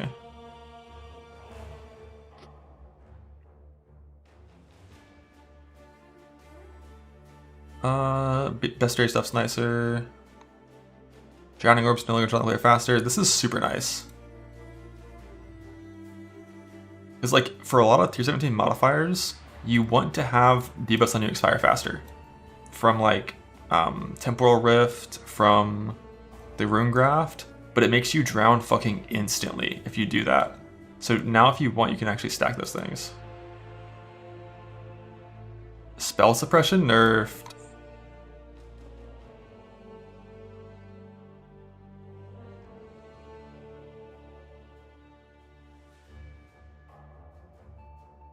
Random attacks always hit. Minion accuracy is gone.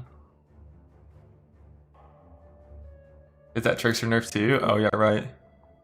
Let's see. Where's Trickster nerf at? Trickster nerf.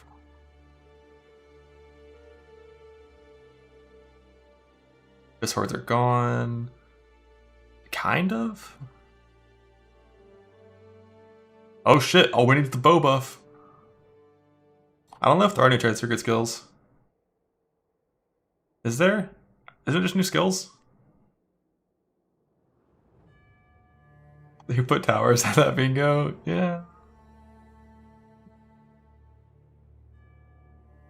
That's your kinetic rain. Yes, sir. Boom. I trust you. Sources of specified other. Who cares? That looks like more than 20, so we're not going to be getting that one. Cyclone does more damage. Cyclone's damage is genuinely like so fucking low that this could be 100% more and it still would likely not be like that strong. It's so small. Bladefall base crit is huge. I don't know how good that skill was, so I can't say how that is now. That's a lot of extra crit. They nerfed Bama. Oh shit, they fucking nuked the duration of Bama as well for that one sport. Yeah, I did skip Chain Hook. What are you gonna do about it? Yo, the Bone Shatter buff! But it's not Complex Trauma Bone Shatter, right? Which is the one you use for Bleed.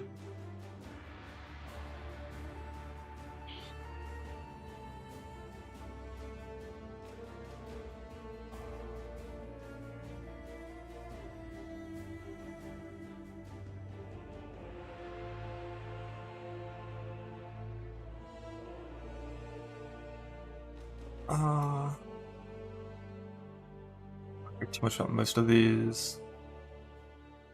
That's a pretty big Econk nerf.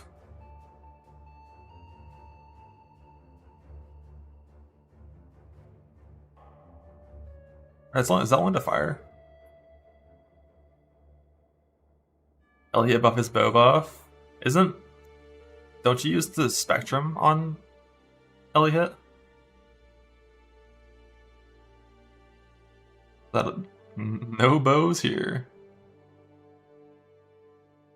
Exsanguinate Fizz dot buff. Hex Blast still has a cooldown.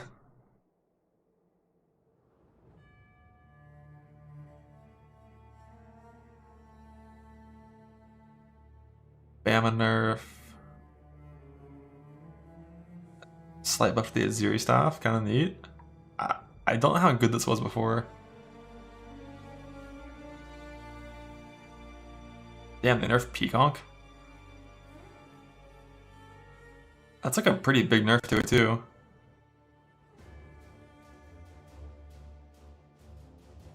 That skill isn't even good.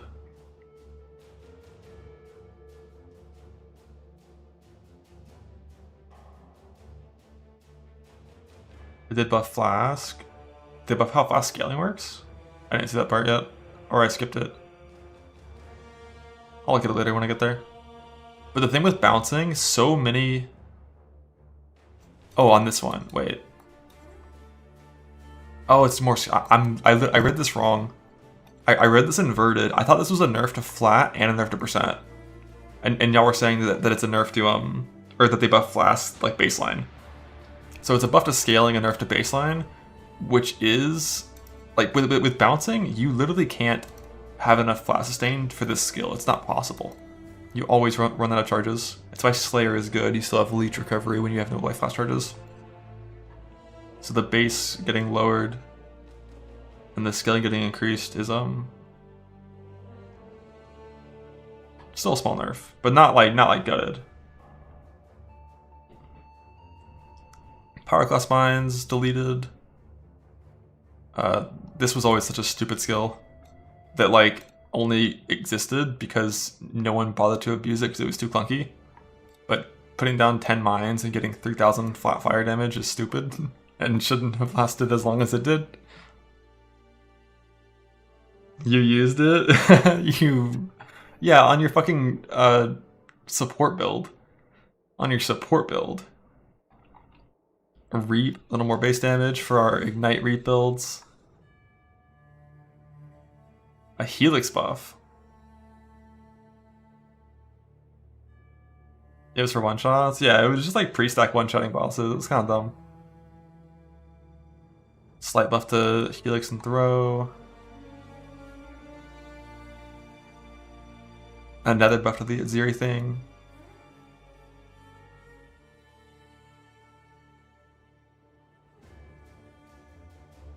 Thunder of Charthus buffed. I don't know how much that matters. I forgot the numbers in the skill. But this could be a good single target skill for slams. Winter Orb.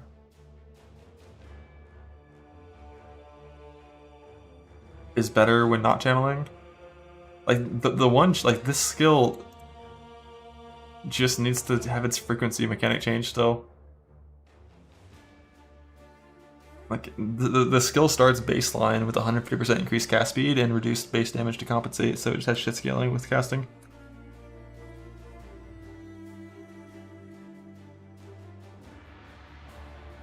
Volatile Dead buff It's time. Wait. Seething buff too? Wait. If only it wasn't mechanically dead.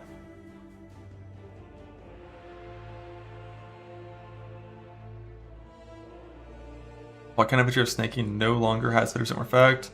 Fissures will not auto-target enemies hit by the explosion of the previous fissure in the chain. I don't even know what this part means. But like, this skill was already worse than Earth Shatter, so who cares?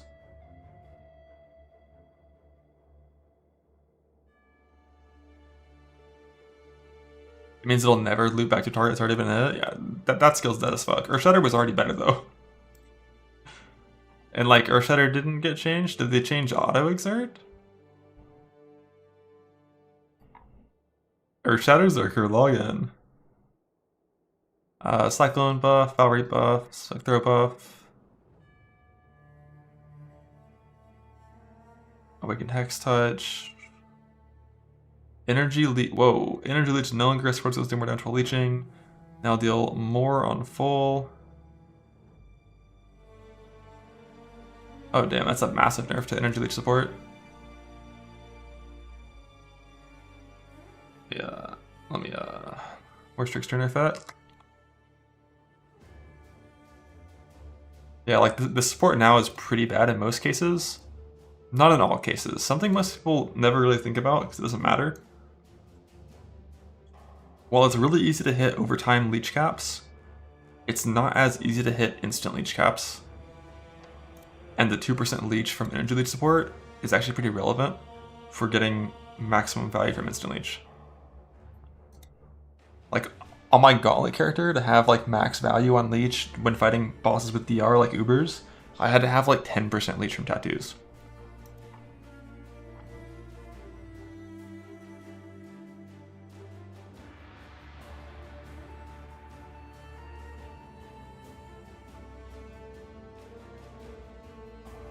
Oh my god, someone talked about Spellslinger beforehand. I didn't put it on the bingo board, it's here. A very slight Spellslinger buff. That was you? You fucker. A very slight buff to this super shitty chieftain thing. Some champion memes. We have already seen the full assassin changes, which are neat. Heartstopper, notable Ascendancy passive skill now grants every 10, take half. Yeah. So the DR is a little better. But yeah, Soul Drinker nerfed is at least 90 instead of is 90. So yeah. The things around you are a little bit slower. You no longer get 8% more speed.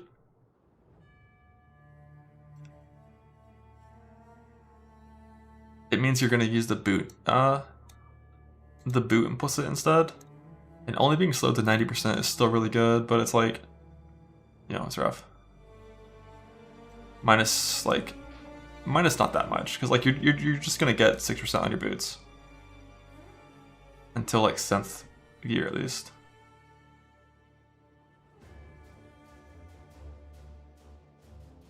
A Sabo buff? Log in.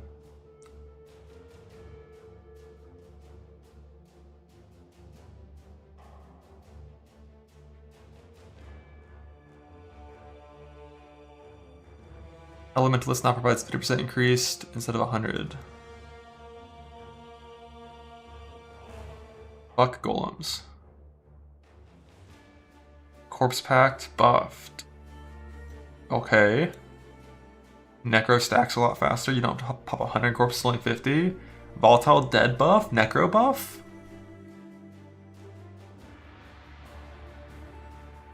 Thinking. The Master Distiller notable now grants. Oh, this is the one that people usually never took.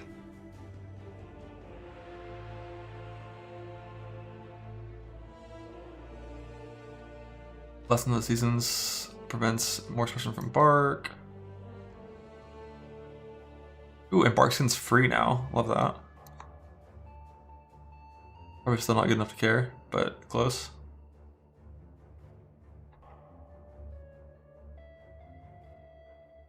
And yeah, minions no longer need accuracy. Which is like, in a lot of cases, kind of, you know, it's kind of neat. We take it.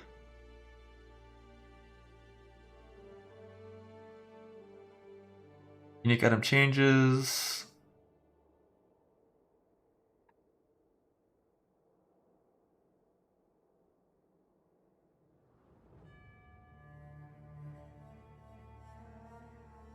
Yeah, these boots are really good.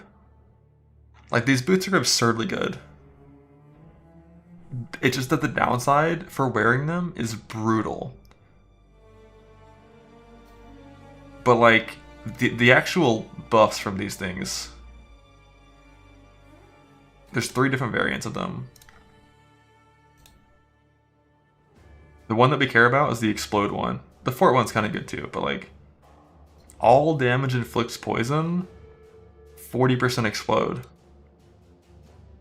which will then poison, because all damage inflicts poison. Like, the clear these boots provide on a poison build, very, very strong. But like, the debuffs are just too fucked to ever use. But 2 seconds instead of 1? The thing is, I think you, unless they fixed it, did they fix this yet, where you can weapon swap it? Because you can do like some weapon swap stat requirement bullshit and just full clear all debuffs whenever you want. But every 1 second, you had to do it too often. Whereas every 2 seconds, I mean, shit, you do it every 10 seconds. Actually usable. And for some champ stackers, some champ fort stackers,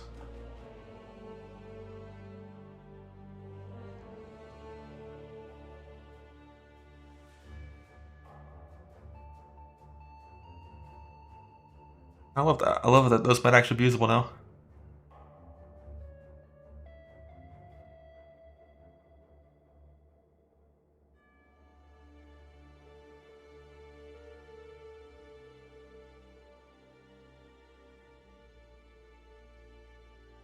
Wait, did they actually fix the... Oh my god, did they actually fix this shit?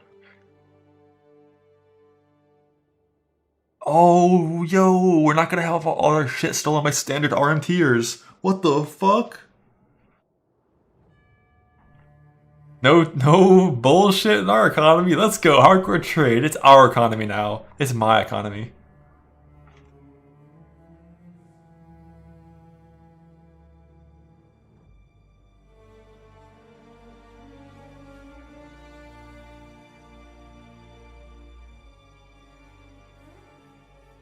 That's huge. Now it's software league scammers. The thing is, the software economy is so much bigger than hardcore economy. There's not incentive to like currency exchange your shit over to divines in hardcore and buy it there and rip it. There's just like, there's not incentive. There's 10,000 times more loot in software trade. There's gonna be more of whatever you're trying to buy already there. And usually the hard things to acquire are gonna cost more in hardcore anyways. Whereas, for standard, of course, when there's league-only mechanics, like all the new uniques, all the new stuff, they can't get it in standard except from hardcore leagues. So we had to deal with that. Whenever there was cool shit, you'd have like the TFT fuckers just log in on a level 2 character and buy it in hardcore and rip it to standard, so. God bless.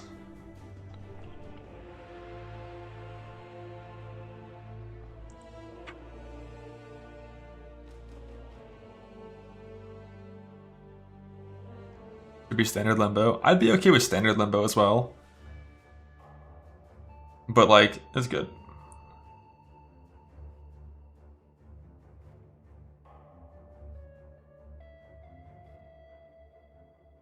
Core sight small buff. Yeah, there's new wand types. Kinetic wand base type. It's like the attack wand, I guess. Tricks are still fine. I would say that's an accurate statement. It's still fine. Probably still really good. Worse than it was before.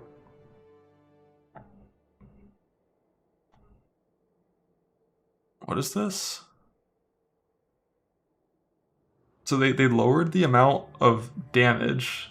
It works on fire instead of only cold and lightning. and then it has a massive multiplier to the implicits, which you can set swap if you want. It's kind of neat.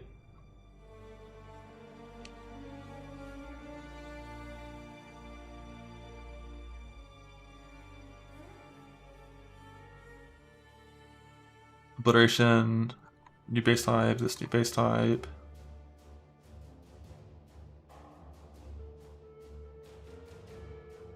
Bunch of wand base type things.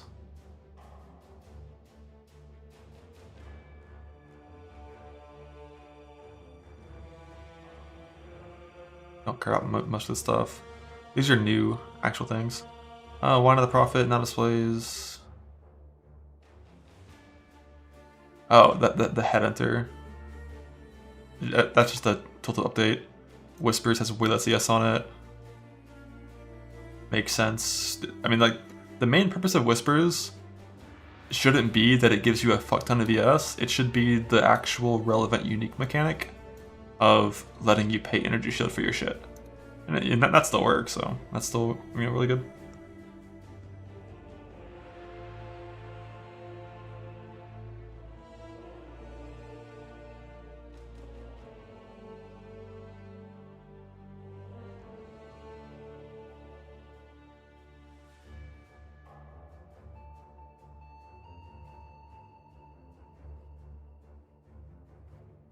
Essence Sphere now grants increased spinning damage on helmet instead of accuracy rating. Love that.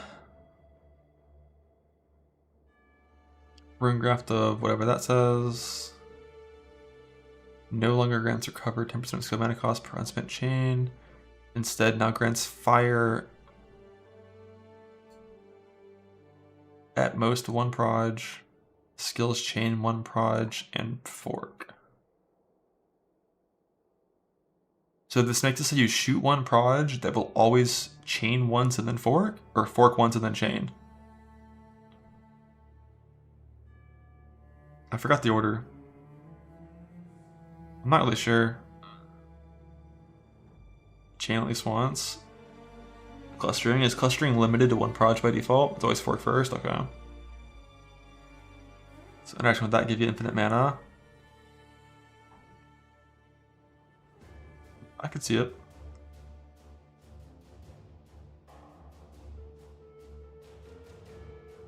Bouncing Peacock buff. Yeah, +1 chain for Peacock. And I'm sure a few things are going to get +1 chain from this.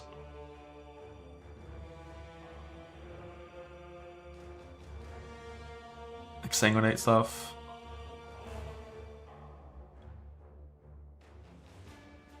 Redeemer Amulets can now roll some extra suppression prevention.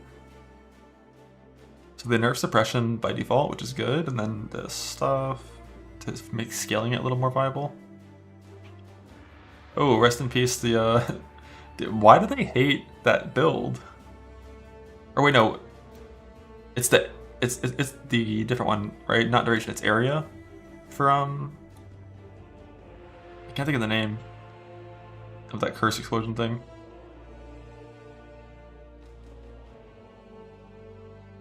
know what's area? Yeah. They nerfed the base crit of wands.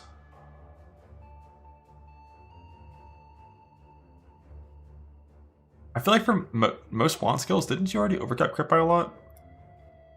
It's only that like the assassin node and the sanctum helmet where you would really care about this.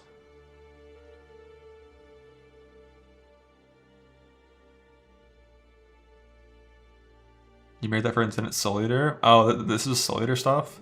I thought you didn't even need this to make Soul Eater good. I thought it worked without it.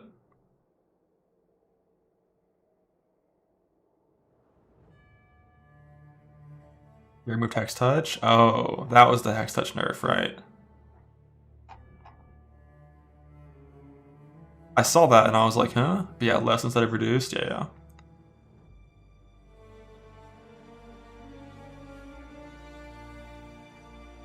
Dagger base crit buffs.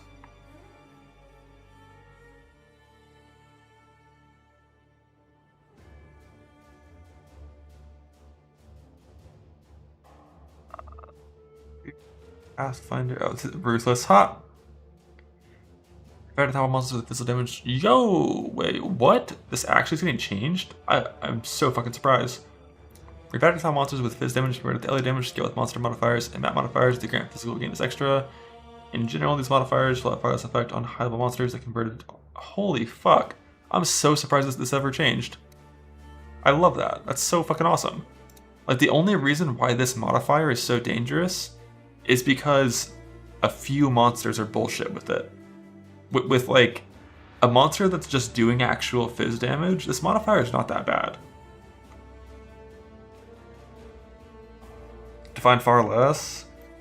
For a monster that has 100% conversion, I think this would need to be like about 60 to 70% less to make it equivalent in power to a monster that is base physical. Define far less. Yeah, that's the thing. Like, this seems like the kind of change that would require a lot of fucking effort to go through and actually fix every single skill that monsters use that has it. But bear slams, like harvest bear slams are pure fizz. They just hit hard. But God bless, that's fucking awesome. Adjust the condition of dread, fear, and boss fights. Yeah, this is what I expected. Less life, more damage, or do have potency. These bosses, you spawn them so fast, they were absurdly tanky and did nothing.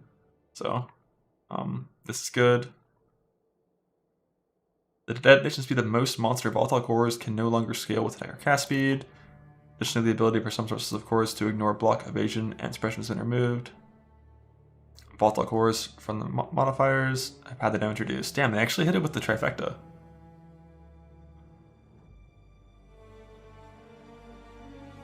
So, like, you can now suppress it, and they are not crazy when they have haste. You can still dodge them. They still scale with area, so if you're in a map with more area, they're harder to dodge, but they're so tiny. If you have like 20 move speed and are walking, you typically avoid them, it feels like, when they're not hasted. But yeah, these are going to do way less damage. Even though suppression's nerfed, on like a, you know, Zerker running around with like Fortify Endurance charges, like, you know, 88 probably fire res, maybe 90 in suppression, you can actually eat them. Like, these things did like 2,000 damage to my Trickster, maybe 3,000. This patch they would do like half that, or less because of this, so this hopefully won't just be an auto skip anymore. We love that. But they're probably still going to be dangerous if you combine them with like minus max and pen and crit and monster damage.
Alright, where are we at? Malachi, which now more likely remove the invulnerable visuals from his life bar. That's interesting that this got a patch note. Because there's like 75 bosses that have this problem. To be exact, it's every single boss in the game with an invul phase, basically.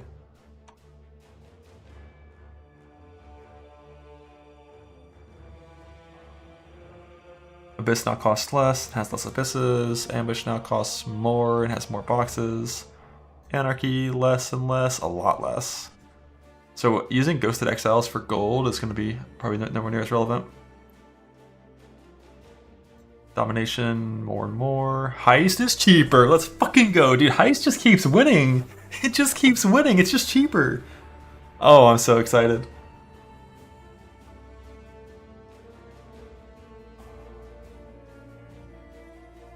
Legion costs way less, has less stuff.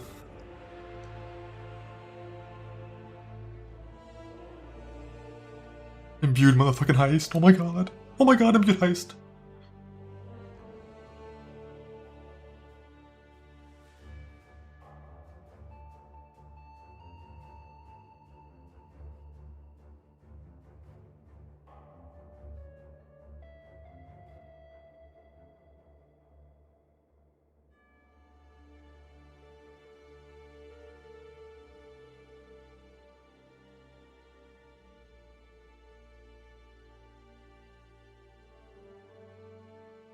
How's it going? I'm just talking in Discord as well with some of the boys.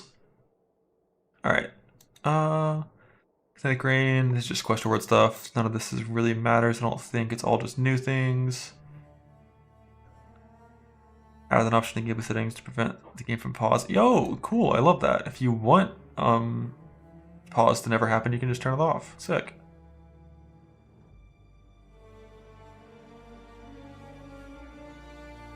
Added an indicator for your current dust to the recombinator. What does that mean? Like the total amount you're going to get from everything in there?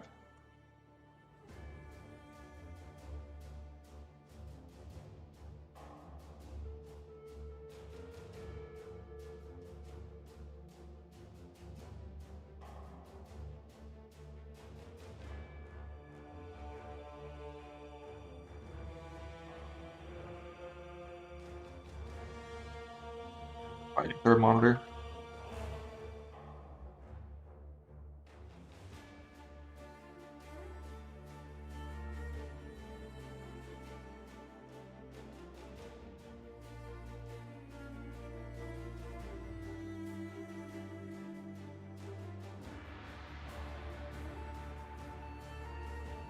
I made my desk standing and now it's my third monitor turned off, but like the cord didn't even get pulled on, so it's like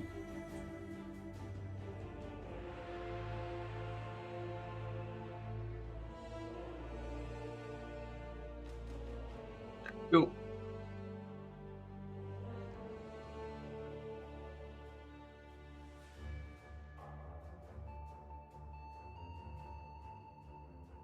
All my shit's in the wrong monitor now, I'm pissed. Discord, come back chat.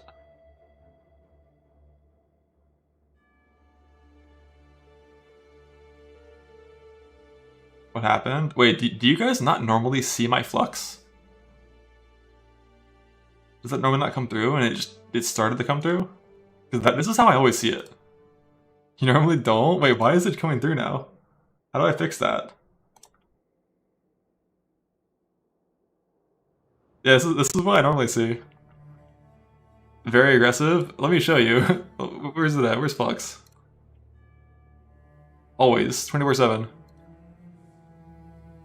Welcome to why my eyes never hurt. Even when I play for 30 hours straight. All day, every day, baby.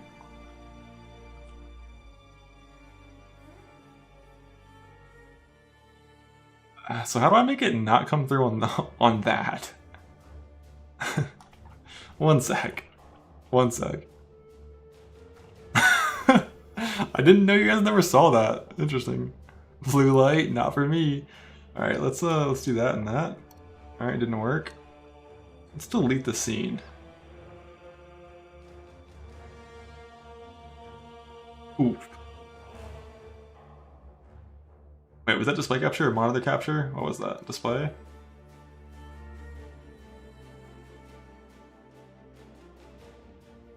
You. Is this still? Oh god. Yeah, it's over. It's over. I can't fix it. You can't see it ever again. It's getting double plugs. Alright, one sec. I wonder why, like, why did my monitor turning on and off make it so you guys have to see it?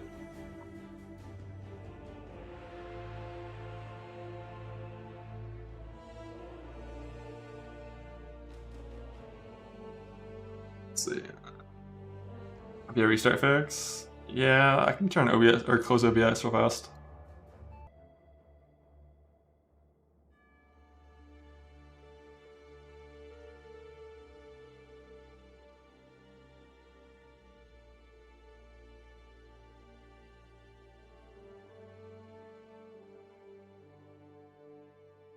Yeah, that doesn't look fixed to me.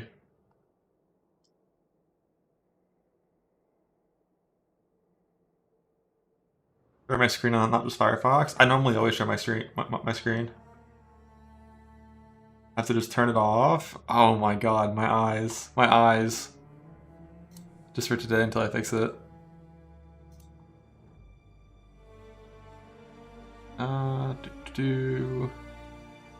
Disable for an hour. Here it comes. Oh god. Oh god. Ow. Ah! Ah! Ah!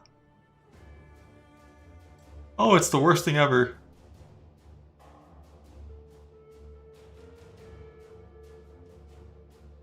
Why you slugs? Because I have forever. I love that my monitor being unplugged and plugged back in made that happen though.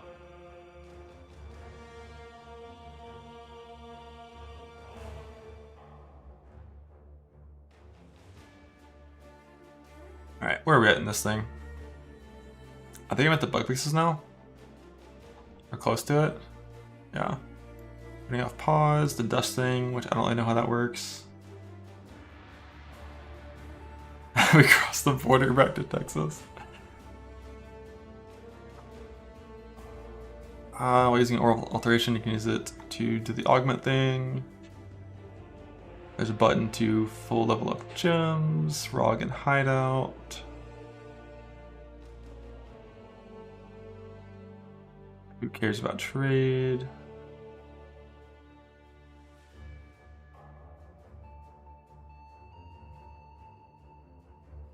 Alright, the bugs. The bugs. Fix the bug where Reapers were doing weird shit. Who cares? Minions. Fix the bug where lightning res synth modifiers turn roll weapons.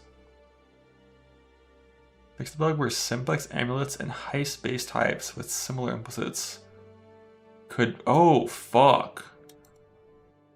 Yeah, so basically what this means is you can no longer force these to have magic mods with mods, because normally they're not supposed to be able to have magic, to have mods with their magic, but you could force it with like subascending change scour and it would downgrade the rarity. And then you could use all kinds of things to craft on them, like beast locks, which is how you did all of these crafts before. How's that gonna work with imprints now? Like you can't use the beast lock craft anymore, but you can still do the old craft, right? You're just gonna have to like you're gonna have to get the mod back every single time. Like you imprint it, you regal it, you reforge for the mod, and then you Awakener's Orb, and then go back every single time on the annuls as well. And if I remember right, for Trade League, weren't the two crafting methods pretty similar in overall cost? And now there's an added cost of reacquiring your one influence mod. The locking was way cheaper. I mean, the locking was doable in Self-Found. Yeah, the whole feeder amulet shit doesn't work anymore, because you can't use beast locks anymore. So, which honestly is a good thing. Like, that version of crafting was kind of silly. That's still going to be a version of crafting we do in a lot of things, but simplex amulets should be hard to craft. And they are still craftable with imprints. It'll just be harder. You'll have to do the old imprint method, which involves, what, you have to farm like 40 Awakener's Orbs and like 40 frogs and 40 influence donor bases, I think, or something like that. Is it more than 40? I forgot what the numbers were, but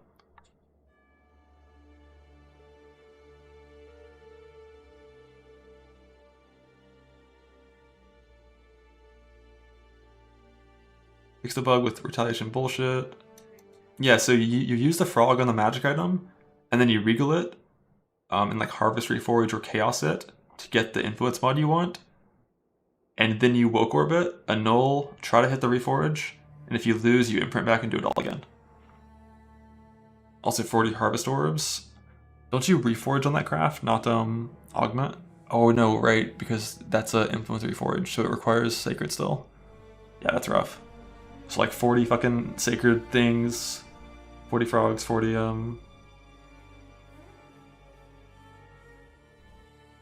All that shit. That's rough.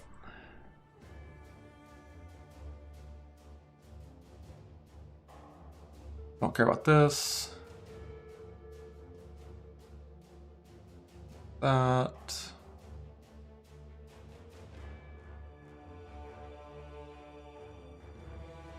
The Tectonic Son of Cataclysm. This was General's Cry, right? Build is gone.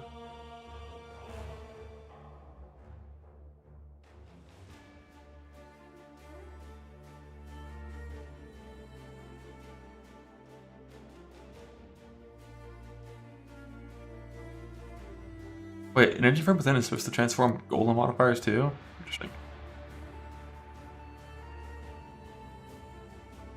The simplex amulets can still be magic, they just can't have mods on it.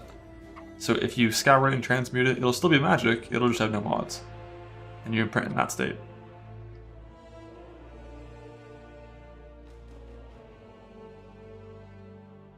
Fix the bug where... Oh shit, Fulcrum was full lucky always, neat. Fix the bug where some jewels, we're not applying to modifiers and minions or totems, enter the jewel. Fix the bug where Dark Pack was not sacrificing life. Fix the bug where the orbiting volatiles and Maven boss fight would have failed to play their build-up animation prior to exploding.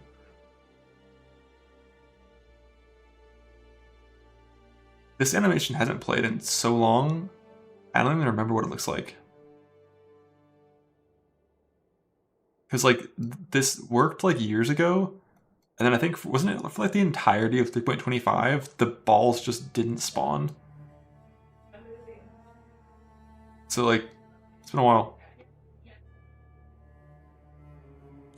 The Rose Vase had a cooldown, and if you did too much damage, he wouldn't vase fast enough. Love that. Oh.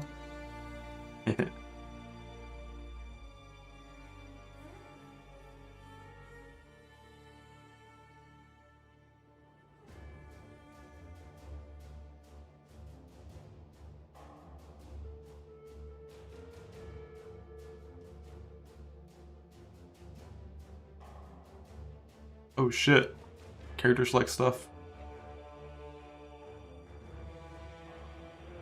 Where interface thing. What was this? Where a number of interfaces did not receive the increased search text box limit. Nice. So craft and bench and bestiary now also have 250 size for searching for beasts to remove. Love that. Fix the bug where disabling dialogue with chat. Did not stop the character dialogue.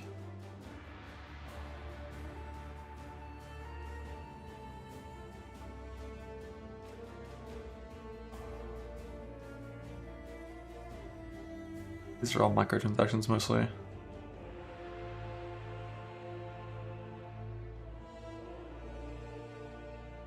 Interesting.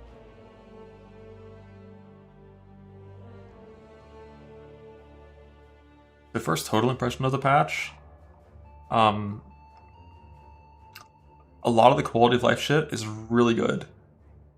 And I think while a lot of the nerfs, at least to systems in the game, make sense and need to happen, because like the only new thing is Breach and we don't really know anything about that, the patch notes and all of the changes just read as like the things that were good are less good, and there's not that much like new / better stuff. Like the most important new better thing is wanding. And that's kind of purely just based on Wall of Force, on how this skill works. If this skill sucks, then even that's like not really too relevant. And there's like a couple new skills.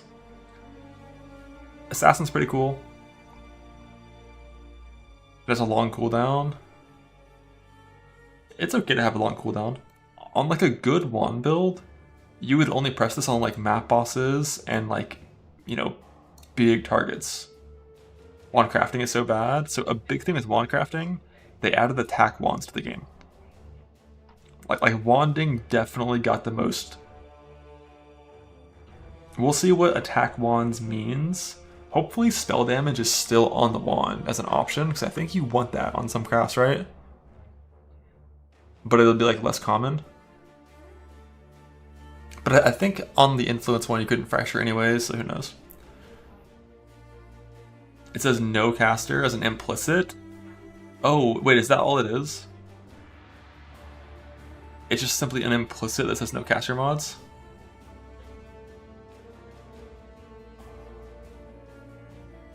Is that the only implicit? Where's this at?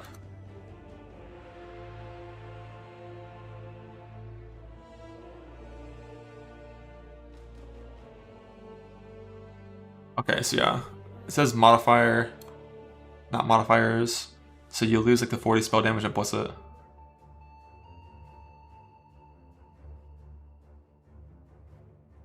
Is imbued still in the game? Like,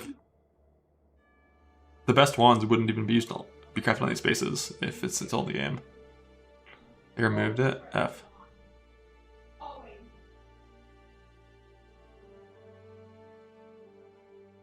I don't fully get why this works this way. Am I crazy in remembering how daggers work?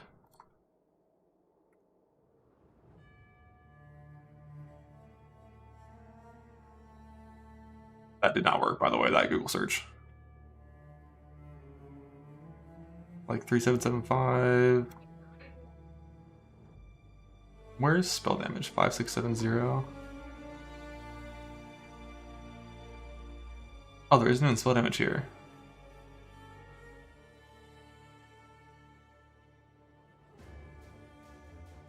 Yeah, like why is the implicit being removed for this?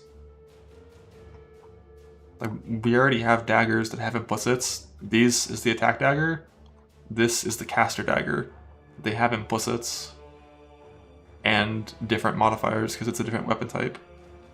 I really hope that they also still have spell damage as the implicit or like something, because every single wand skill in the game converts spell damage to attack damage and uses that for damage. Like, losing out on that is just kind of weird when there's already a precedent for how the system works that wouldn't require removing the implicit from the game. But maybe there's two implicits or something, we'll see.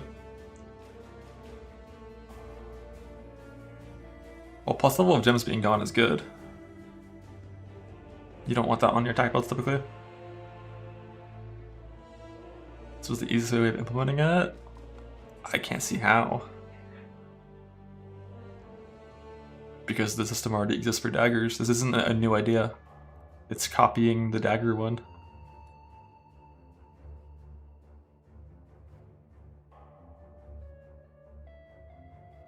Does it say what these have in terms of like their attack and crit mods?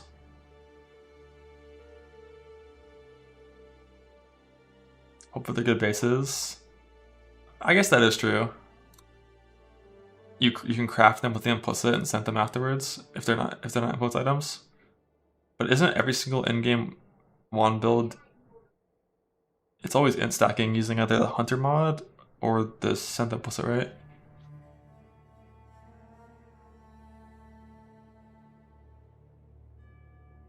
Oh, is it Shaper to Hunter? Each will be low damage? Oh yeah, for sure. Yeah, no. That'll be very low damage.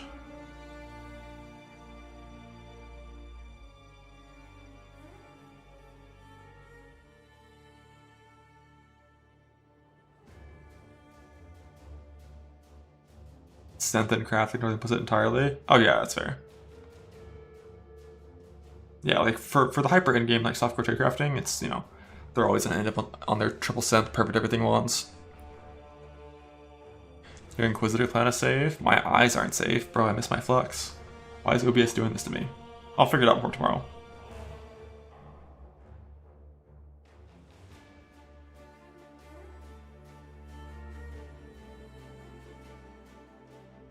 They fixed bugged abyss sockets. I don't know if they fixed the mid-league, but I'm sure they're fixed before this league for how to craft them, I assume. That'd be wild.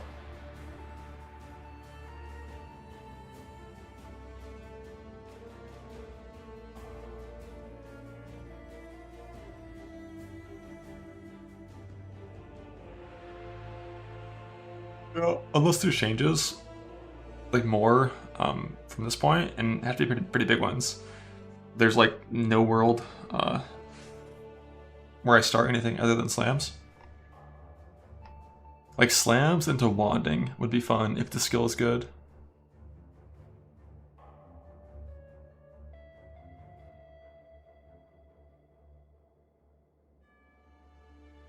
Like, what else besides wanding is new and new/buff? The Aziri thing. And then assassin. So for some poison shenanigans. Fuck bows.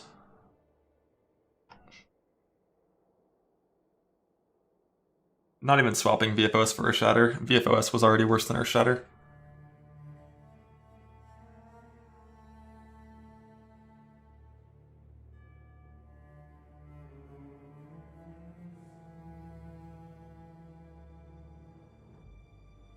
Play RF. RF is going to be real. That is true. That is the one other option, is playing some RF, just because like RF is so fucking good at breach. But those breaches didn't seem that insane in terms of density,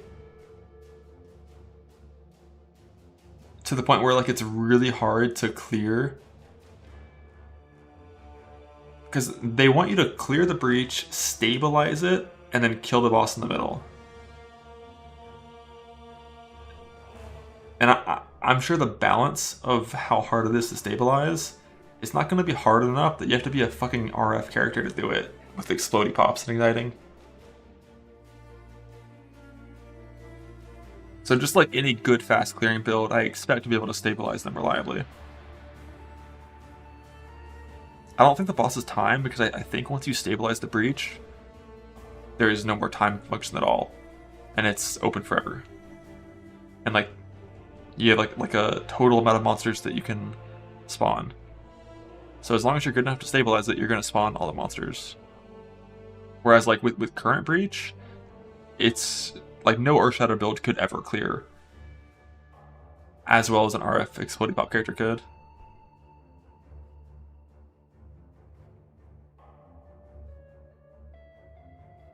Yeah, Frost was not nerfed that much, especially on non-trickster versions.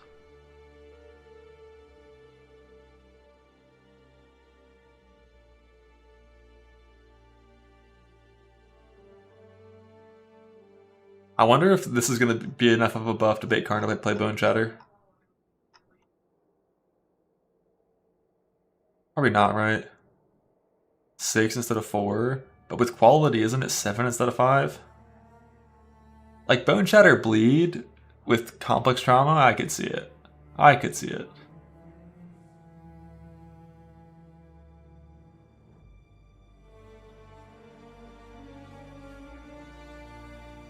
With them do different spells for Grav.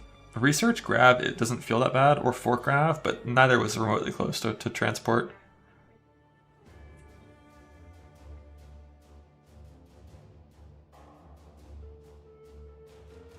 Not really sure what you're going to do.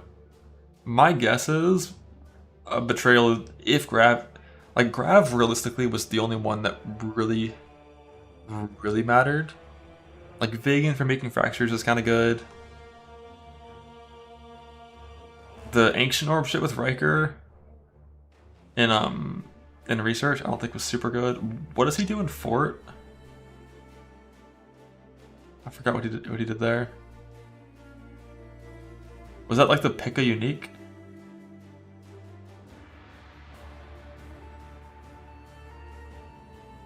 Yeah, stash uniques to the same class, yeah. Yeah, like Ren. The bright side is Transport has so many good things that if Grav sucks now, there's things you can put there. Like, before you're doing T17 juicing, the gold from like Jonas and Transport is super good. So yeah, just like Ren Jonas, just get your chisels, your mapping bullshit, and a bunch of gold. And then Research. And if you're in Trade League, I think Vegan's a lot better. In Self-Found, it's just so unlikely to get a fracture base you care about for your build. But in Trade League, you can sell all kinds of random fractures that are okay. But the second research has never been super good. Like, Riker's okay. The problem with Kadiro is you can't have Jonas both in research and in transport. You have to choose. Once you have infinite gold, I like Kadiro a lot in research. But we don't know how gold's gonna be.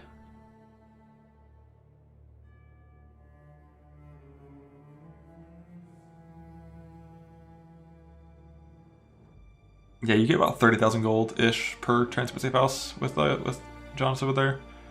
I didn't see in the patch notes the mention of gold changes, except for the minor changes to Settlers itself. Like they said in the Q&A, they were going to change how gold works. Maybe I went over it quickly.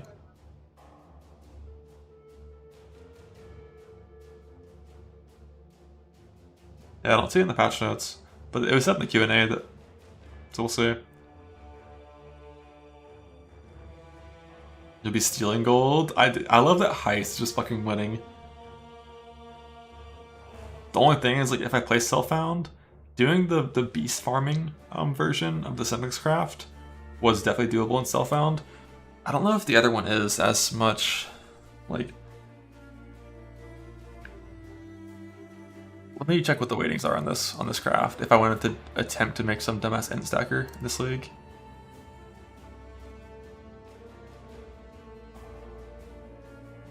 The bit is a different amulet base. The thing is, even a 2 mod simplex is better than a 6 mod of anything else.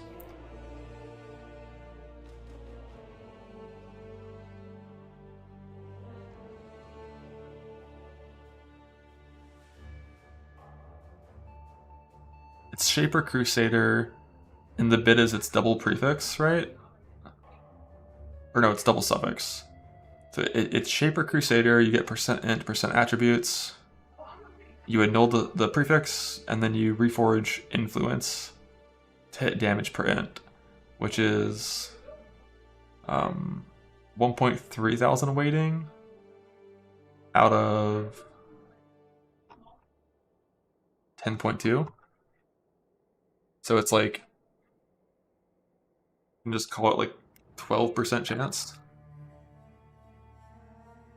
Like 9 clicks.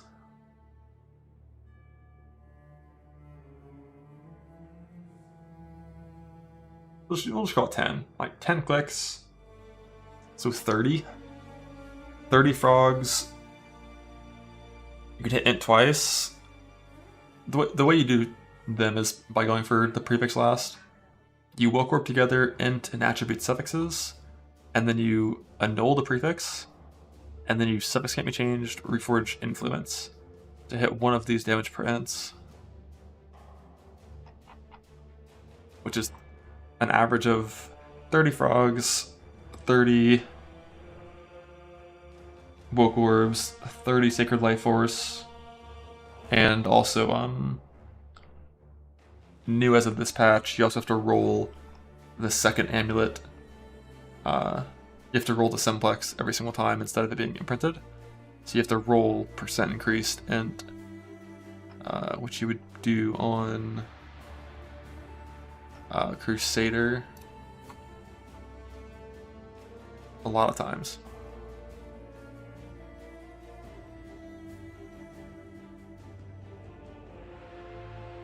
You'd probably just do it with like Chaos. So it's also an extra 3,000 Chaos Orbs. Isn't it 5k blue? Yeah, but the 30 Sacred Life Forces is harder to get than the blue juice. Getting 150,000 blue juice doesn't take that long.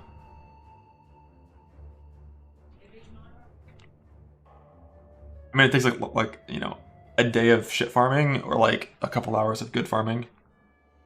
But it's doable.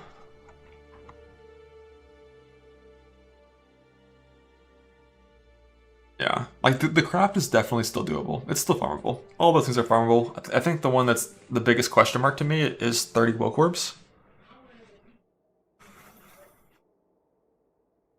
All right, wasn't there a patch note for Vortex of Projection that I didn't notice? Okay, it wasn't in the patch notes section. So basically what this means is, previously, if there was a Frostbolt active and you press Projection, it would like instantly path its spreading. And if that Frostbolt was consumed before it got there, it still exploded. And now it won't. Which means you're not gonna have a bunch of ghost ice novas. You actually have to generate enough frostbolts to explode. Which I think is gonna kill the skill, but I'm not sure. All lightning and orbiting was already the best Archmage skill for fields anyways.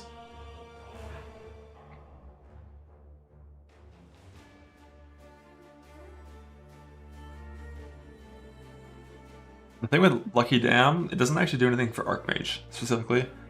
Like, normally lightning is the best for lucky damage, but Archmage gets the same minimum and maximum damage, so there is no damage range on Archmage. So Lucky does almost nothing for them. Whereas Ephemeral Edge is the opposite, where it only adds maximum. Oh my god, that's so fucking bright without Flux. I miss it.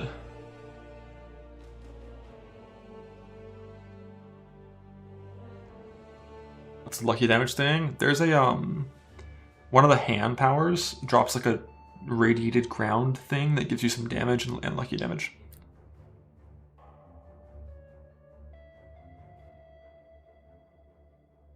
You're gonna imprint the Simplex, the same as before, just without the modifier on it. You scour it and transmute it. And then every single time you go for the Woke Orb, you have to regal it in Chaos for a % before you do it.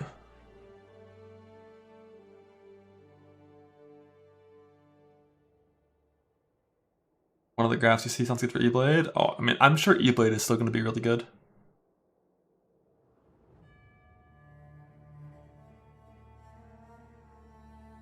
Frost still seems strong. It probably should be. I never actually played Frost myself. And when I was looking at a lot of the Frost characters from last league, they seemed a lot worse than Ephemeral Edge characters.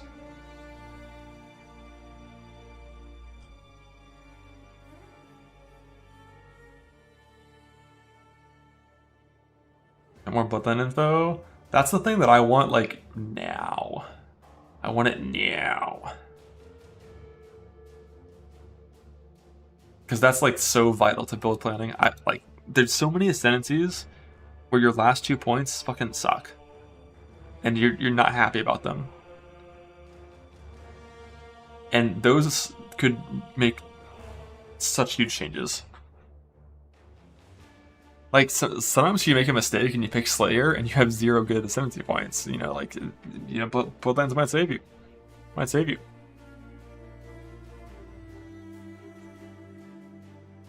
Endurance one is good. Yeah, I know. Slayer's not actually bad.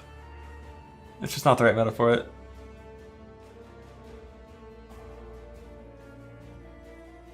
Like, genuinely, if Slayer could start at Marauder start instead of Dual start, I might play it. I don't want to be Dual start.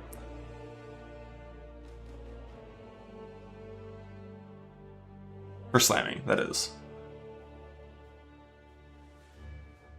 But that's what makes Scion way more viable. I forgot Scion exists.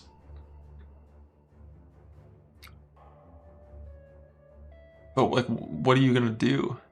Not have your starting at a different location points?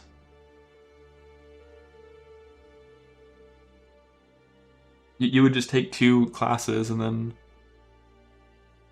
take 2 bloodlines. Well, you only get 1 starting location because it takes 6 points to get 2 classes on Scion. So you would only ever sacrifice the last 2 passives for 1 bloodline ascendancy. Which definitely, that could be good. Because some Scion builds don't really benefit from the different starting location.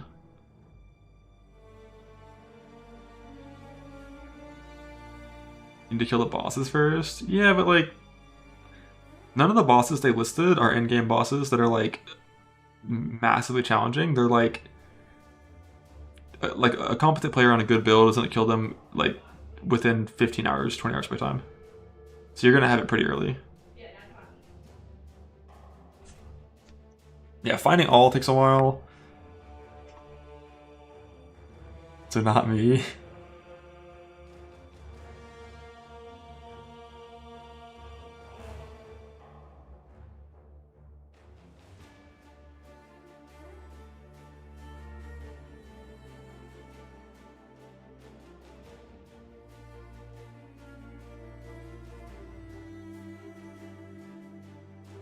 Miss opening hordes. Yeah, that is one thing that points me a little bit toward Trade League. It's just like, if I'm, like, let's say I'm 1 week into Self-Found and I'm farming. Everything I'm farming is going to be so much worse than what I was farming last patch.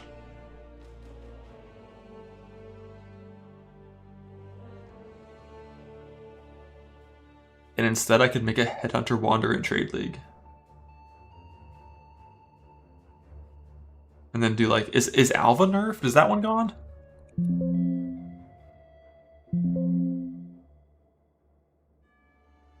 Because it seemed like most of the in-game farms were fucked. Except Alva. But also, there's no reason to play... Map effect doesn't destroy Alva. It's a 25% nerf of map effect. It destroys everything the exact same. It's irrelevant to Alva. You can't take multiple risks, so it's nerfed. Did Alva play double risk before? Because it already had to play like 2 Alva things, or was it 3? I thought that strat was very risk light. Because you had to go like Alva thing, Shrine thing. It was no risk. The thing that was so funny about Alva was like people were playing these like shitty, literal dog shit like 10 mirror builds to do Alva on Wanders and like all kinds of things, which like it works. You can do it, it's okay. But you're doing a beyond strategy. Ignite Prolif is obviously the right choice. Like, that's a 50 Divine Chieftain strategy. That's not a 10 mirror fucking strategy.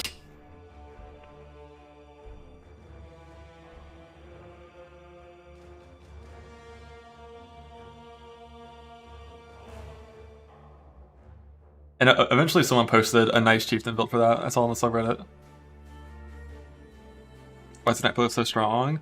It's just specifically Chieftain gets a super high duration Ignite procced off of 500% monster life as its base damage, that it self-ignites, and then it just walks around with and prolifs off itself and explodes more things, and there's corpses on the ground that are ignited, there's ignites on you, and all of it's prolifing, so when new monsters spawn in, they just die again. And then they explode again. And then if there's anything else, now they're ignited, and now they prolif, then they explode. And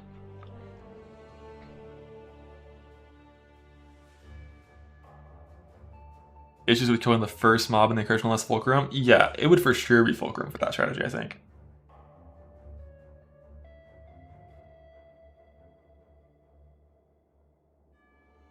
Gots to be. But also fuck Fulcrum without the Mage Blood, because you're not fast enough. No way Alva survived, Beyond Horde changing the tree. I think they included all kinds of tree changes, even really small ones. Like, they have travel node changes on the tree. So I can't imagine that they changed Beyond Node in like a big way without including on the tree.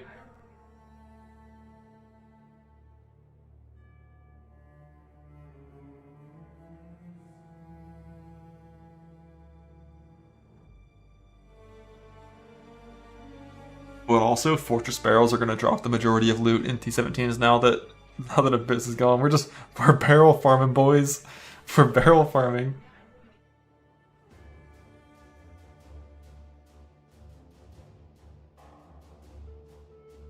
Barrels and boxes. Yeah, I guess boxes weren't nerfed except for the like base nerfs everything got.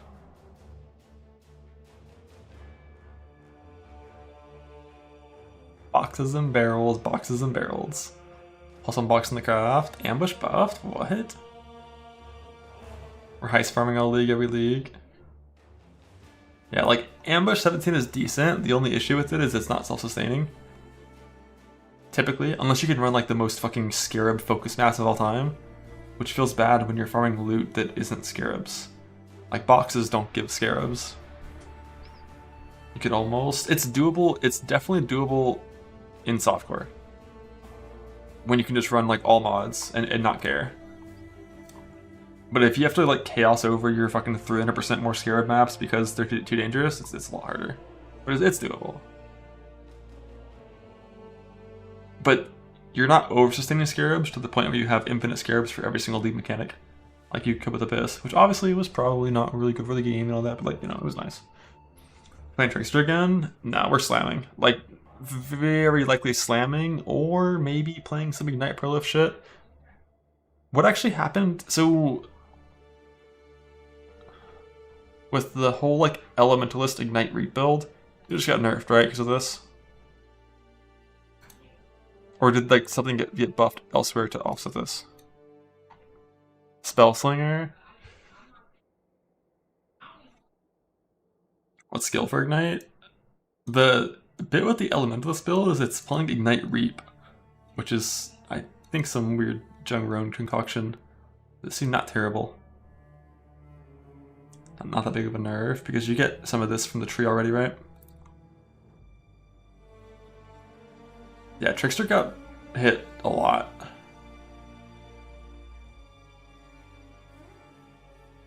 Like, it needs to get more suppression on gear now. It no longer has free speed. Lost a bunch of attack and cast speed. Energy leech support got nuked. Jung's playing RF Ellie. RF Ellie is a fun build. Wait, how does it even work now? Didn't Ellie lose? God damn it, wrong game. Oh no, it still has it. Right, it's conversion now. But you have to get an explode source for it.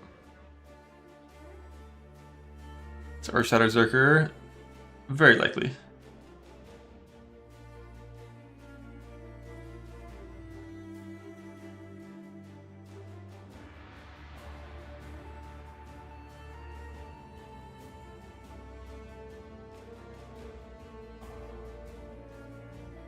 What starter can cover around 17 boxes? I can't imagine a world where anything other than the map boss gives you trouble on just like any slammer. If you're allowed to die every now and then. If you have to survive, then I'm still probably playing slams first for that, but... And definitely playing, yeah, slams and Mana Man can do it, definitely off the bat. Definitely playing the Axe Corpse Destruction node for boxes. We've learned our lesson with Revive being kind of bullshit when there's 500 things on the ground. Mana Man get nerfed. The main Mana Man single target skill got nerfed a lot. But, like, aside from that, I don't think so. Non-Trickster ESE build, no the same. Depends how you built it. If you built it with Overleech mechanics, Energy Leech got nerfed, Suppression as a whole got nerfed by a little bit, so all spells will do a little more damage to you.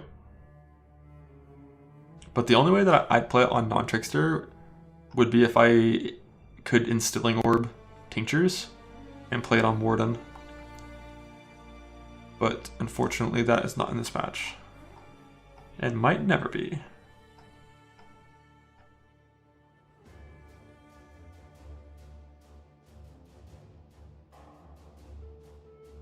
Slams are good for breach clear. Slam Zerk is pretty decent for breach clear, but it's still not a proj build that one shots the screen. Like Earthshatter hits your whole screen, but it doesn't go off screen, and it doesn't have lingering damage. So it's not good. It's not like S tier for breach. It's like A tier.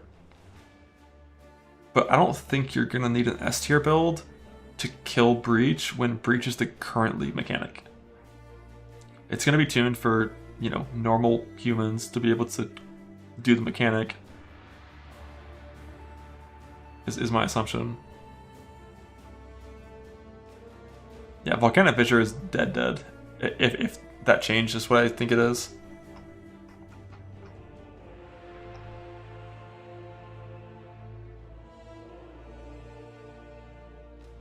Like, it's just way smaller, and then also it seemingly will never target something that's been hit by a previous fissure.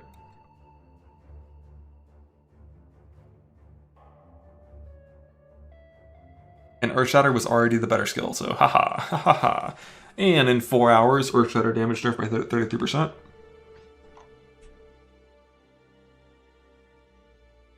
New patches at the ending already? That's it, let's get it. Oh, there's the Alba nerf.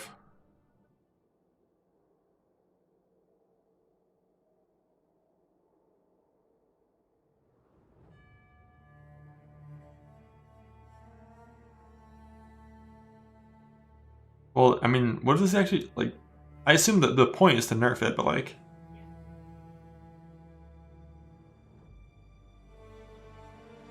But the base chance is 2.5 times higher?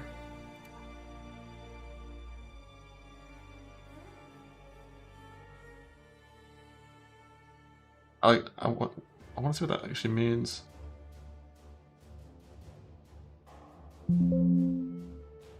Evolving Shrine. When monsters killed in with the Shrine effect, 10% chance to revive with a higher rarity.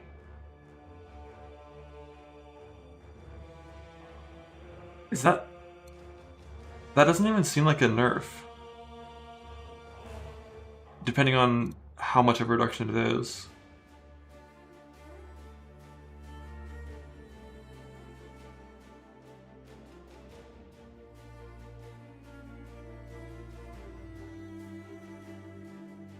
Because like even 25 to 12.5 to 0, wouldn't that be a buff?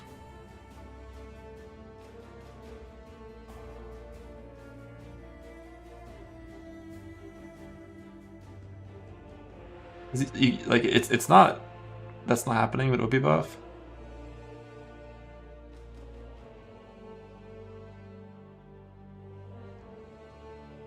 Okay, reducing chance in all would end up as rare. Reduces for the entire map. Oh, you think it's like per monster, it's the buff on your character, and after 25 upgrades, it just goes down by like 1% per monster. Oh yeah, that would be the way to code this that kills it instantly. Makes sense.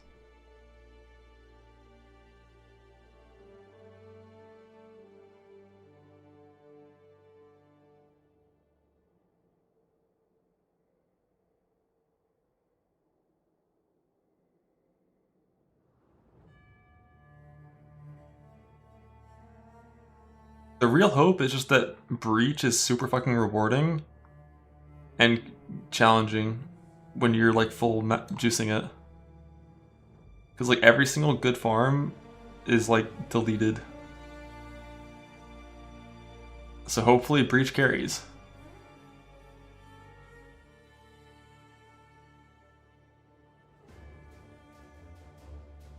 Boxes is alive? Yeah, but like boxes are so bland.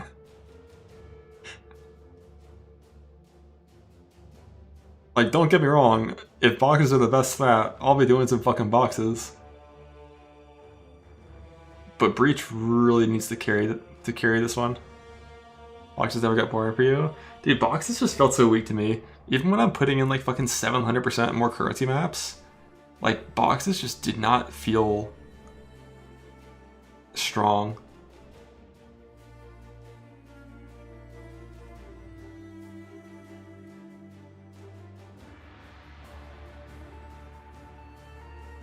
But there's so many good little changes in this patch that are permanent changes to the game. Like this Fizz conversion change, so fucking surprised to see this. I love that. It's just awesome. My goddamn, let's fucking go. Map mods, less bullshit.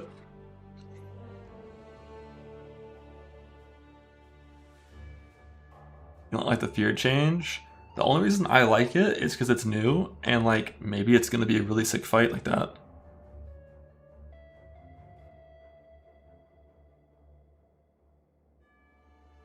We've had the same feared for like, you know, 5 years.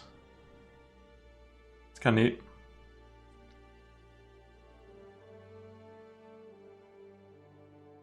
I don't know which one of the 3 same bosses. The thing is, the Dread boss is like pretty clearly like the more powerful, more main boss of the 3. Even though they are like all kind of the same in how you spawn them and whatnot. And they're on the same category, like he's the king. Cyrus is cool. Yeah, Cyrus, like I don't know what abilities he's gonna use. Because the only version of Cyrus we have outside of his arena is the new T16 point, or the new memory version of him. And that one is like, he only has small maze, but even small maze is hectic.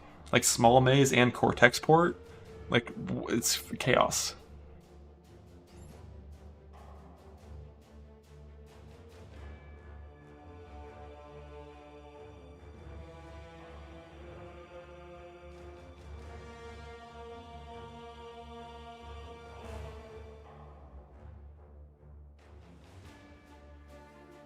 And while Abyss was fine in 16.5, Ambush isn't, right? Because a pretty important part of Ambush is you're spawning T17 monsters, which have higher quantity, rarity, XP, life, damage, everything. And 16.5 monsters don't have that. Which is good for me, because I already fucking hated 16.5s. Get away from me. But with Volatile Core being nerfed, it'll be less of a problem.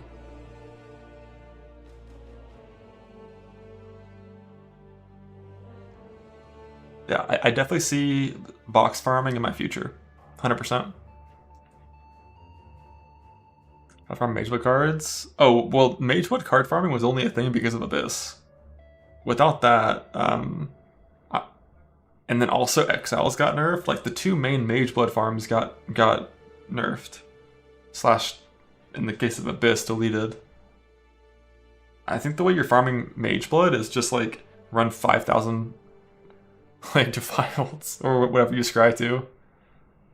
Run, like, 5,000 of them, and then send a bunch of Defileds into your mappers.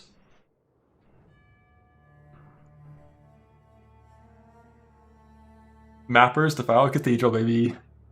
All day, every day. Like, you only need one card.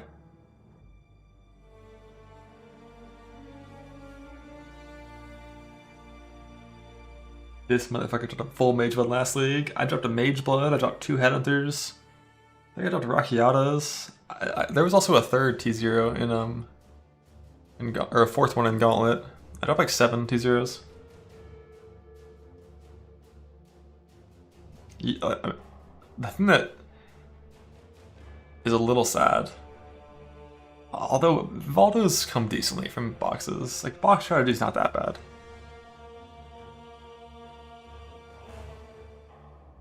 But like last league I opened like 300 Valdos. And I didn't see Mageblood once and I'm pissed still. Did you get something from a key? Actually, I think I got a Mageblood Valdo in Gauntlet in the last like 30 minutes, I think. I think that might have happened. But yeah, in Gauntlet I got a Nemesis from the key, which was pretty stupid. Pretty silly. Going hardcore trade? I really don't know. I really don't know. The only, like, one of the reasons that I kind of don't want, I'm just trying to think, like, when I'm playing the game, what farms am I doing? And if I'm in hardcore trade, it's just like, you're so, by being in a trade league, you're kind of incentivized to do things that are the best. And T17s are so much better than everything else, that buying them and running them is good, and the best shot in there is boxes, and I don't want to just open boxes for 2 weeks and burn out. Like Self-Found just helps you avoid that a lot more easily by being forced to do a lot of different farms to get the things you want.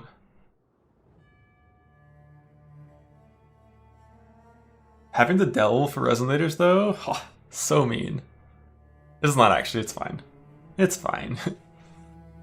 It's okay. What's the build? I can't imagine a world league starting in hardcore Self-Found on anything other than the best Ascendancy of the game, Berserker. The tank is Ascendancy of the game, Berserker.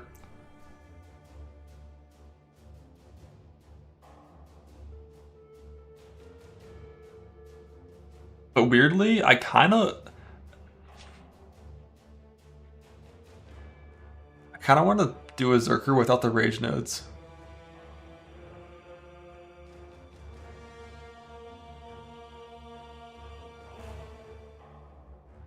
Hear me out. Hear me out.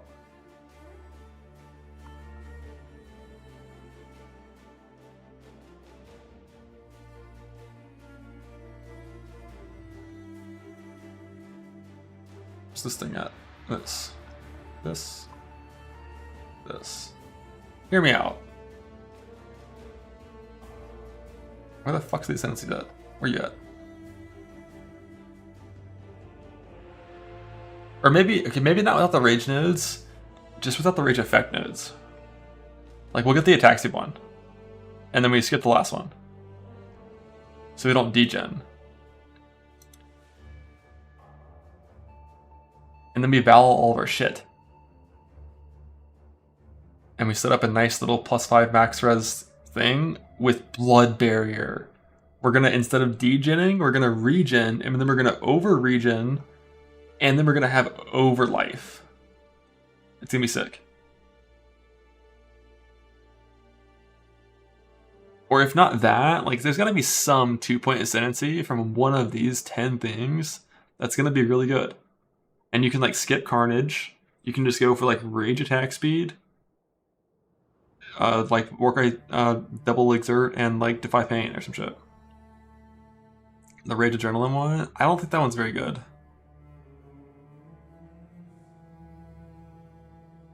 Like, 1 second per 10 rage is just too punishing. With how strong rage is. Like, when you're at 60 rage, as a Zerker, that's 90% more damage and 90% increased attack speed. And, like, some other stuff too. And then you lose that and get adrenaline, which is way fucking worse. And yeah, like, the whole, like, you can't refresh adrenaline is one of the biggest problems. If you hit 90 rage again by having, like, absurd rage generation that I don't even know where it would come from, and you hit the cap, I think you'll still lose all of your rage, but you just won't gain adrenaline. If you just sit at max rage and it doesn't consume it until adrenaline falls off, mechanically, that could maybe make it good. But it's still just like going, if you ever press Berserk on a slammer, like going from 0 to like 60 rage takes a while. Unless you're on a boss and you're like work rate spending on the boss, like it takes a while. And that entire time you're re-ramping, you're just fucking sad. Like, just wear a Death Rush. Yeah, like, just wear a Death Rush. And this already got pre-nerfed. It doesn't matter for us on our slammer stuff.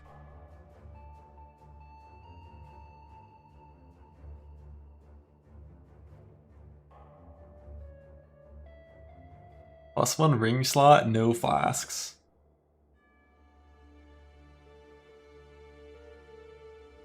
Genuinely, if this was unaffected by curses instead of poison, if those changed, you could do that on Zerker slams.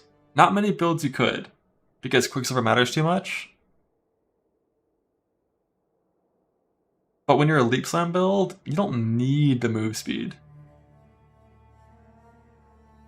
And like a ring slot's cool. But even then, it's pushing it. Like, rings aren't that good. Rings aren't good enough. Because this, in reality, is, you know, 5 max res. That's 5 max res. And then also Quicksilver for better looting, Granite for more defense.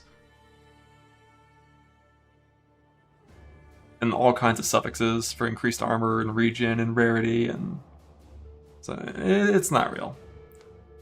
Ring instead of amulet?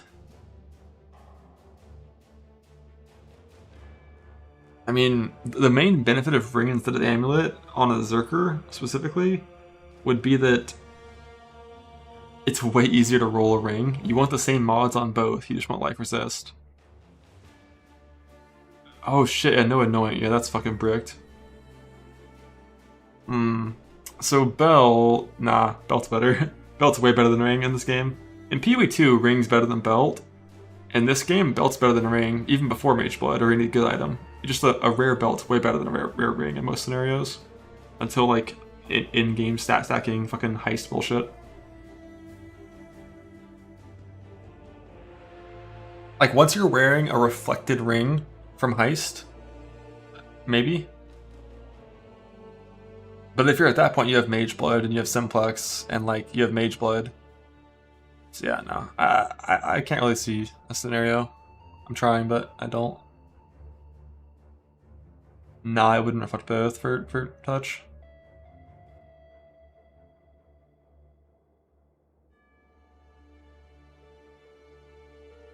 Kills gain added chaos damage with the 20% of life cost.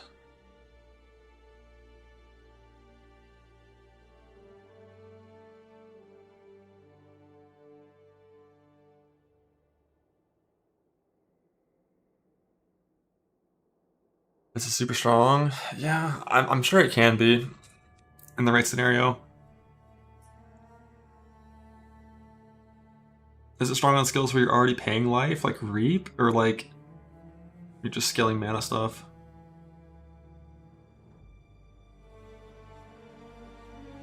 I've never done life stacker stuff.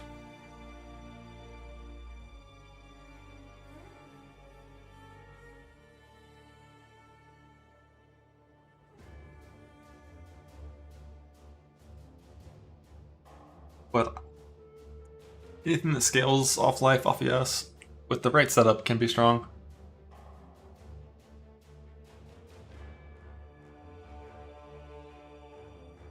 I'm gonna go to my belt, amulet, and flask to be immune to curses and 2 out of 6 ailments. Respectable.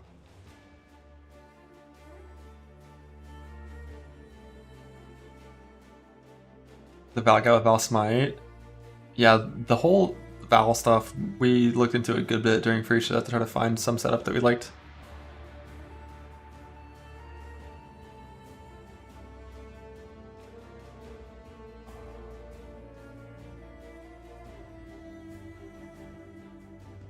Like, if Lightning Strike was still really good, Priesthood Kopek's kind of cool.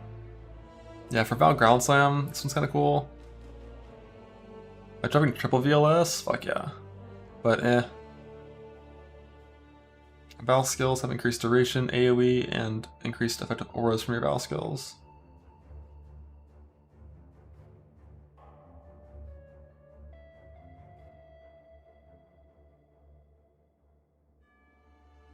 You're just still dealing with lockout. Good for BV. Yeah, I see it. For 2 points.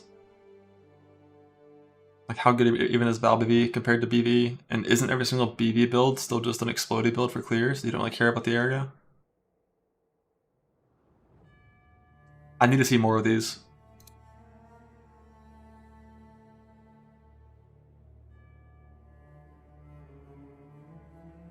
Like, this one, I do like a lot. Because if you have the right setup and you can just spend 2 points and get 5 max res, and the only downside is you have to corrupt all of your items, that's fine. Who cares?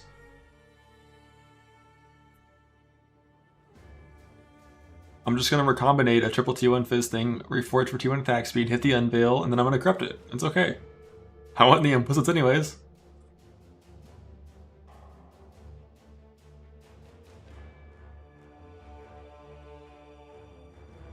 I'm not sure how relevant, unless your build actually has crazy regen, I don't know how relevant the blood barrier part is.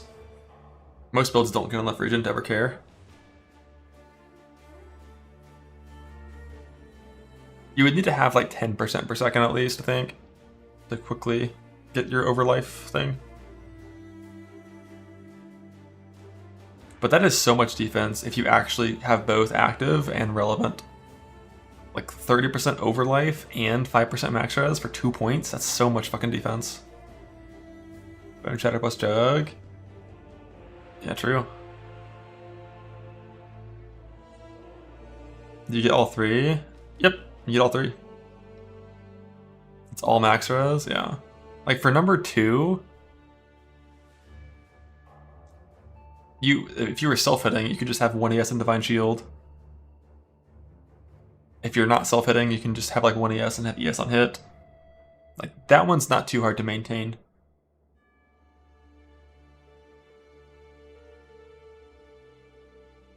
Inquiz, Regen plus ES regen on Cold Snap. Always promote with recharge. Until you get hit, right?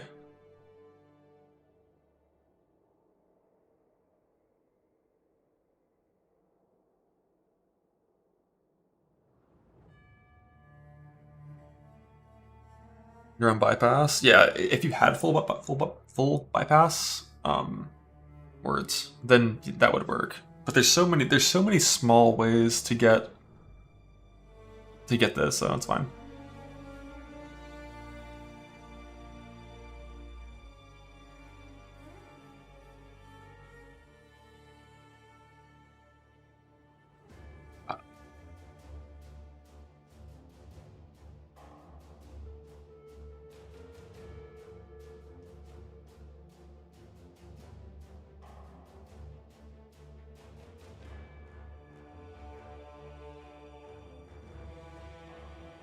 Yeah, like Divine Flesh just kind of isn't ideal. It's back. Flex is back. Oh my god. Oh my god, I'm sorry. I'm sorry, go away again. Ah, my eyes. Keep it. I can't. I'll fix it tomorrow so y'all don't see it anymore.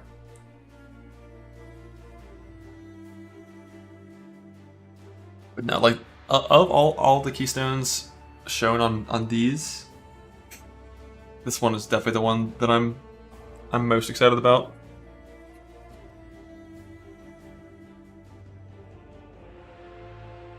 The only thing is, corrupting your gear in this game actually sucks. Like, there's so little upside. And because of how the crafting bench works, if you have, for example, like a hybrid resist crafted onto one of your gear pieces, and then you corrupt it, like you can't change that again. You lose that flexibility. Which is kind of rough and annoying to deal with, but 8 isn't that many. Don't you only have 9 item slots if you're bringing a 2-hander? I wonder if... There's no way that heist items count for this, right?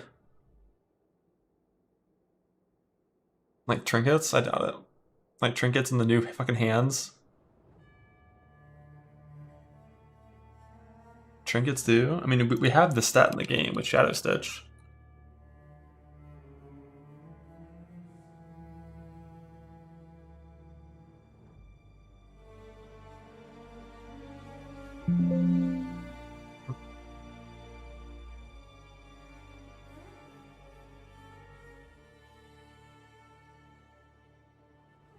I feel like it shouldn't.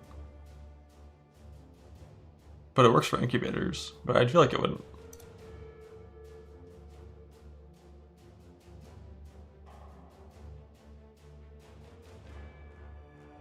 Because trinkets don't count for the Valdo mod, right? You don't have to take off your heist trinket to do that shit, I assume.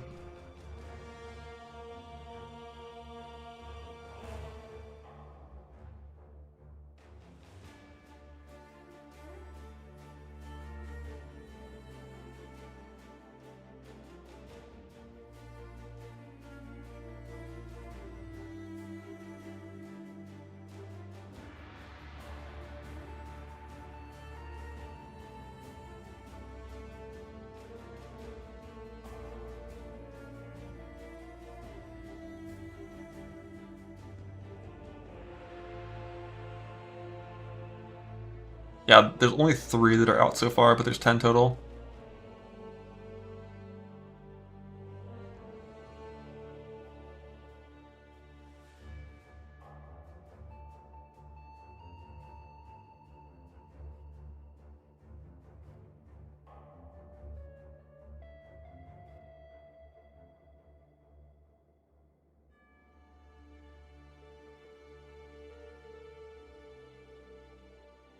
We get 1 new balloon a day from the news. That's my guess.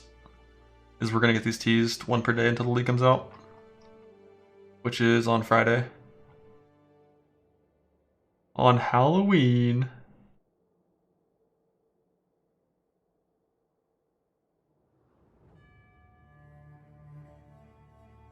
ISOs are a thing now. Because every single rogue has specializations for types of jobs. Which, you know, incentivizes you to use certain rogues on certain things for their lore. And that's still kind of relevant. And them having levels makes them go faster. You can still scale their levels with gear to get better unlock speed and stuff.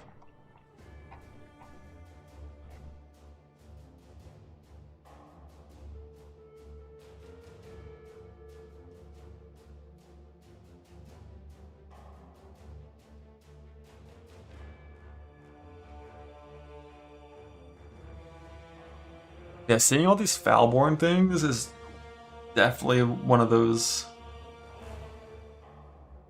It's probably the biggest pull to play Trade League.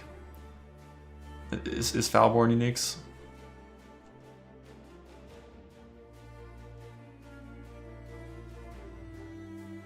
I just don't want to fall into the box trap, and you're just stuck.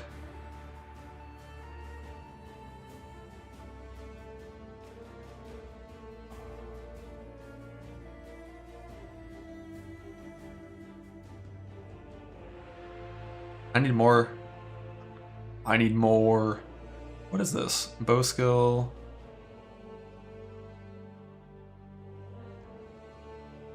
Oh, that's how it blows up.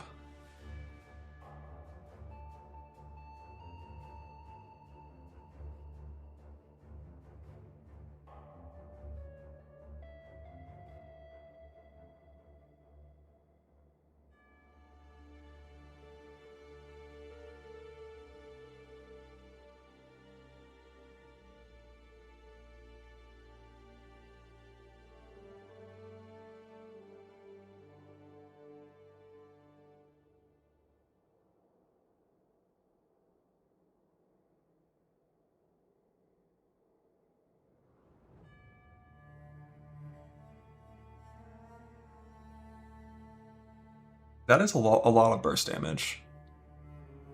If you actually pre-stack 20 of them. It's like 1,500%. I guess that's not actually that much. Maybe for bow skills it's a lot. It's more than a fire trap dot. Yeah, but you can't scale this one as easily on a bow.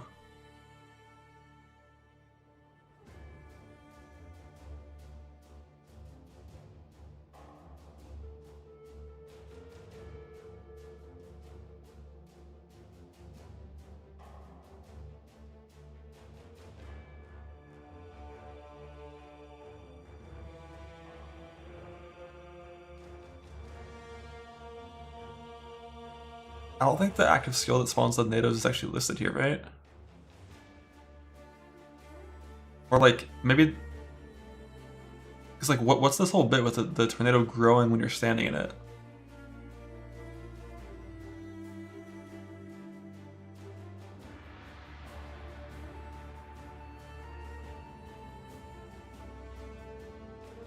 The active skill? Okay, so it's like it's shooting an active skill.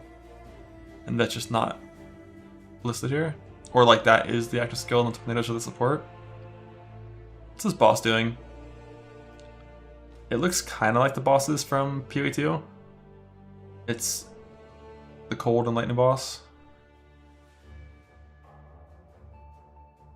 And he has like this little ice barrage thing. Just like Tool did.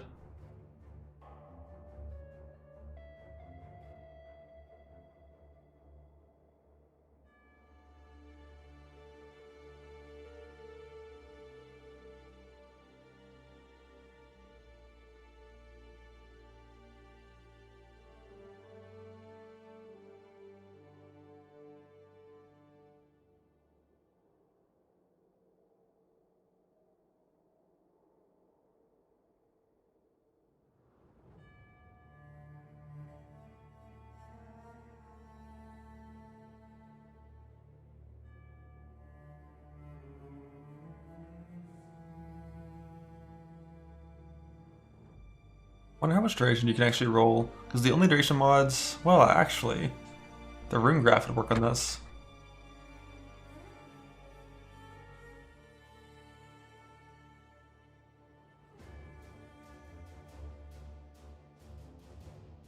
And there's no mention of the cooldown only starting once the buff falls off you. So if you can get like 50% increased duration of Heart of Flame on the Zoth graft itself, and you had the rune graft for less buff expiration rate, this would effectively be permanent. But of course the damage it consumes is actually pretty low, and like 4,500. So if you get chunked, it's still going to be on cooldown for a while. But it's like a second cast on damage taken.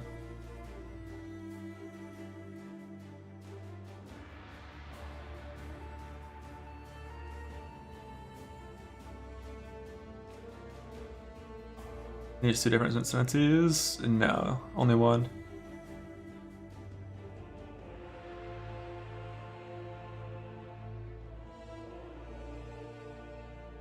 Interesting. Brittle on hit.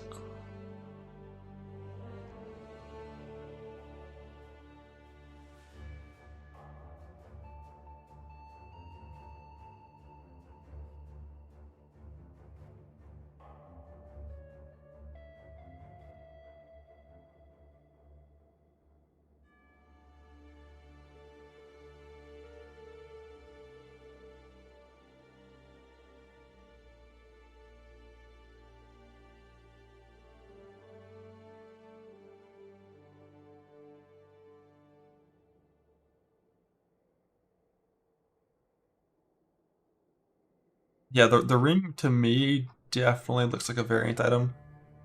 It's gonna have different versions for different things.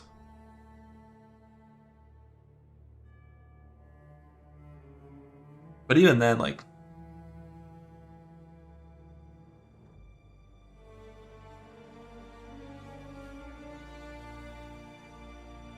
we'll see. Ready for Maven Witness Cyrus rip clips? What kind of bullshit can Maven do to Cyrus? I mean, just healing him is going to be so bad. Because Cyrus starts with a quarter HP missing. And she'll just insta-heal him. But that sucks on every boss.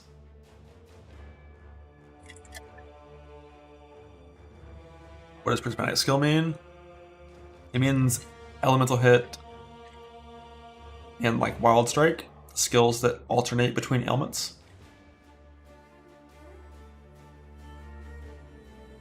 I think also, well, Prismatic Burst is a support, so that wouldn't count. Econk, that one might count as well.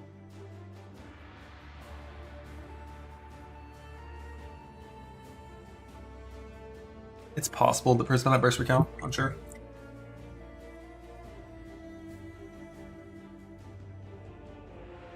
Blink Arrow Prismatic, probably, likely, if that's what it's called, pretty likely. Echo by the Inner Snaking. I'm not really sure either. My guess is that nerf was put in like a week into last league, and it was just like, you know, marked to be put into this league. Because it was a very popular build for league start that was very strong.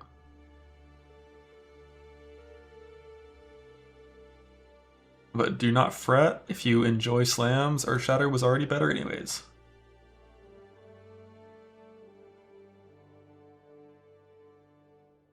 Yeah, Brittle and Scorch are both pretty solid.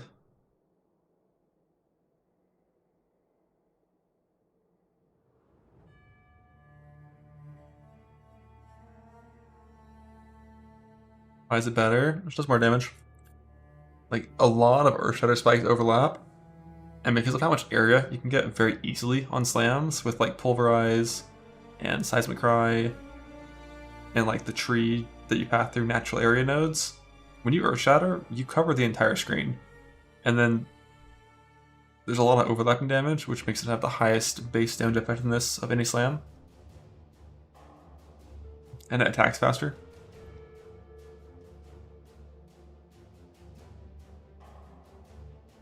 Fire Pinning also still crazy. But does not require like really good gear. Sounds better? Yeah, the sound of Earthshatter is so fucking sick.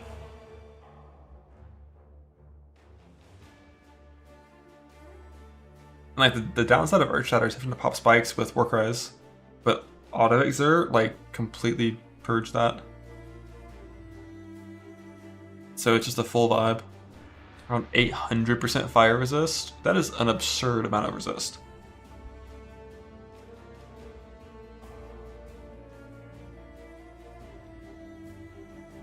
Yeah, you can't off-screen bosses with Earthshatter as easily. That's the one big downside to it.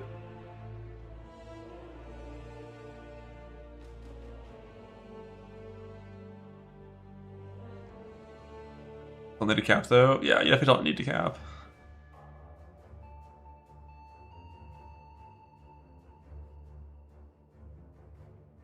But even 400 is a lot.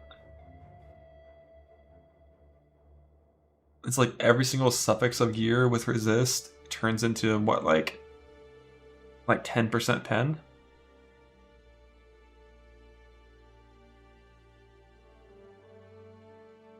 Poison Divine Attribution with Spell Poison Dagger. I'm listening. Sabo. Fire res small clusters. Yeah, the thing with small clusters, they're so absurdly powerful when they're rolled well, and they're so absurdly hard to roll. And at least within Self-Found, without Abyss providing you with infinite scarabs, getting all the fracture orbs required to do like a full like fucking 3 clustered, 4 small cluster setup would be kind of rough.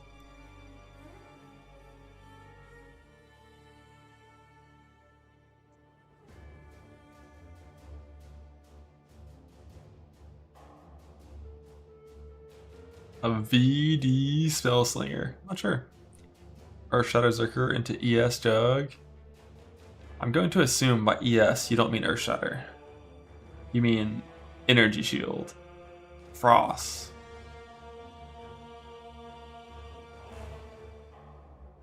Wonder if you can grow scarabs.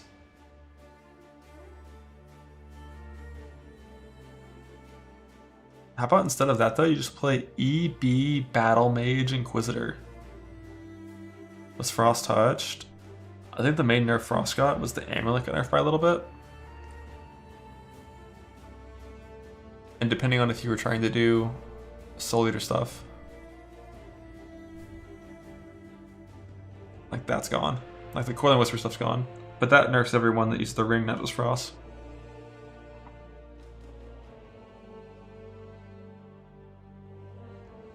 Earthshatter is not much of a piano build.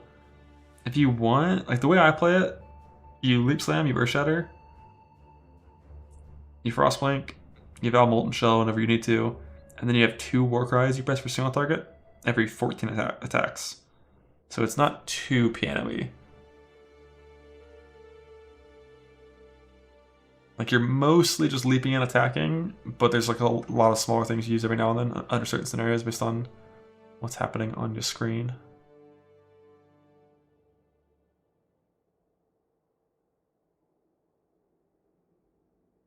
Yeah, like when you're doing like 4 self-casted cries and you're crying to pop spikes, that's too much. But like when I play it, I'm playing Herald of Purity and like 5 auto exerts, I think.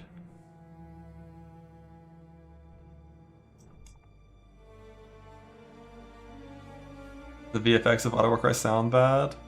Yeah. Yeah.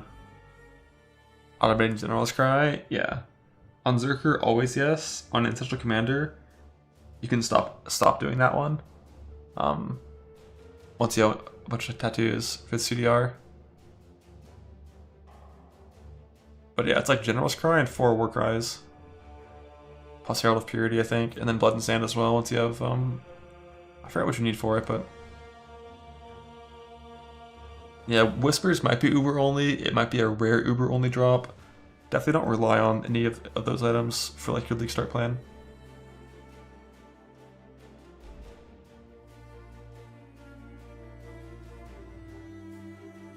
Poison rebuild. They'd be good again with New Assassin. The main benefit of New Assassin is all damage can poison, and Fizz damage already can poison. So you don't get much there. You're just getting the crit scaling for it. And rebuilds need like so much recovery to not just kill themselves with, you know, life costs.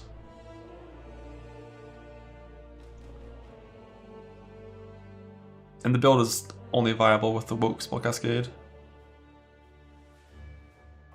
I don't think New Assassin's bad.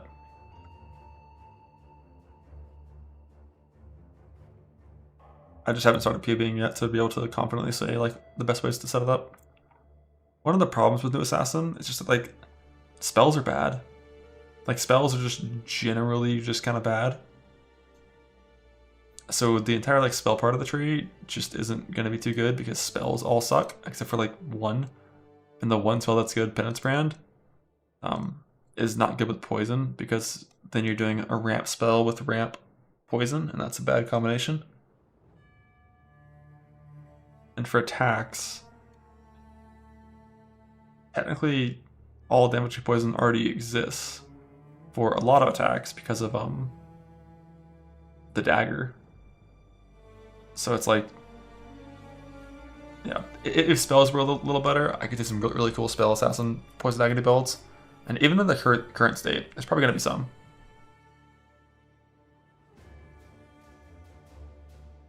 Poison Wander. Oh shit, now we're talking. I could see it. Poison Wander, except why play Assassin when you can wear Beacon of Madness? This is my hope, my dream.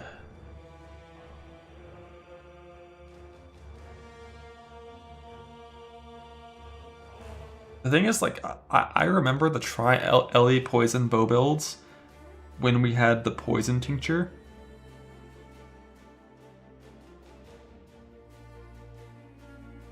Or sorry, this was before they were core. It was Affliction League.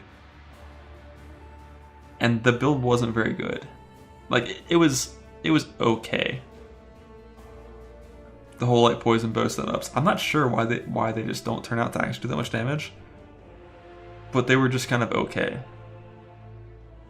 Had to get these boots. They just drop on the ground. I think they're tier 3. There's three variants. They drop on the ground.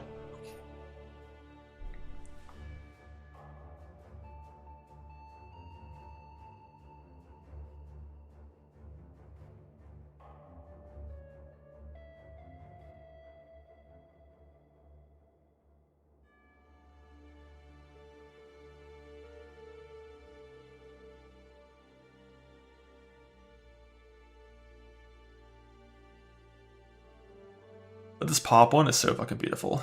Like chaos pops with all damage poisons on a Pathfinder. Could be a huge vibe. I just don't know, but like with Peacock getting nerfed, I don't know what you'd attack with. But also playing all damage poison Peacock is kind of weird, so you're gonna do like probably just smite.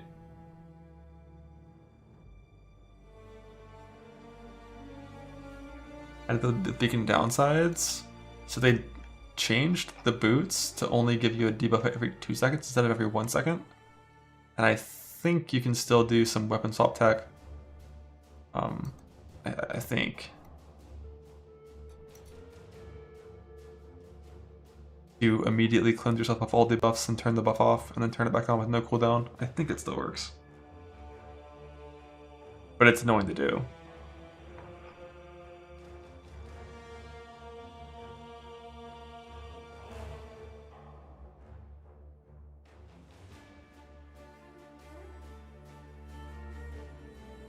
Cringe, yeah. You probably can go expiry rate stuff with every 2, but I don't know how much debuff expiry rate you can actually get. Like the Merc debilitate belt's gone, and debilitate debuff is really, really bad. You don't want to do that in most cases. And obviously the chest is not like actually.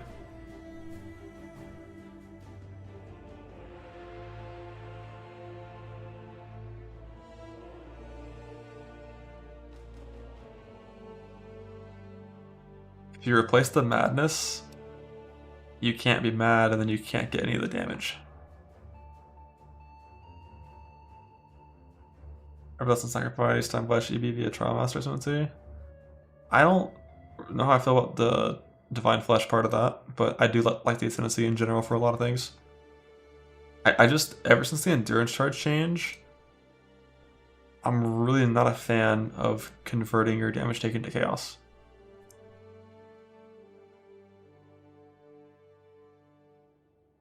Alright, is that what Divine Flash is? Yeah, it is, right? Because Divine Shield's the regen one.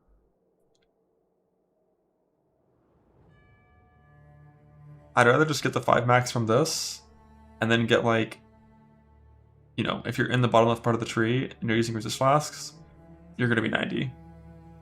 And then you have endurance charges still.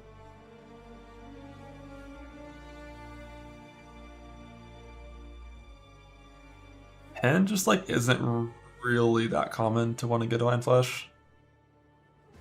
Because if you think about it, in like the best case scenario, I guess you'd be 85 in that scenario, not 80. That's not bad. But like right off the bat, you're just accepting that you're going to take more damage from everything.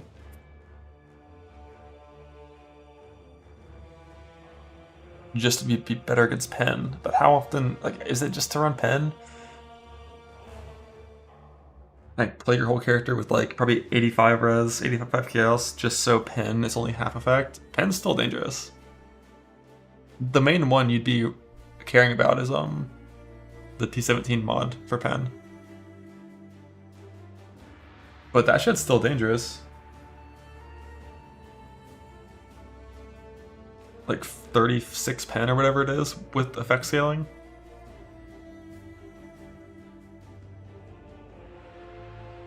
Even if you're converting half the chaos, it's still dangerous. I'd rather just roll over it and just play 90 res, I think, and node Zabaka. Effect scaling was nerfed by like 20%.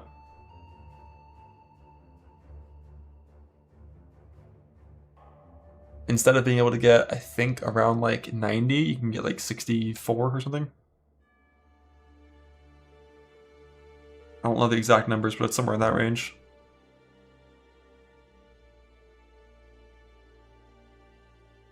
Viper Strike, much better league start if you know how to build it. Oh shit, just playing pure Viper Strike Pathfinder. Viper Strike damage numbers are so high. I was seeing 32. I thought it was 26, but I might have missed one of the things.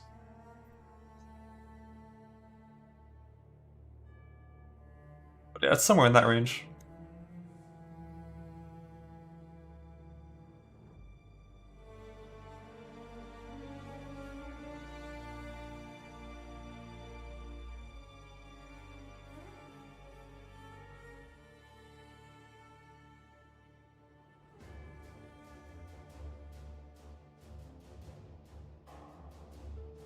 FR Occultist, holy. Yeah, like, if you're already playing Divine Flash, then fuck yeah. You definitely want to do this.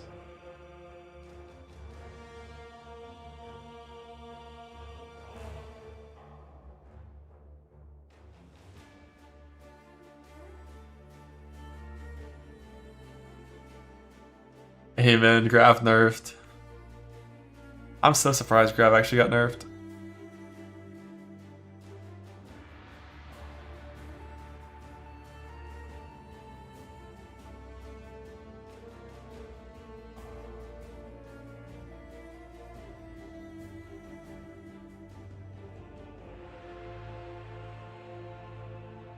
It should have nerfed to 255. Betrayal. I feel like it's like 4 leagues in a row where Betrayal gets worse every league. Like, the more changes it gets, the worse it gets.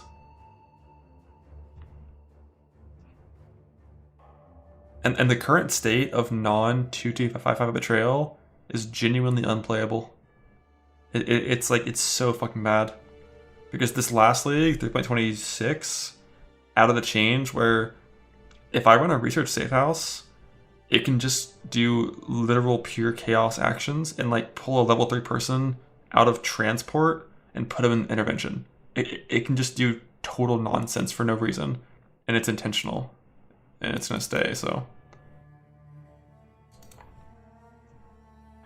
like, it's so weird. But with Grav getting nerfed, that's just one good transport option gone. We're still setting up the 2255 research plus transport in most cases, and just gonna do like Ren plus Is there a non-Jonas good option in transport?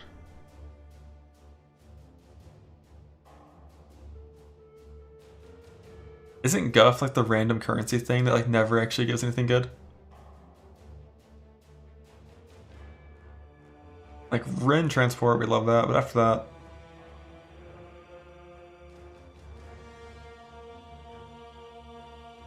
What if you hit? Fair. What if you just get 20 Unicorn locks?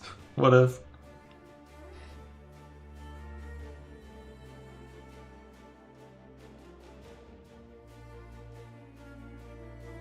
Barichi? I think that one's similar.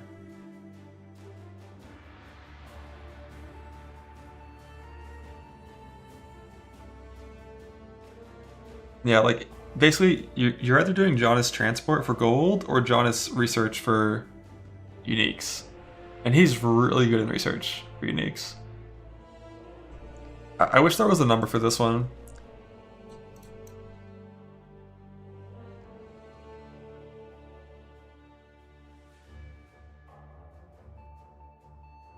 Because, like, this probably needs to be, like, double. And they didn't say significantly more common, just more common, so I doubt it's more than 50% at the absolute most.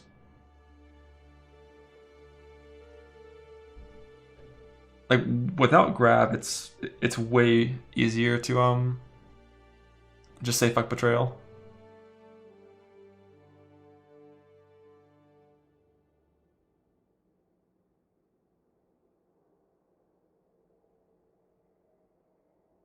Got results 30 to 40 divine all league. Oh yeah, no. The way that I look at it from a self-found point of view is that I just don't care about failed results anymore because they're so absurdly rare. Back in the good old days, 3 leagues ago, if you wanted an Ashling Slam and you knew how it worked, you had it in 30 minutes every time. Good times. Good times.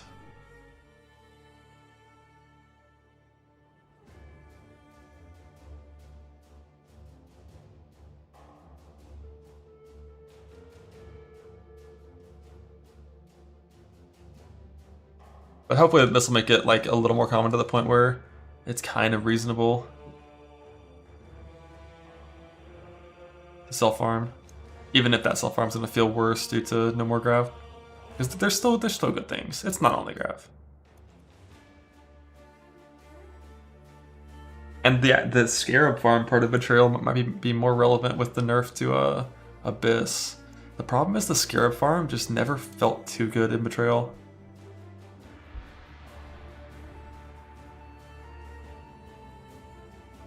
You get like 4 Scarabs.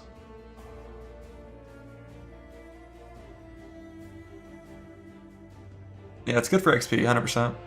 That's like always one of the biggest copes for why I like to do Betrayal early. Is like veiled items are good at just giving you upgrades. Experience is good because the passage in this game is so strong that like power farming to like level 97 is really good.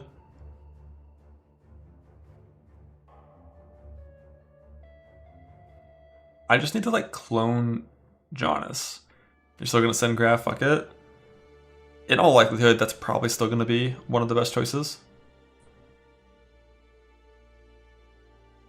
It's just hard to know when there's no numbers included. And then you look at like how some of the other nerfs this patch went through, when it's like from 5 to 1.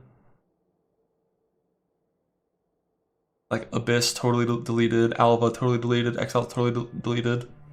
When you look at like a lot of the other like changes, when you see changes with no numbers to them, you know, it's often to assume the worst. For Grav, he might be dead. He might be. And he might still just give you Mage Blood. Who knows? It's random either way.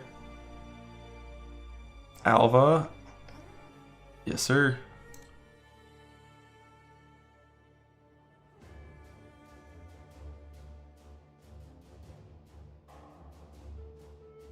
The exact mechanics of how this works aren't known, but if the assumption is it's going to go from like 25 to 0,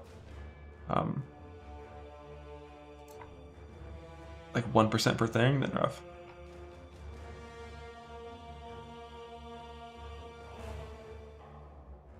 Yeah, like Rin Transport is still super good. And with the Abyss nerf and general tier 17 loot nerf, tiled content, is that the term we use for that? Tiled content, like fixed loot content like Betrayal, is definitely going to be like relatively better.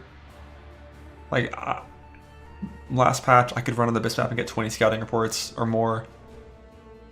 Now, how many scouting reports do you get from Transport? Is it 7? Or is it 7 chisels? And 3 scouting reports? I don't remember the number, but it's relatively a little better. I think it's a fixed number and it's on the Betrayal page. I think. We'll see, it might not be on this one. Yeah, not that one. You will farm Breach, you will like it. Yeah, that the tree from Breach needs to be really strong. Around 7 reports. That's what I thought it was 7 reports. Which is definitely still super strong and self-found if you ever care about anything beast related from Kirak. What else is relevant there due to the nerfs to endgame content? The essences on Kirak are much more important now. Val orbs make it so you can essence them more easily, and then also you don't have infinite scarabs anymore, so you won't just have all the essence scarabs to farm essences.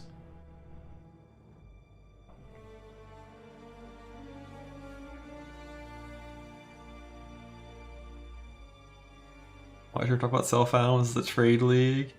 I just don't know if I want to play trade.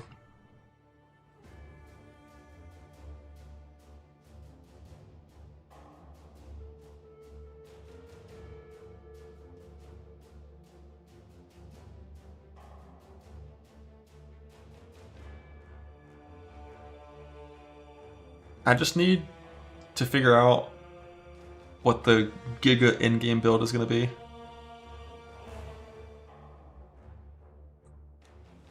So backwards. Hey, Self-Found's good. Because, like, Viper Strike of the Mamba. Let me see if I can find in Poe Ninja.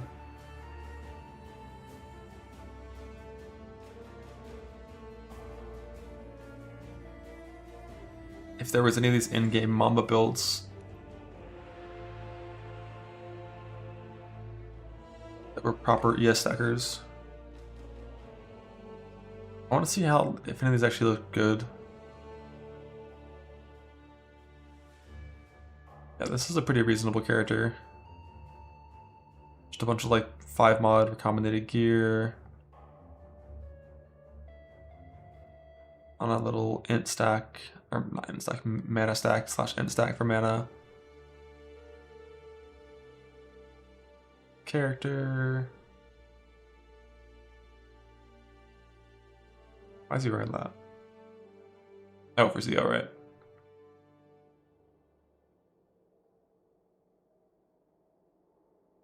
Voice is not ideal, but it could be a little worse. Oh, he's not even playing percent region Flask here.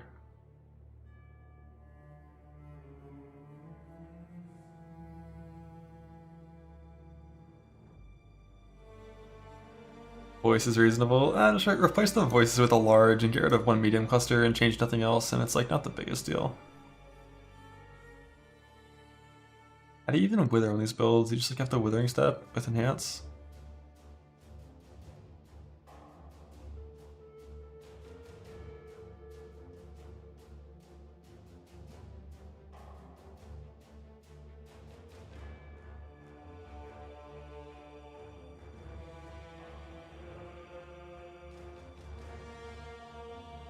Fuck.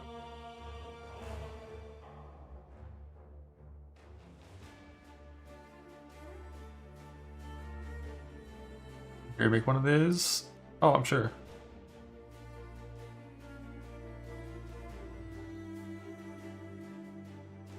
How much money's he got? 6K.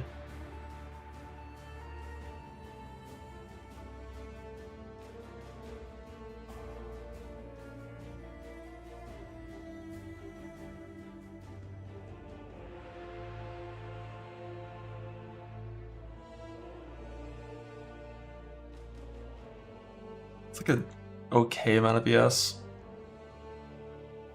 Like defensively, defensively it's weaker than a slammer. Even at that ES number with pretty decent gear, because like dual wielding is a big downside.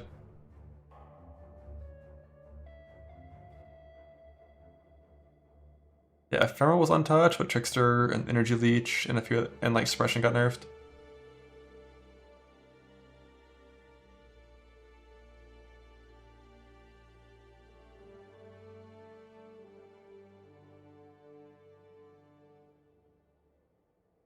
Well, this PIB is not done properly. There's like no wither.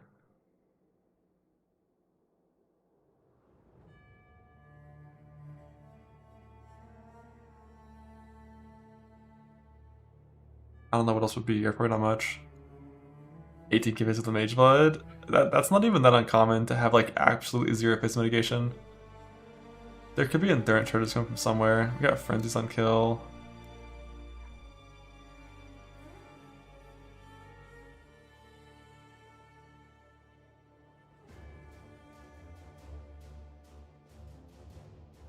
But this character doesn't even have Ascendancies right now. Unless I'm stupid.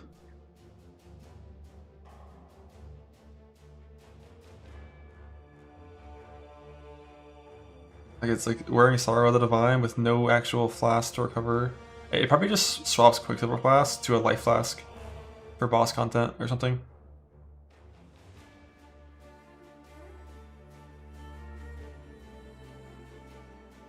And that, but like, that's not very strong. You'd rather get like some just like some more regen from like your flasks and have better ascendancy points.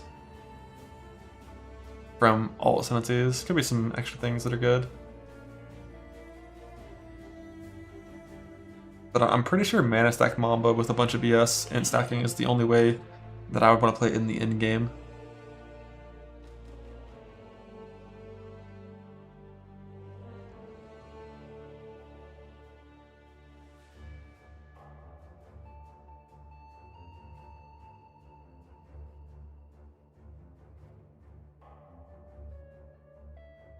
Like double Bloodline somewhere or something.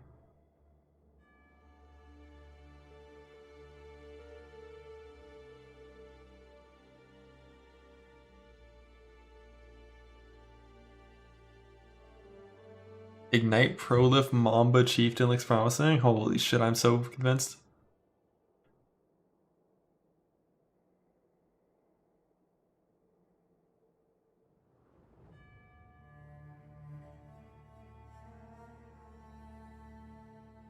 Win Ursula from Sunder as soon as you kill Katava, basically. Or after doing Merc Lab on the way to Katava.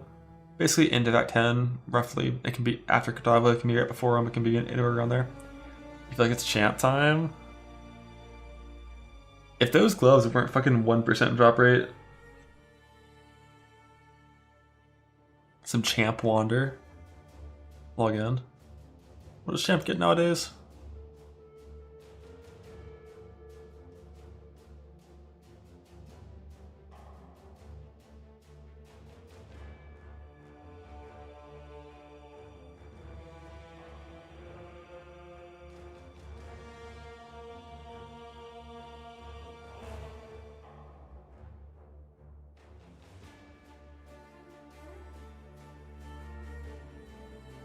Adrenaline, Fortify, double points from all Ascendancies. Fuck it.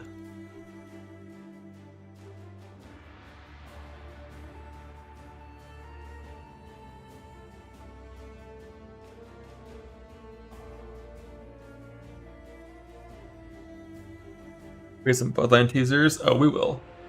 The thing is, we haven't seen Bloodline Ascendancies that are even have enough points for that. Like, there's only 2 keystones here. There's 3 here, but there's no synergy among them. There's two here. You're gonna have to take at least 4 points in champion, likely 6 points. They don't all seem bad. This node's really good. This node can be really good. How different is this than the Bog version?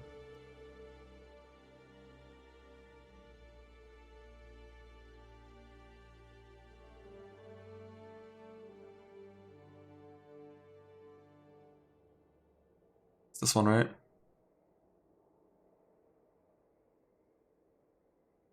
But this is adding fizz damage, not chaos. But it's 80 instead of 20.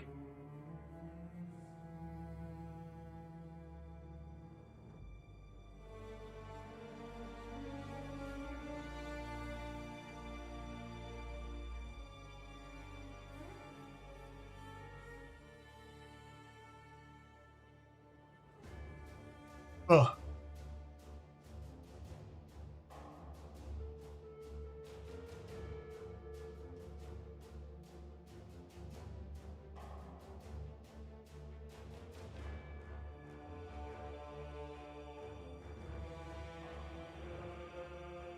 They're gonna have to shot the Bloodline thing by like half.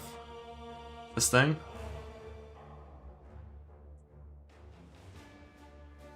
Is Flex back on? I don't think it is. Yeah, this one was 10. At 10, it was pretty cool.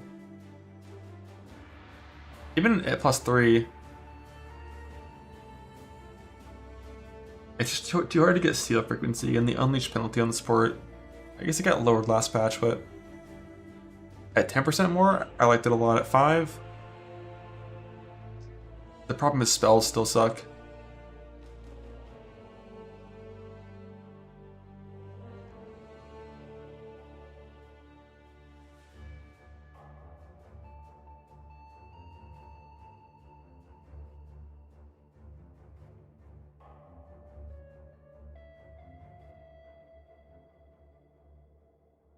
think this one needs to be 100% chance.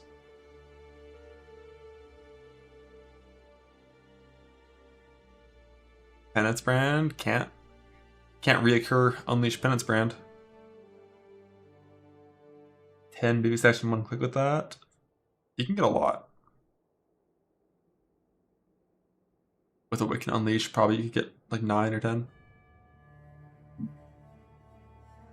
What spell do you use? I mean, the idea, if spells weren't bad, would be to use a spell like Spark. Or like Spark. And you press it, and the whole like screen gets covered in like 1,000 Spark Proj.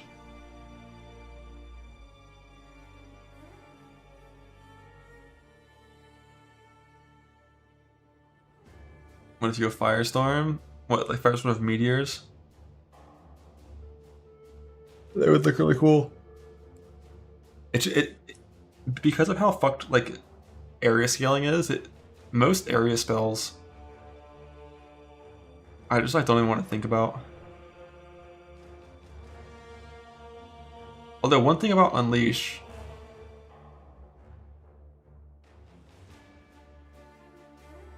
different spells store different seal numbers individually.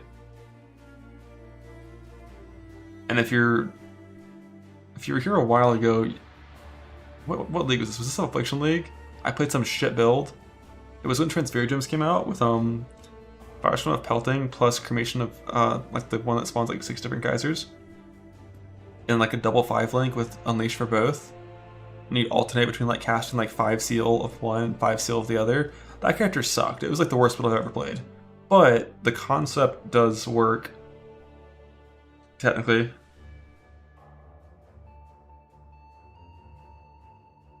Where you can just have like 2 different skills or even 3 different skills that are all building up seals and you press them. I think that was right before playing DD. Because like I knew DD was the right choice, but I was like, let's do some dumb shit. And then we played DD and it was so much better. I think the character died though and I made a new one. I don't think I gave in for the respec. I might have though. But yeah, DD of Chain Reaction on release was like just obviously absurd.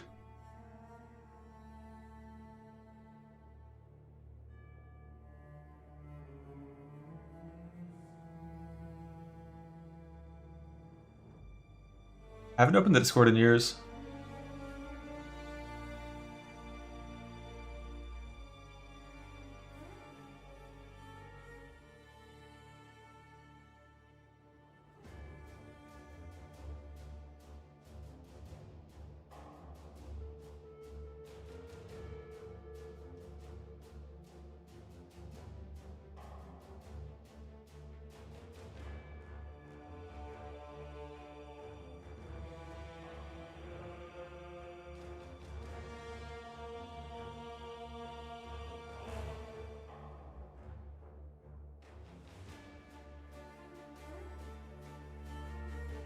Undeveloped bloodlines. I think they can be really cool. And we need more of them to know. Just waiting to see.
Alright.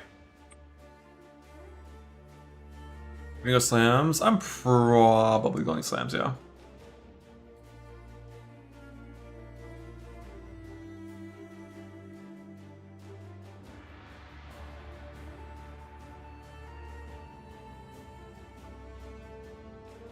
Unless, like,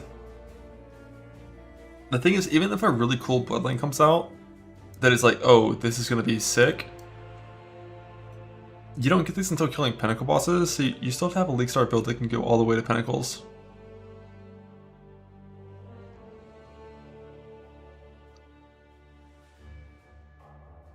But I would be very down.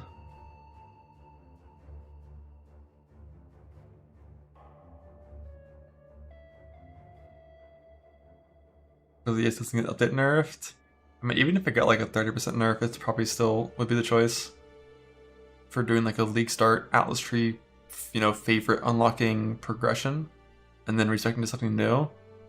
I'd probably still play it even with like a 30% nerf. It just like wouldn't be you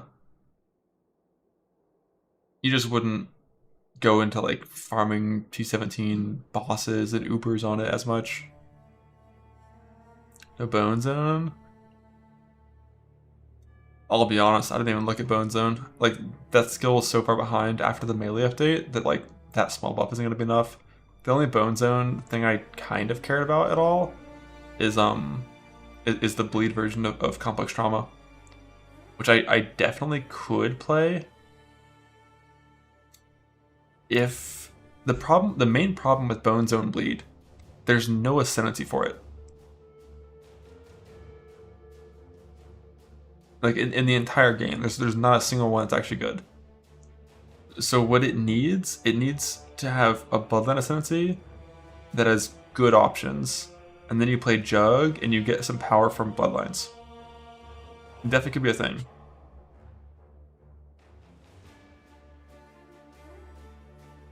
Because the build normally is currently played on Jug, and like the power level it gets is just so fucking shit. Because current Jug is trash.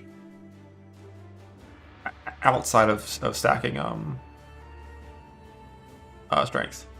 Like when you're not a strength stacker,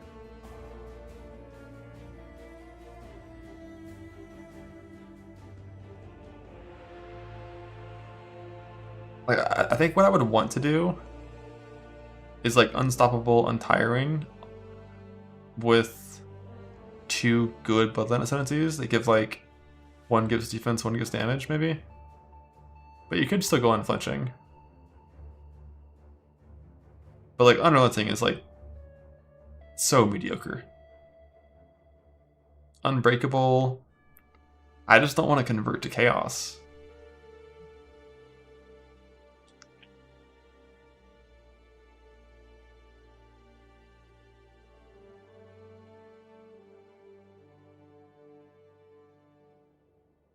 And then whenever you play the bleed builds, even if you can get your defense and damage to a point that you like, yeah, if it was pre-nerf Unbreakable, when it was still, you know, the 8% to LE, I would be very down.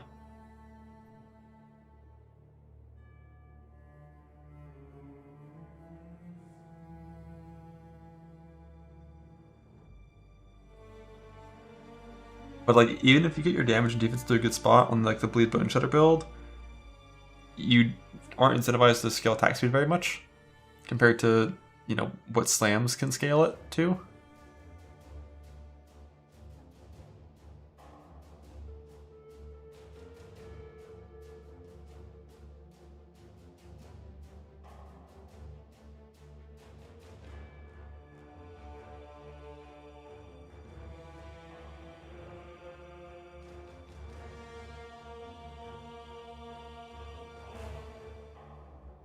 And, you know, big attack speed is kind of like fun. We like fun here.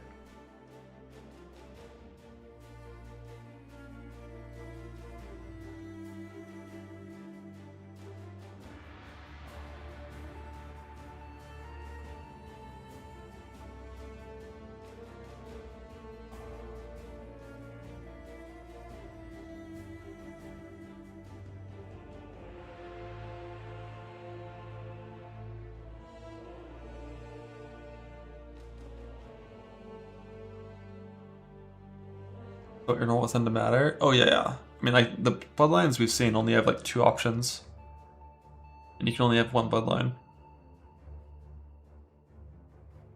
So at least half of your points are still going to be going into your main Ascendancy.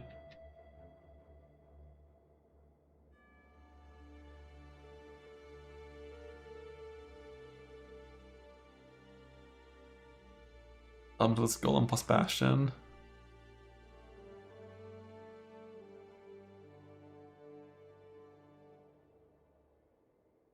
Just in peace. How are the Golem nodes nowadays? I thought they were here.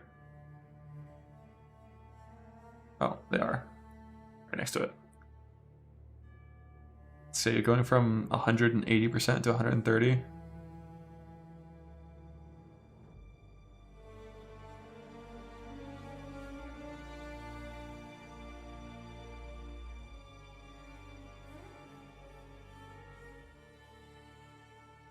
Golem effect clusters. What the hell? That's not a thing.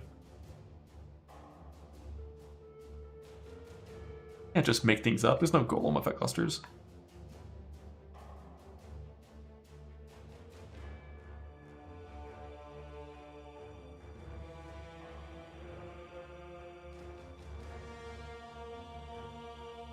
I don't believe it.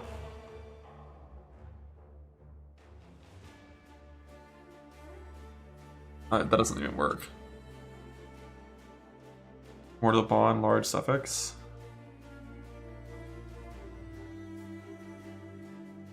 Oh, that is pretty sick. But then you have to go, Spiritual Aid. It's on mediums too.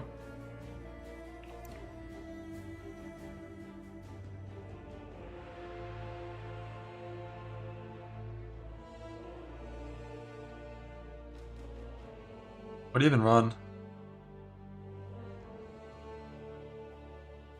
Like Stone Golem, Lightning Golem, Flame Golem, and then Ice of Crit.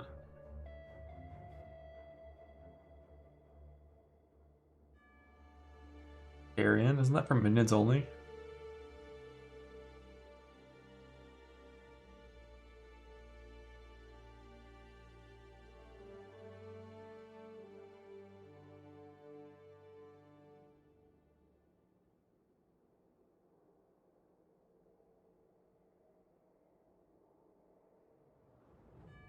But like, is that even good?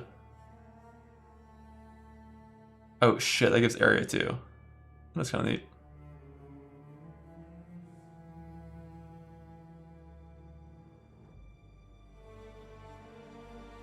If Chaos Golem was still fizz damage reduction, I would be so fucking on board. But the new Chaos Golem just sucks. Like, get away from me. If that was still like 6 PDR scaled up to like 18 or whatever, hell yeah. Hell yeah.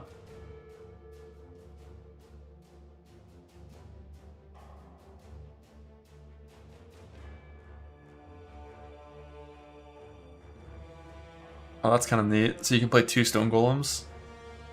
This one has some conversion.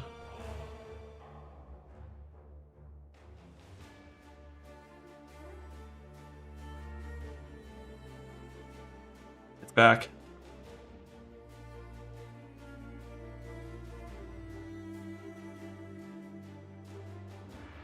Ah, a free Guardian Blessing. I tried playing that setup. I guess on Ellie it respawns itself.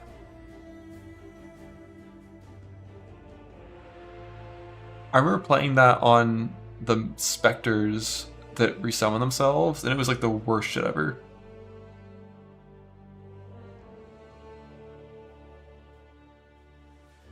Yeah, on the Marionettes. How is it different on Golems? Do you have to resummon the Golem? Or like, you have to return on the Aura? Every single time? Or as long as one Golem's always alive, it's just like Marionettes? It's just bad on Golems? So that's what I would assume. I've never been a big fan of that one. Of Guardian's Blessing.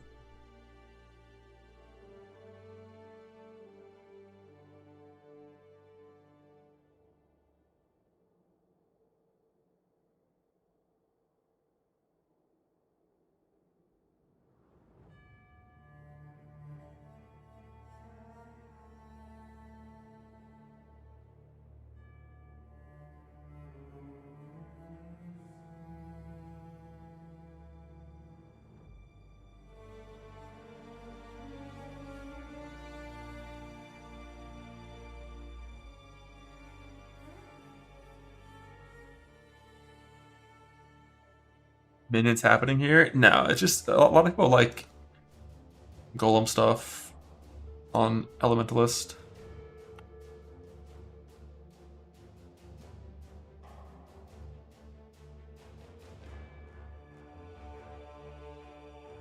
Let's talk about that.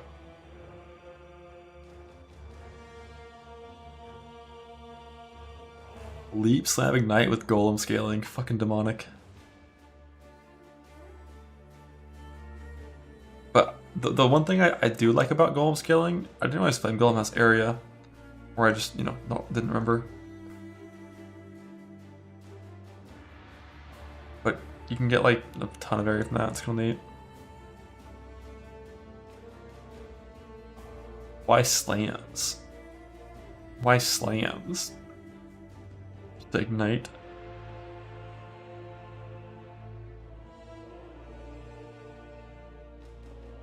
It's funny. Yeah, but pressing a slam when you have no attack speed, I saw it. With EE retail skill. Yeah, and that's what Jung was talking about, was playing Energy Blade with some retail shit for Ignite.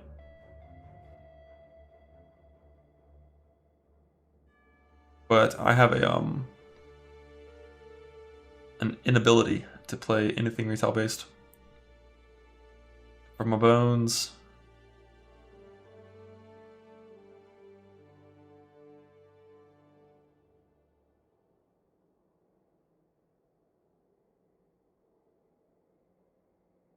It's Lightning Golem, yeah. Gives you like 40 speed of both with Onslaught, not the worst. It's actually like so much mana.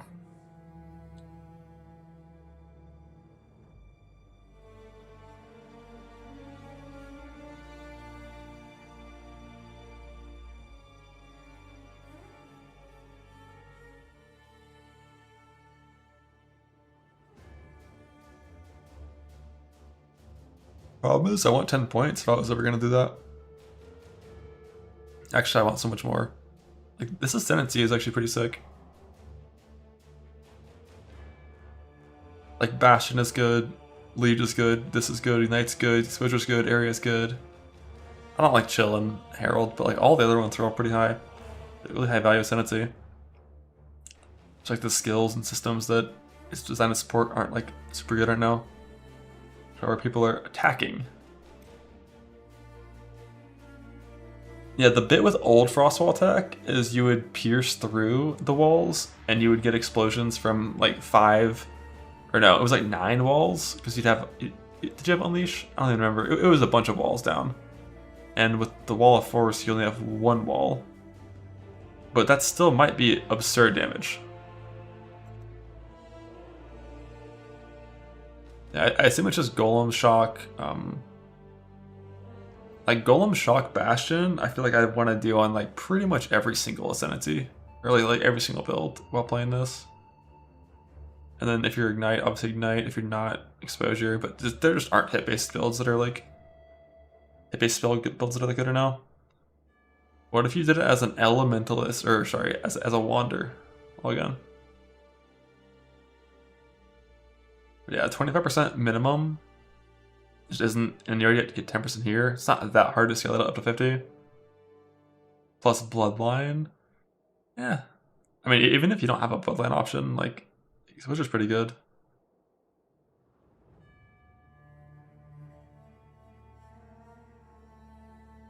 But then, like, you're starting in this part of the tree, and, like, maybe if these ES nodes weren't, like, vile.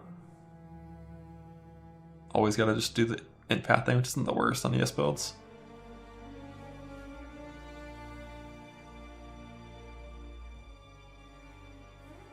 But there's map mods that prevent exposure.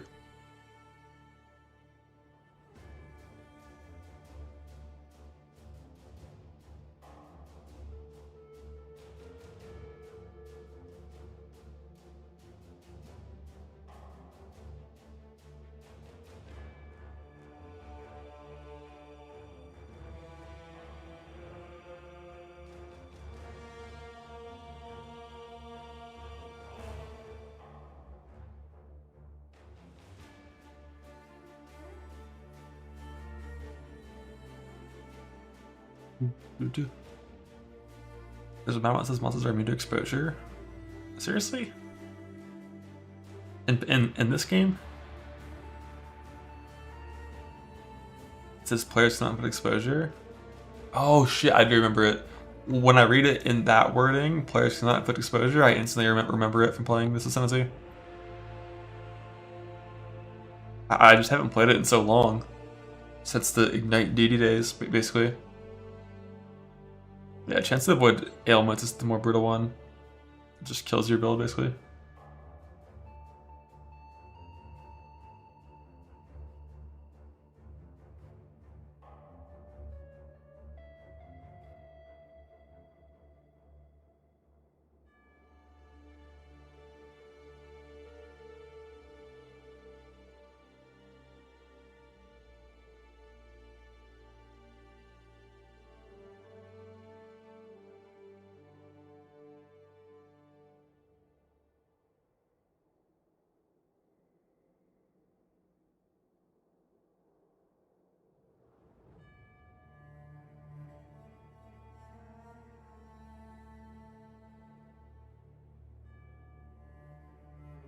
Maybe hit good defense on this.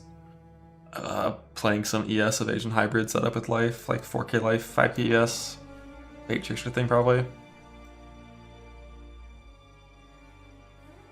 Stealing. Oh, we don't be doing that.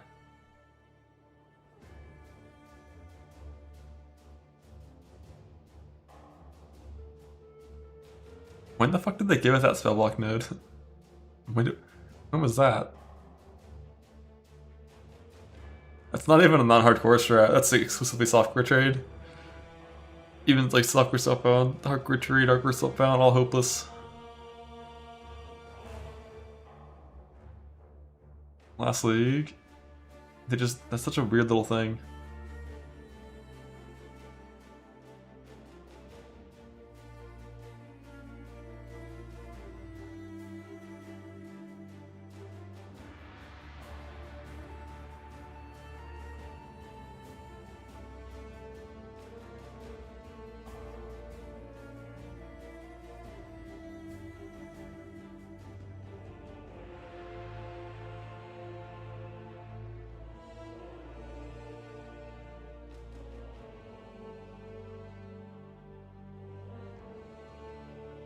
Is that about Golem nerf? The Golem nerf isn't that big. If you were like a proper committed Golem build, like you're not losing that much.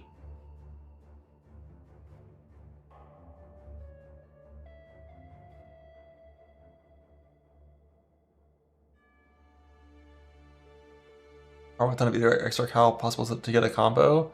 To get a combo, it is very possible. I farmed a lot of combos myself over the years. To get the combo that you want, it's not possible. It's like thousands of hours probably. Doing it in one league is extremely unlikely. Wow. An RF raid, a Pox raid. Yo, what's up, dog? Hello. Welcome. Welcome to my humble POV stream. Here we are, as you can see, ready for everything.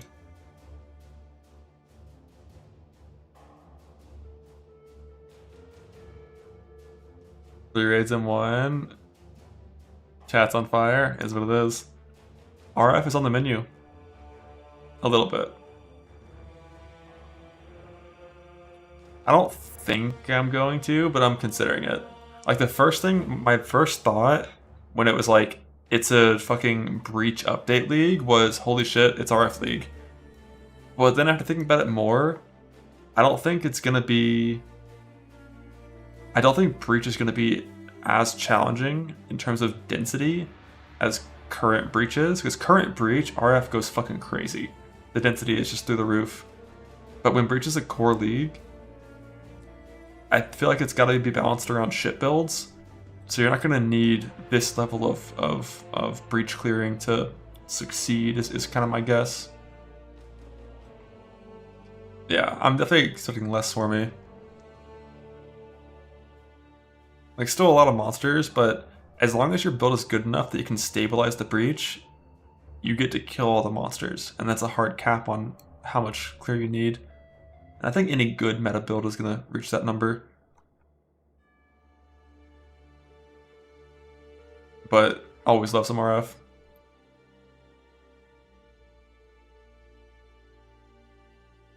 The double raid, what? What? Some of the video meant to look pretty intense. I didn't see anything that looked like current in-game poe1 density. Like proper in-game density in like full effect scaling, juiced, Atlas tree density, point clicked, breach. You couldn't walk.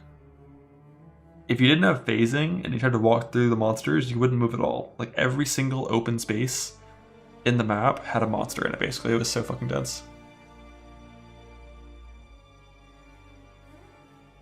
So I'm pretty sure anything I play is going to be able to do that.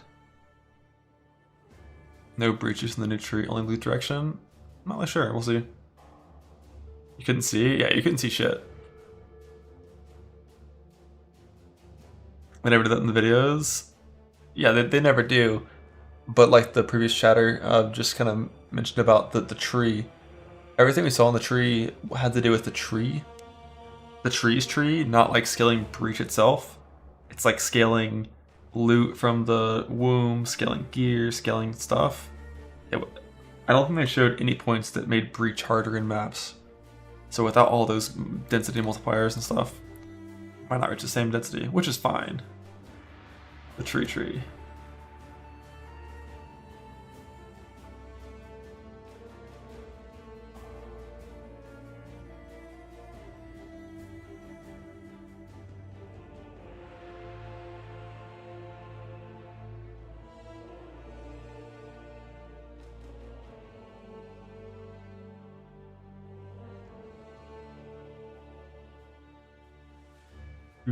Do.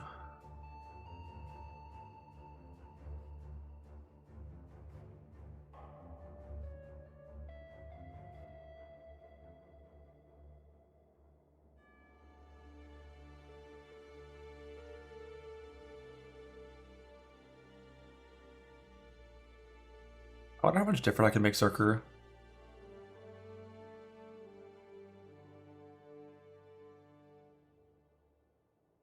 I wanted to get rid of Red of Ruin.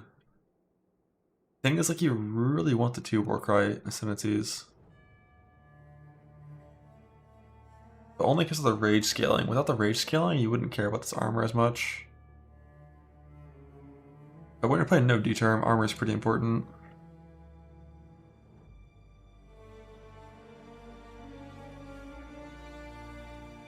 But playing no Red of Ruin would be nice, if it was possible.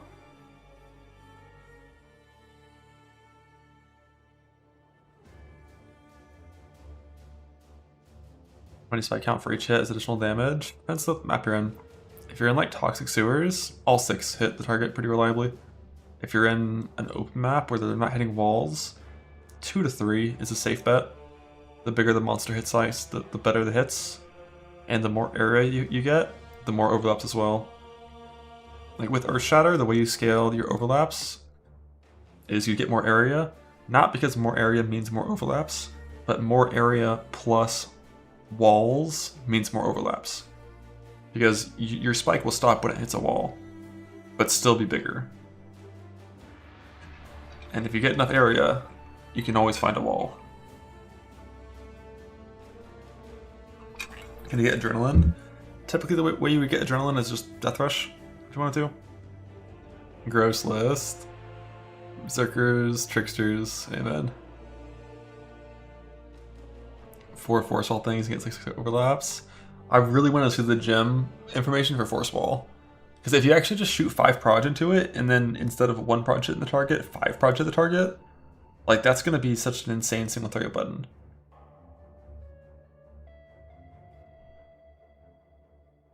My fork's out of date? Oh, very. I haven't patched this since Gauntlet. But until we get the gem info for all that stuff in there, not too much new. Insane variety. Thank you. There's a class there a promising one. I think the most promising one to me is this thing. But hardcore gamer, defensive mindset. But 2 points, 8% increased life, very good travel node, and then if you have 6 things corrupted, that 5 max res, huge. 8 things corrupted, max res and the over regen, that'd be so good. But damn, corrupting 8 items sucks. Yeah, this is a rune graft as well nowadays, the 1 soul per second.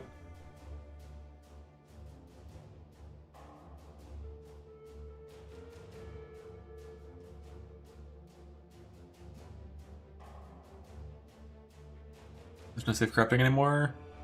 I don't think there's any way to safely corrupt anything nowadays. It's always a risk of a brick.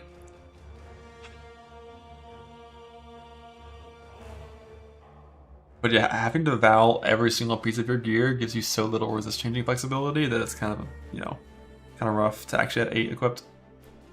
Yeah, I mean lock is safe, but lock's not real.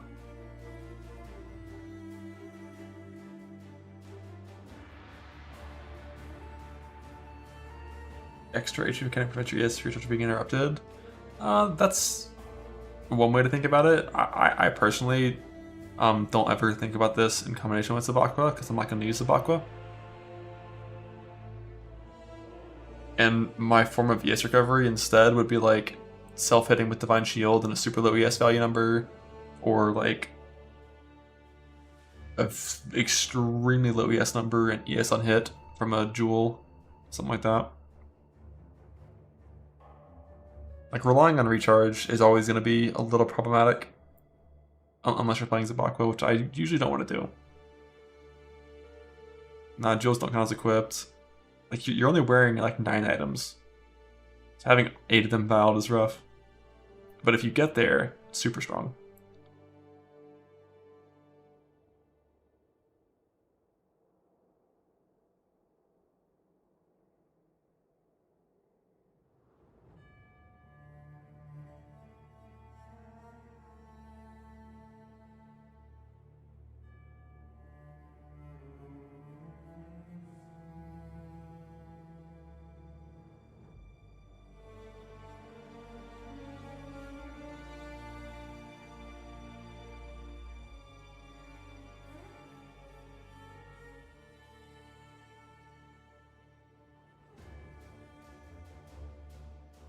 How much business do you even want? Like 30,000 maybe? Is it like 30,000 real Fizzmax hit with no conditional bullshit is enough that you're gonna be safe versus most things? Like 50 is like exceptional for like real Fizzmax hit. Especially if it's like armor based max hit.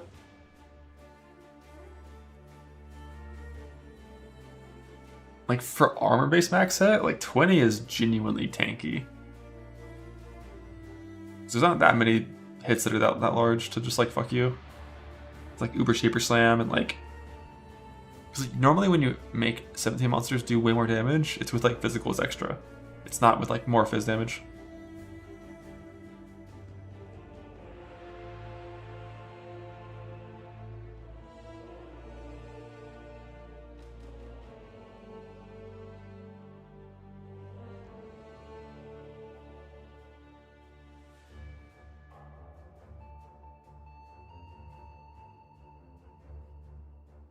This is for a newish player for Self-Found. Earth Shatter Berserker, brother. Earth Shatter Berserker. Or RF. One of the biggest perks of RF is there's a really good guide by Pox that gives you tons of information on how to play it. So if you don't know everything there is to know about the game, that helps a ton. Downside of RF is mainly just like your single target sucks, but it's got really good clear and it's super easy to gear. It just has bad single target. Yeah, it's tanky. Very tanky versus fire cold lightning damage on 2-stun.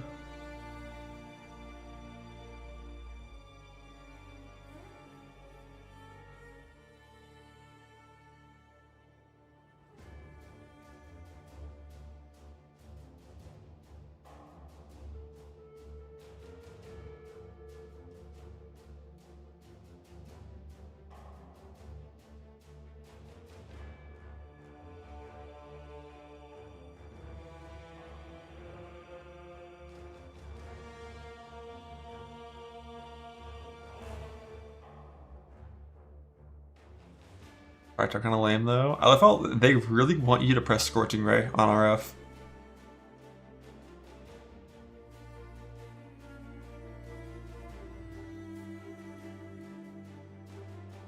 I'm playing Attack Wander. Yo, I do too, man.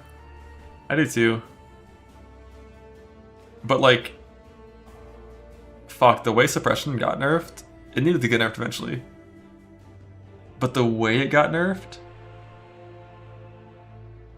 just made that kind of, like that side of the tree for non-ES builds even worse.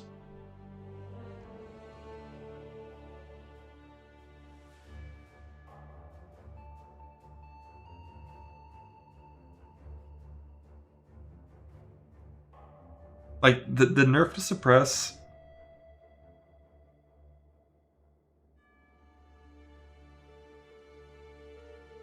I don't know, it's so hard to balance. Unless they include caps at very low values. But the nerf to suppress needed to be something that made it so if you're investing into multiple suppress wheels on the right side of the tree, you end up like where we currently are, or where last patch.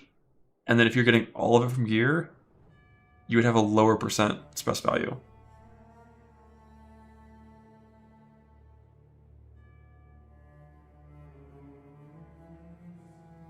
Best League starter? Slams, come on and slam. Like, I'm pretty sure I'm league starting slams. But what I don't want to do is like min-max slams, I don't think. Like, you know, 2-3 days of slammer, get all the first shit done, and then play something else. I would love to play Wander if I could. But you pretty much need to have recombinated ES gear before playing Wander.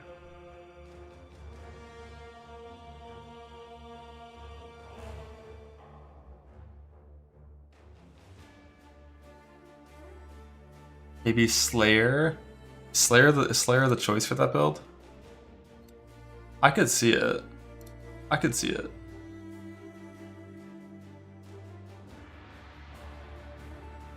Bro, open the fucking window that I'm clicking.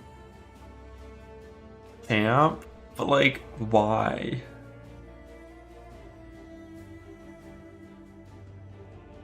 You're gonna play like fucking...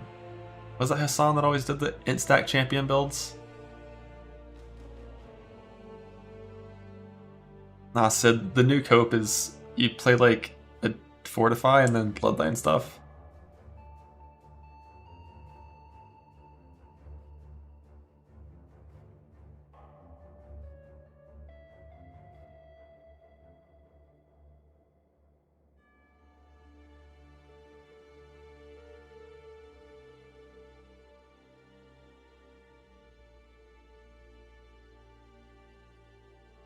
But you can't play the Adrenaline Ascendancy on those CI Instack builds. So your choices are pretty limited.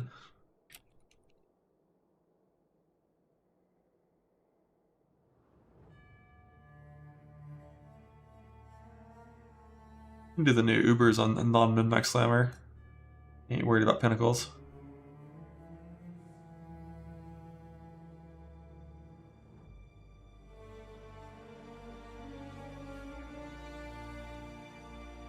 You kind of don't have very many good points after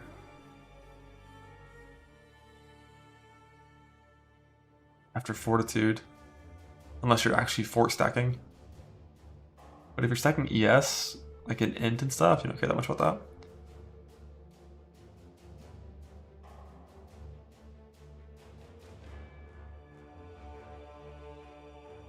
The answer is Warden. It always was, it always has been, it always will be.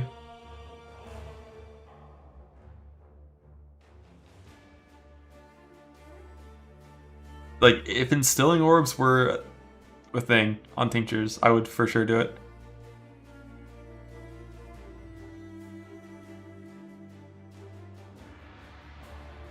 You just get like the most insane fucking tincture scaling and then it's like some shock bullshit.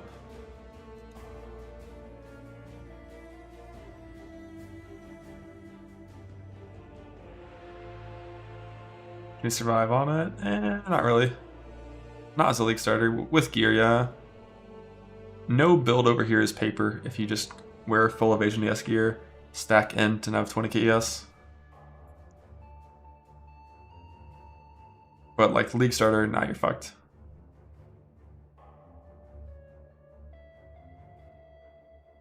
Man, oh man.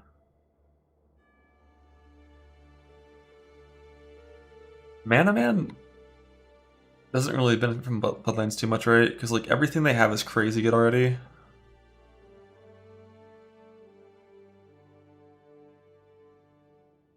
I've just never been a big Mana Man enjoyer. And then it got nerfed, so.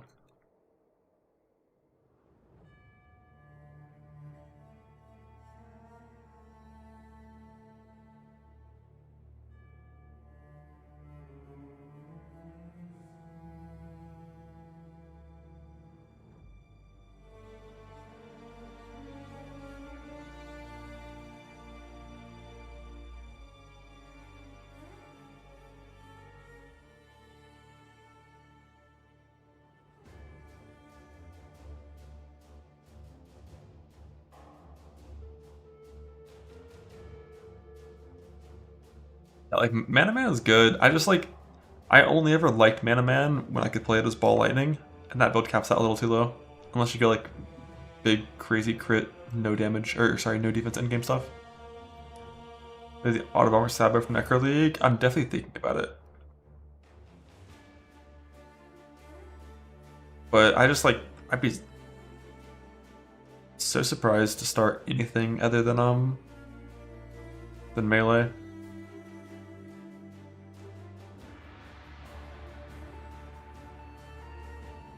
Melee just so comfy. Even if there are updated patch notes that nerf slams more before League comes out, there's just so many good options down here defensively, offensively. Oh, should I have to update this title, huh?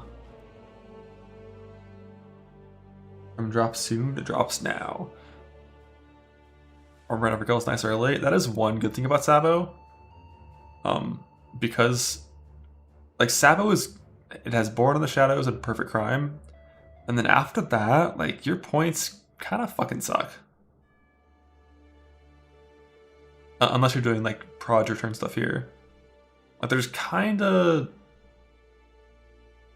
like Light Clockwork's okay.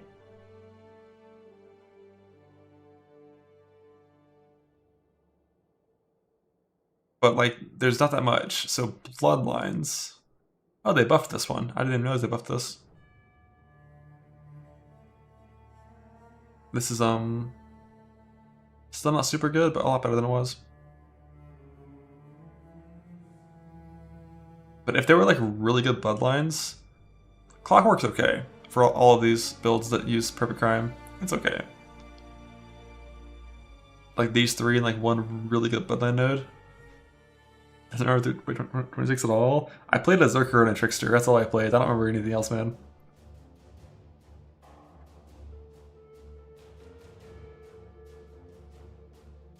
Bloodlines could fix so many mid ascendancies if there's good choices. God, the balls are pretty large. Yeah, that was with Shroudland Specialist, right?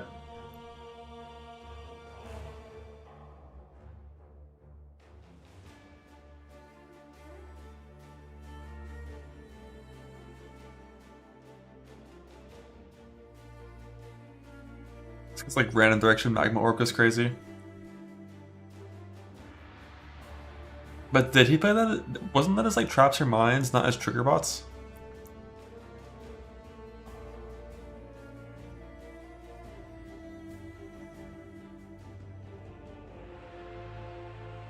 Those traps, right? Oh, it was mines.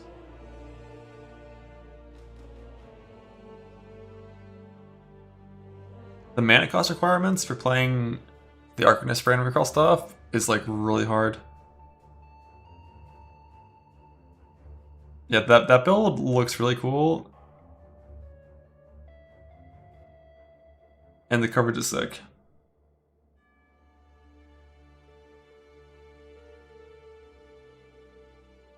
Call it's cringe. Well, it depends on the skill you're using. if you're using like Armageddon brand, yeah, you gotta run through packs to kill stuff. If the spell you're proccing is instead a Arcanist brand spell that procs like Spark or some like Proj based thing, then you might not have to actually walk into the packs.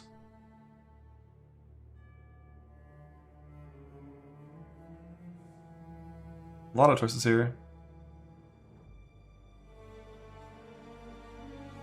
It's possible that there could be a good corpse in the new Breach Monsters or something for Spectres, but I don't really want to play anything minion based, I don't think.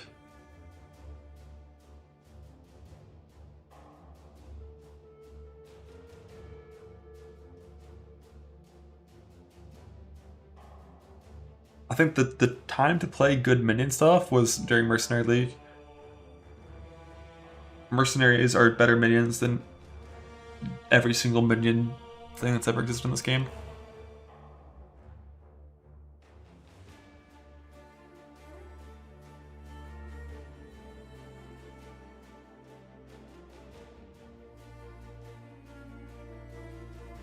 Heist till I start a second build and still in that? Holy.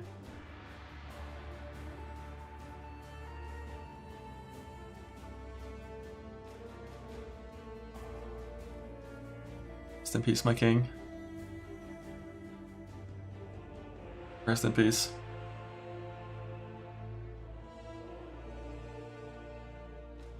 Why even starts recommending just farm Heist? I mean, if I was still in hardcore trade, maybe, but like, I kind of like killing monsters too.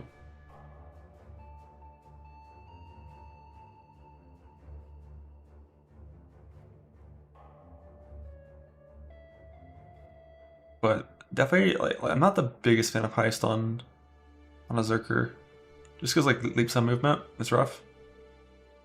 But it does kill everything instantly because it's all very narrow corridors. And it's like fine, it's just not like the fastest build with that. But the only builds that are really commonly faster are just like builds that you never play, like some Pathfinder memes. Pathfinder TR, it's back, boys. It's not back. It's not back at all.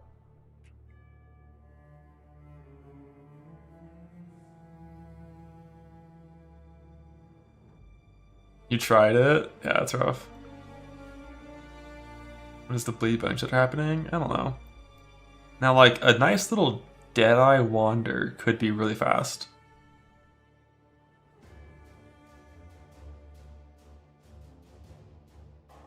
In Heist, you know.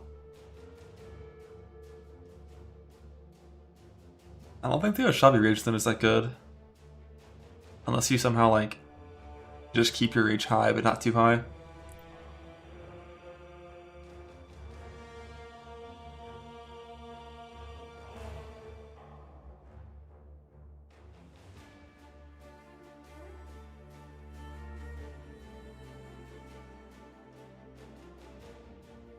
Scion Bloodline?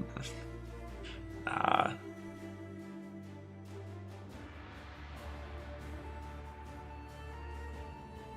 What are you even playing?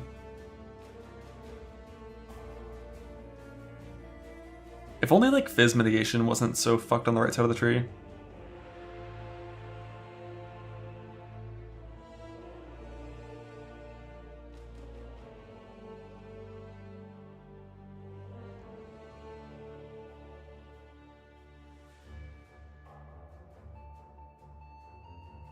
Like Gathering Winds, Ricochet, Endless Munitions, Wanding, and like Far Shot is like,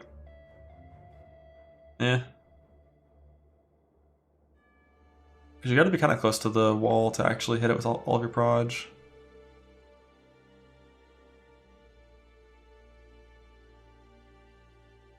How many +1 wand projes do you get? You get 2, right? Mastery multi-shot.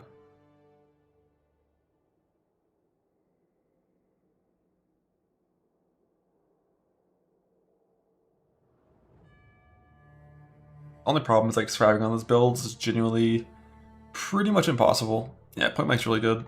Always a fan. Like surviving on those builds just isn't real.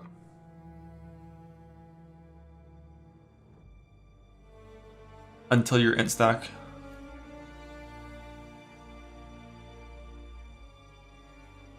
Coil's okay, but if your only conversion is coil plus... It's coil and helm implicit. Isn't that the only conversion you have? Yeah, what's up CCAP? How's it look? It's a little light.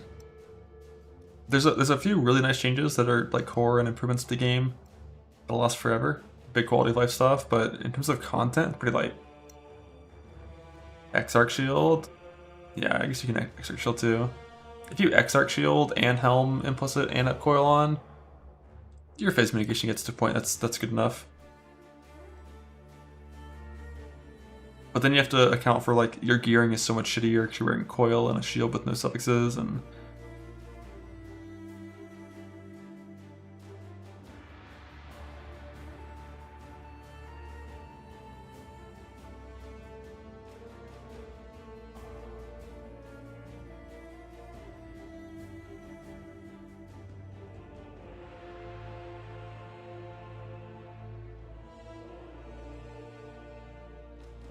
Start slams again. It's very likely, yeah.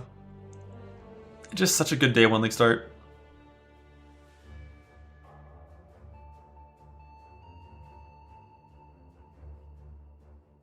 Speaking of that, did we get bingo?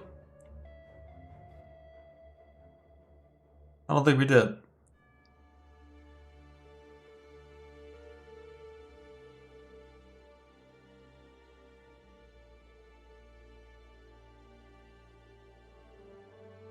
Like, are bows buffed? Look, like that. The wind wall works on bows too, right? It's not only wand skills, right? The wall of force.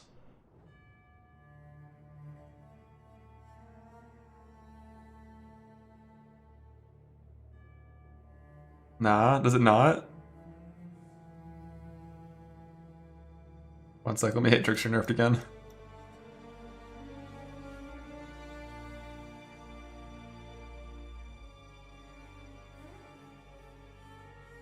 Bingo!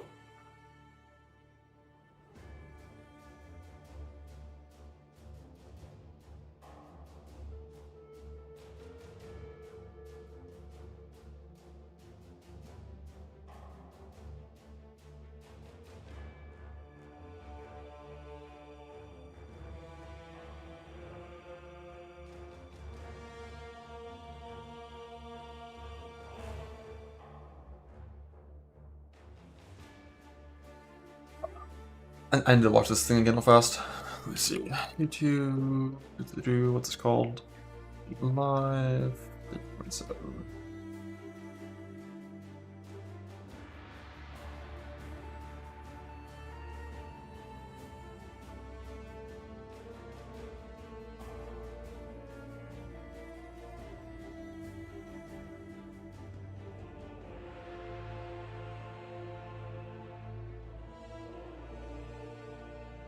Hi, I'm Jonathan Rogers from Grinding Gear Games, and welcome to GGG Live. 33-minute content reveal. Today we're going to show you an exclusive reveal of Path of Exile, Keepers of the Flame, which is coming out 1 week.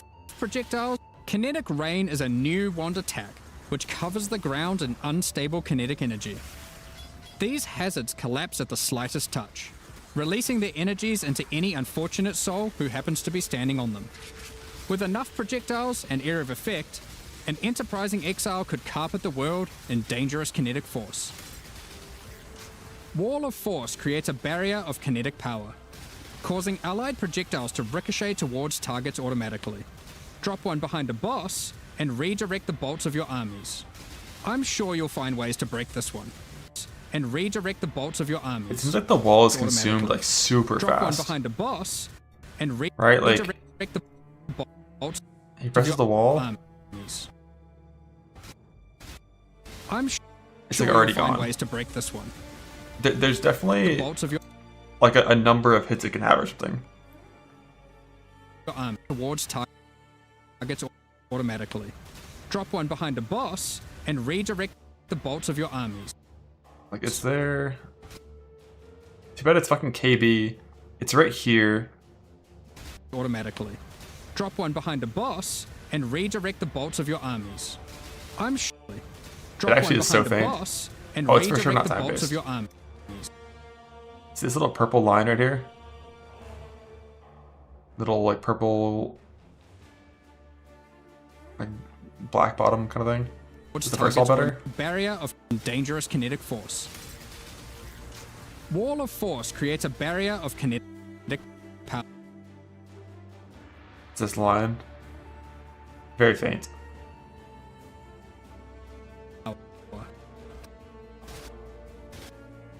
That KB is like so hard to see. But it's definitely like a fixed amount of proj that can hit it. Probably like less than 10.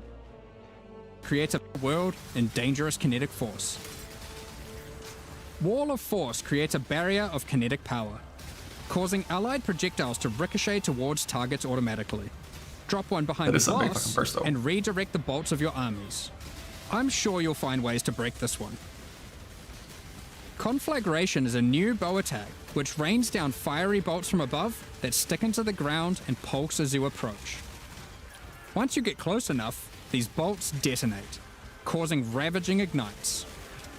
These bolts chain react, allowing you to create fields of incendiary destruction. Thunderstorm is a bow attack, which creates a whirling storm of wind and lightning where it lands. While you're within the storm, it will rapidly grow, until it becomes violently thunderous with lightning-infused clouds. At this point, leaving the storm will cause it to detonate, dealing damage to everything within and releasing a flurry of tornadoes in all directions. Attacking with kinetic fusillade will create hovering orbs of energy. These linger for a few moments above you before zipping off to nearby targets, chaining between them, then detonating. Living lightning support will bring to life living sparks of energy, elemental minions that zap through packs of enemies with speed and ease. Use these alongside your spellcasting to augment your pack clearing abilities, or find whatever means possible to cover the world in living sparks of ruin. Windburst support unleashes chaotic tornadoes as you attack, which ricochet around wildly and quickly. This is one of the fastest movie characters they've actually put into a reveal before. Into a highly damaging burst when they expire. So it's a choice between scaling their duration up to get better coverage, or down to access the burst more quickly. Kinetic Instability is a support gem to go along with the new wand attacks that causes enemies slain to leave behind those same orbs of shimmering energy that Kinetic Rain creates. One might ponder just how many orbs you can create if you were to use both. Also adding a collection of new skill and support gems. Let's go over them now. Kinetic Rain is a new wand attack which covers the ground in unstable kinetic energy. These hazards collapse at the slightest touch, releasing their energies into any unfortunate soul who happens to be standing on them. With enough projectiles and area of effect, what the coverage of that can an hit. enterprising exile could carpet the world in dangerous kinetic force. With like a big, like reduced area of effect Wall amulet. of Force creates a barrier of kinetic power, causing allied projectiles to ricochet towards targets automatically. Drop one behind the boss. This is a warden. That's why it does damage. Wall of Force creates a barrier of kinetic power. Dangers are up. Causing allied projectiles to ricochet towards targets automatically. Drop one behind a boss and redirect the bolts of your armies. I'm sure you'll find that ways was in the downtime features. That's why I did nothing. Your armies. I'm sure you'll find ways to break this one. And redirect the bolts of your armies. Barrier of kinetic power. Causing allied projectiles to ricochet towards targets automatically. Drop one Yeah, the double tincture warden burst and just general damage when busts are up is so high.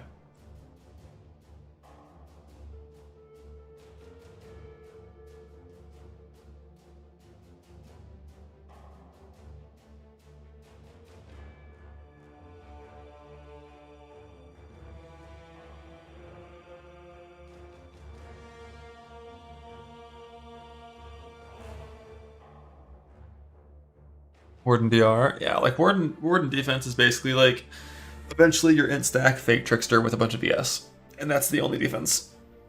Before that, when you're still life based, you're fucked. There's like no way you're reaching hardcore defense thresholds. But also, I'm just never gonna play it if I have to press the tinctures myself. Until there's instilling orbs for that, I'm never doing it.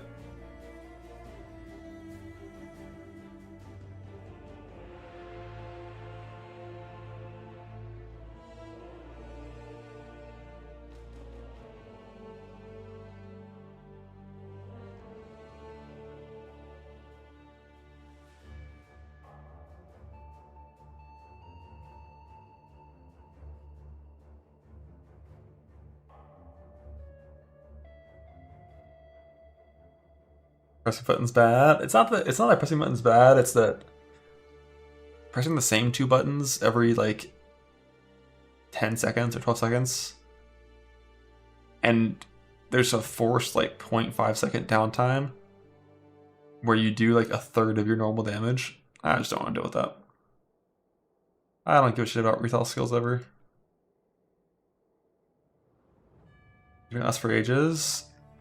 No matter what, it always falls off, and then you have like 6 seconds of lingering, and the cooldown is always like 6.5 or 7 or something.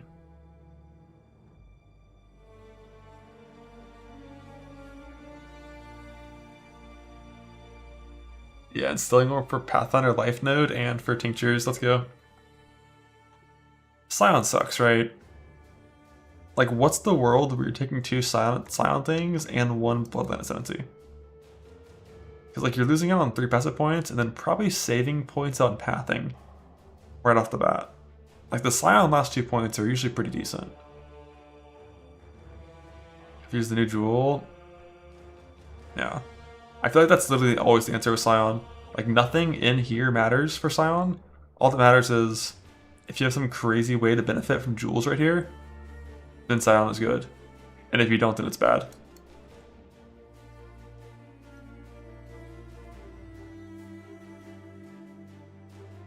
The new jewel I faced, oh, with what? With Lethal Pride or Fire as nodes? Or is that for... Does that exist on Elegant Hubris instead?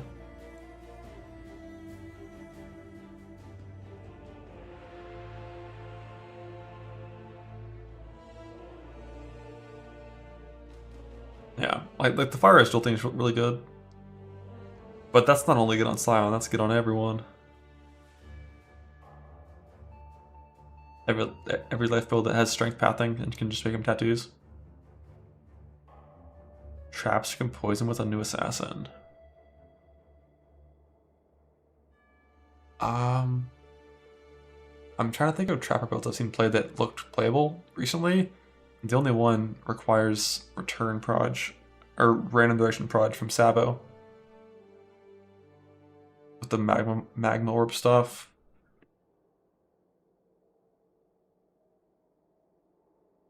Lightning Spark, yeah, like Spark occasionally always makes an appearance in these talks. But I really don't like playing duration skills as poison, if you can avoid it. Like the double layers of ramp just means like 30 mil DPS feels like 5 or 10 at best.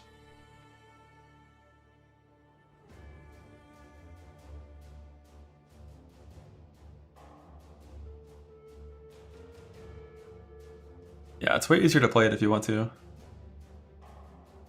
The sadism buff, isn't that just only ever for Mamba?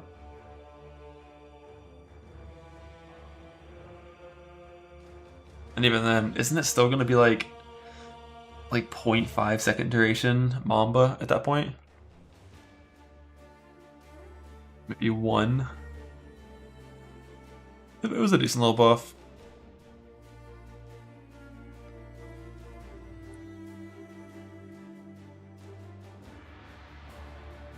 But I haven't done any PvPing yet, and that's definitely one of those things that requires PvPing to know.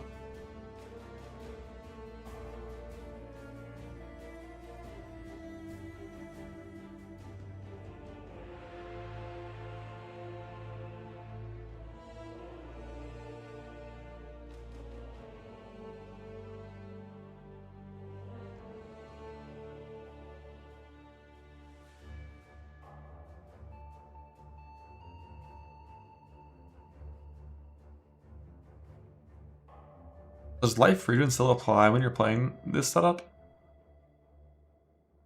I thought you normally always went like Eternal Youth.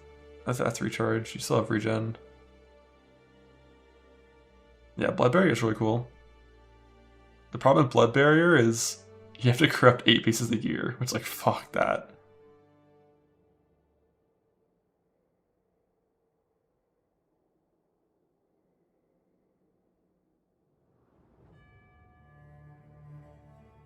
As soon as you take damage, you you don't count as full life anymore with Dissolution, I'm pretty sure. Because then you're reserving life and you're no longer full.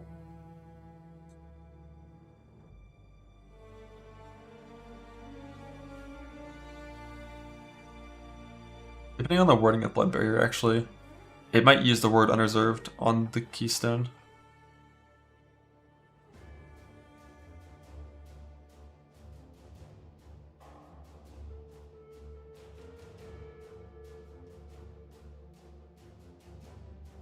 I don't think it would.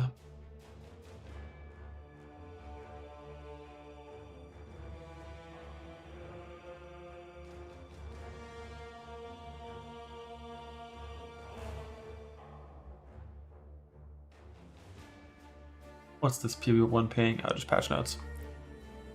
Ah, pop pass don't count. No flask, no jewels, no trinket. And I'm sure the hands won't count either. It's only actual, like, real equipment. And you only have 10 slots of that. If you're using a one-hander and an off-hander.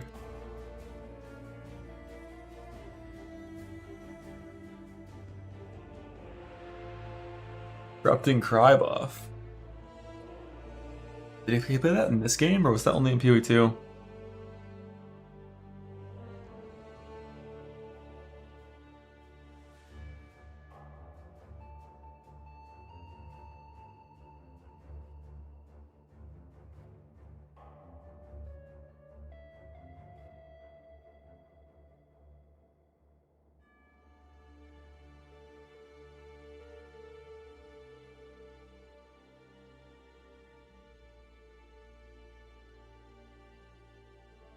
Yeah, that's what I'm expecting is one bloodline per day is my guess. But I want them all now. But I wouldn't be surprised if they're not even all done yet.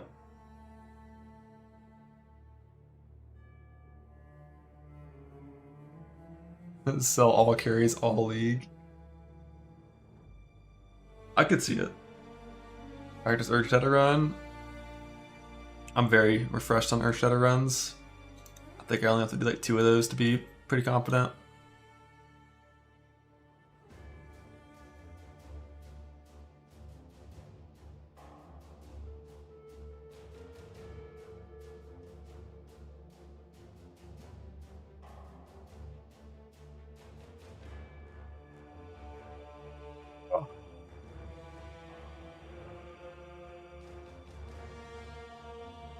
Better for the town.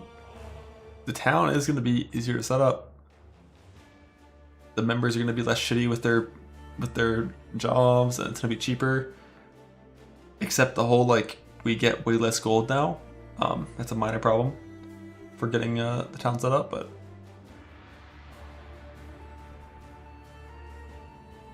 unless there's non-patch note related things to that effect, which I think there might be, because it sounded like there was going to be in the Q&A.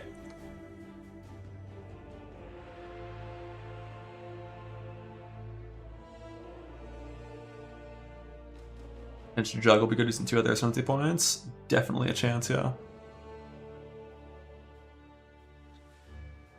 They said cost balancing. Yeah, I don't remember what they said exactly in the Q&A. All I know is in the patch notes, the only thing is Heist breach rooms are now gold rooms, which hopefully is sick. And then this is a little cheaper.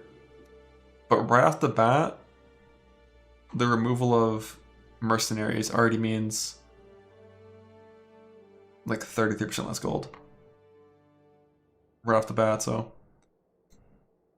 And then also the effect nerfs, the quant nerfs, and 17 monsters. But like once you're in 17s, your gold's gonna be fine still. It's mainly the pre-17s where it matters.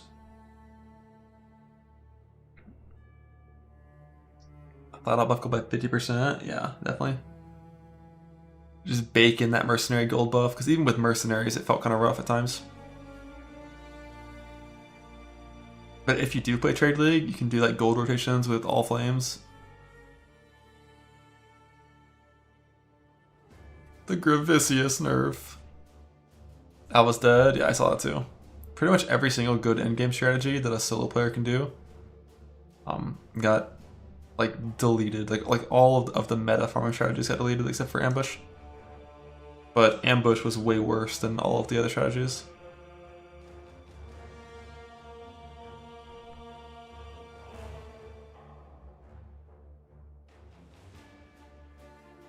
Abyss 2. Abyss got like hard removed.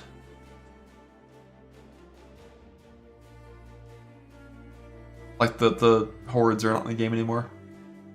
Except in Abyssal Depths themselves. Merifavic's Deli Scarab? Nah. You can still do deli farming, you can do ambush farming.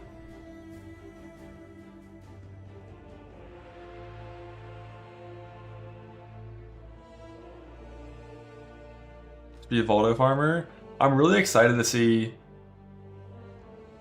the new Voldo setups. Because I didn't think about it at first, but Imbu pointed out that Feared is no longer Adzirian Chila. So in Voldo, it's going to be Cyrus and the fucking Dread Incarnation instead. And Cyrus is an asshole. When it comes to AFK face tanking Feared, normal Feared has no mechanics that fuck up your regen. Cyrus meteors, if that's part of the fight. I don't know if it is, but if it is, that disables recovery. So if you're sitting there face tanking 1,000 damage per second and a puddle spawns on you, you just insta-die. And I have no fucking clue what Dread is gonna do.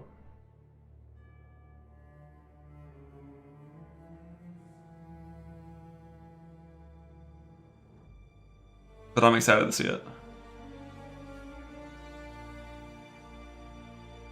Monolith said no. So,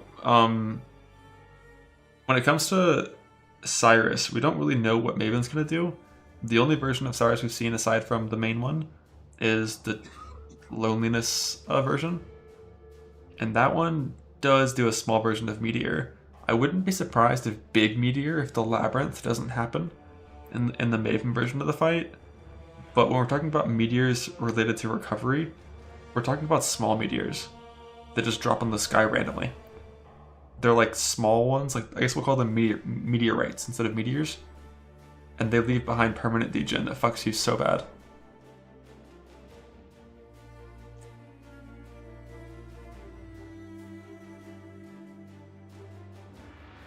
Rune Graft with recompense and patch note for 24 for everything. Isn't that it caps you at 1 prot, right?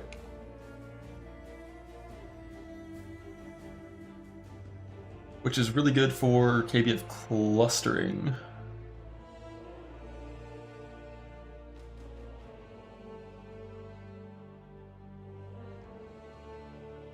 Oh god, it's back. It's back, I'm sorry. Be free.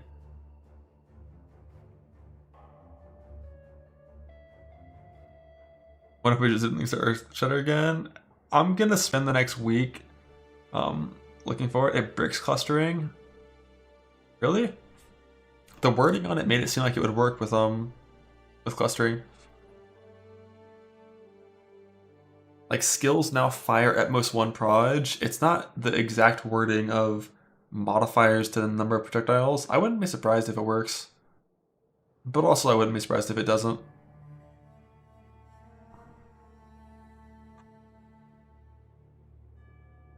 It reminds me of the wording on Locust Mines.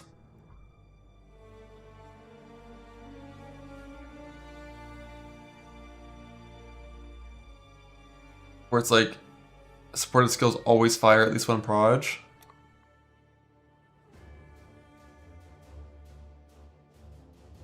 But that doesn't have any interaction with like increases or reductions.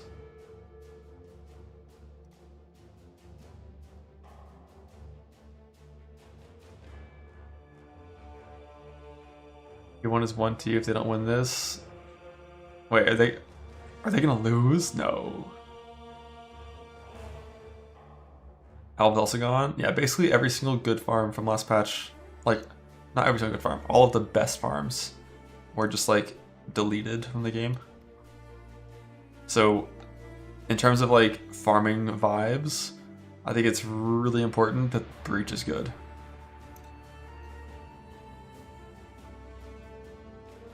They're out of control? Oh, for sure they're out of control. But, like, boxes are so boring. I'm hoping Breach is nuts. Because, like, boxes were the best farm for a while. And then the Scarab rework happened, and that's what, like, made all the new farms. And now all of those died. And boxes are just, like, so boring. General to farm is still OP. Ultimatum's good. That's what a lot of people in the Discord are talking about. Is multi-boxing ultimatum. Because you can just stand still and AFK it on a good character.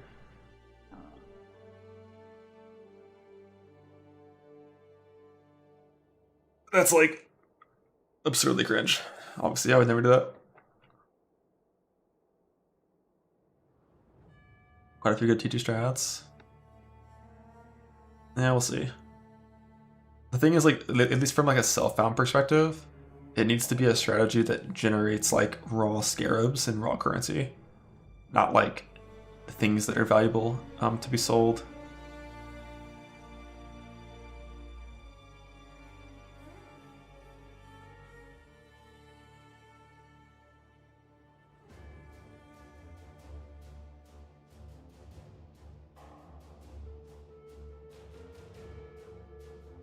Playing self-found? I haven't decided yet. I'm going back and forth on it. There's still a lot of teasers that haven't come out yet, and there's going to be changes and nerfs and maybe possibly buffs, but probably some nerfs, just some builds. We'll see. What nerfs bank? You're going to have less quantity, less pack size, less rarity, and then less map effect. Kind of just less everything. But that's like global nerfs to every single farming strategy.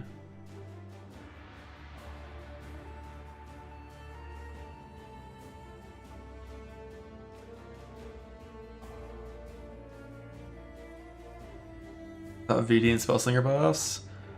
I might try to POB it. Last time I tried, it was hopeless. It wasn't even close. I might try again. Because that build obviously was so much fun back when we played it, but it was mainly a corpse explosion build. They removed more currency from 17s. That was not my interpretation of those modifiers.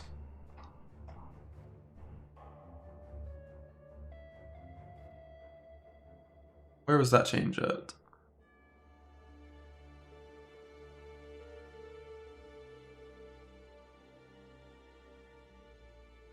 So, rarity, quantity, and pack size values similar to modifiers, except in cases where it was specifically augmented. This is the more currency, more scarabs, and more maps. That's what this is. There's also augmentations that give more pack size and more rarity and more quantity, but you don't notice them because they're just like the same line of text. So before, something that gave more currency also just gave more quantity, pack size, and rarity than a tier 16 modifier, and now it only gives the more currency mod. I think we can pull up the PoeDB and show what it looks like.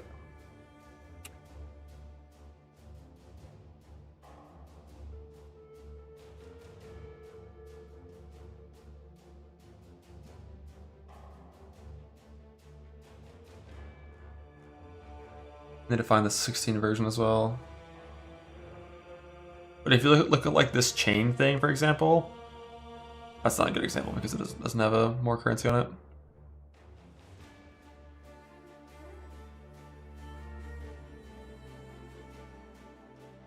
Let's see, maps, top.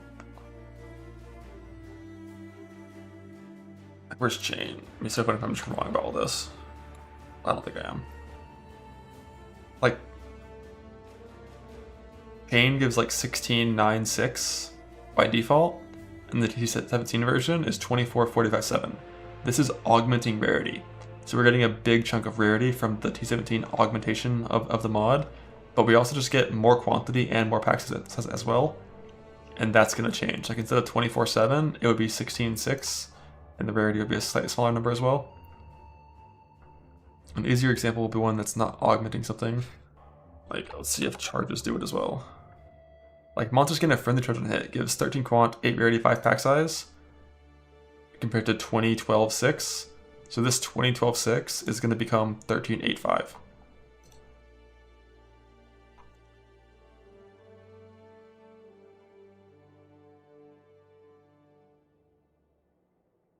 But it's still going to have 50% more maps. Which basically means you're going to lose, seemingly, assuming your map had 3 tier 17 modifiers on it and 3 tier 16 modifiers on it, you're going to lose like 30, like 20 to 30 quant before map effect scaling.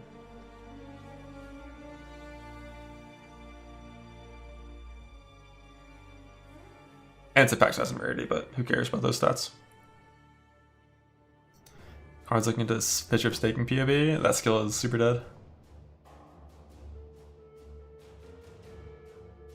Earth Shatter's the only one. Then I'll feel promote from avoiding 17s. Yeah, 17s were way too rewarding for sure. It's just always rough because like playing the same but worse is always a pretty brutal feeling, which is why Breach needs to be good. Breach has got to carry. Because if you're playing something different but worse, it's not as bad. All good, your boxes are still boxing? Alright, bud. Alright, bud. I'm gonna be in Heist all league. I don't give a fuck about any of this. Like, you guys have fun.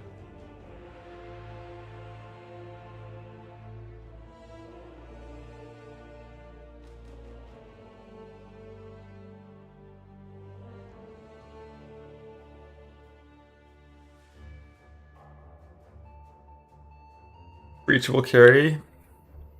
Maybe succeed with the PoE2 Abyss carry. Yeah, the difference is like PoE2 is like Giga Ruthless, so Abyss just had to drop like some loot and that's all it took. Whereas like poe1 loot is like fucking absurd.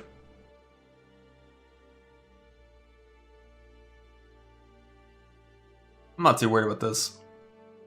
Like this part, just losing a little bit of juice. I'm not too worried about that. Them being able to roll 8 mods is pretty neat, but the mod pool of 17s is so diluted with 16 mods that the average 8 mod is going to be a lot worse than a well chaos 6 mod. But a good 8 mod could still be insane.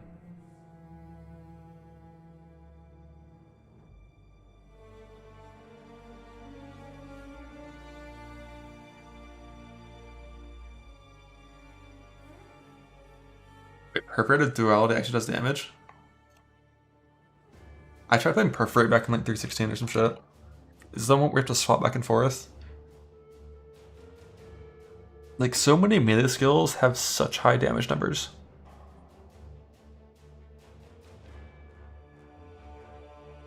But what was he doing damage with to play this? Was he doing power class mine stuff?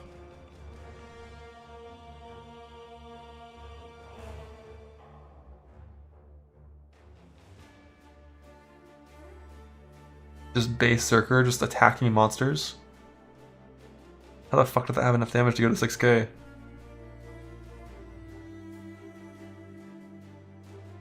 Like, this skill does like huge damage. But I'm surprised that was enough for that.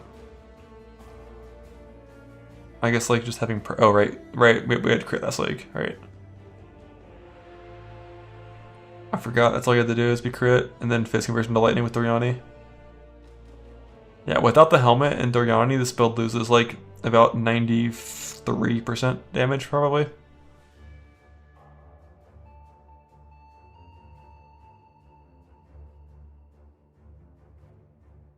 Crit helmet was so stupid. I'm so surprised this didn't get nerfed before the league came out. Because you read that and it's like, wait, that says plus 15 base crit. Oh, that's good.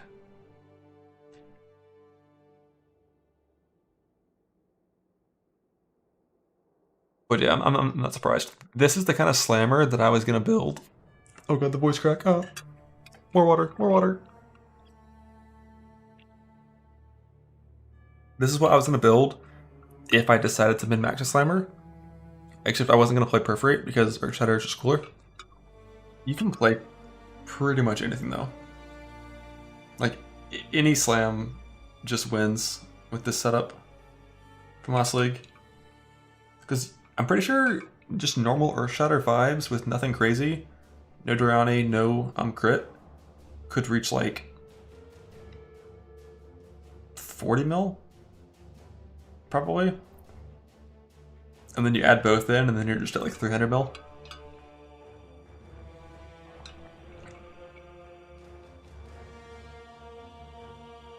Yeah, Perforate's pretty surprising in Delve in particular.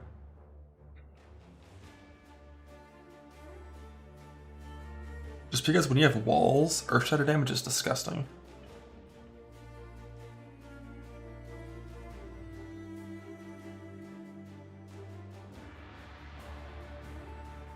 But I'm pretty sure you could even like ground some if you wanted to with that gear and be functional. I was trying to find some Destiny is, even nerfed.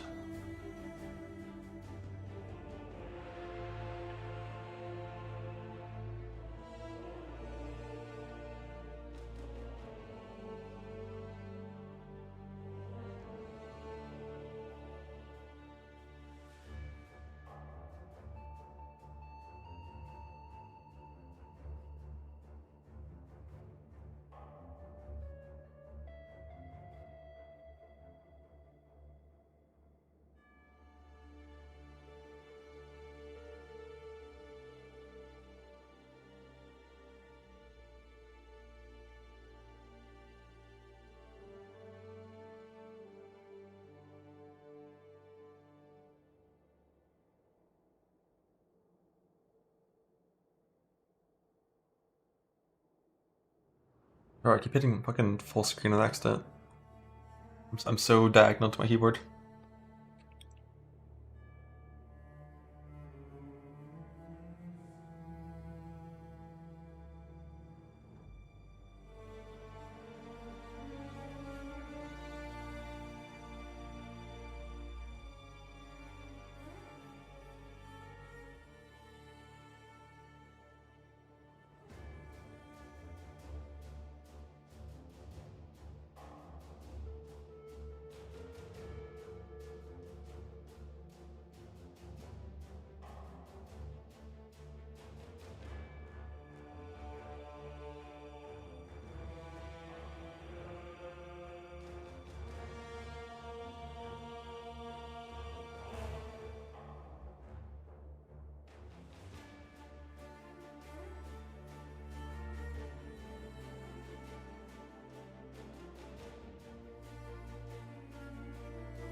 Blah.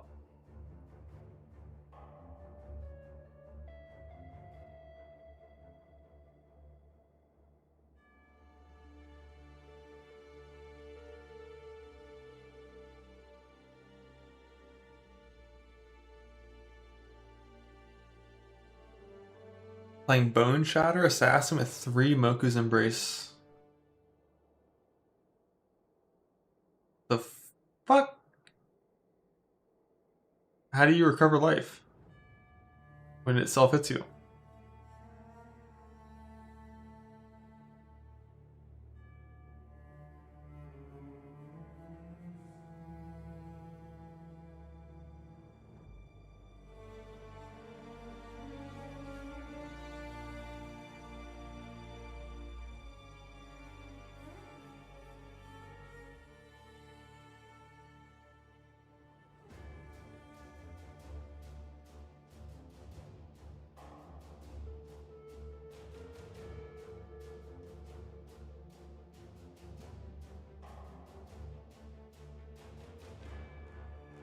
Oh, I didn't think he was playing Ignite Bone Shatter. I mean, there's always the Fizz Recovery self hit.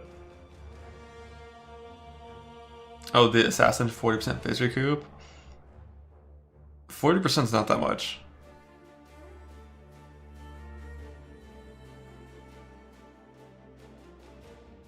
Yeah, Armory's gone. Rest in peace, Expedition.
SSTH for Arthas? Not too familiar with that one.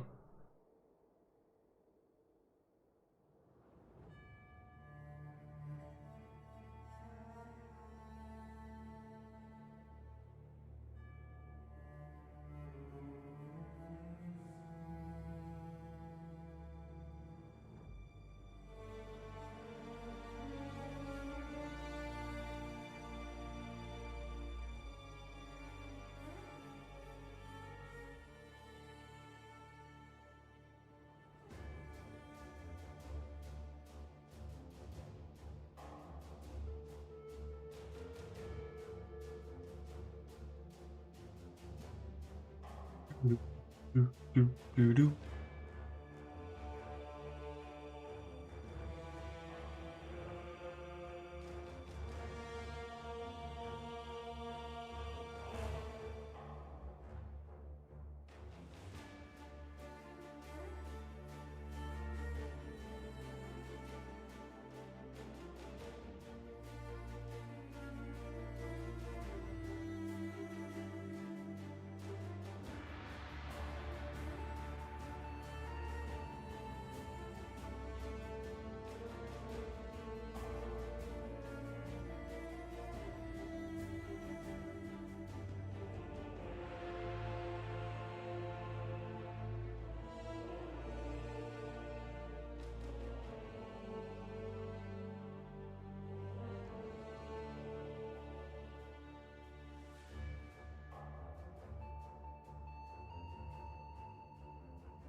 All right.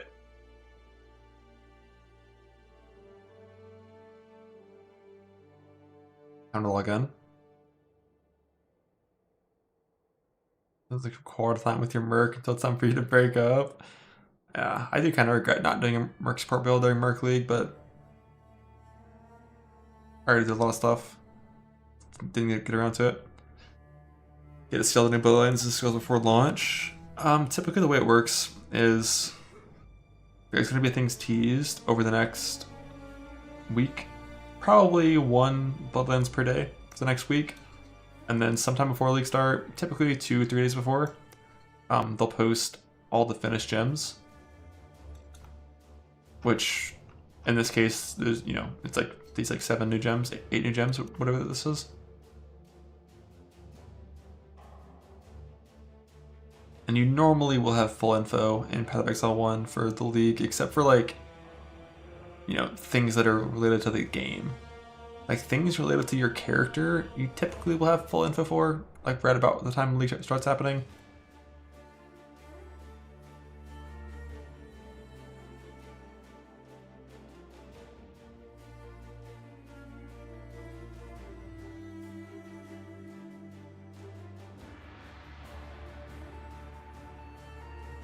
Usually anything missing 2 hours before the league comes out, we'll get data mined when the final patch hits. If you are missing just like a little bit of information.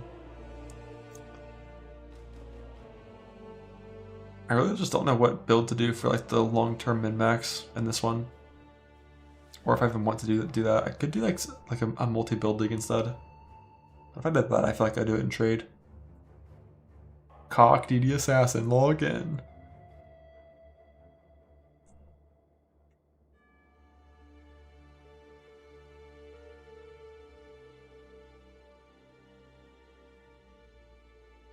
Any Wander? Yeah. It's likely that int stack Wander is it could be up there. It really depends. Like, we need gem info for Wall of Force. We went back and looked through the video, and this wall seemingly has a projectile cap on how many can hit it before it despawns, and it looks like it goes away in like 2 attacks, which is still a ton of burst damage, but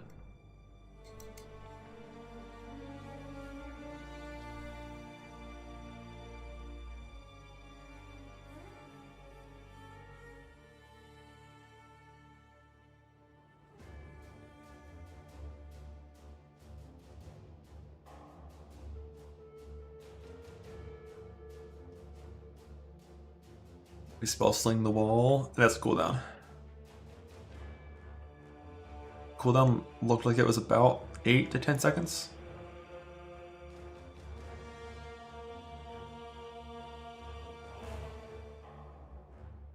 Kinetic Rain is out for gem info.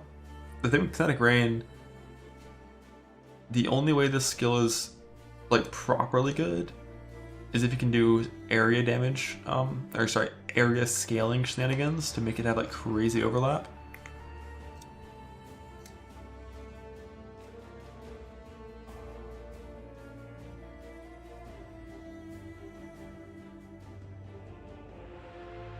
I'm not sure what numbers normally are on wand skills. 143 with standard spell damage scaling. That leaves behind an anomaly.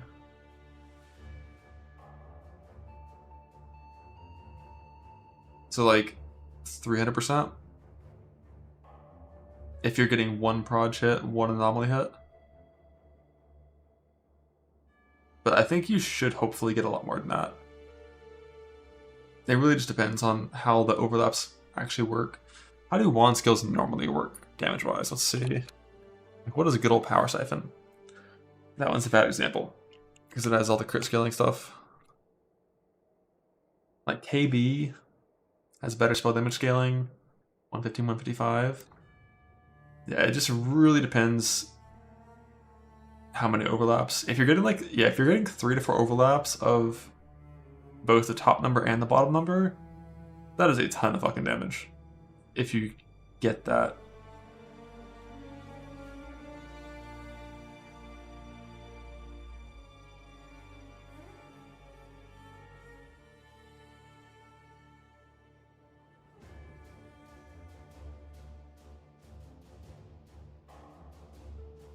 Targeting area is fixed, but the explosion radius is scalable. It's going to be OP. The fact that it uses base targeting area, I'm pretty sure it's going to scale the targeting area and the explosion radius the same. So they'll both scale together.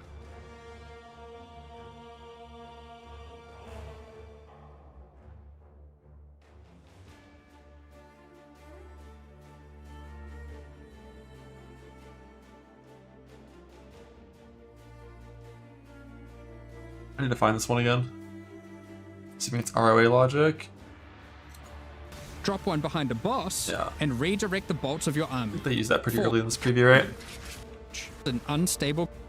Kinetic Rain is a new wand attack which covers the ground in unstable kinetic energy. These hazards collapse at the slightest touch, releasing their energies into any unfortunate soul who happens to be standing on them. The way it looks like it is kind of ROA-y, where like when there's no targets in the area, they have a big spread. And if there's things inside of the area, they will target those instead.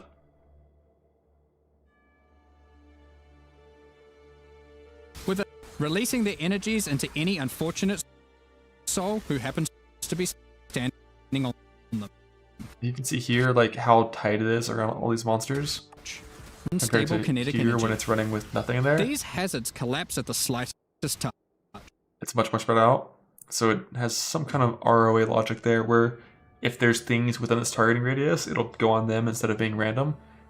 But the way ROA works is only one circle will target one monster and the rest will be random.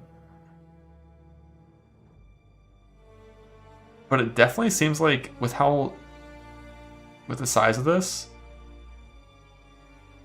you could do some reduced area conk effect stuff on big boss hitboxes and have like crazy overlaps. Releasing their energies into any unfortunate soul who happens to be standing on them.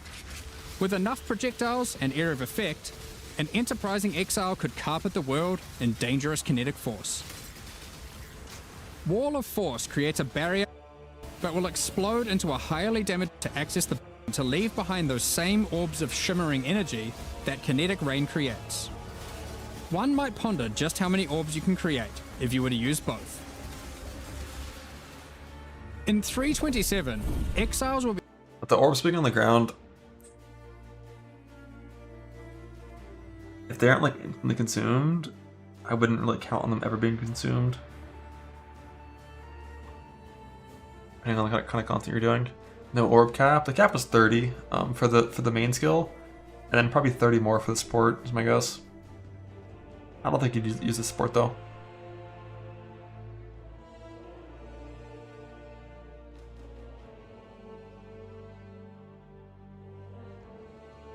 It could be good as long as you get some overlaps. The transfigure seems more viable. I didn't even see what transfigure was. Like, where is that from?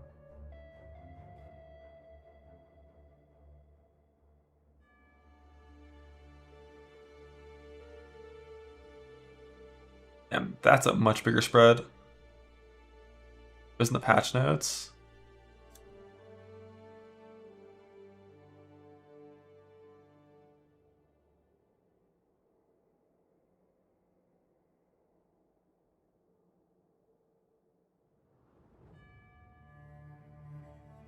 Is it just the same wording?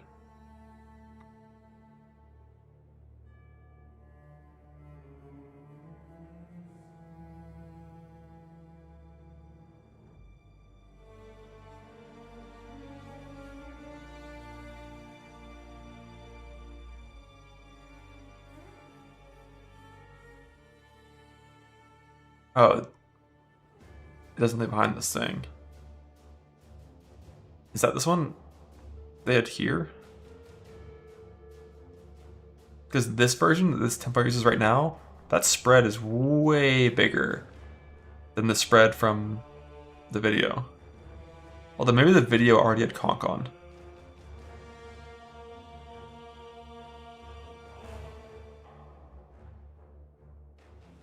That's anomalies? Yeah, it did. That spread looks atrocious. Like the spread in the video looks good. That spread is like... There's no overlaps there. So the video might already have like some lowered area scaling. Spears at low level with few proj. It could be that. Let's see how many we have.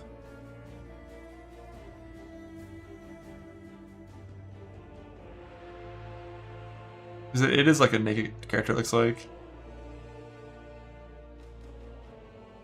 I'm talking about the spread when there's nothing to target. Yeah, that was like 9 or 10. You see him attacking the video with nothing on screen, and the spread's still pretty tight.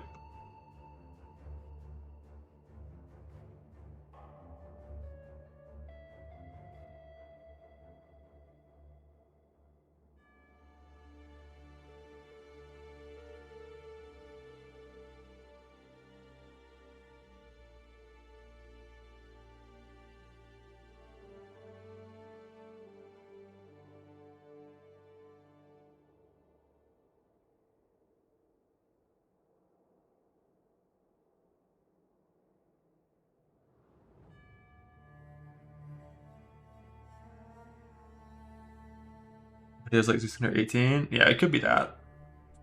And that doesn't like say how. guess it makes sense. Like, all these prods will go within the targeting area, even if you add way more.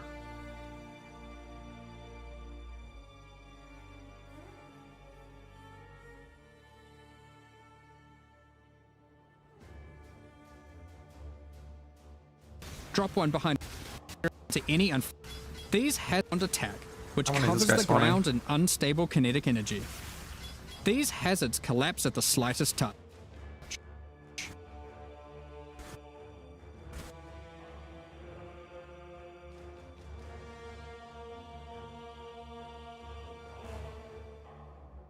It's like 18 or 19 right here. Releasing the But it's energies the same into any range.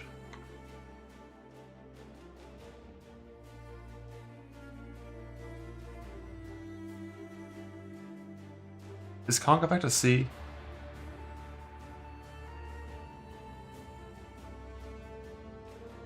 No, it's an O, so that's no Kong effect.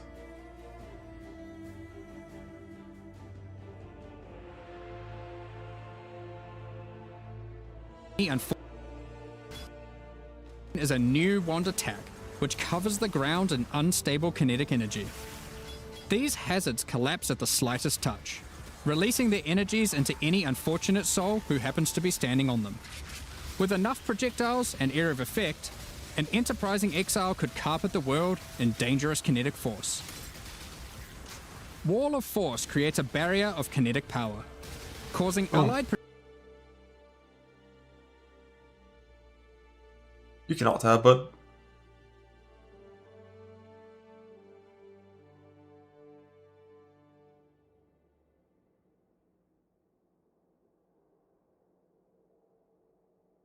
Or some TR math. I'm sure there'll be some TR math for all skills like that have different things for skilling where it lands and how big it is. It says AoE is good, Zero to AoE is probably good instead. Well, for clearing AoE is definitely good.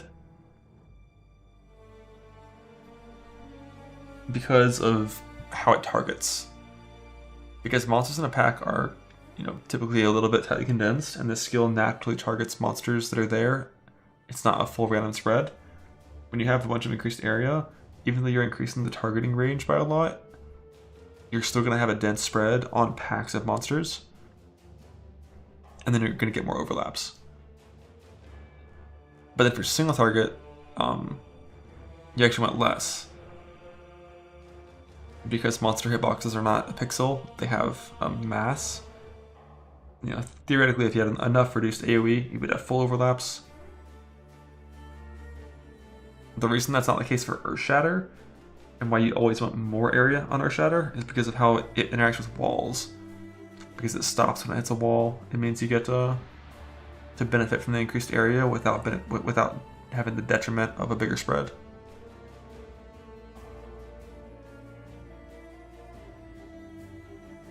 Yeah, you're just gonna stack Flatleaf with that like Power Siphon. I mean, I think pretty much every single Wander build in the endgame eventually is just an int stack build. But I don't know what you do early on. If you're trying to force it, you're just gonna get flat damage on your gear, on your wand, run like Wrath, and just kind of pray.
Prepare it? No problem, bud. Enjoy.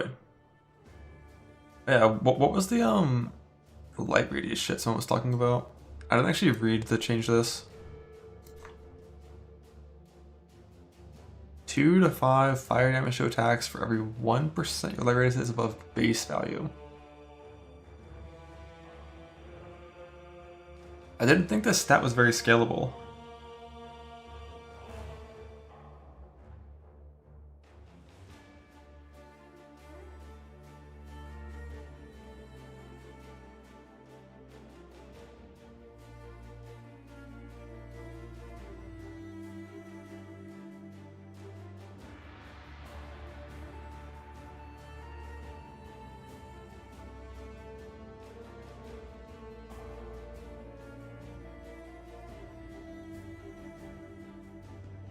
Is there a post on it?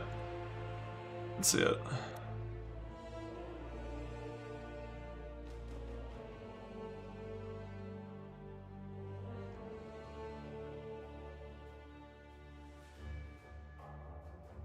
Fucking scent items?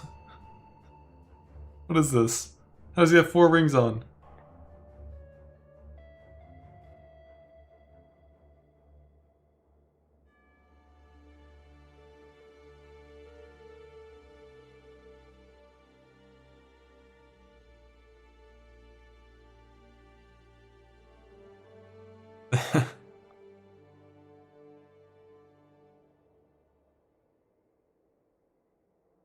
Same wording as Hoa from when it was global. Oh shit. 3 rings in Calandra.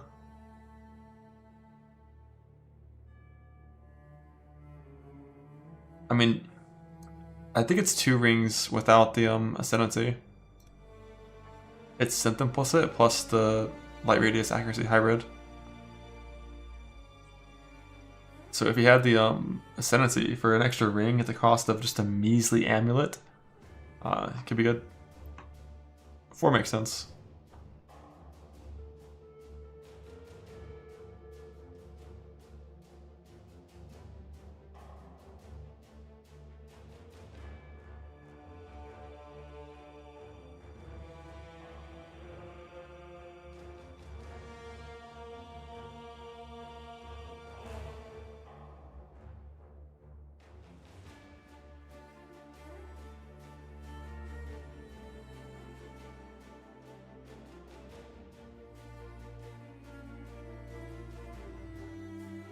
He points in an amulet for a ring. Sounds like a shitty deal. Yeah, I think all of those are pretty bad.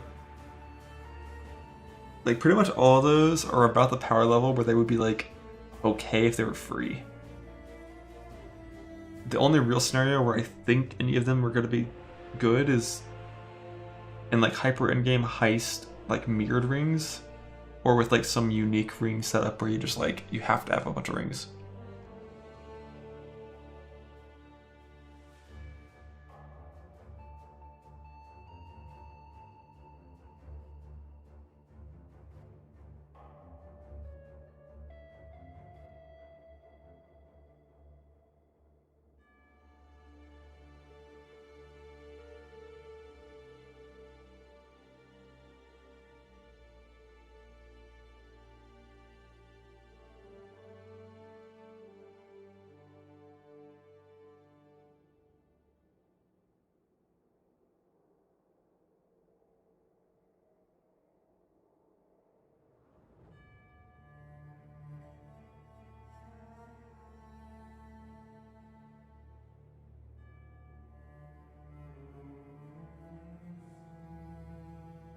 Blah. Annihilation's approach with new assassin node. Isn't that the adrenaline item?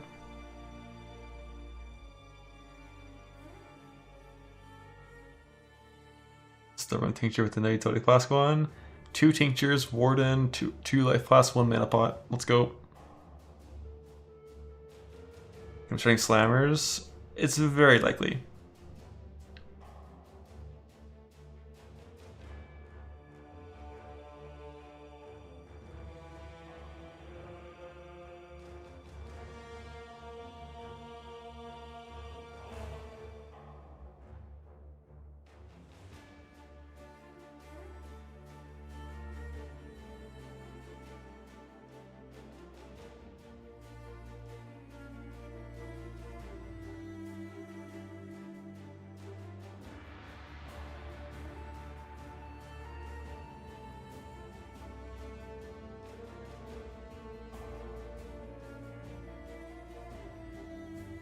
So much gonna be harder to craft. Yeah. You're gonna have to craft it the old way instead of the new way.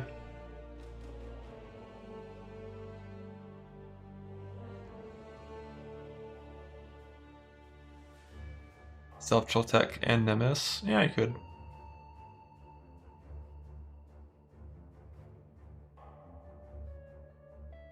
Getting ES overlaid without texture is really easy. If that was the question, I couldn't see the back of it. Without the support, depends. Your ways of getting leech for ES for spells are super easy. It's all over the tree really easy. For attacks, you Ghost Reaver typically, and then you get this tattoo right here on strength nodes, and also like feed the Fury on like large clusters as well.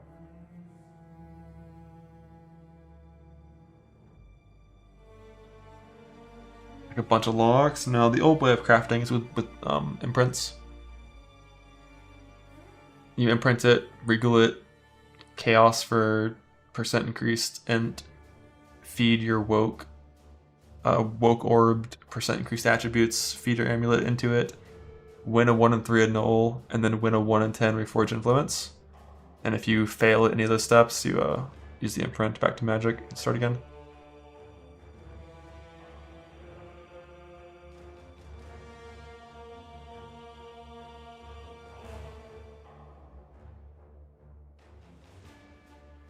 It's doable. It's rough. Yeah, you imprint an empty blue item because you can't have the mod on it anymore, so you lose about 3,000 Chaos Orbs average to re-roll the int mods.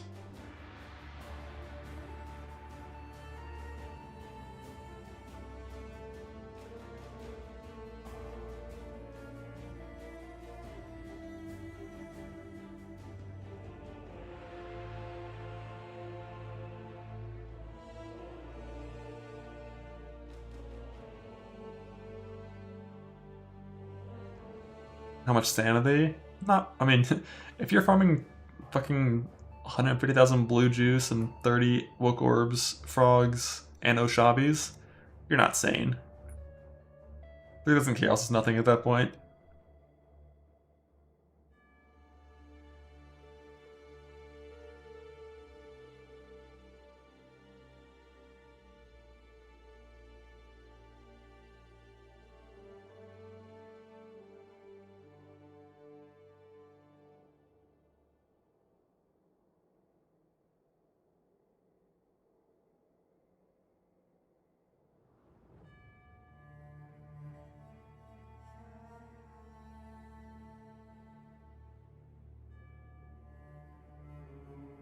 That's our focus amulet.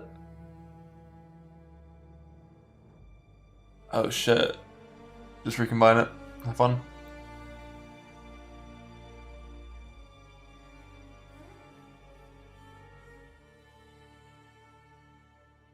But yeah, I think for that one, don't you only have to win a coin flip? You don't have to win a 1 in 10.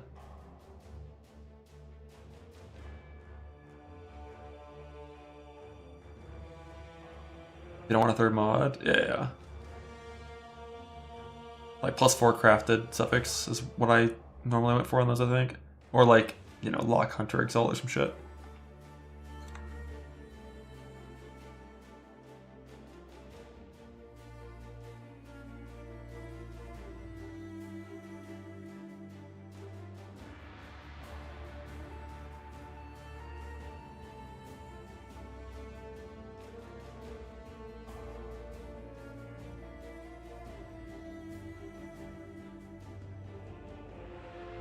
Just hit the annuls and then to the AUG. Oh, right. Right, you have to hit the annuls too. Yeah, that is kind of sucky, huh?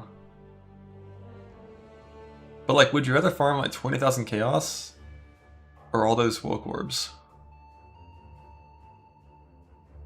And frogs? And Oshabis?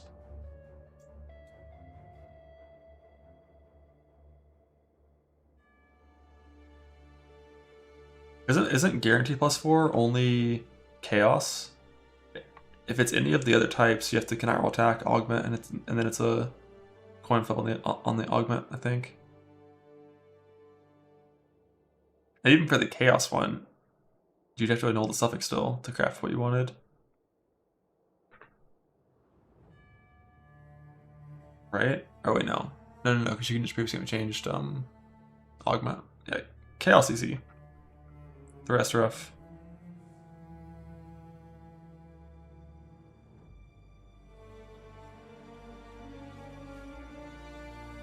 Just don't lose the coin flip.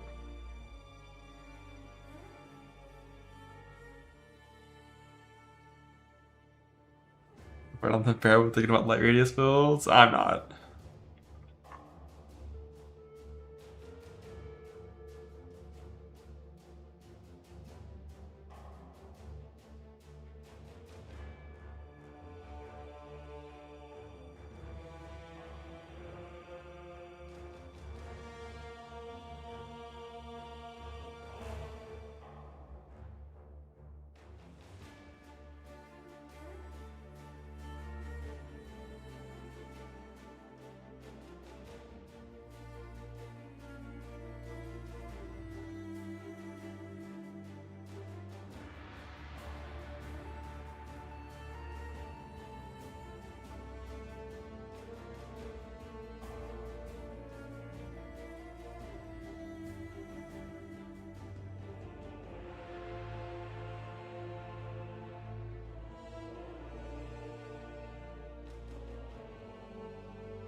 Damage taken OP and PoE. Less damage taken is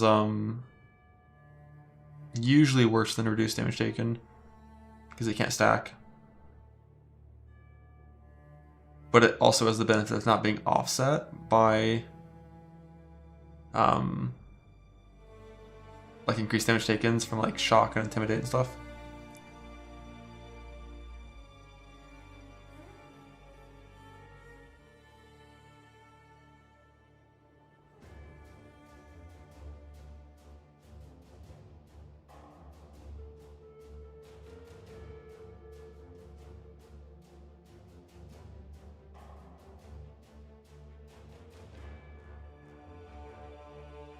I don't think the wall would work with ground targeting proj. Maybe with like, I mean, I don't think it works with spells, right? But if it did like magma orb or some shit.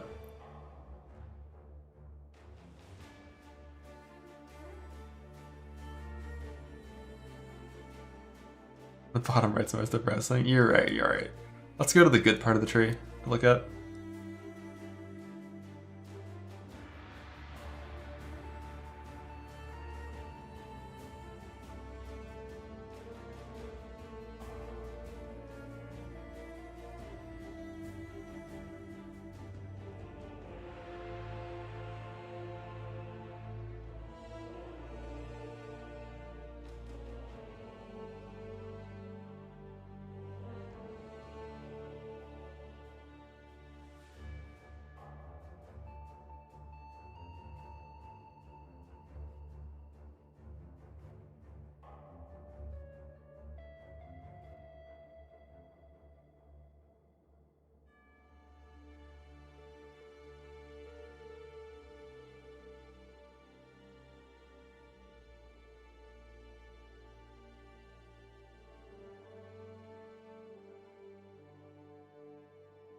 That's gonna work on everything coming? Could be.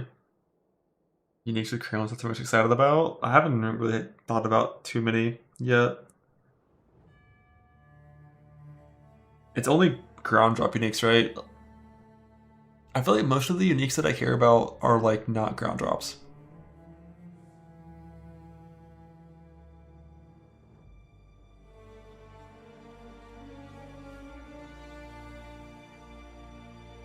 And for all of like the really strong scenarios, I don't think it would be allowed. Like, you're not going to find Maryland's Fallacy with 40% less crit chance removed from it, I don't think. Like, maybe you would in some scenarios. Defiance, yeah, like one resist roll change to something else. But like, doesn't that stuff only come from the tree? Or there isn't a world drop?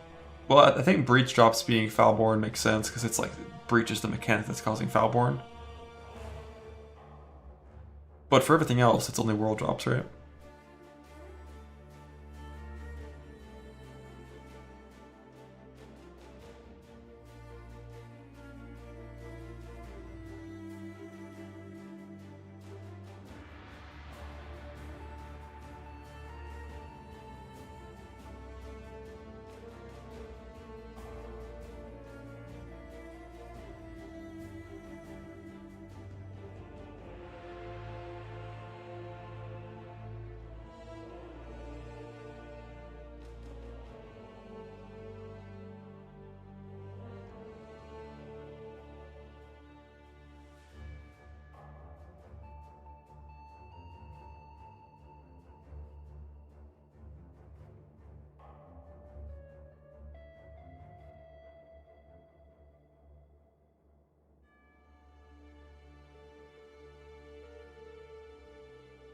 I don't think anyone knows yet if Grasping Mail and their mods are gone.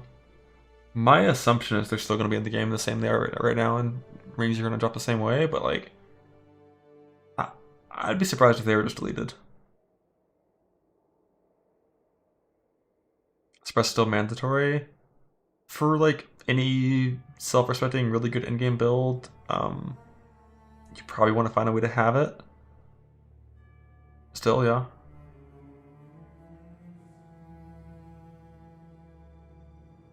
Oh, is that what the... I forgot what the max res comment was. It's max res was implicit? Like +3 max res fire or some shit? Melding buffed?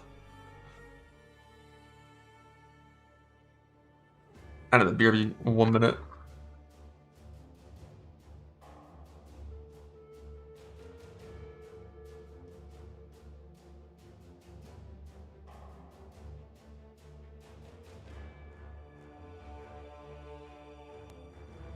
Drop one behind a boss, and redirect the boss with our first ever sequel league, Keepers of the Flame.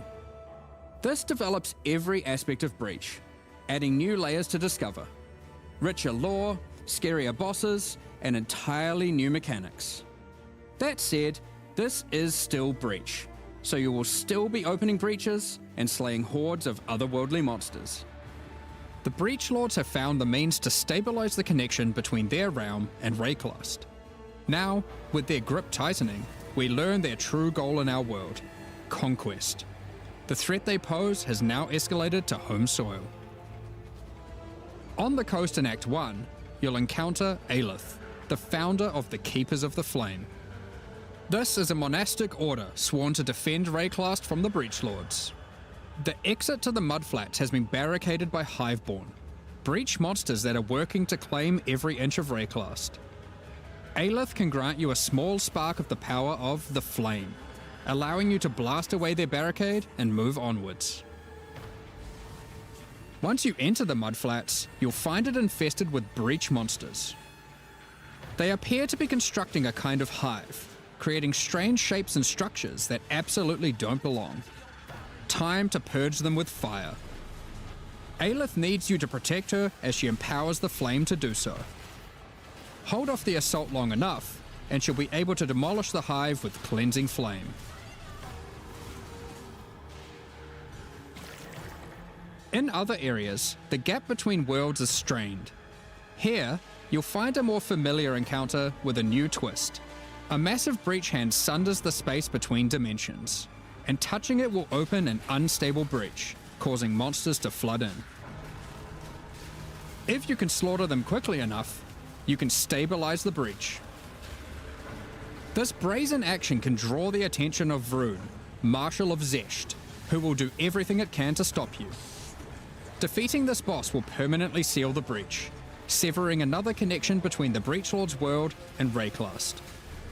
These stabilized breaches are similar to what a breach once was, But with upgraded monsters, a success condition to shoot for, UI tracking to keep the player informed of their progress through the encounter, and satisfying feedback when you do manage to complete the encounter. We've taken all the lessons we've learned since the release of Breach 9 years ago and improved upon it in every way we can. However, much of the joy of Breach came from its simplicity. While we want to modernize the mechanic, we don't want to undermine the core experience. You're still mostly just slaughtering hordes of enemies in a circle. Finally, in endgame areas you might run into breach constructions that have been left unopposed for too long and have grown into their full twisted glory. Breach hives. Towering flesh-crafted cities in the sky. These are the visions of the Breach Lords made real in Rayclast, teeming with breach monsters. You must raid and destroy these cities with the help of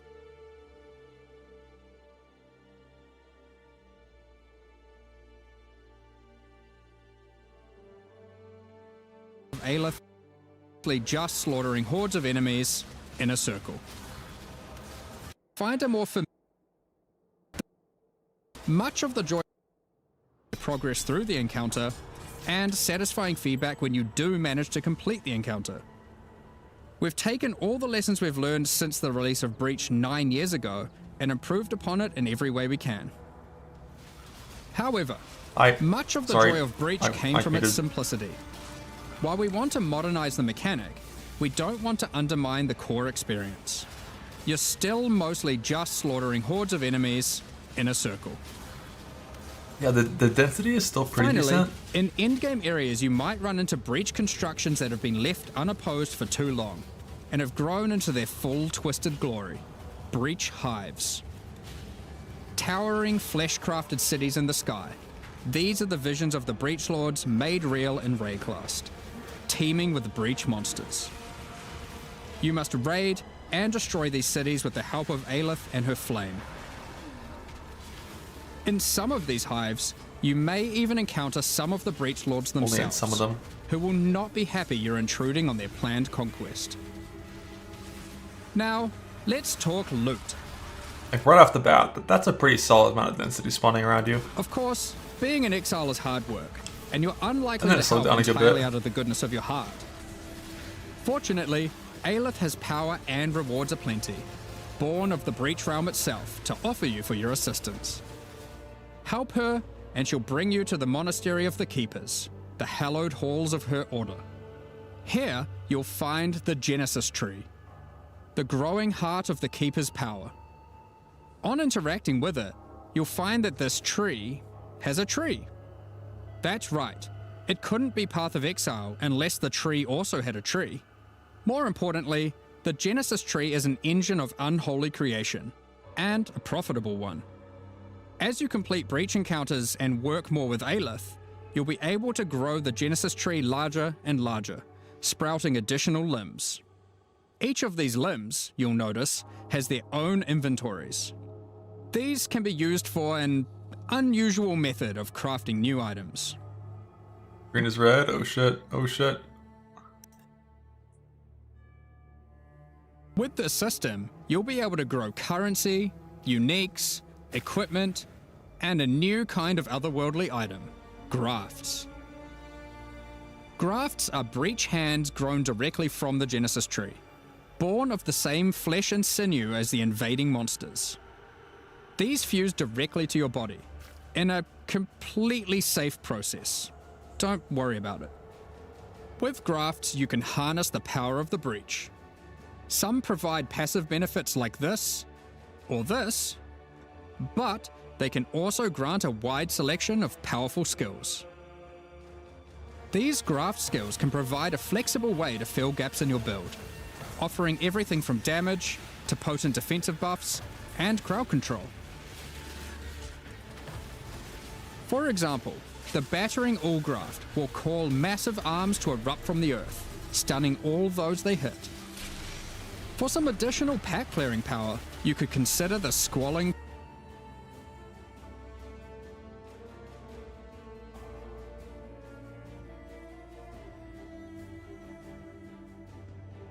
Tool Graft. When commanded, this graft will cast Dance in the White, creating a deadly ice tornado which aggressively seeks enemies and fires off bursts of ricocheting projectiles when you critically strike with There's skills. ones that use themselves.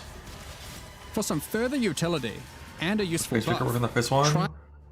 Nothing that affects your character does anything with these numbers.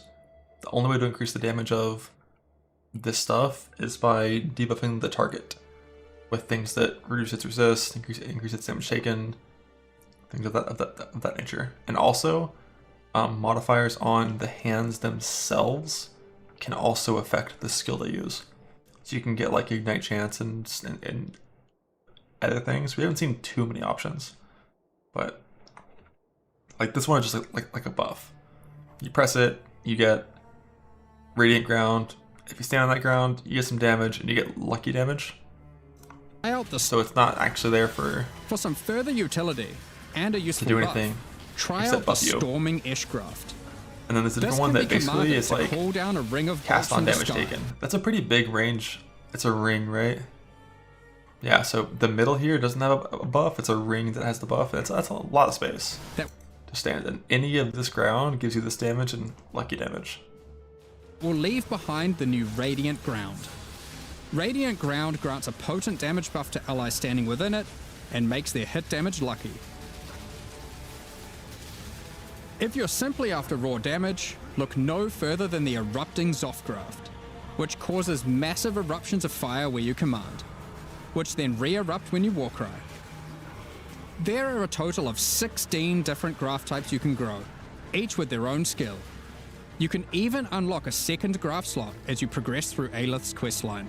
There fire where you command, other than the Erupting Zothgraft. If you and makes their hit damage lucky.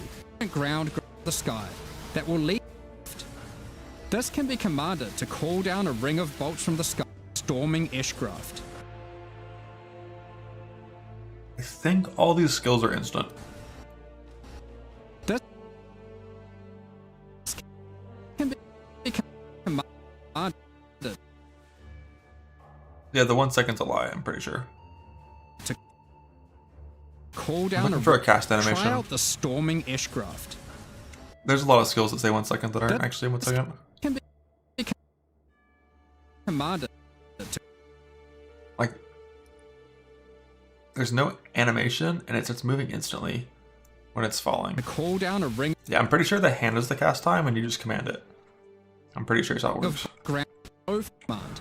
16 second graft types you can grow, each with their own skill.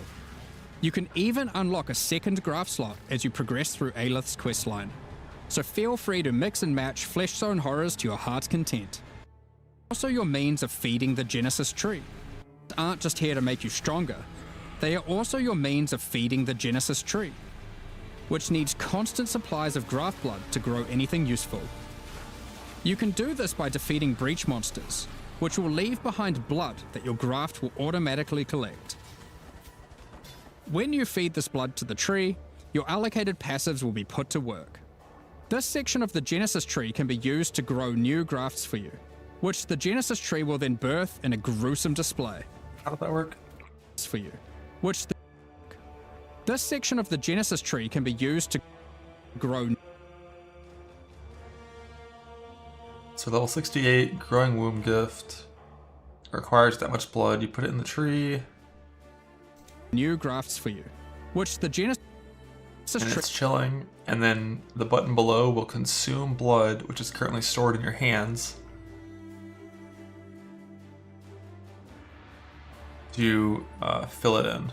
It will then birth in a gruesome display. When you have enough, and then it instantly just gives you your shit. Basic passives on the tree might increase item rarity of birthed grafts, or the chance to birth additional grafts. These passives can target specific types of grafts, and this passive causes grafts to be birthed with a random amount of quality. Quality improves the amount of blood that can be stored by your grafts. This section of the Genesis tree births currency items. Basic passives can result in more or better currency. Allocate this passive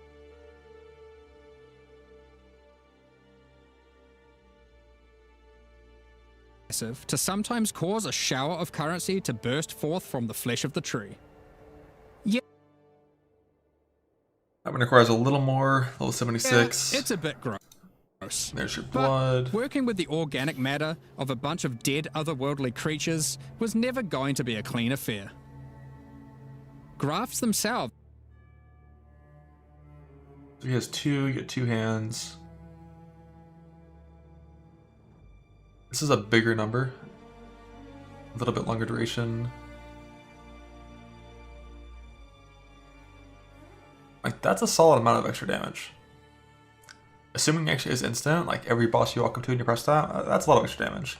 Yeah, we've seen up to level 30, right?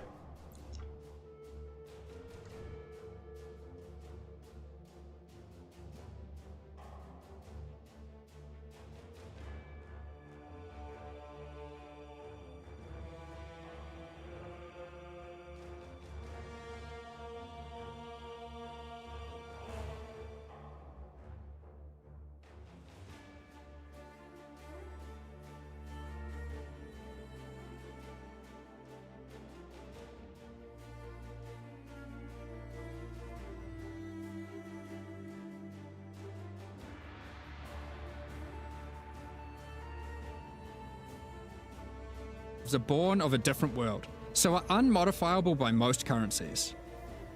However, with this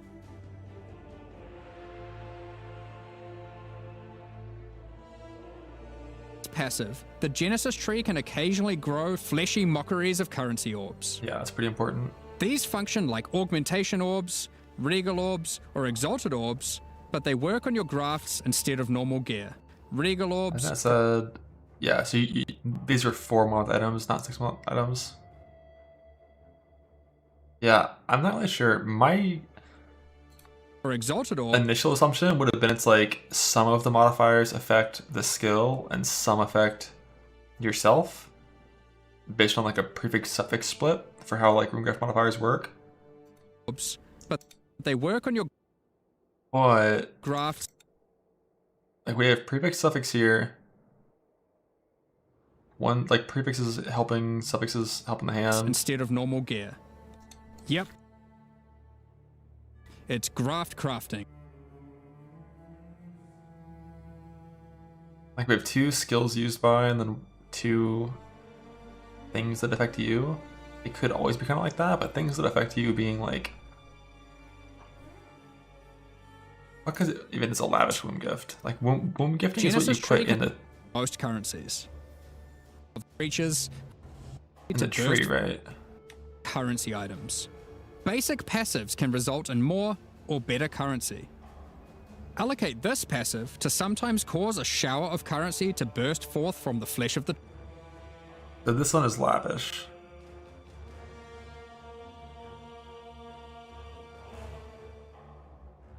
I see. So that's the incentive to use all the trees and not like skip one and hopefully be able to put more points into one tree. And it's because like womb gifts themselves are not universal. This can only go in the currency womb. Yeah, True. Lavish I assume is just the currency. Yeah, it's a bit gross. It's never going, so are unmodifiable by most. Occasionally grow flesh requeries of currency orb. With this passive, the Genesis tree can occasionally grow fleshy mockeries of currency the orbs. hand mod itself. These function like augmentation orbs, is what can regal modify how you orbs, get or exalted orbs, but they work on your grafts instead of normal gear. Yep, it's graft crafting. Allocating this passive can result in foul-born currencies. This foul-born exalted orb, for instance, behaves as a normal exalted orb, except it guarantees a higher tier modifier. By it says guarantees. Locking out a large portion of the lower rolls, a normal exalted orb would be able to hit. Yeah, I think that's not how Sanctified Fossils work, right? Like, Sanctified Fossils don't lock out anything. Can't you still get the shittiest tier? Yeah, like, these have this, like, formula. And it's just, like, an increased introduction, but it's actually, like, these are shitty. but this the system for these exalts uses like an actual good system of culling the lower tier modifiers. It's not like my eye level. Portion of the lower rolls, a normal exalted orb modifier. You By mean locking like out the a large fossil portion one? of the lower rolls, a normal Like, exalted yeah, orb. this is like necrocrafting, where it cuts out shit mods and can only hit things of either a certain eye level or like required level, or he said blocking, so that's the much better version of how to cull low modifiers. Would be able to hit. The largest section of the Genesis tree is used to grow rare equipment items. For these, you have a lot of agency to influence the type and modifiers on your grown item. For example, you can specifically target boots with a dexterity requirement, with an increased chance for speed modifiers, and Slow down, Jonathan. Or Mark, sorry. section of a normal exalted orb would be able to hit. The largest section of the Genesis tree is used to grow rare equipment items. For these, you have a lot of agency to influence the type and modifiers on your grown item. For example, you can specifically target boots with a dexterity requirement, with an increased chance for speed modifiers, and reduced chance for cold modifiers. Or maybe you'd prefer to look for a two-handed axe with increased chance for physical modifiers. Maybe you'd prefer to It's kind of rough that you can't actually pick axe unless that's somewhere else. It might be somewhere else. Like it's just two in a melee weapon. look for a two-handed axe with increased chance for physical modifiers. And I think, aren't jagged fossils 1000% increased chance for physical modifiers? This section of the tree is for growing unique items. The most important mod that needs to be over here This section of the tree with is there has to be like a good chunk of like modifier tier weighting to like not just have a bunch of low tier mods. And they didn't hover over any of that here, but surely it's here. increased chance for physical modifiers. This section of the tree is for growing unique items. Do you remember Similar Ultimate to the Seed? equipment It might section, be. there are passives that let you target growing specific types of uniques or rarer uniques. The process of growth is not always a perfect one, however, and can result in some defects.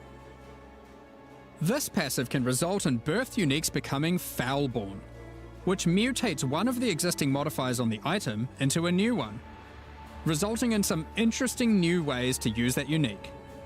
For example, this foulborn quill rain no longer has increased projectile speed, but instead has increased area of effect.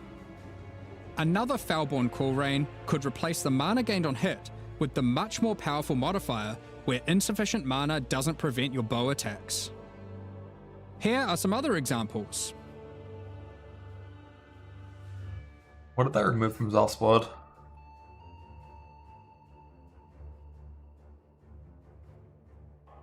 Oh, Avatar Fire, right, the keystone.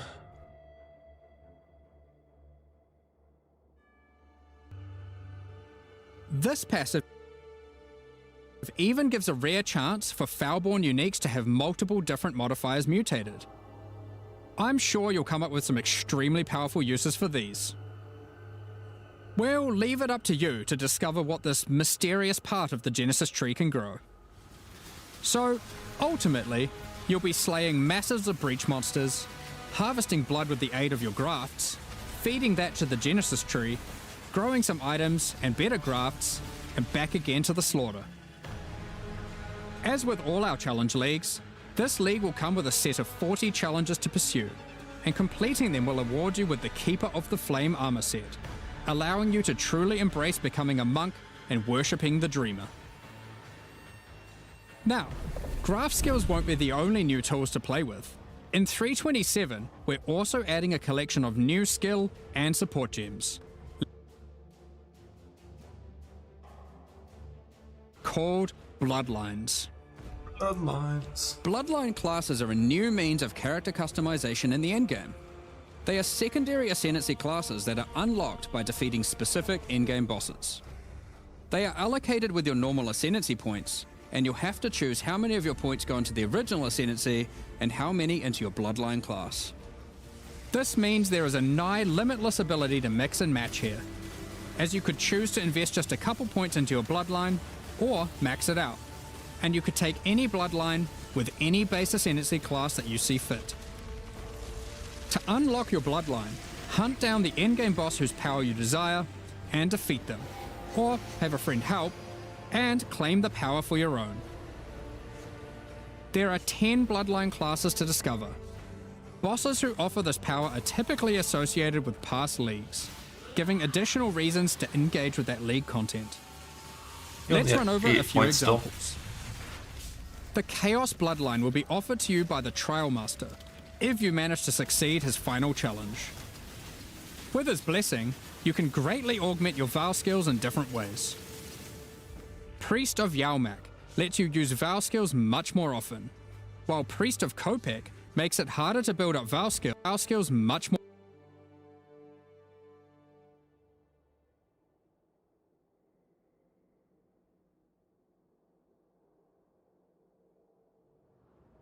more often, while Priest of Kopek makes it harder to build up Vow skills, but makes them far more powerful. Or take Corruption's Embrace, which grants more Vow Keystone powers the more corrupted items you have equipped. The Ashabi bloodline can be gained by, you guessed it, defeating Ashabi. Her abilities are drawn from the 3 types of life force that manifest within as Marian spirits. The Wild Bear rewards you with adrenaline for generating rage. The Vivid Cat gives your elusive buffs a chance to refresh, as well as making you more stealthy while elusive. Yeah, that's 20% reduced soul gain prevention, so you can do some no soul gain memes with the ring. It also stacks with normal reduced skill duration, but it's pretty hard to get 80% reduced normal.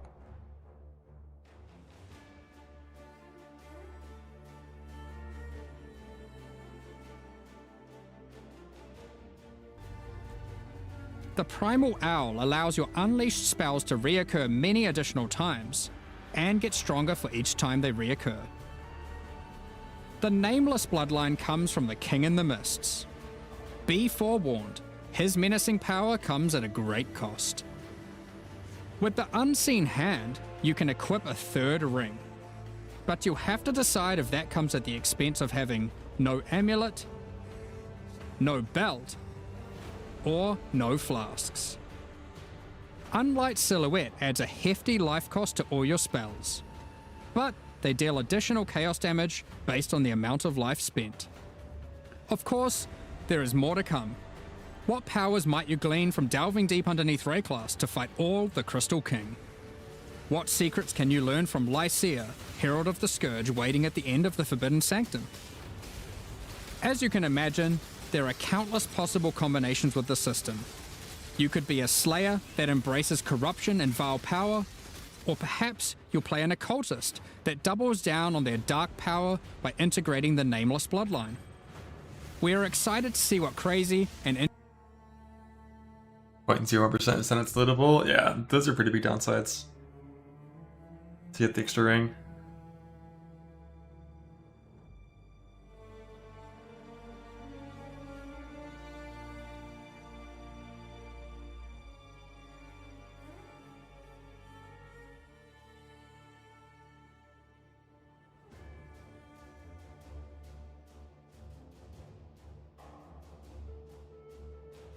Ashabi has 3 branches to the same keystone, and just 3 different downside travel nodes you can take if you want to get to the good +1 ring thing.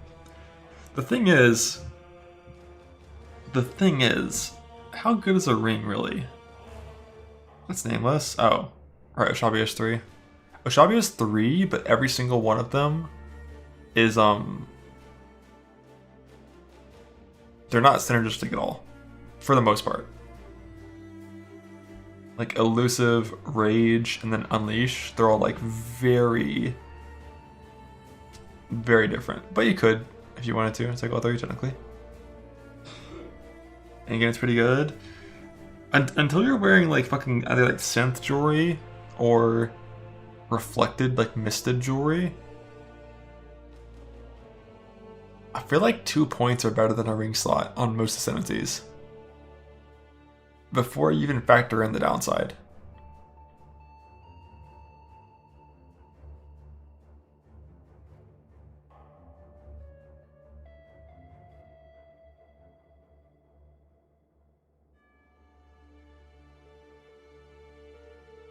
But like once you have the super endgame stuff, I can see it.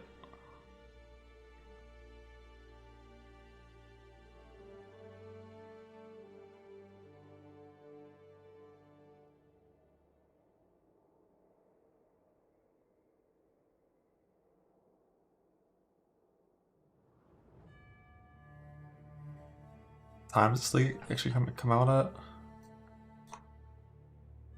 Where's my timer? 8 hours and 15 minutes ago, so noon.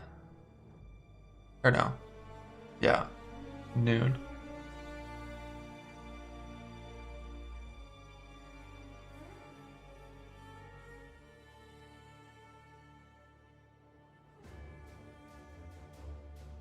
Daylight savings this weekend? Is it? Oh shit.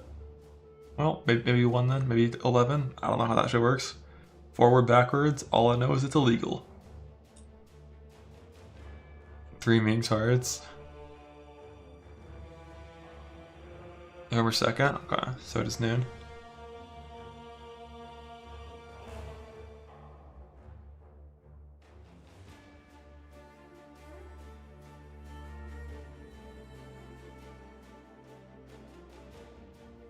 Yeah, but Sid, have you ever pressed Valspark before?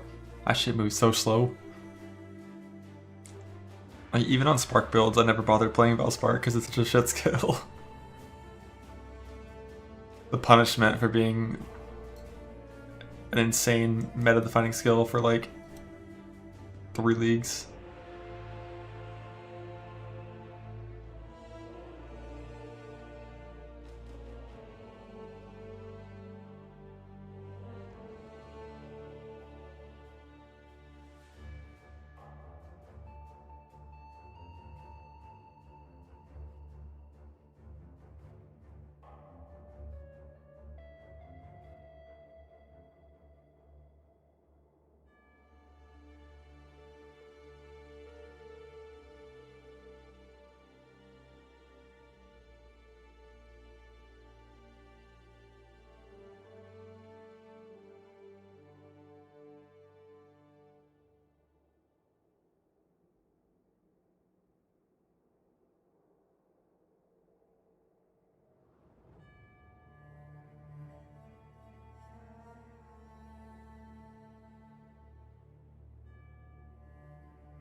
Brings that you get over 100% reduced life for the first time in a while. Fuck yeah.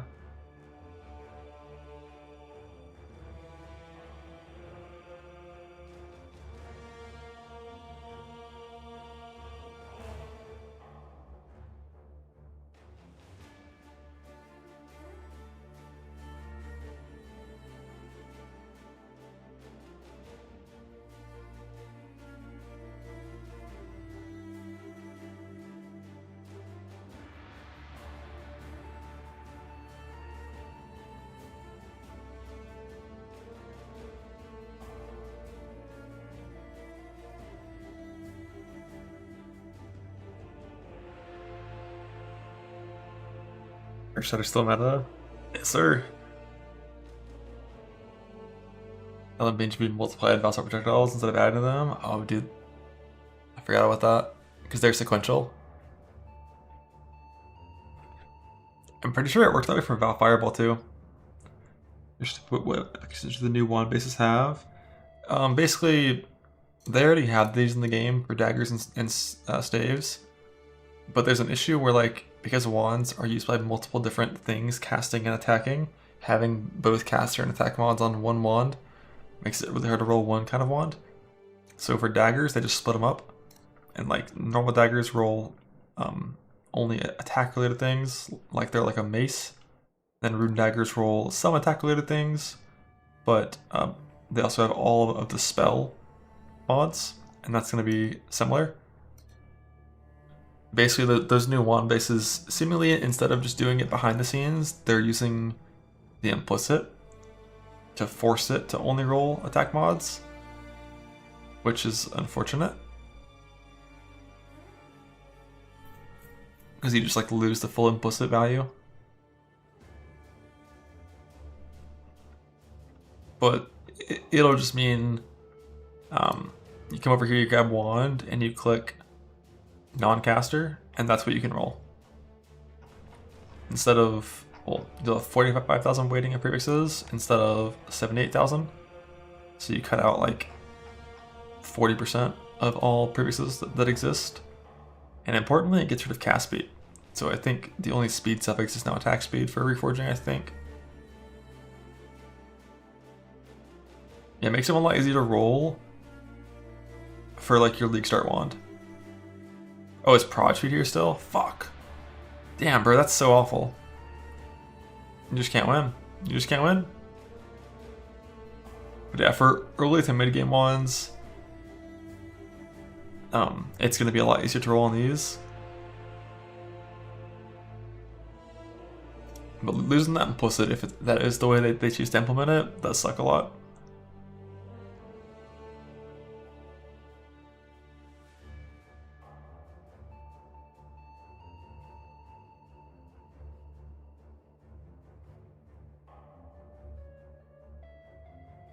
Any spell scale with prod speed? The main one is Spark.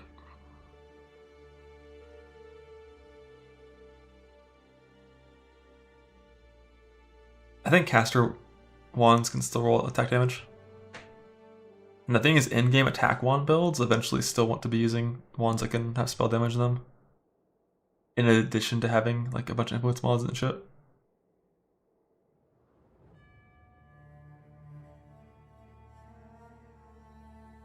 That Maven wand. Is the Maven wand that good? What's that one called again?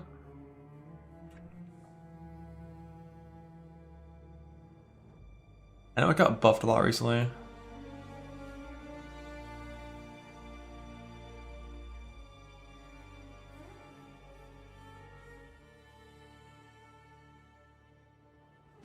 How do you get a bunch of base fizz damage to like scale with this?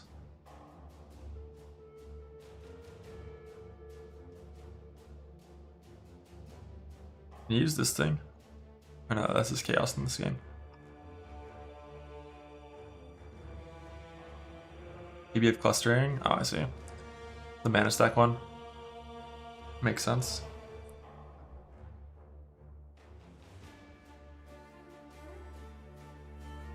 Proxy's now 1.5. Log in.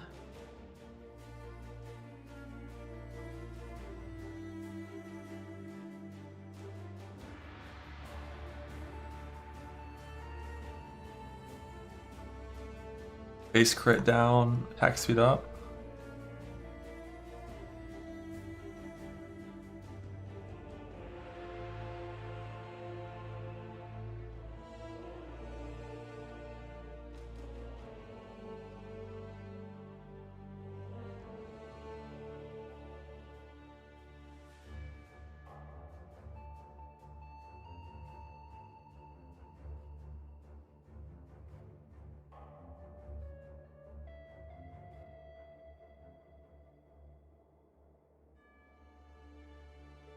Yeah, like if you get extra prod, just create some more explosions instead of giving actual extra prod.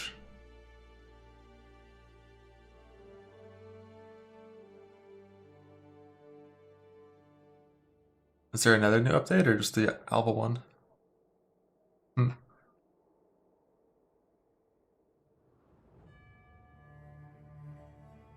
Yeah, the changed rune graph could be insane for KBF clustering if it works.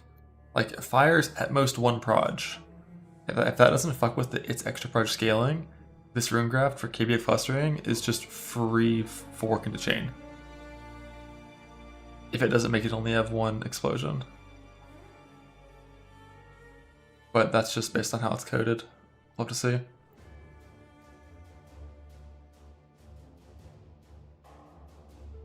It works in the way that it's like player favored. It'll probably get patched to not work that way quickly.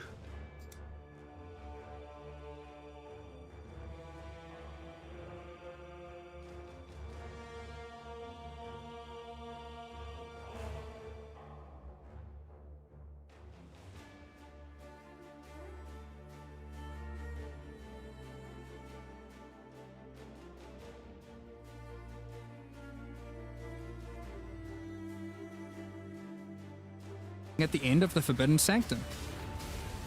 As you can imagine, there are countless possible combinations with the system. You could be a Slayer that embraces corruption and vile power, or perhaps you'll play an Occultist that doubles down on their dark power by integrating the Nameless bloodline. We are excited to see what crazy and interesting builds players come up with. In the most recent Path of Exile termination on the events of having no amulet, project clearing abilities, or find whatever means possible, drop one behind a boss. Conflagration is a new bow attack which rains down fiery bolts from above that stick into the ground and pulse as you approach. Once you get close enough, these bolts detonate, causing ravaging ignites. These bolts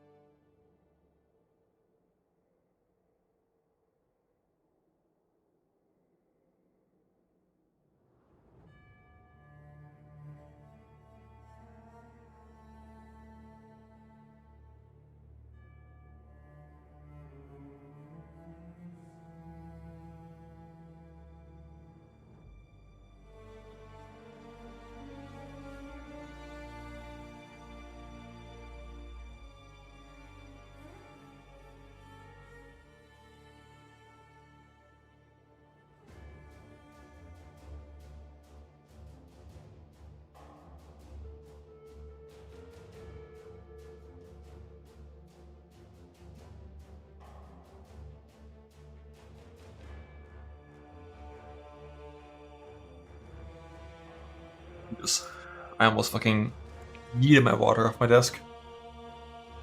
Yeah, like if you're assuming you have one impact hit and one explosion hit per arrow and you get like a couple overlaps, it's not bad. And it looks really cool. Allowing you to create fear ravaging ignites. But the spread and the small impact range means you're probably not getting a lot of impact hits. Causing ravaging ignites. It's a pretty decent spread. Does it work with point blank? It should. Typically skills like this, the explosion will deal both projectile damage and area damage. So point blank would work, and so would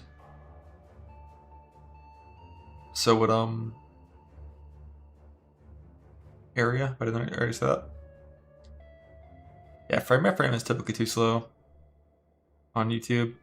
If there was one that went like 5 frames by 5 frames, maybe, but 1 frame is not very far.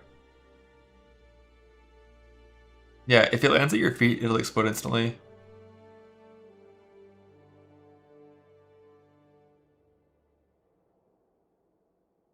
What's the actual range to proc them? If you move close, it will explode. As well as causing other stuck arrows in range to explode. So it'll always chain reaction explode. Free proj by default, which means with you know, the standard Deadeye plus passive tree, you have 7. And I think bow skills have like no fucking damage normally.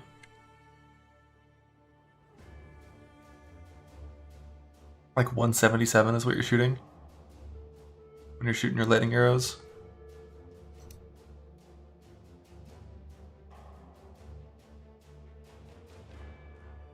And And this is the explosion of this is what, like 60?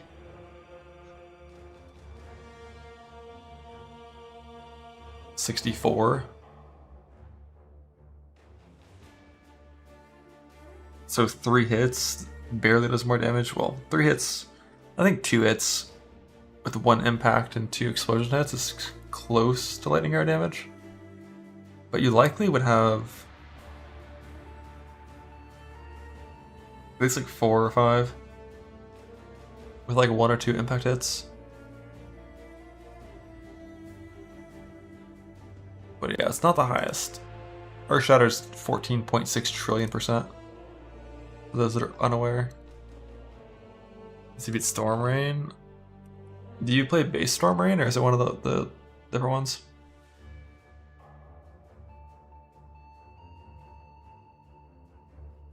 I'm too dumb to understand how to math out Storm Rain damage.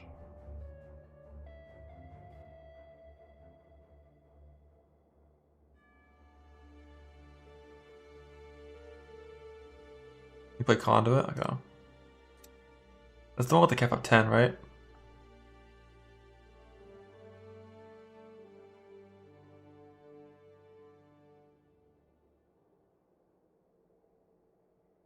This is between the arrow and you.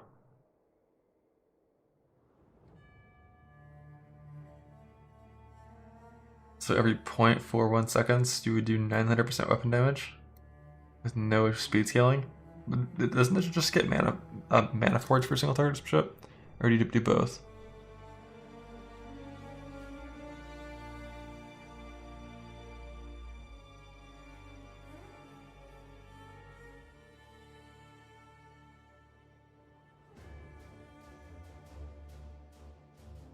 Yeah, bows are kind of pointless just because even if you could get the damage to a state that's good enough, the defense is like so fucking doomed.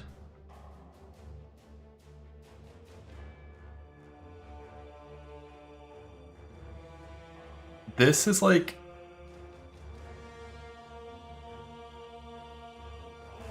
all you have to do is make it so your bow build is able to have like 30k armor, 30k evasion, 6k life with this, with all your gear corrupted. And you're just like running around pressing Valmol and Shell a lot.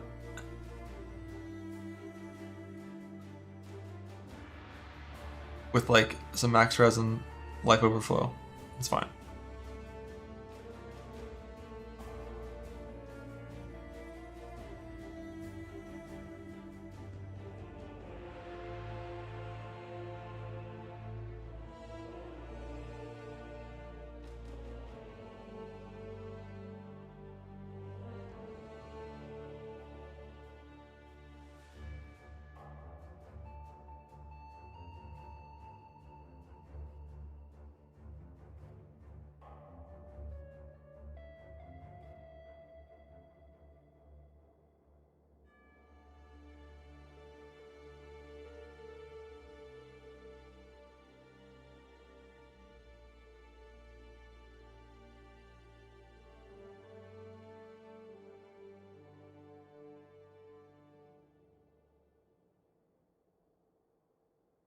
A 1000 ES with Ghost Dance Balance.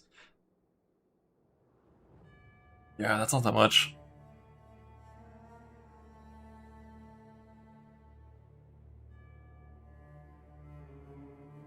But that's about what I'd expect.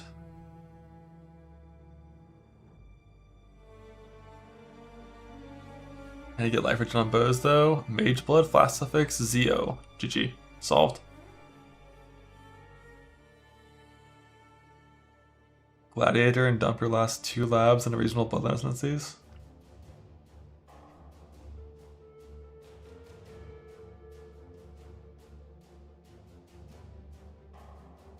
What's our Glad 2-pointer?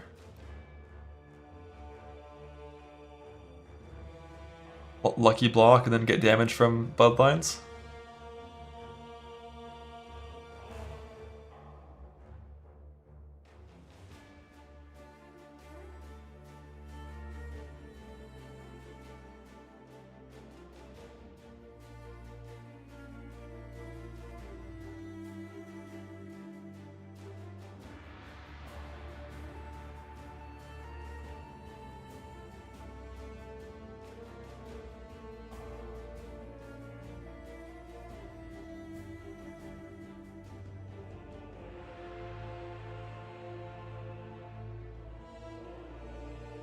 Yeah, fuck all these points. After Lucky Block. Then what are you attacking with?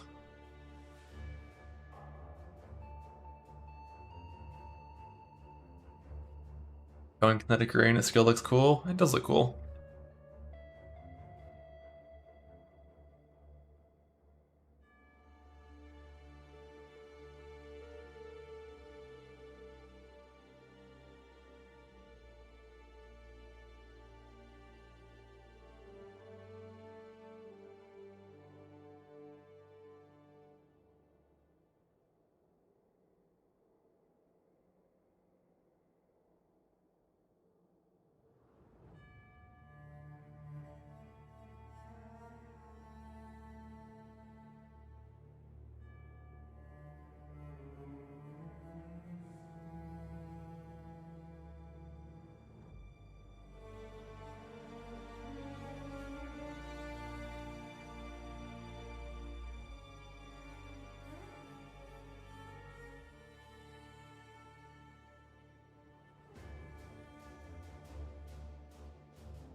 Chieftain is pretty likely to benefit from these ascendancies, right? Because Chieftain just doesn't have a 6th point or an 8th point.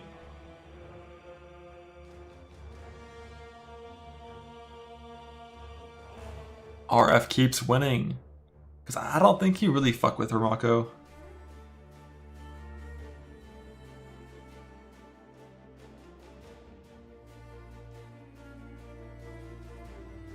For like RF stuff, like you're not stationary normally, just get double curse and exposure.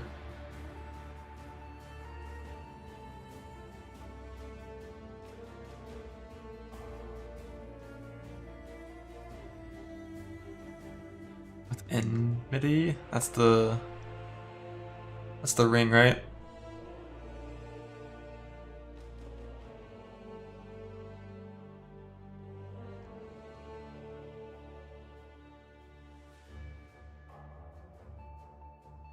Archmage, ball lightning orbiting is serving of number 2 spot, like number 2 across all builds, or what do you mean?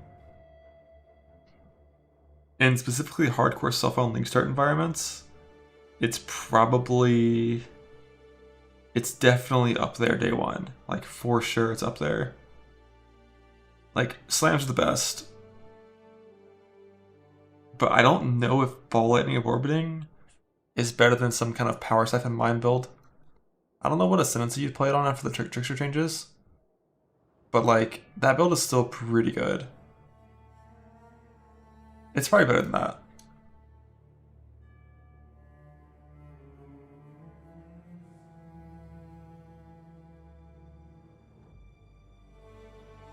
Self-cast. I'm pretty sure Mana Man is still up there. I haven't played it since the race practice where I did like one run on it, I think, or like a small run.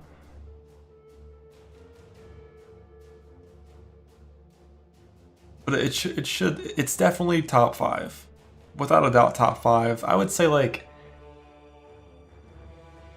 the only reason I'm not fully confident to say it's number 2 is like that Jung like Ignite Reap bullshit actually looked like pretty solid. Like Sang Mines, but didn't only the Fizz Dot portion get buffed to that?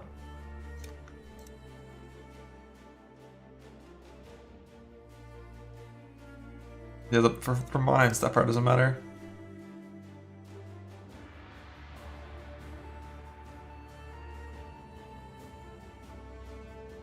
I've got one up to get to spend their 4th point on something real now. You're saying top 5? Like Fizz Dot or Ignite? Like the junk shit was like fucking Reap Ignite. But yeah, Mana Man definitely should still have like a top 5 spot for day 1. 100%, somewhere in there. What do you play on Wander? Conviction of Power, Sanctuary of Thought?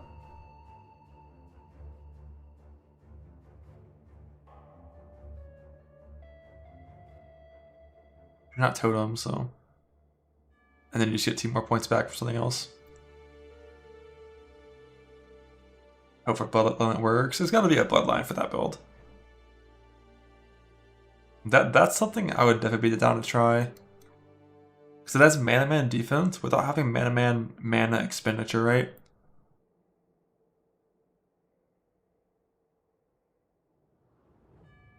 Which is one of the bigger problems. And you get Mana Leech. Yeah, you actually attack, so you get Mana Leech too. Like KBF Clustering Hyro, definitely something I'll think about. And pop at some point.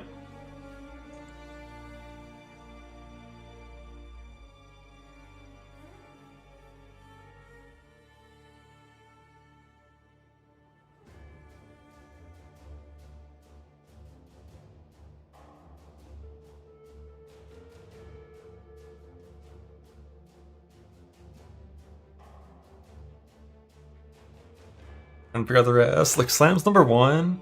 Just instead of ranking them 1 through 5, just use a tier system, right? Slams are S tier, and then you can just delete all the other tiers. Fuck everything else. Play Slams.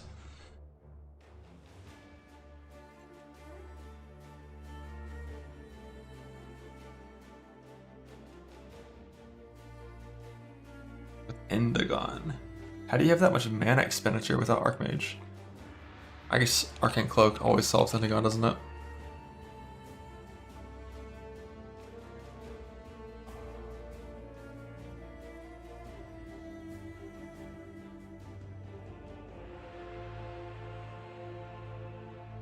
Yeah, like trying to do actual ranking, I think everyone understands on tier lists like that it's kind of subjective once you're getting to that point.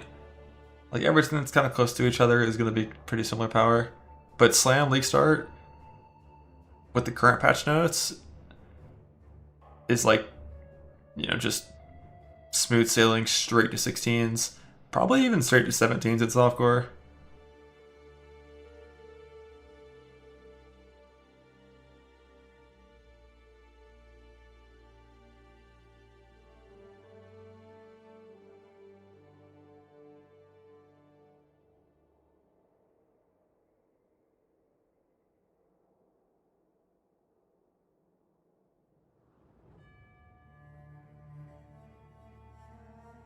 Easier to stick to with mapping changes. Yeah, like volatile core nerfs, map mod effect stuff. The fizz conversion, like the fizz's extra nerf.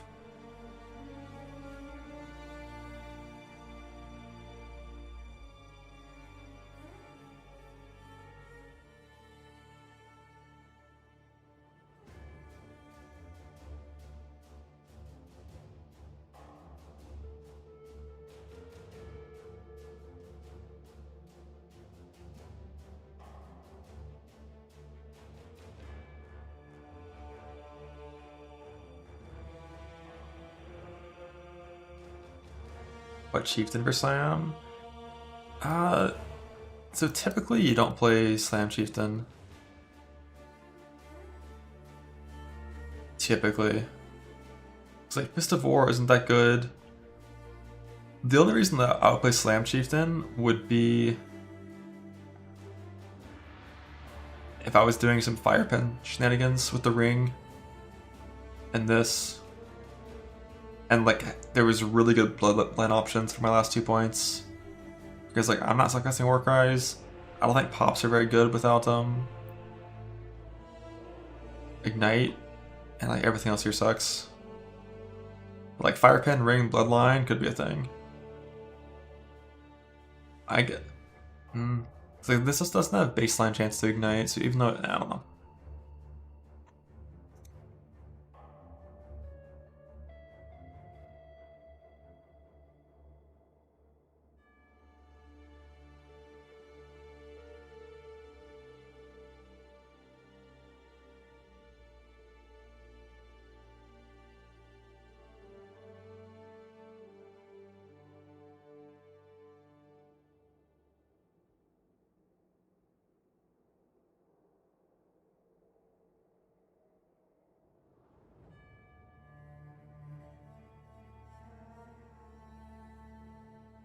Hard on your hands? Nah.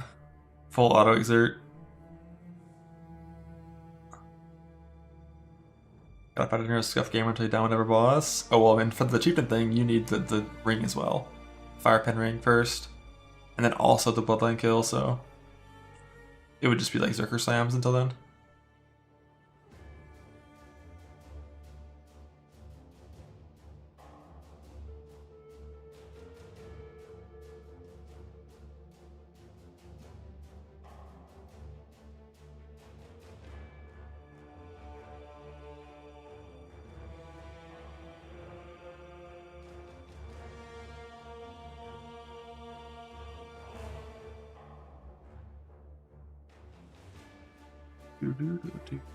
Do.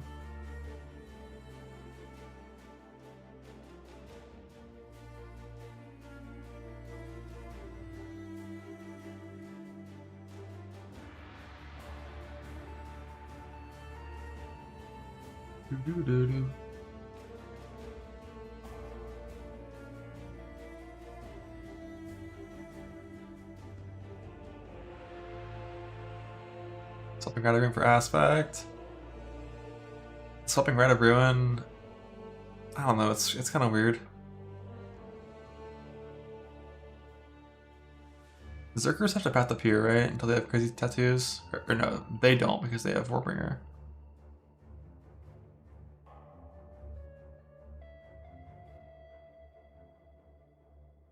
Like, I played Slams and Gauntlet without any attack speed.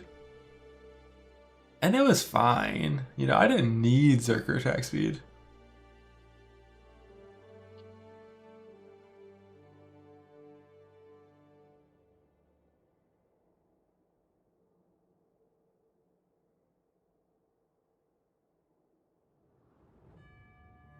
Like, you still get a bunch of attack speed, just not from this. Like, if I was gonna actually min-max slams, it would like certainly involve this. With 8 cryptid items and like life regen overcapping my life. The issue with this entire idea though, on slams in particular, is unless you're Jug and you have that version of regen, your self-hit from echoes will always just kill your blood barrier. And it also kills your Val Molten Shell. So you have to like not play echoes. But you can't not play echoes this patch, I don't think. I think that's only something you could do last league because you had the crit slam builds with the helmet. So it kind of doesn't work. Issues play Ultimatum. You only have to kill Charmaster once. It's not that hard. In scoured maps, it's fine.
Why did they nerf Azure acquisition from the Atlas? Because it didn't really make sense that you just didn't have to ever go to Delve.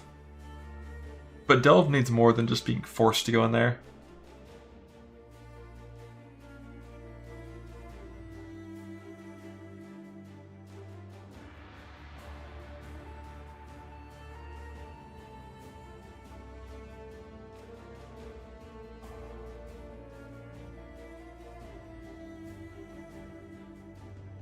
It's like, current patch, you typically only ever delve for special fossils, like Bloodstained, Hollow, like those ones down there, Tangled and stuff.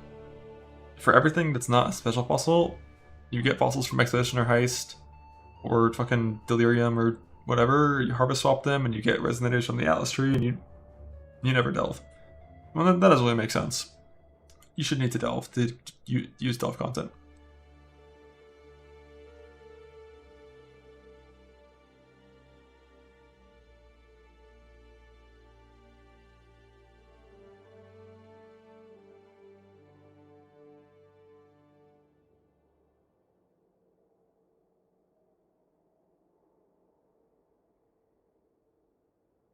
But the removal of that Azurite is definitely going to mean I'm not going to play Azurite points on my Atlas tree anywhere near as often. And by that I mean, like, I might just never play them now. It's the combination of that. Flux is back. Goodbye, Flux. The combination of the removal of the Sulfite and also the downside that these nodes have nowadays makes it way less valuable. Because when you spec into these points, you get all these extremely dog shit increased chance for Sulfite Scarabs, which actively grief you because you don't want these. So like, it kind of felt bad having to take this just to get Pack with Energy and like mining byproducts. But instead now you just say fuck Delve entirely. Plus 10 points. God bless.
Think E Trickster's for the most busted build?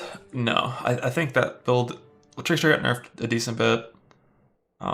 Suppression stuff did as well. I think ES stacking Trickster or Int stacking Trickster are still going to be builds that exist, but there's a lot more incentive to play them on non-Trickster now instead of just like always being Trickster. And I don't think EE is going to do enough damage to feel good in most cases. Like, the energy leech support got nerfed a pretty good bit. I don't remember what other nerfs happened besides that.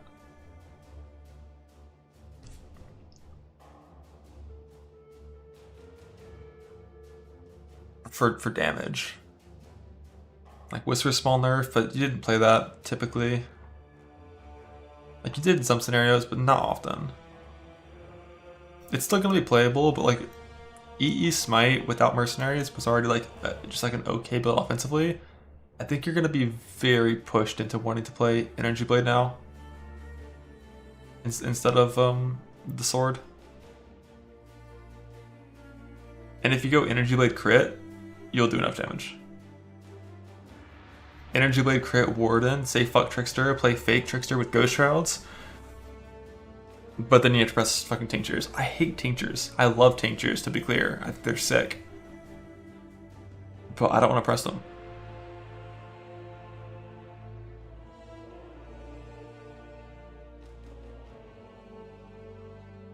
on Warden. Like, on non-Warden, I would always press my tincture when I want it. But the whole bit with Warden is to make them permanent. Like Assassin.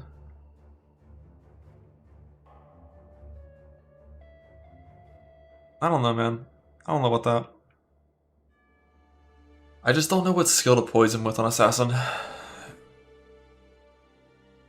I'm thinking about it, but like, I don't know.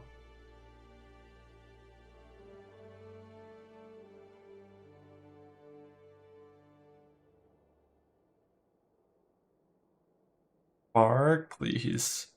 Let's not talk about spells. We're using attacks. Trially Caustic Arrow.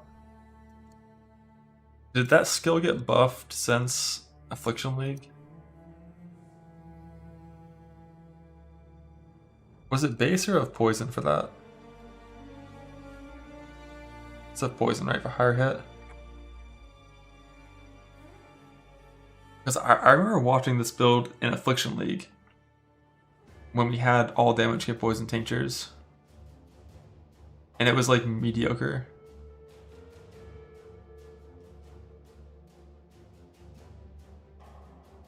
But it did get buffed last patch on its base for this skill at least. But it lost the added chaos to compensate for that buff, so that's not really a buff fully. Poison wand skills. I could see it. Yeah, like Grath's build is what I'm referring to. Like it was a good build. It was solid, but it wasn't like brokenly overpowered by any means. And I think a lot of things that were buffed since then have very far outscaled it.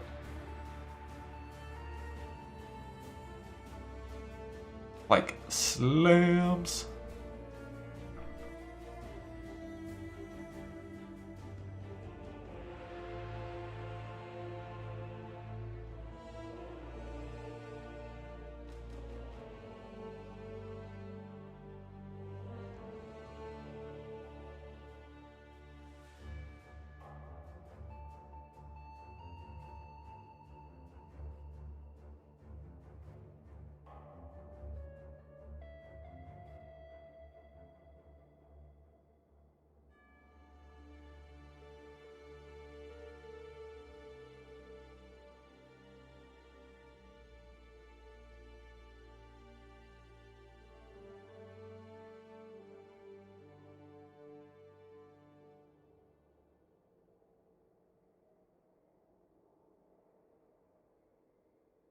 It's like an elementalist KB with VD Spellslinger. I fucking love to hear it.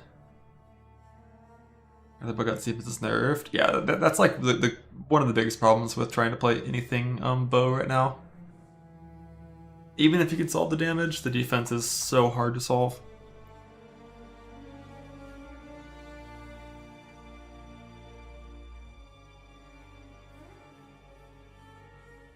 Let's start Inquiz something into EB.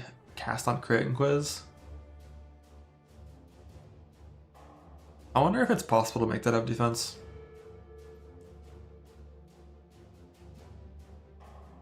How'd you do when you played TR? So when I played TR, Champion Ascendancy was really fucking good. That was this league. And auras were really good. The tree was super aura favored. And basically with almost no gear equipped, the character had 6k life. Well, the life came from the gear. But it had 50,000 armor and evasion because of Unstoppable Hero, Fortitude, Travel Nodes, Aura Scaling. So it just had 50,000 evasion and armor, 6k life. Molten Shell was pre-nerfed then, so it was 10,000 life Molten Shell. And also a lot of the hyper endgame dangerous content that you need the defense for wasn't in the game yet. That was 316. We've had tons of monster power creep since then. That was pre-Ubers, you know, pre-217s. Yeah, you had like free Ghost Shrouds, 1000 ES from Gravcraft. But the biggest answer is the game was easier then. That character would get shit on. And like, if that character tried to walk into a D17 with like 1 damage mod, it would just fucking explode. The standards for a good build have increased by like a massive amount. Champs can reach really cool defensive numbers again with fortify memes, but the auras are just like so nerfed that you're not going to get all that armor and evasion as easily. Comes from gear now, and mainly it needs like you just need those gloves. Glorious Madness fortifies your defense buff. I'm considering it, but like,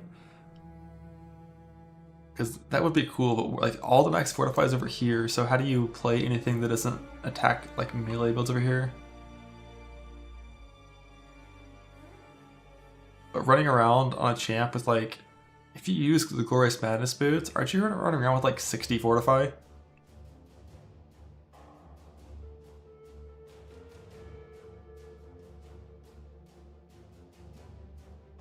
But the gloves are just everything.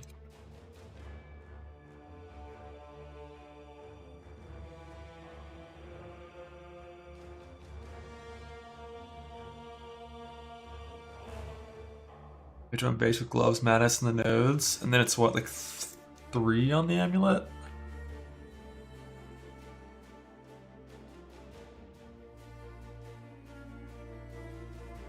Or is this gone? I thought there was still 4 on amulet. I was on the amulet, the replica version.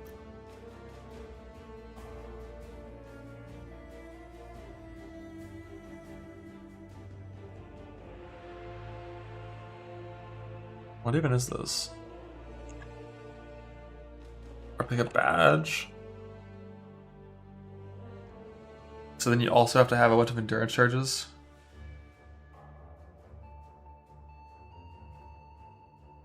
It's rare. I found this once, I think. I found it once, or it's the one thing I'm missing. But I think I found it once. But it's a 1 in 500 wing unique. There's no, it slams all league. Oh, it's not slams all league. The top end of slams is like 10% of what it was last patch. Without Fizz to Lightning conversion, Doriani, crit shenanigans, it's way less good. But it's probably just some kind of instack wander. It is going to be like one of the big end game things people go for. Heisting all the dice, I'll have infinite of those. True.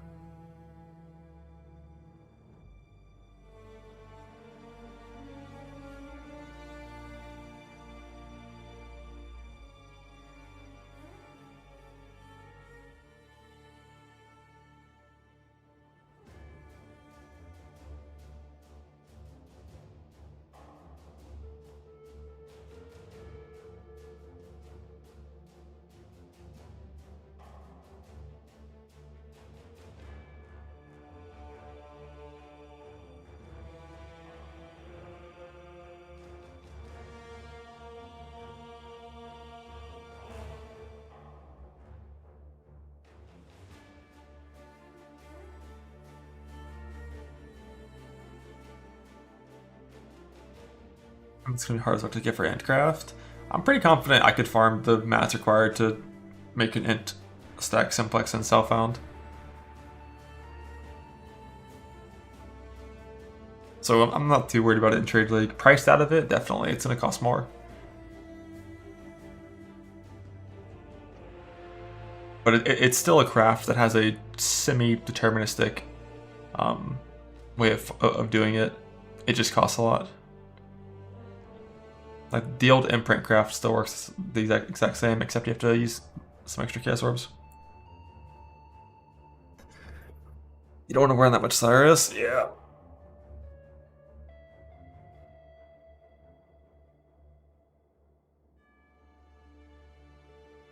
Yeah, that's rough. Because isn't it like 150 Cyruses? You can still beast lock it. You just can't beast lock it with the mod on there.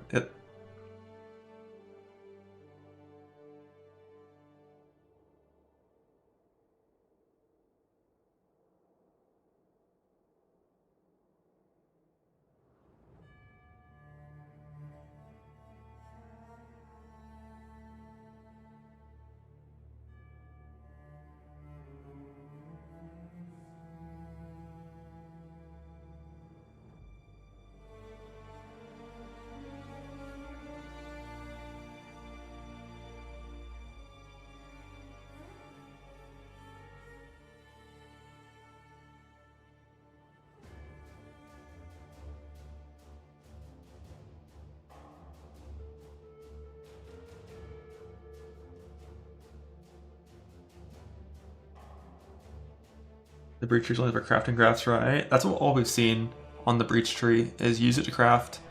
Like, you use it to modify the things that come out of rune gifts, or whatever they're called, rune sacks, rune babies.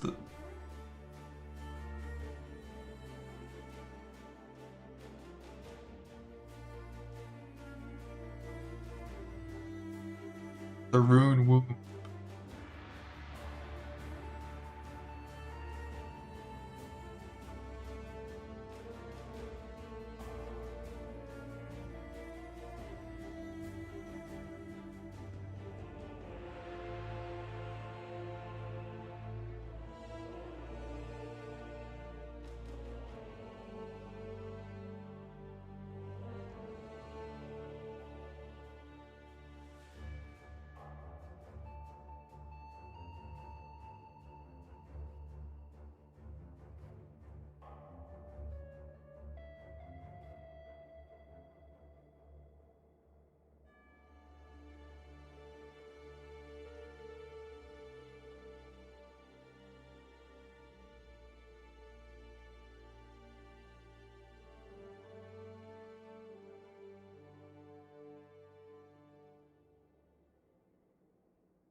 Haven't seen the other 7 yet? No, I've only seen 3 so far.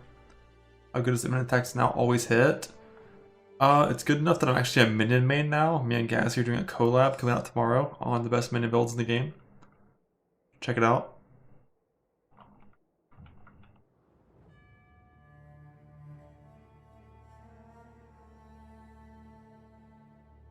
The best part about it is the flexibility in your tree pathing. You pretty much were forced to either come get Grave Pact or have like this pathing in some trees. And then like also a suffix on like an Abyss Jewel to hit like 95% or some shit. And now you don't have to do this pathing, which is very nice for some builds.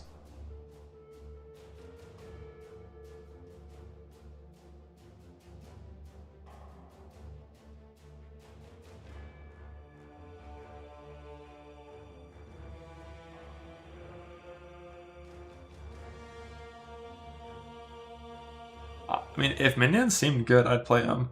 I'm shameless. But, like, minions just don't seem good.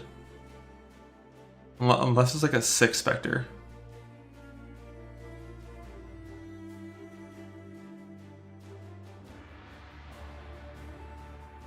RF and minions. Like, RF's a cool build.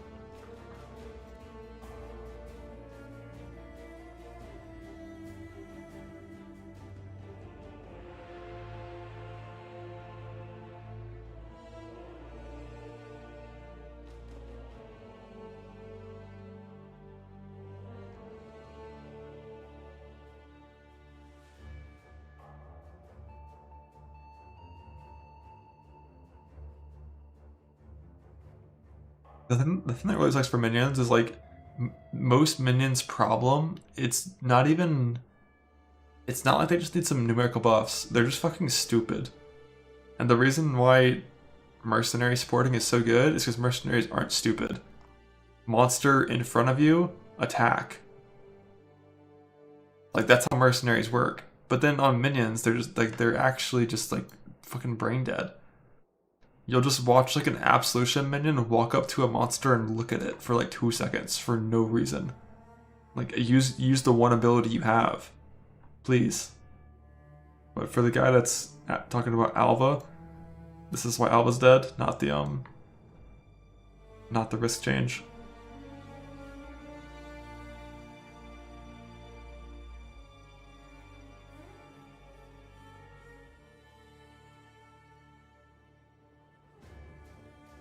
One of the dual works was so dumb. I'm not surprised the melee one's dumb. But like the good mercs, right? Like the KB merc, just fucking blasting.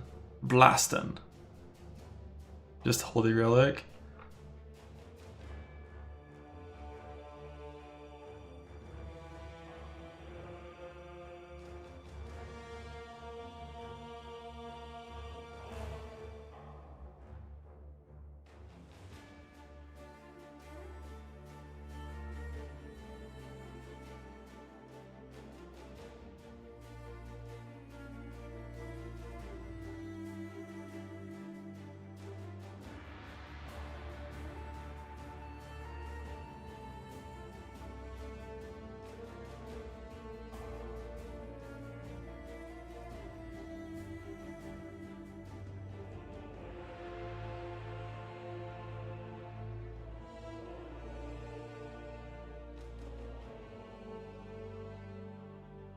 Nemesis Scarabs and free 8-mod maps.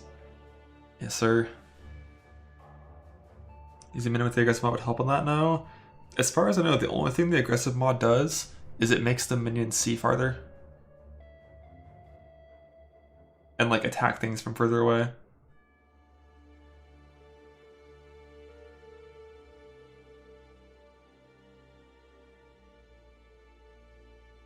Which helps if like range is its problem. But in a lot of cases, it's not. Do we know if that kills Alva? No, we don't know. But based on how they did every other mechanic, like, you know, Abyss Hordes, I'm not confident in it being alive.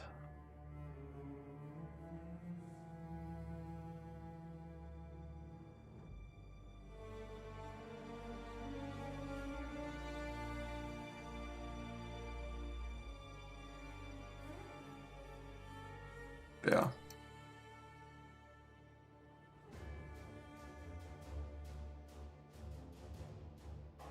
Yeah, weapons kind of good AI. That's the thing with minions. All the minions that have good AI are temporary. It's like your summon skellies, your SRS, your animate weapon. All of these things just fight until they die. But the actual dream would be to play some Spectre shit. But they're all kind of rough. And then defense on minion builds, I'm not a huge fan of nowadays either.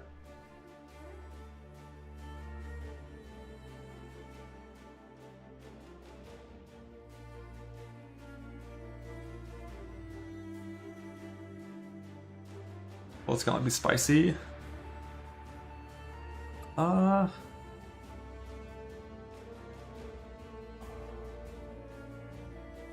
mean, there might not be a gauntlet.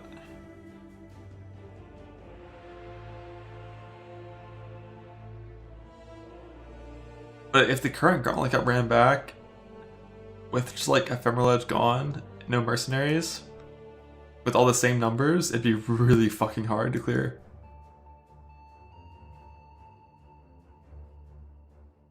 Talking about minions.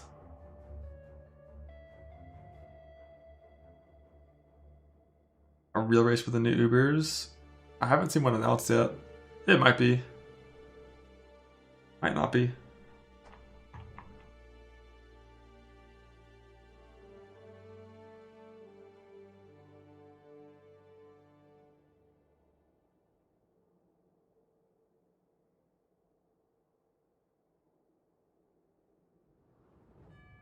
Ubers look scary. They probably will be pretty scary. I'm curious how much less life they're gonna give the normal version of the bosses.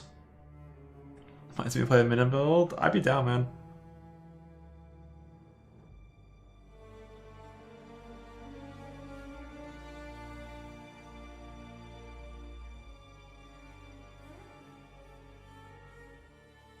How many are gonna die in hardcore mudflats?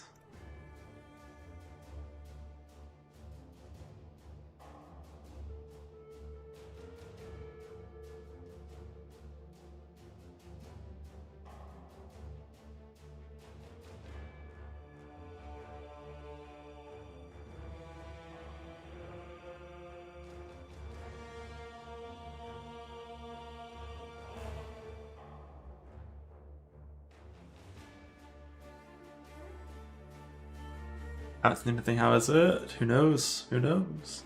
Some really good quality of life stuff and like general like core changes to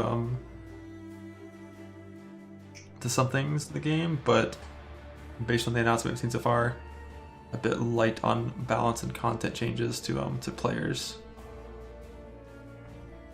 It's like a summary that I would say.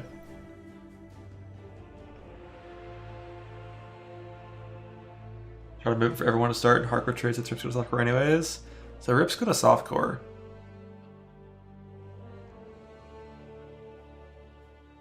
There was this funny problem in PoE2 where if you had currency exchange, like things being used in hardcore and you died, you couldn't cancel your currency exchange listings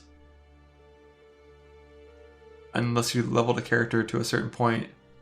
And it also meant you couldn't use your currency exchange in softcore because they were blocked. So if your plan is to play softcore trade eventually, you know, probably just do that. When the window effectively comes out, usually it's like a couple days before the patch hits. Usually.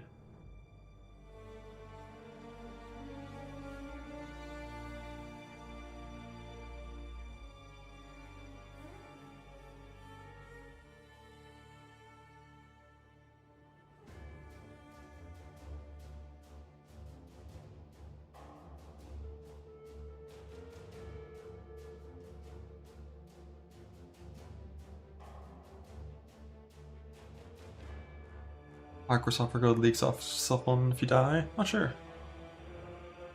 But yeah, for this league, hardcore trade goes to software trade instead of standard, which is sick.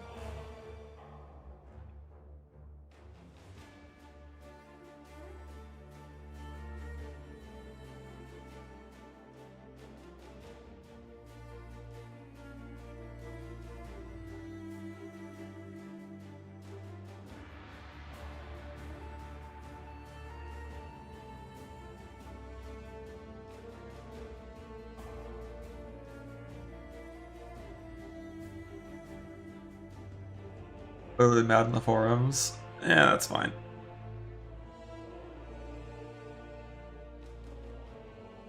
Like the thing is, like most of the loot nerfs outside of like the grav nerf are really only like the hyper endgame T17 juicing people, which is not a significant portion of the player base. What are they mad about? Basically, like the four best strats that were all like double the loot of like the next best strats were just like deleted. And then also some global loot nerfs to T17 mods, and obviously losing our Merc is a loot nerf. So if you play a lot of endgame last patch, you're gonna drop way less shit this patch. but still a lot of shit relative to like 3 patches ago.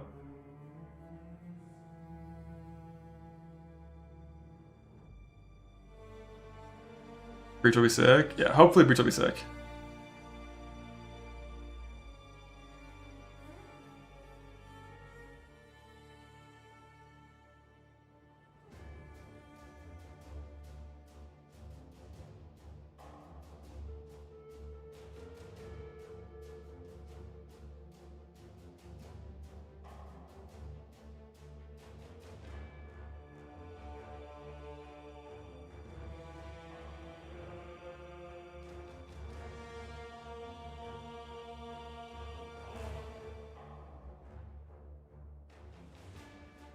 Three patches Necropolis. I don't even know what 3 patches ago was.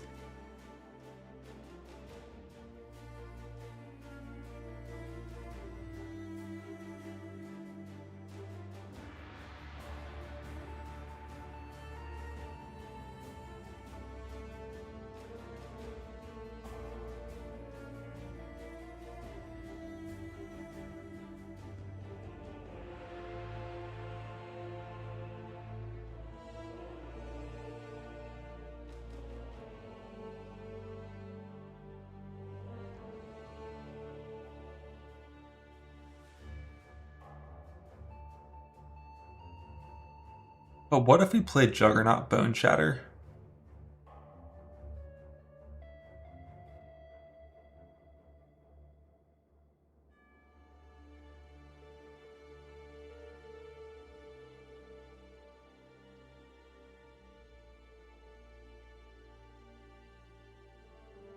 Nah.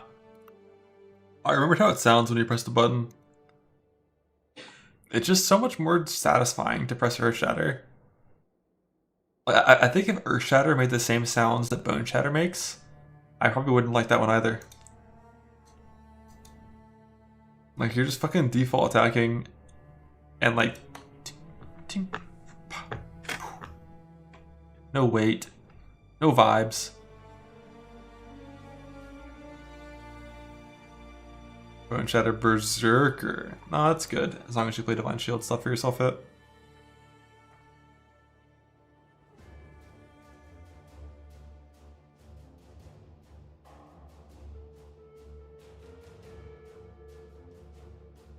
The crunch every time? Yeah, I don't know what happened. I don't like it anymore. And there's something about sitting still default attacking compared to like pressing Earth Shatter that just like, it just feels so much less satisfying. Like if I'm walking in circles around Fortress Boss pressing Earth Shatter, it just feels better than pressing Bone Shatter. Not to mention Bone Shatter's damage just sucks. I think even with the buff, like let's say you're maintaining like a reasonable amount of stacks, like 28 to 30, we'll say 30 stacks. It's still just like not that insane.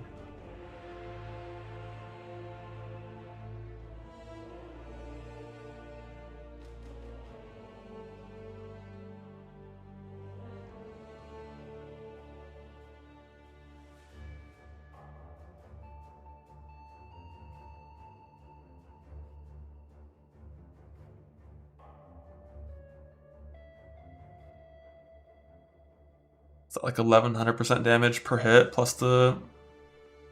I'm talking about hit-based Quantric, not the bleed stuff. The bleed stuff's definitely decent. Except, what do you play on AC? Wasn't it like, it's like Defiance? It wasn't Warcry speed, right? It's Defiance, Reach, and then like Convert or Armor or some shit.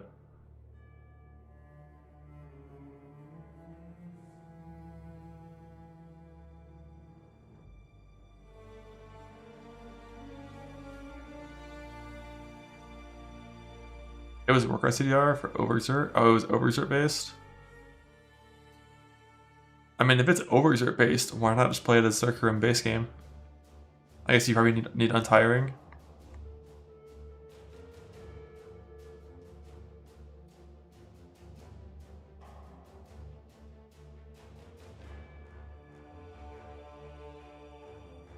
What exerts do you even have on that skill? Like Rallying Cry, Battle Mages, and Intimidating Ancestral? Like I said, it's still 4.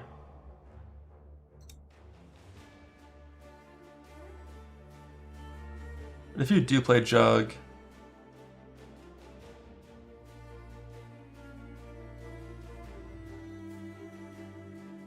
Oh, it is still all 5. I thought it was -2, not -1.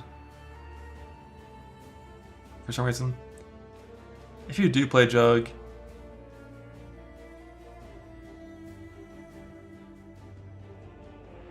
The same number? Yeah, it's the same number. For some reason, I thought it was 1 less, but...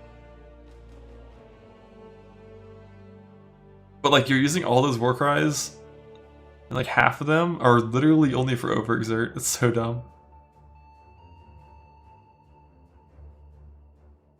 But you still want to play Echoes on that, right? In the end game? So you still want to go on Tiring.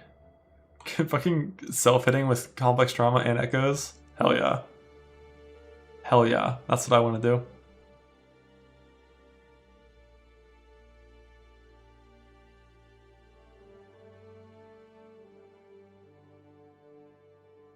I feel like the ideal setup for that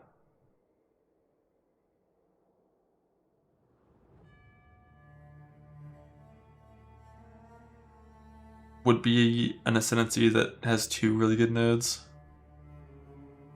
And you just play like Unstoppable and Tiring, and then like have it good Ascendancy things. Because like this isn't like that good, I don't think. You can just take Inexorable, maybe. Or just like 1 really good node and go on flinching, because like fuck Unyielding and fuck another thing.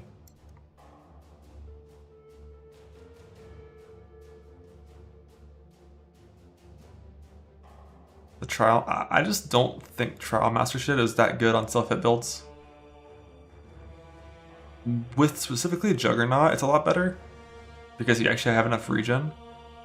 But without Juggernaut regen, like you're just gonna self-hit off your Blood Barrier, you're gonna self-hit off your Val Molten Shell.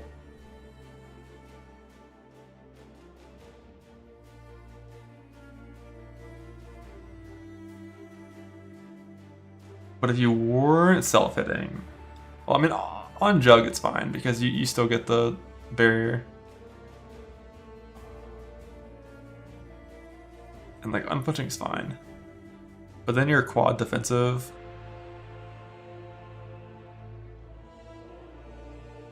I mean, there's like no way I'd play that over slams, I don't think.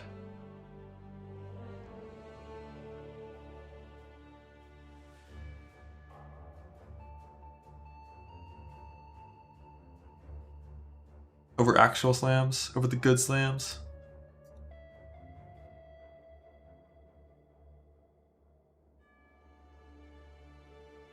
But owning bosses in Gauntlet, yeah, it's fine versus bosses.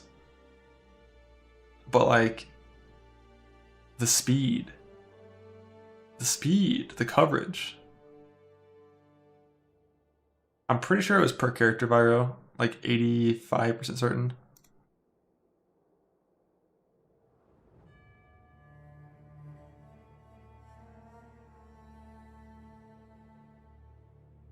Wait, is Base Bone Shatter uncapped, but Trauma is capped? Oh no, it's capped, right? Because of the lose all on 10.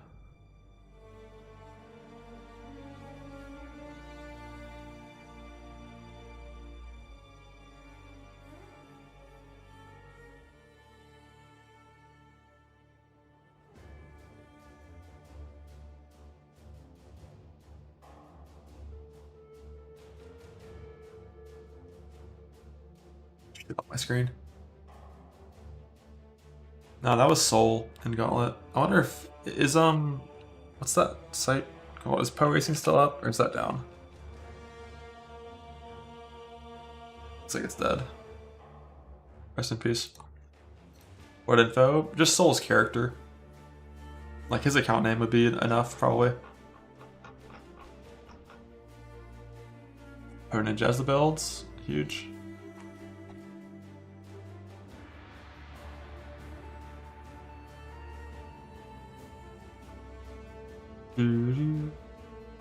Thank you.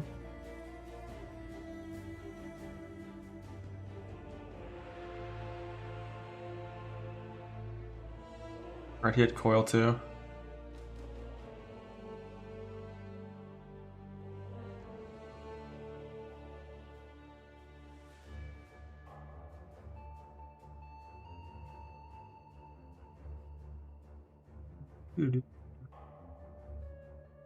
Thank you. In that version, we can just open super simply with this button right here.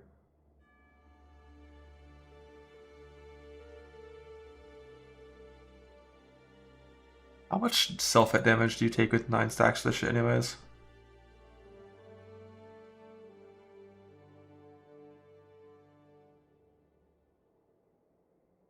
$6,000.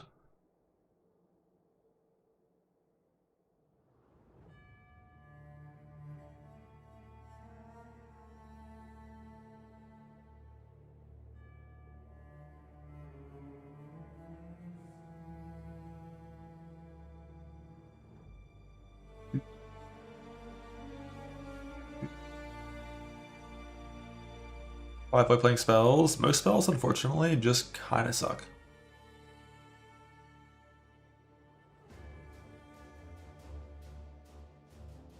Yeah, actually, it's just CDR for Warcry stuff. Max hit. There's no way that's right. That can't even be close to right. Missing aggravate, I assume. Where's that at? That's more like it.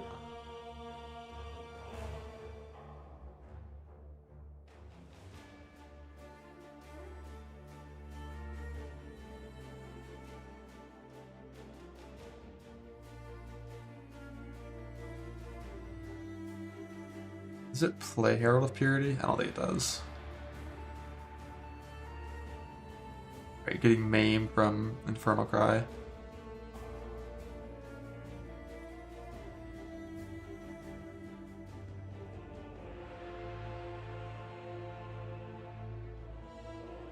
Still basically full auto exert, which we love.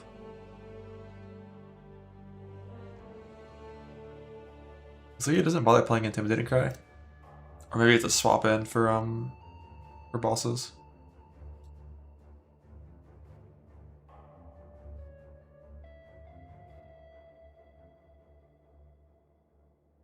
This axe is triple T1, unveil speed, crafted fizz dot multi. Triple T1-ish. I'm pretty sure it's triple T1. But it might be like 1T2. Bunch of very easy to acquire life res gear.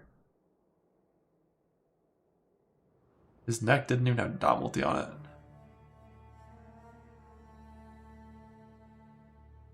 Same for either ring.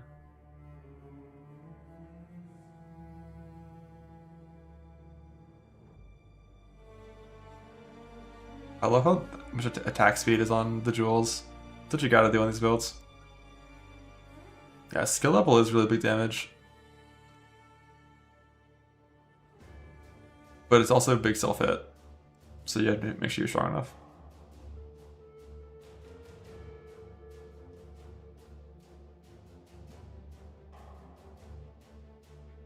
Look at that bleed DPS range. 300k to 12 million. Bleed duration only 4 seconds.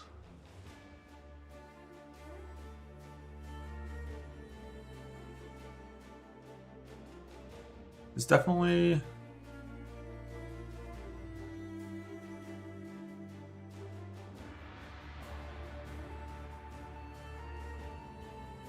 Oh, wait, didn't there used to be a bleed mastery that gave you 60% bleed duration? Is that gone?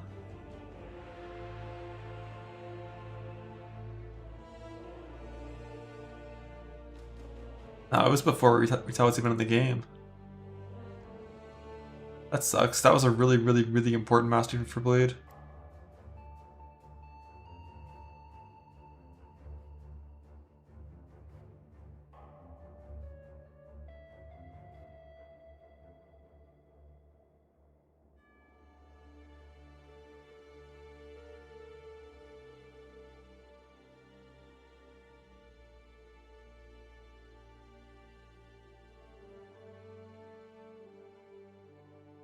It's wild how much damage I can do. Tinctures are just so fucking strong. But you have to like properly maintain your bone shatter stacks and then hit your tincture and get a big bleed, hit, and maintain uptime of your attacks to... So I think the average bleed in this is actually less than this number, right? Because can't you not attack more than once every second? How does that math work? Unless 6 seconds. Like, I guess you can almost go full speed. Not quite. You can go like 1.7 without hitting 10.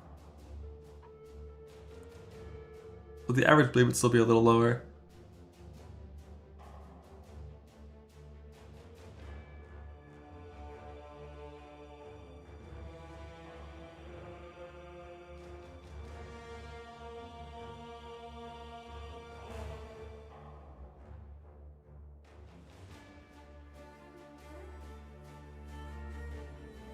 Full speed and so enough.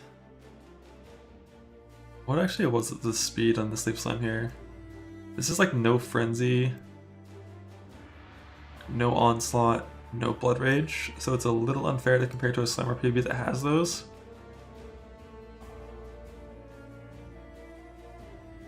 And only faster attacks. Let's be kind.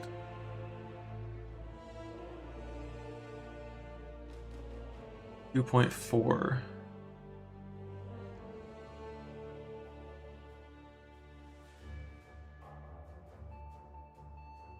No frenzy.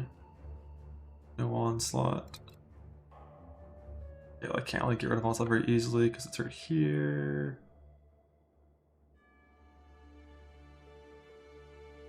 Frenzy, no onslaught, no blood rage. I love how my attack speed's like so fucking slow on this character. Why is that? 2.04? Jesus. The Sleep Slam didn't have momentum either, actually. This character would actually be slower than that character. Well, only because it's missing all the things, but that one's also missing all the things. Is Bleak good? Why is he so fast?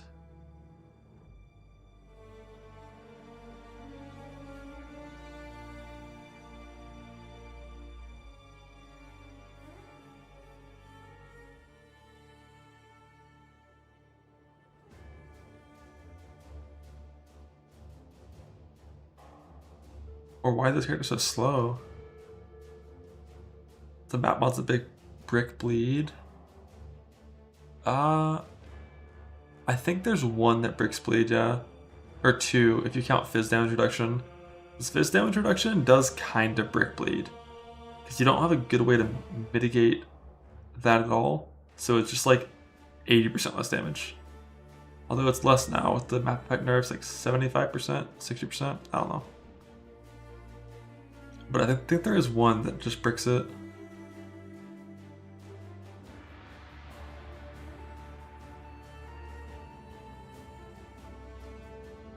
Yeah, this is the Doriani setup that I was going for. God, this Light of Meaning is so fucking good. But that new life jewel, if you can get it, for like converting resist to life instead is even better. Just convert all these to fire res nodes, put that here, click diamond skin. Just gain like 2000 life. I just wish slams didn't like have to be self-hitting in the end game.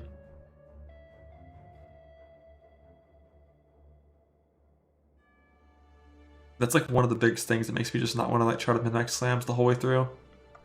On top of just like, I like playing 2 builds per league instead of 1.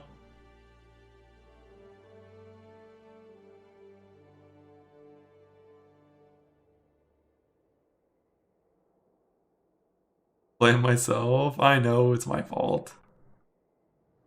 It's my fault.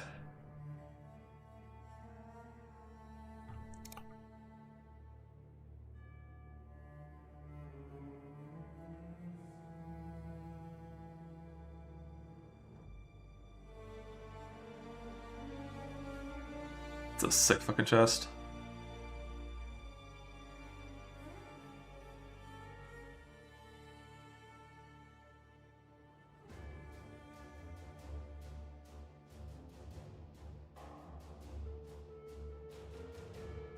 I mean, self-hitting is still a good thing, I think, in a lot of scenarios.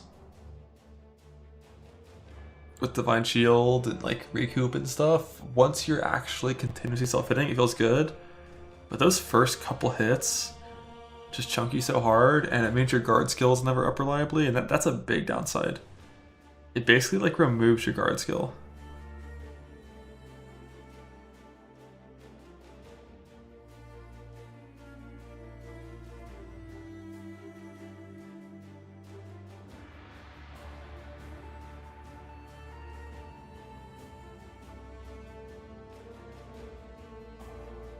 Yeah, it's definitely nowhere near as valuable as it used to be.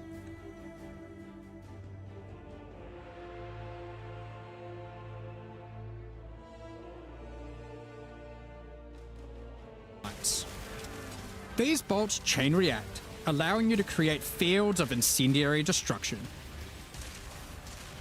Thunderstorm is a bow attack, which creates a whirling storm of wind and lightning where it lands. While you're within... I want to get KBF clustering builds, see if there's any that I actually like.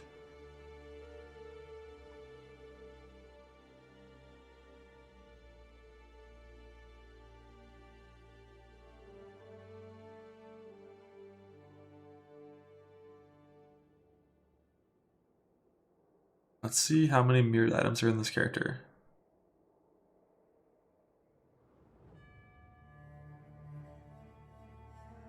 The goal, fucking Alva abuser.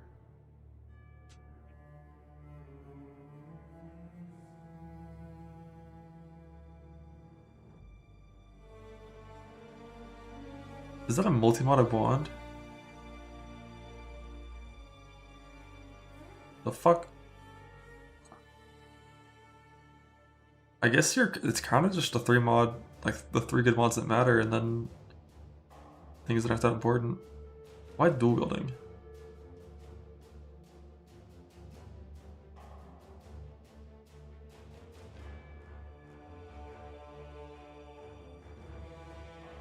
Big totems? No. Yeah, look at this shit. These higher builds taking 2 small nodes.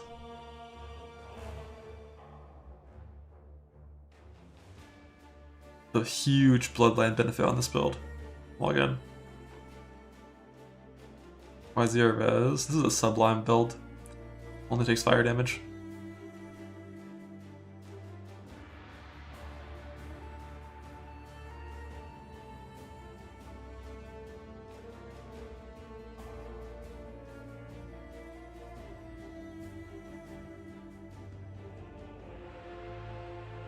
I wonder how bad it would be if you actually lost implicits on a build like this in the endgame. Also, I have no idea how this calcs damage in PoB.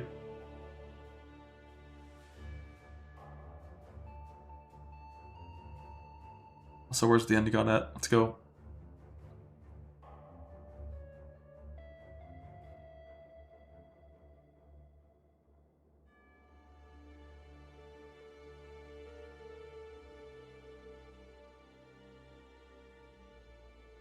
You really like higher AoE? Oh yeah, always like higher AoE. You could have to do with walls, kind of like Earth Shatter, but a build that was like already, I think, good. Just getting hopefully 2 better ascent points clicked is neat to think about.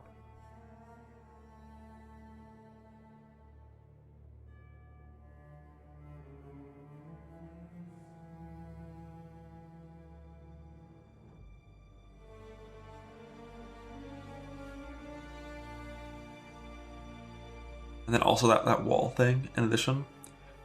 But I'm not too sure how the wall thing would work.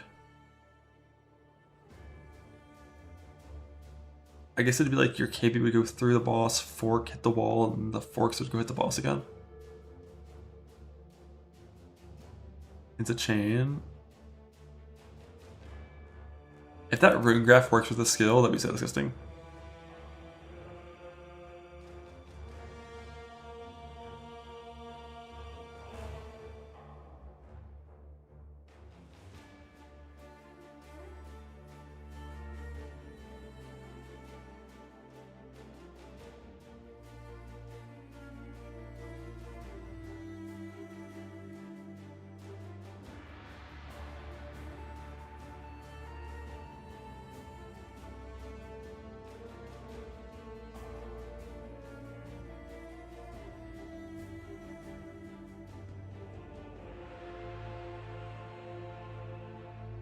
What is Radiant Faith, anyways?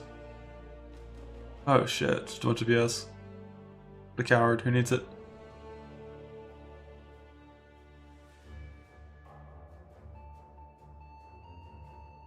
Oh, it's only a single mod, Watchers. If you had a 2 mod with Clarity, I bet that costs like more than a mirror though.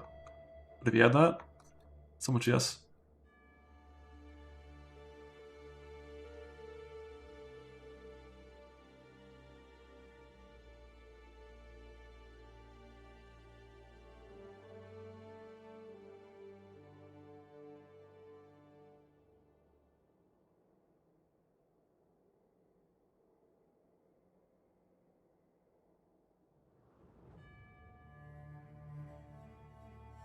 Damn, that's a high value fucking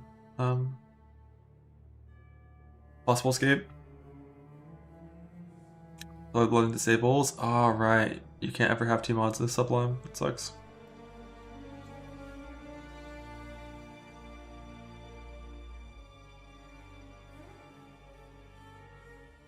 I guess oh shit, he like interesting. So it's full mana stack, but then go ES based and say fuck Mind Over Matter entirely. But Mercenary can have something? True. But early game maybe like Life Mind Over Matter based, and later on.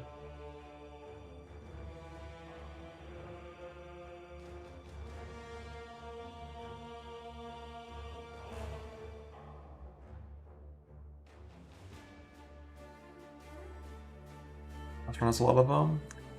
I might peek. Wasn't he doing totems? Was it not totems?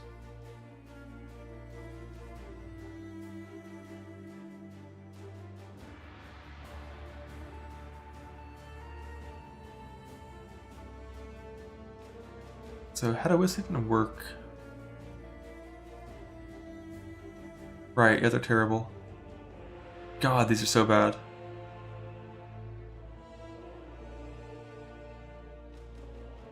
Like, why can't they just be fucking Mirage Archer AI?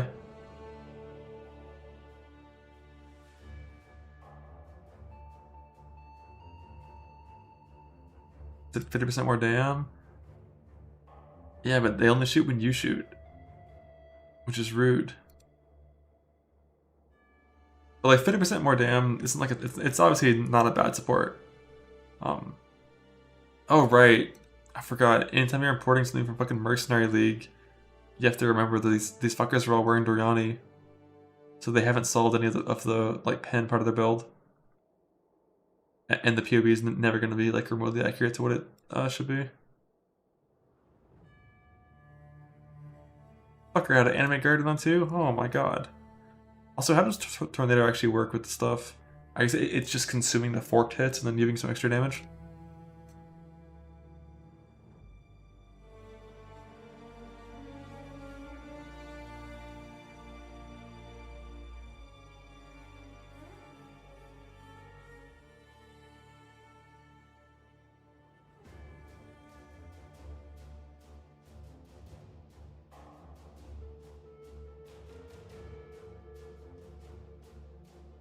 Mercs were a mistake. And Mercs were so much power once they were set up, but I really enjoyed gearing them. And also, doesn't this just get like a near permanent tincture if you had this set up?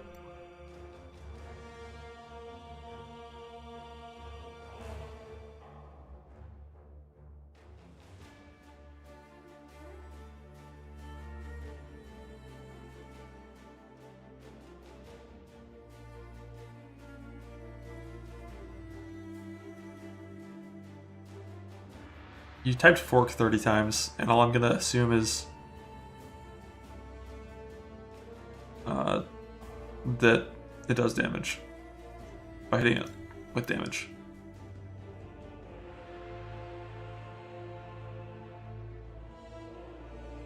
It is a tincture. Why the fuck do tinctures not work with range weapons by default yet? That's so dumb. Makes no sense. Fuck Borden.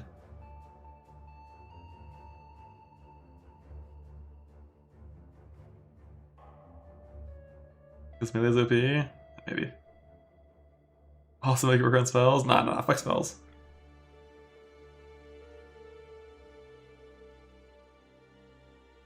some bleed apply before all phase reduction. The calculation for the bleed damage applies before phase reduction, but then the bleed itself is reduced by phase reduction from sources of generic phase reduction, like the map mod and armor. Or sorry, and not armor. The map mod and endurance charges, but not armor. Specifically, armor is always irrelevant for bleed, but the map mod just gives like 70% just raw PDR, which works on bleed. But yeah, this build definitely might play. Something of this nature. Some sort of mana stack.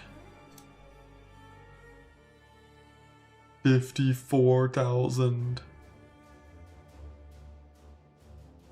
But who has the most damn? That's what I'm talking about.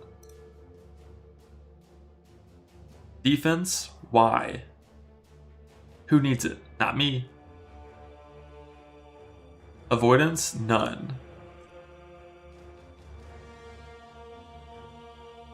What's happening? That's how my monitor normally looks. And for some reason today OBS is picking it up. Like my monitor got unplugged, I plugged it back in, and now OBS picks up flux, whereas before it didn't. I assume it'll fix itself after like a PC restart, but I haven't done it yet. I tried to close OBS and reopen it, but it didn't work.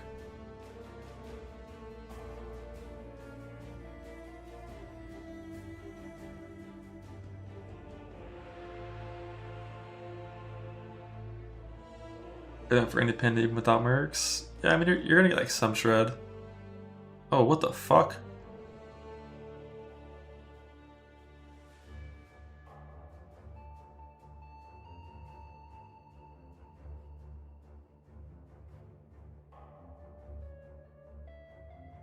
Blood Notch, yeah, dude.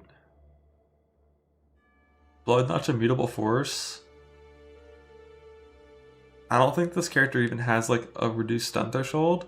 It just has so little life and its mind over matter that its stun is so fucking shit by default that it works without any... It works for bigger hits.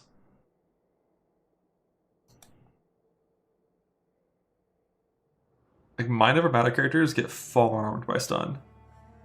They get absolutely farmed.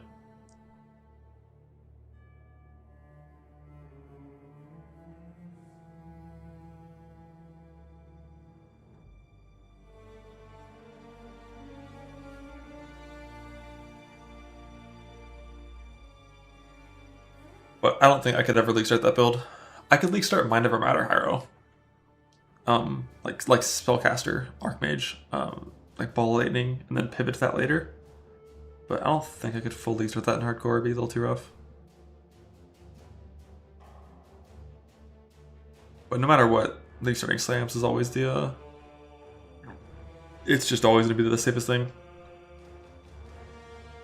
Like some Earthshatter Zerker into Wanding later after farming. Econk Ignite looks nice. I didn't even read the full changes to that. I just assumed they were nerfing it for leveling.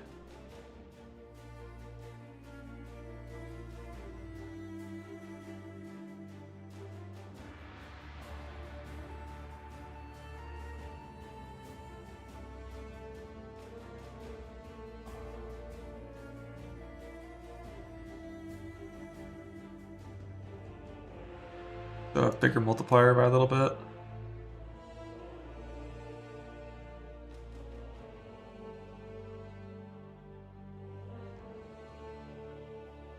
Kind of confused on all of this. Why was only the fire changed?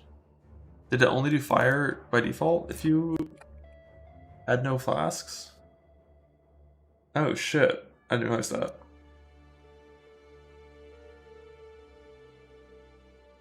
I thought I did all three always, and then more of all three if you had flasks up.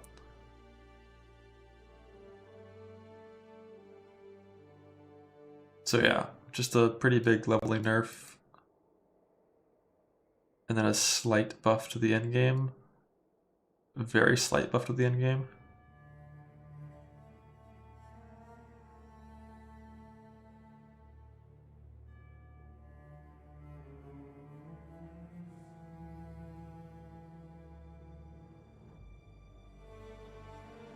Vortex of Proj got fucked up here.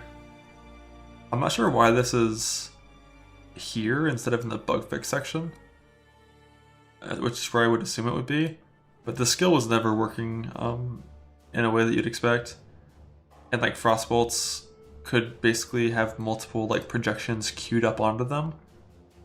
And then once the first one hit it, the remaining ones would still blow up on it, which let you proc more vortexes than you should based on the number of Frostbolts you had generated.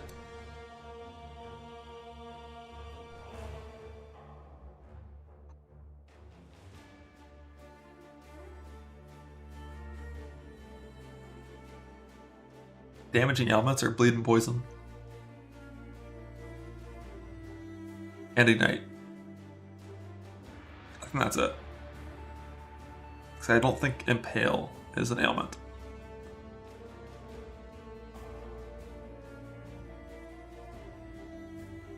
Does ball lightning suck early? Nah. Ball lightning's fine early. It's just bad. Basically, as soon as you reach the point where you want to start doing 17s and you're still on shit gear, that's when ball lightning's kind of bad. But for everything right up to 16s from league start, it should be totally fine.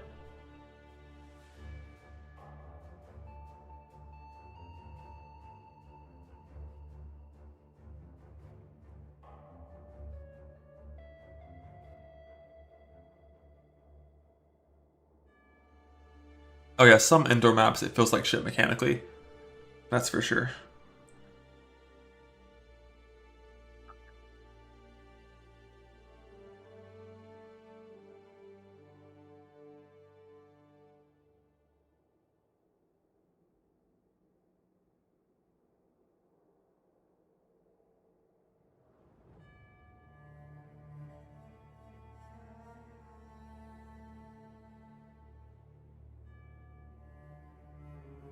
What carriage with an Orobot? Just some kind of wander, probably. Some headhunter wanding character that runs around with Nimbus and headhunter and right clicks the whole screen.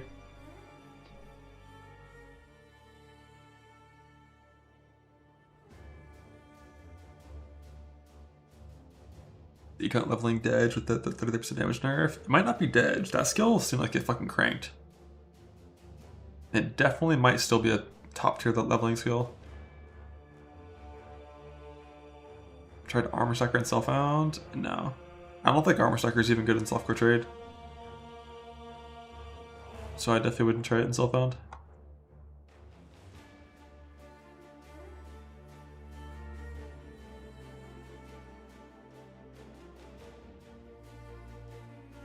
It's a good money sink.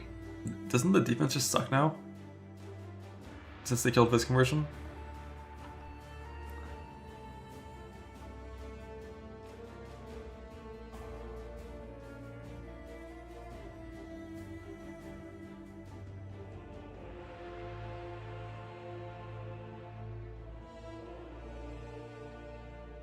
Is Peacock still viable? I'm sure it's still viable. But it's more reliant on flasks. Like both of the concoctions got nerfed as at their baseline and had their flask effects increased by a little bit to make them a little more flask reliant. What other things got buffed in these patch notes? It's mainly like Fizz Dot.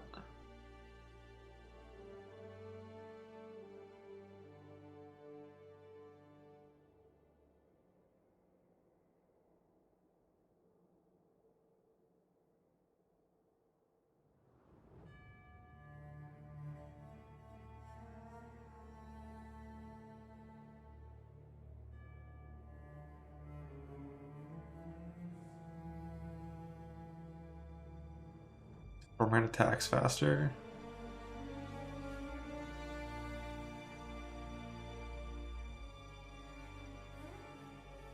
Oh shit. Too bad it's a bow skill.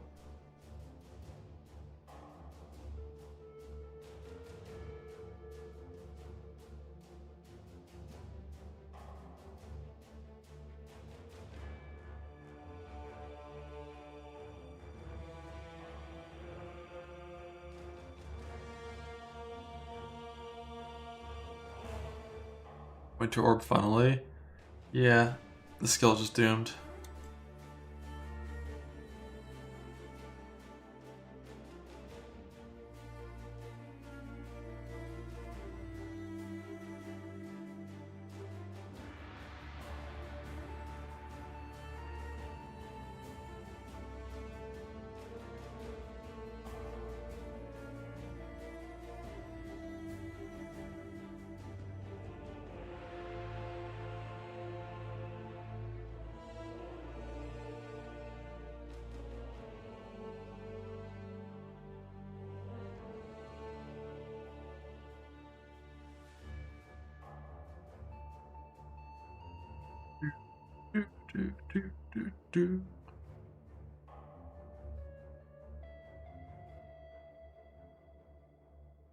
Alright, here we got Winter Orb, Assassin, Crit, Poison, Beacon of Madness for Pops, and Ignite Prolif. Wait, we don't have Prolif. Fuck, build sucks.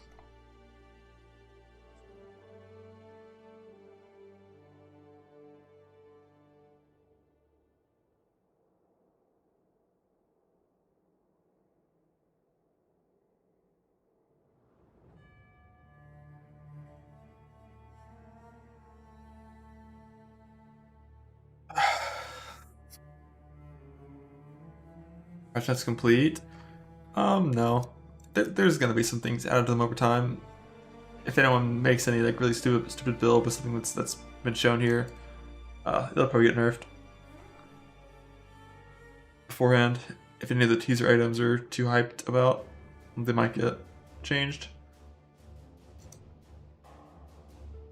AKA no build, AKA Earthshatter. I'm playing Earthshatter Zerker. That's all I'm playing, there's nothing else. That's on Power Cost mine. They never should have worked that way in the first place. It was dumb from the start.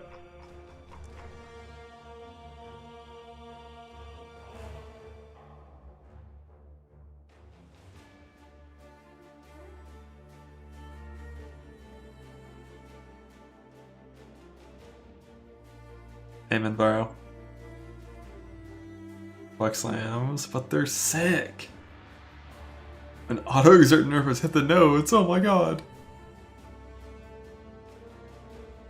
Myself on a trade? I don't know. I'm probably not going to be confident on if I'm playing Self-Bound versus trade until like the day before the league comes out. Because I just constantly go back and forth on it.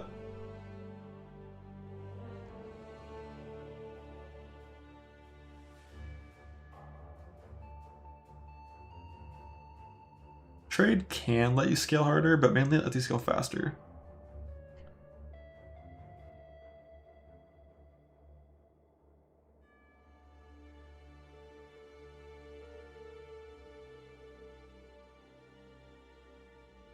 Six weeks still poo too. Woo. I got as much time as I want.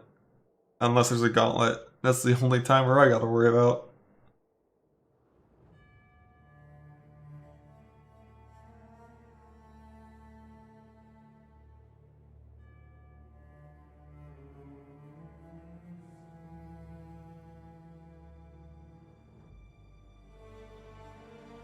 You mean 1.0?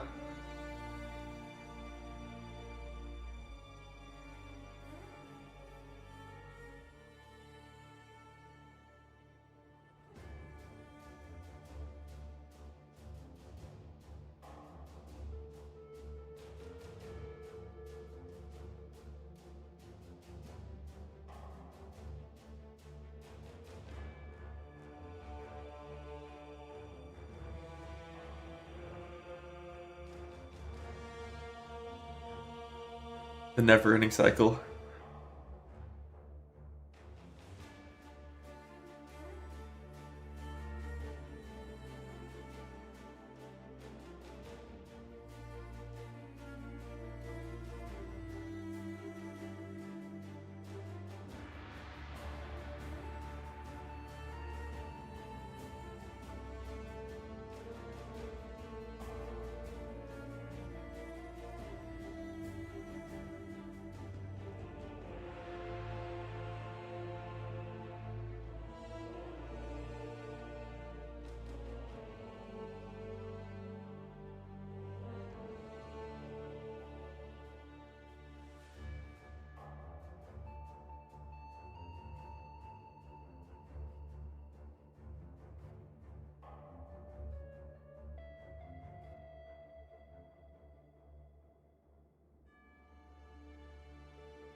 a chance to remove this is about 100% worth it. No, that should probably be a 100% chance to be something that you care about.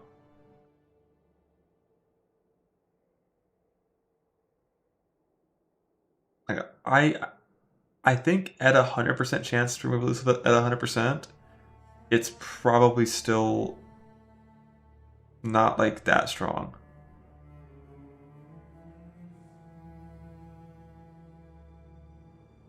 Like, it's probably close to like the average power of 2 points for an Ascendancy.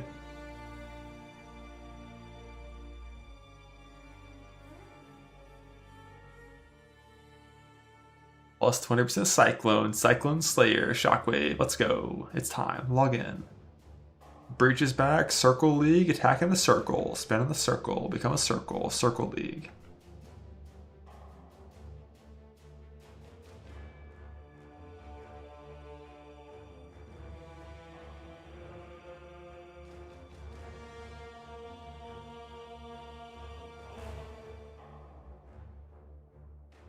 Could it be good? It's like an okay build. It's always been an okay build.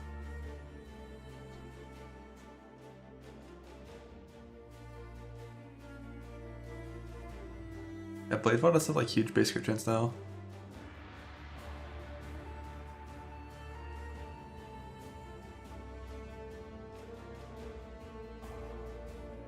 But what are you doing with that?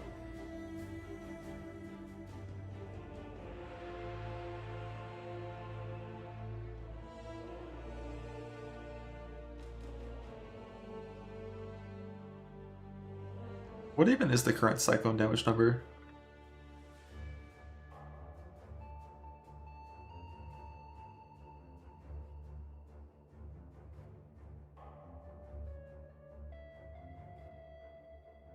$375? $375 and can't really be exerted.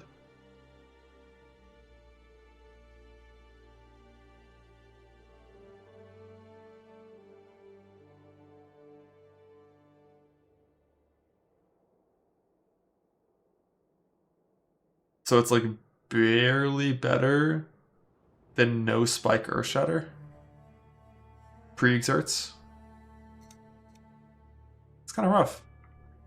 I'm pretty sure Cyclone damage could be doubled and it wouldn't be OP. Now if it was doubled and the move penalty was removed, then I think it would be pretty pretty good. Pretty playable.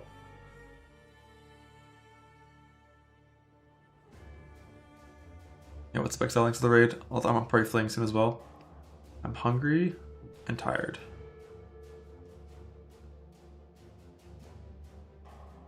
Standard, that's the proj scaling. I would love to play some cast on crit. Whatever actually happened to Lancing Steel of Spring? Did that get fucked up in any way? After the cast on crit, did he meta? So you got a very few proj count reduction, mana cost increase.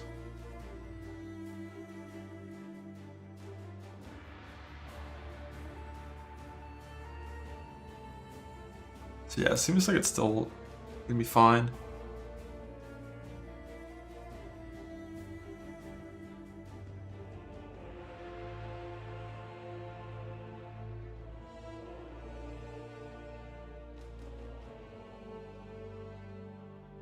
Quality. The quality seems like it still goes up to 10.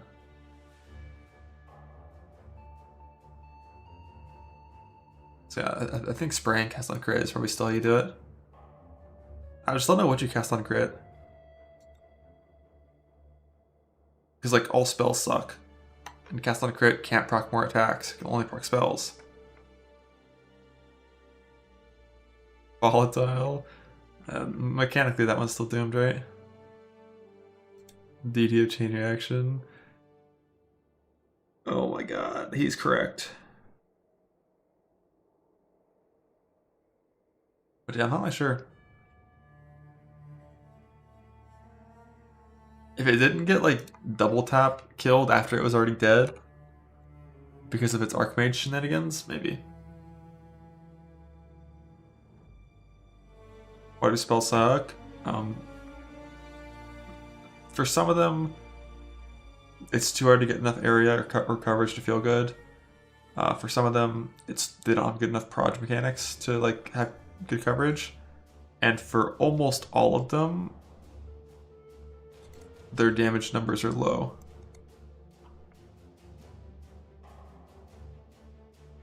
They got like a little bit of a buff recently, but like most of them just don't do damage relative to like what current end game requirements are.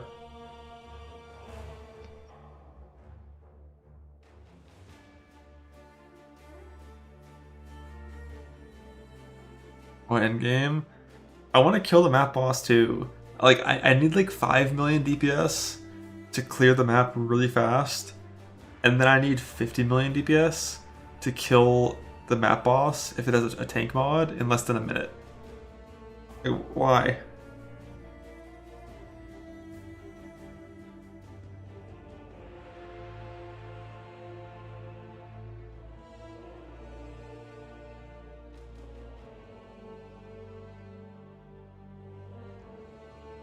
Why the words doesn't that on the screen?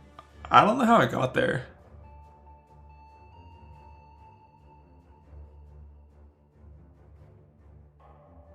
But for a map boss, for a T17 boss with a tank mod, yeah.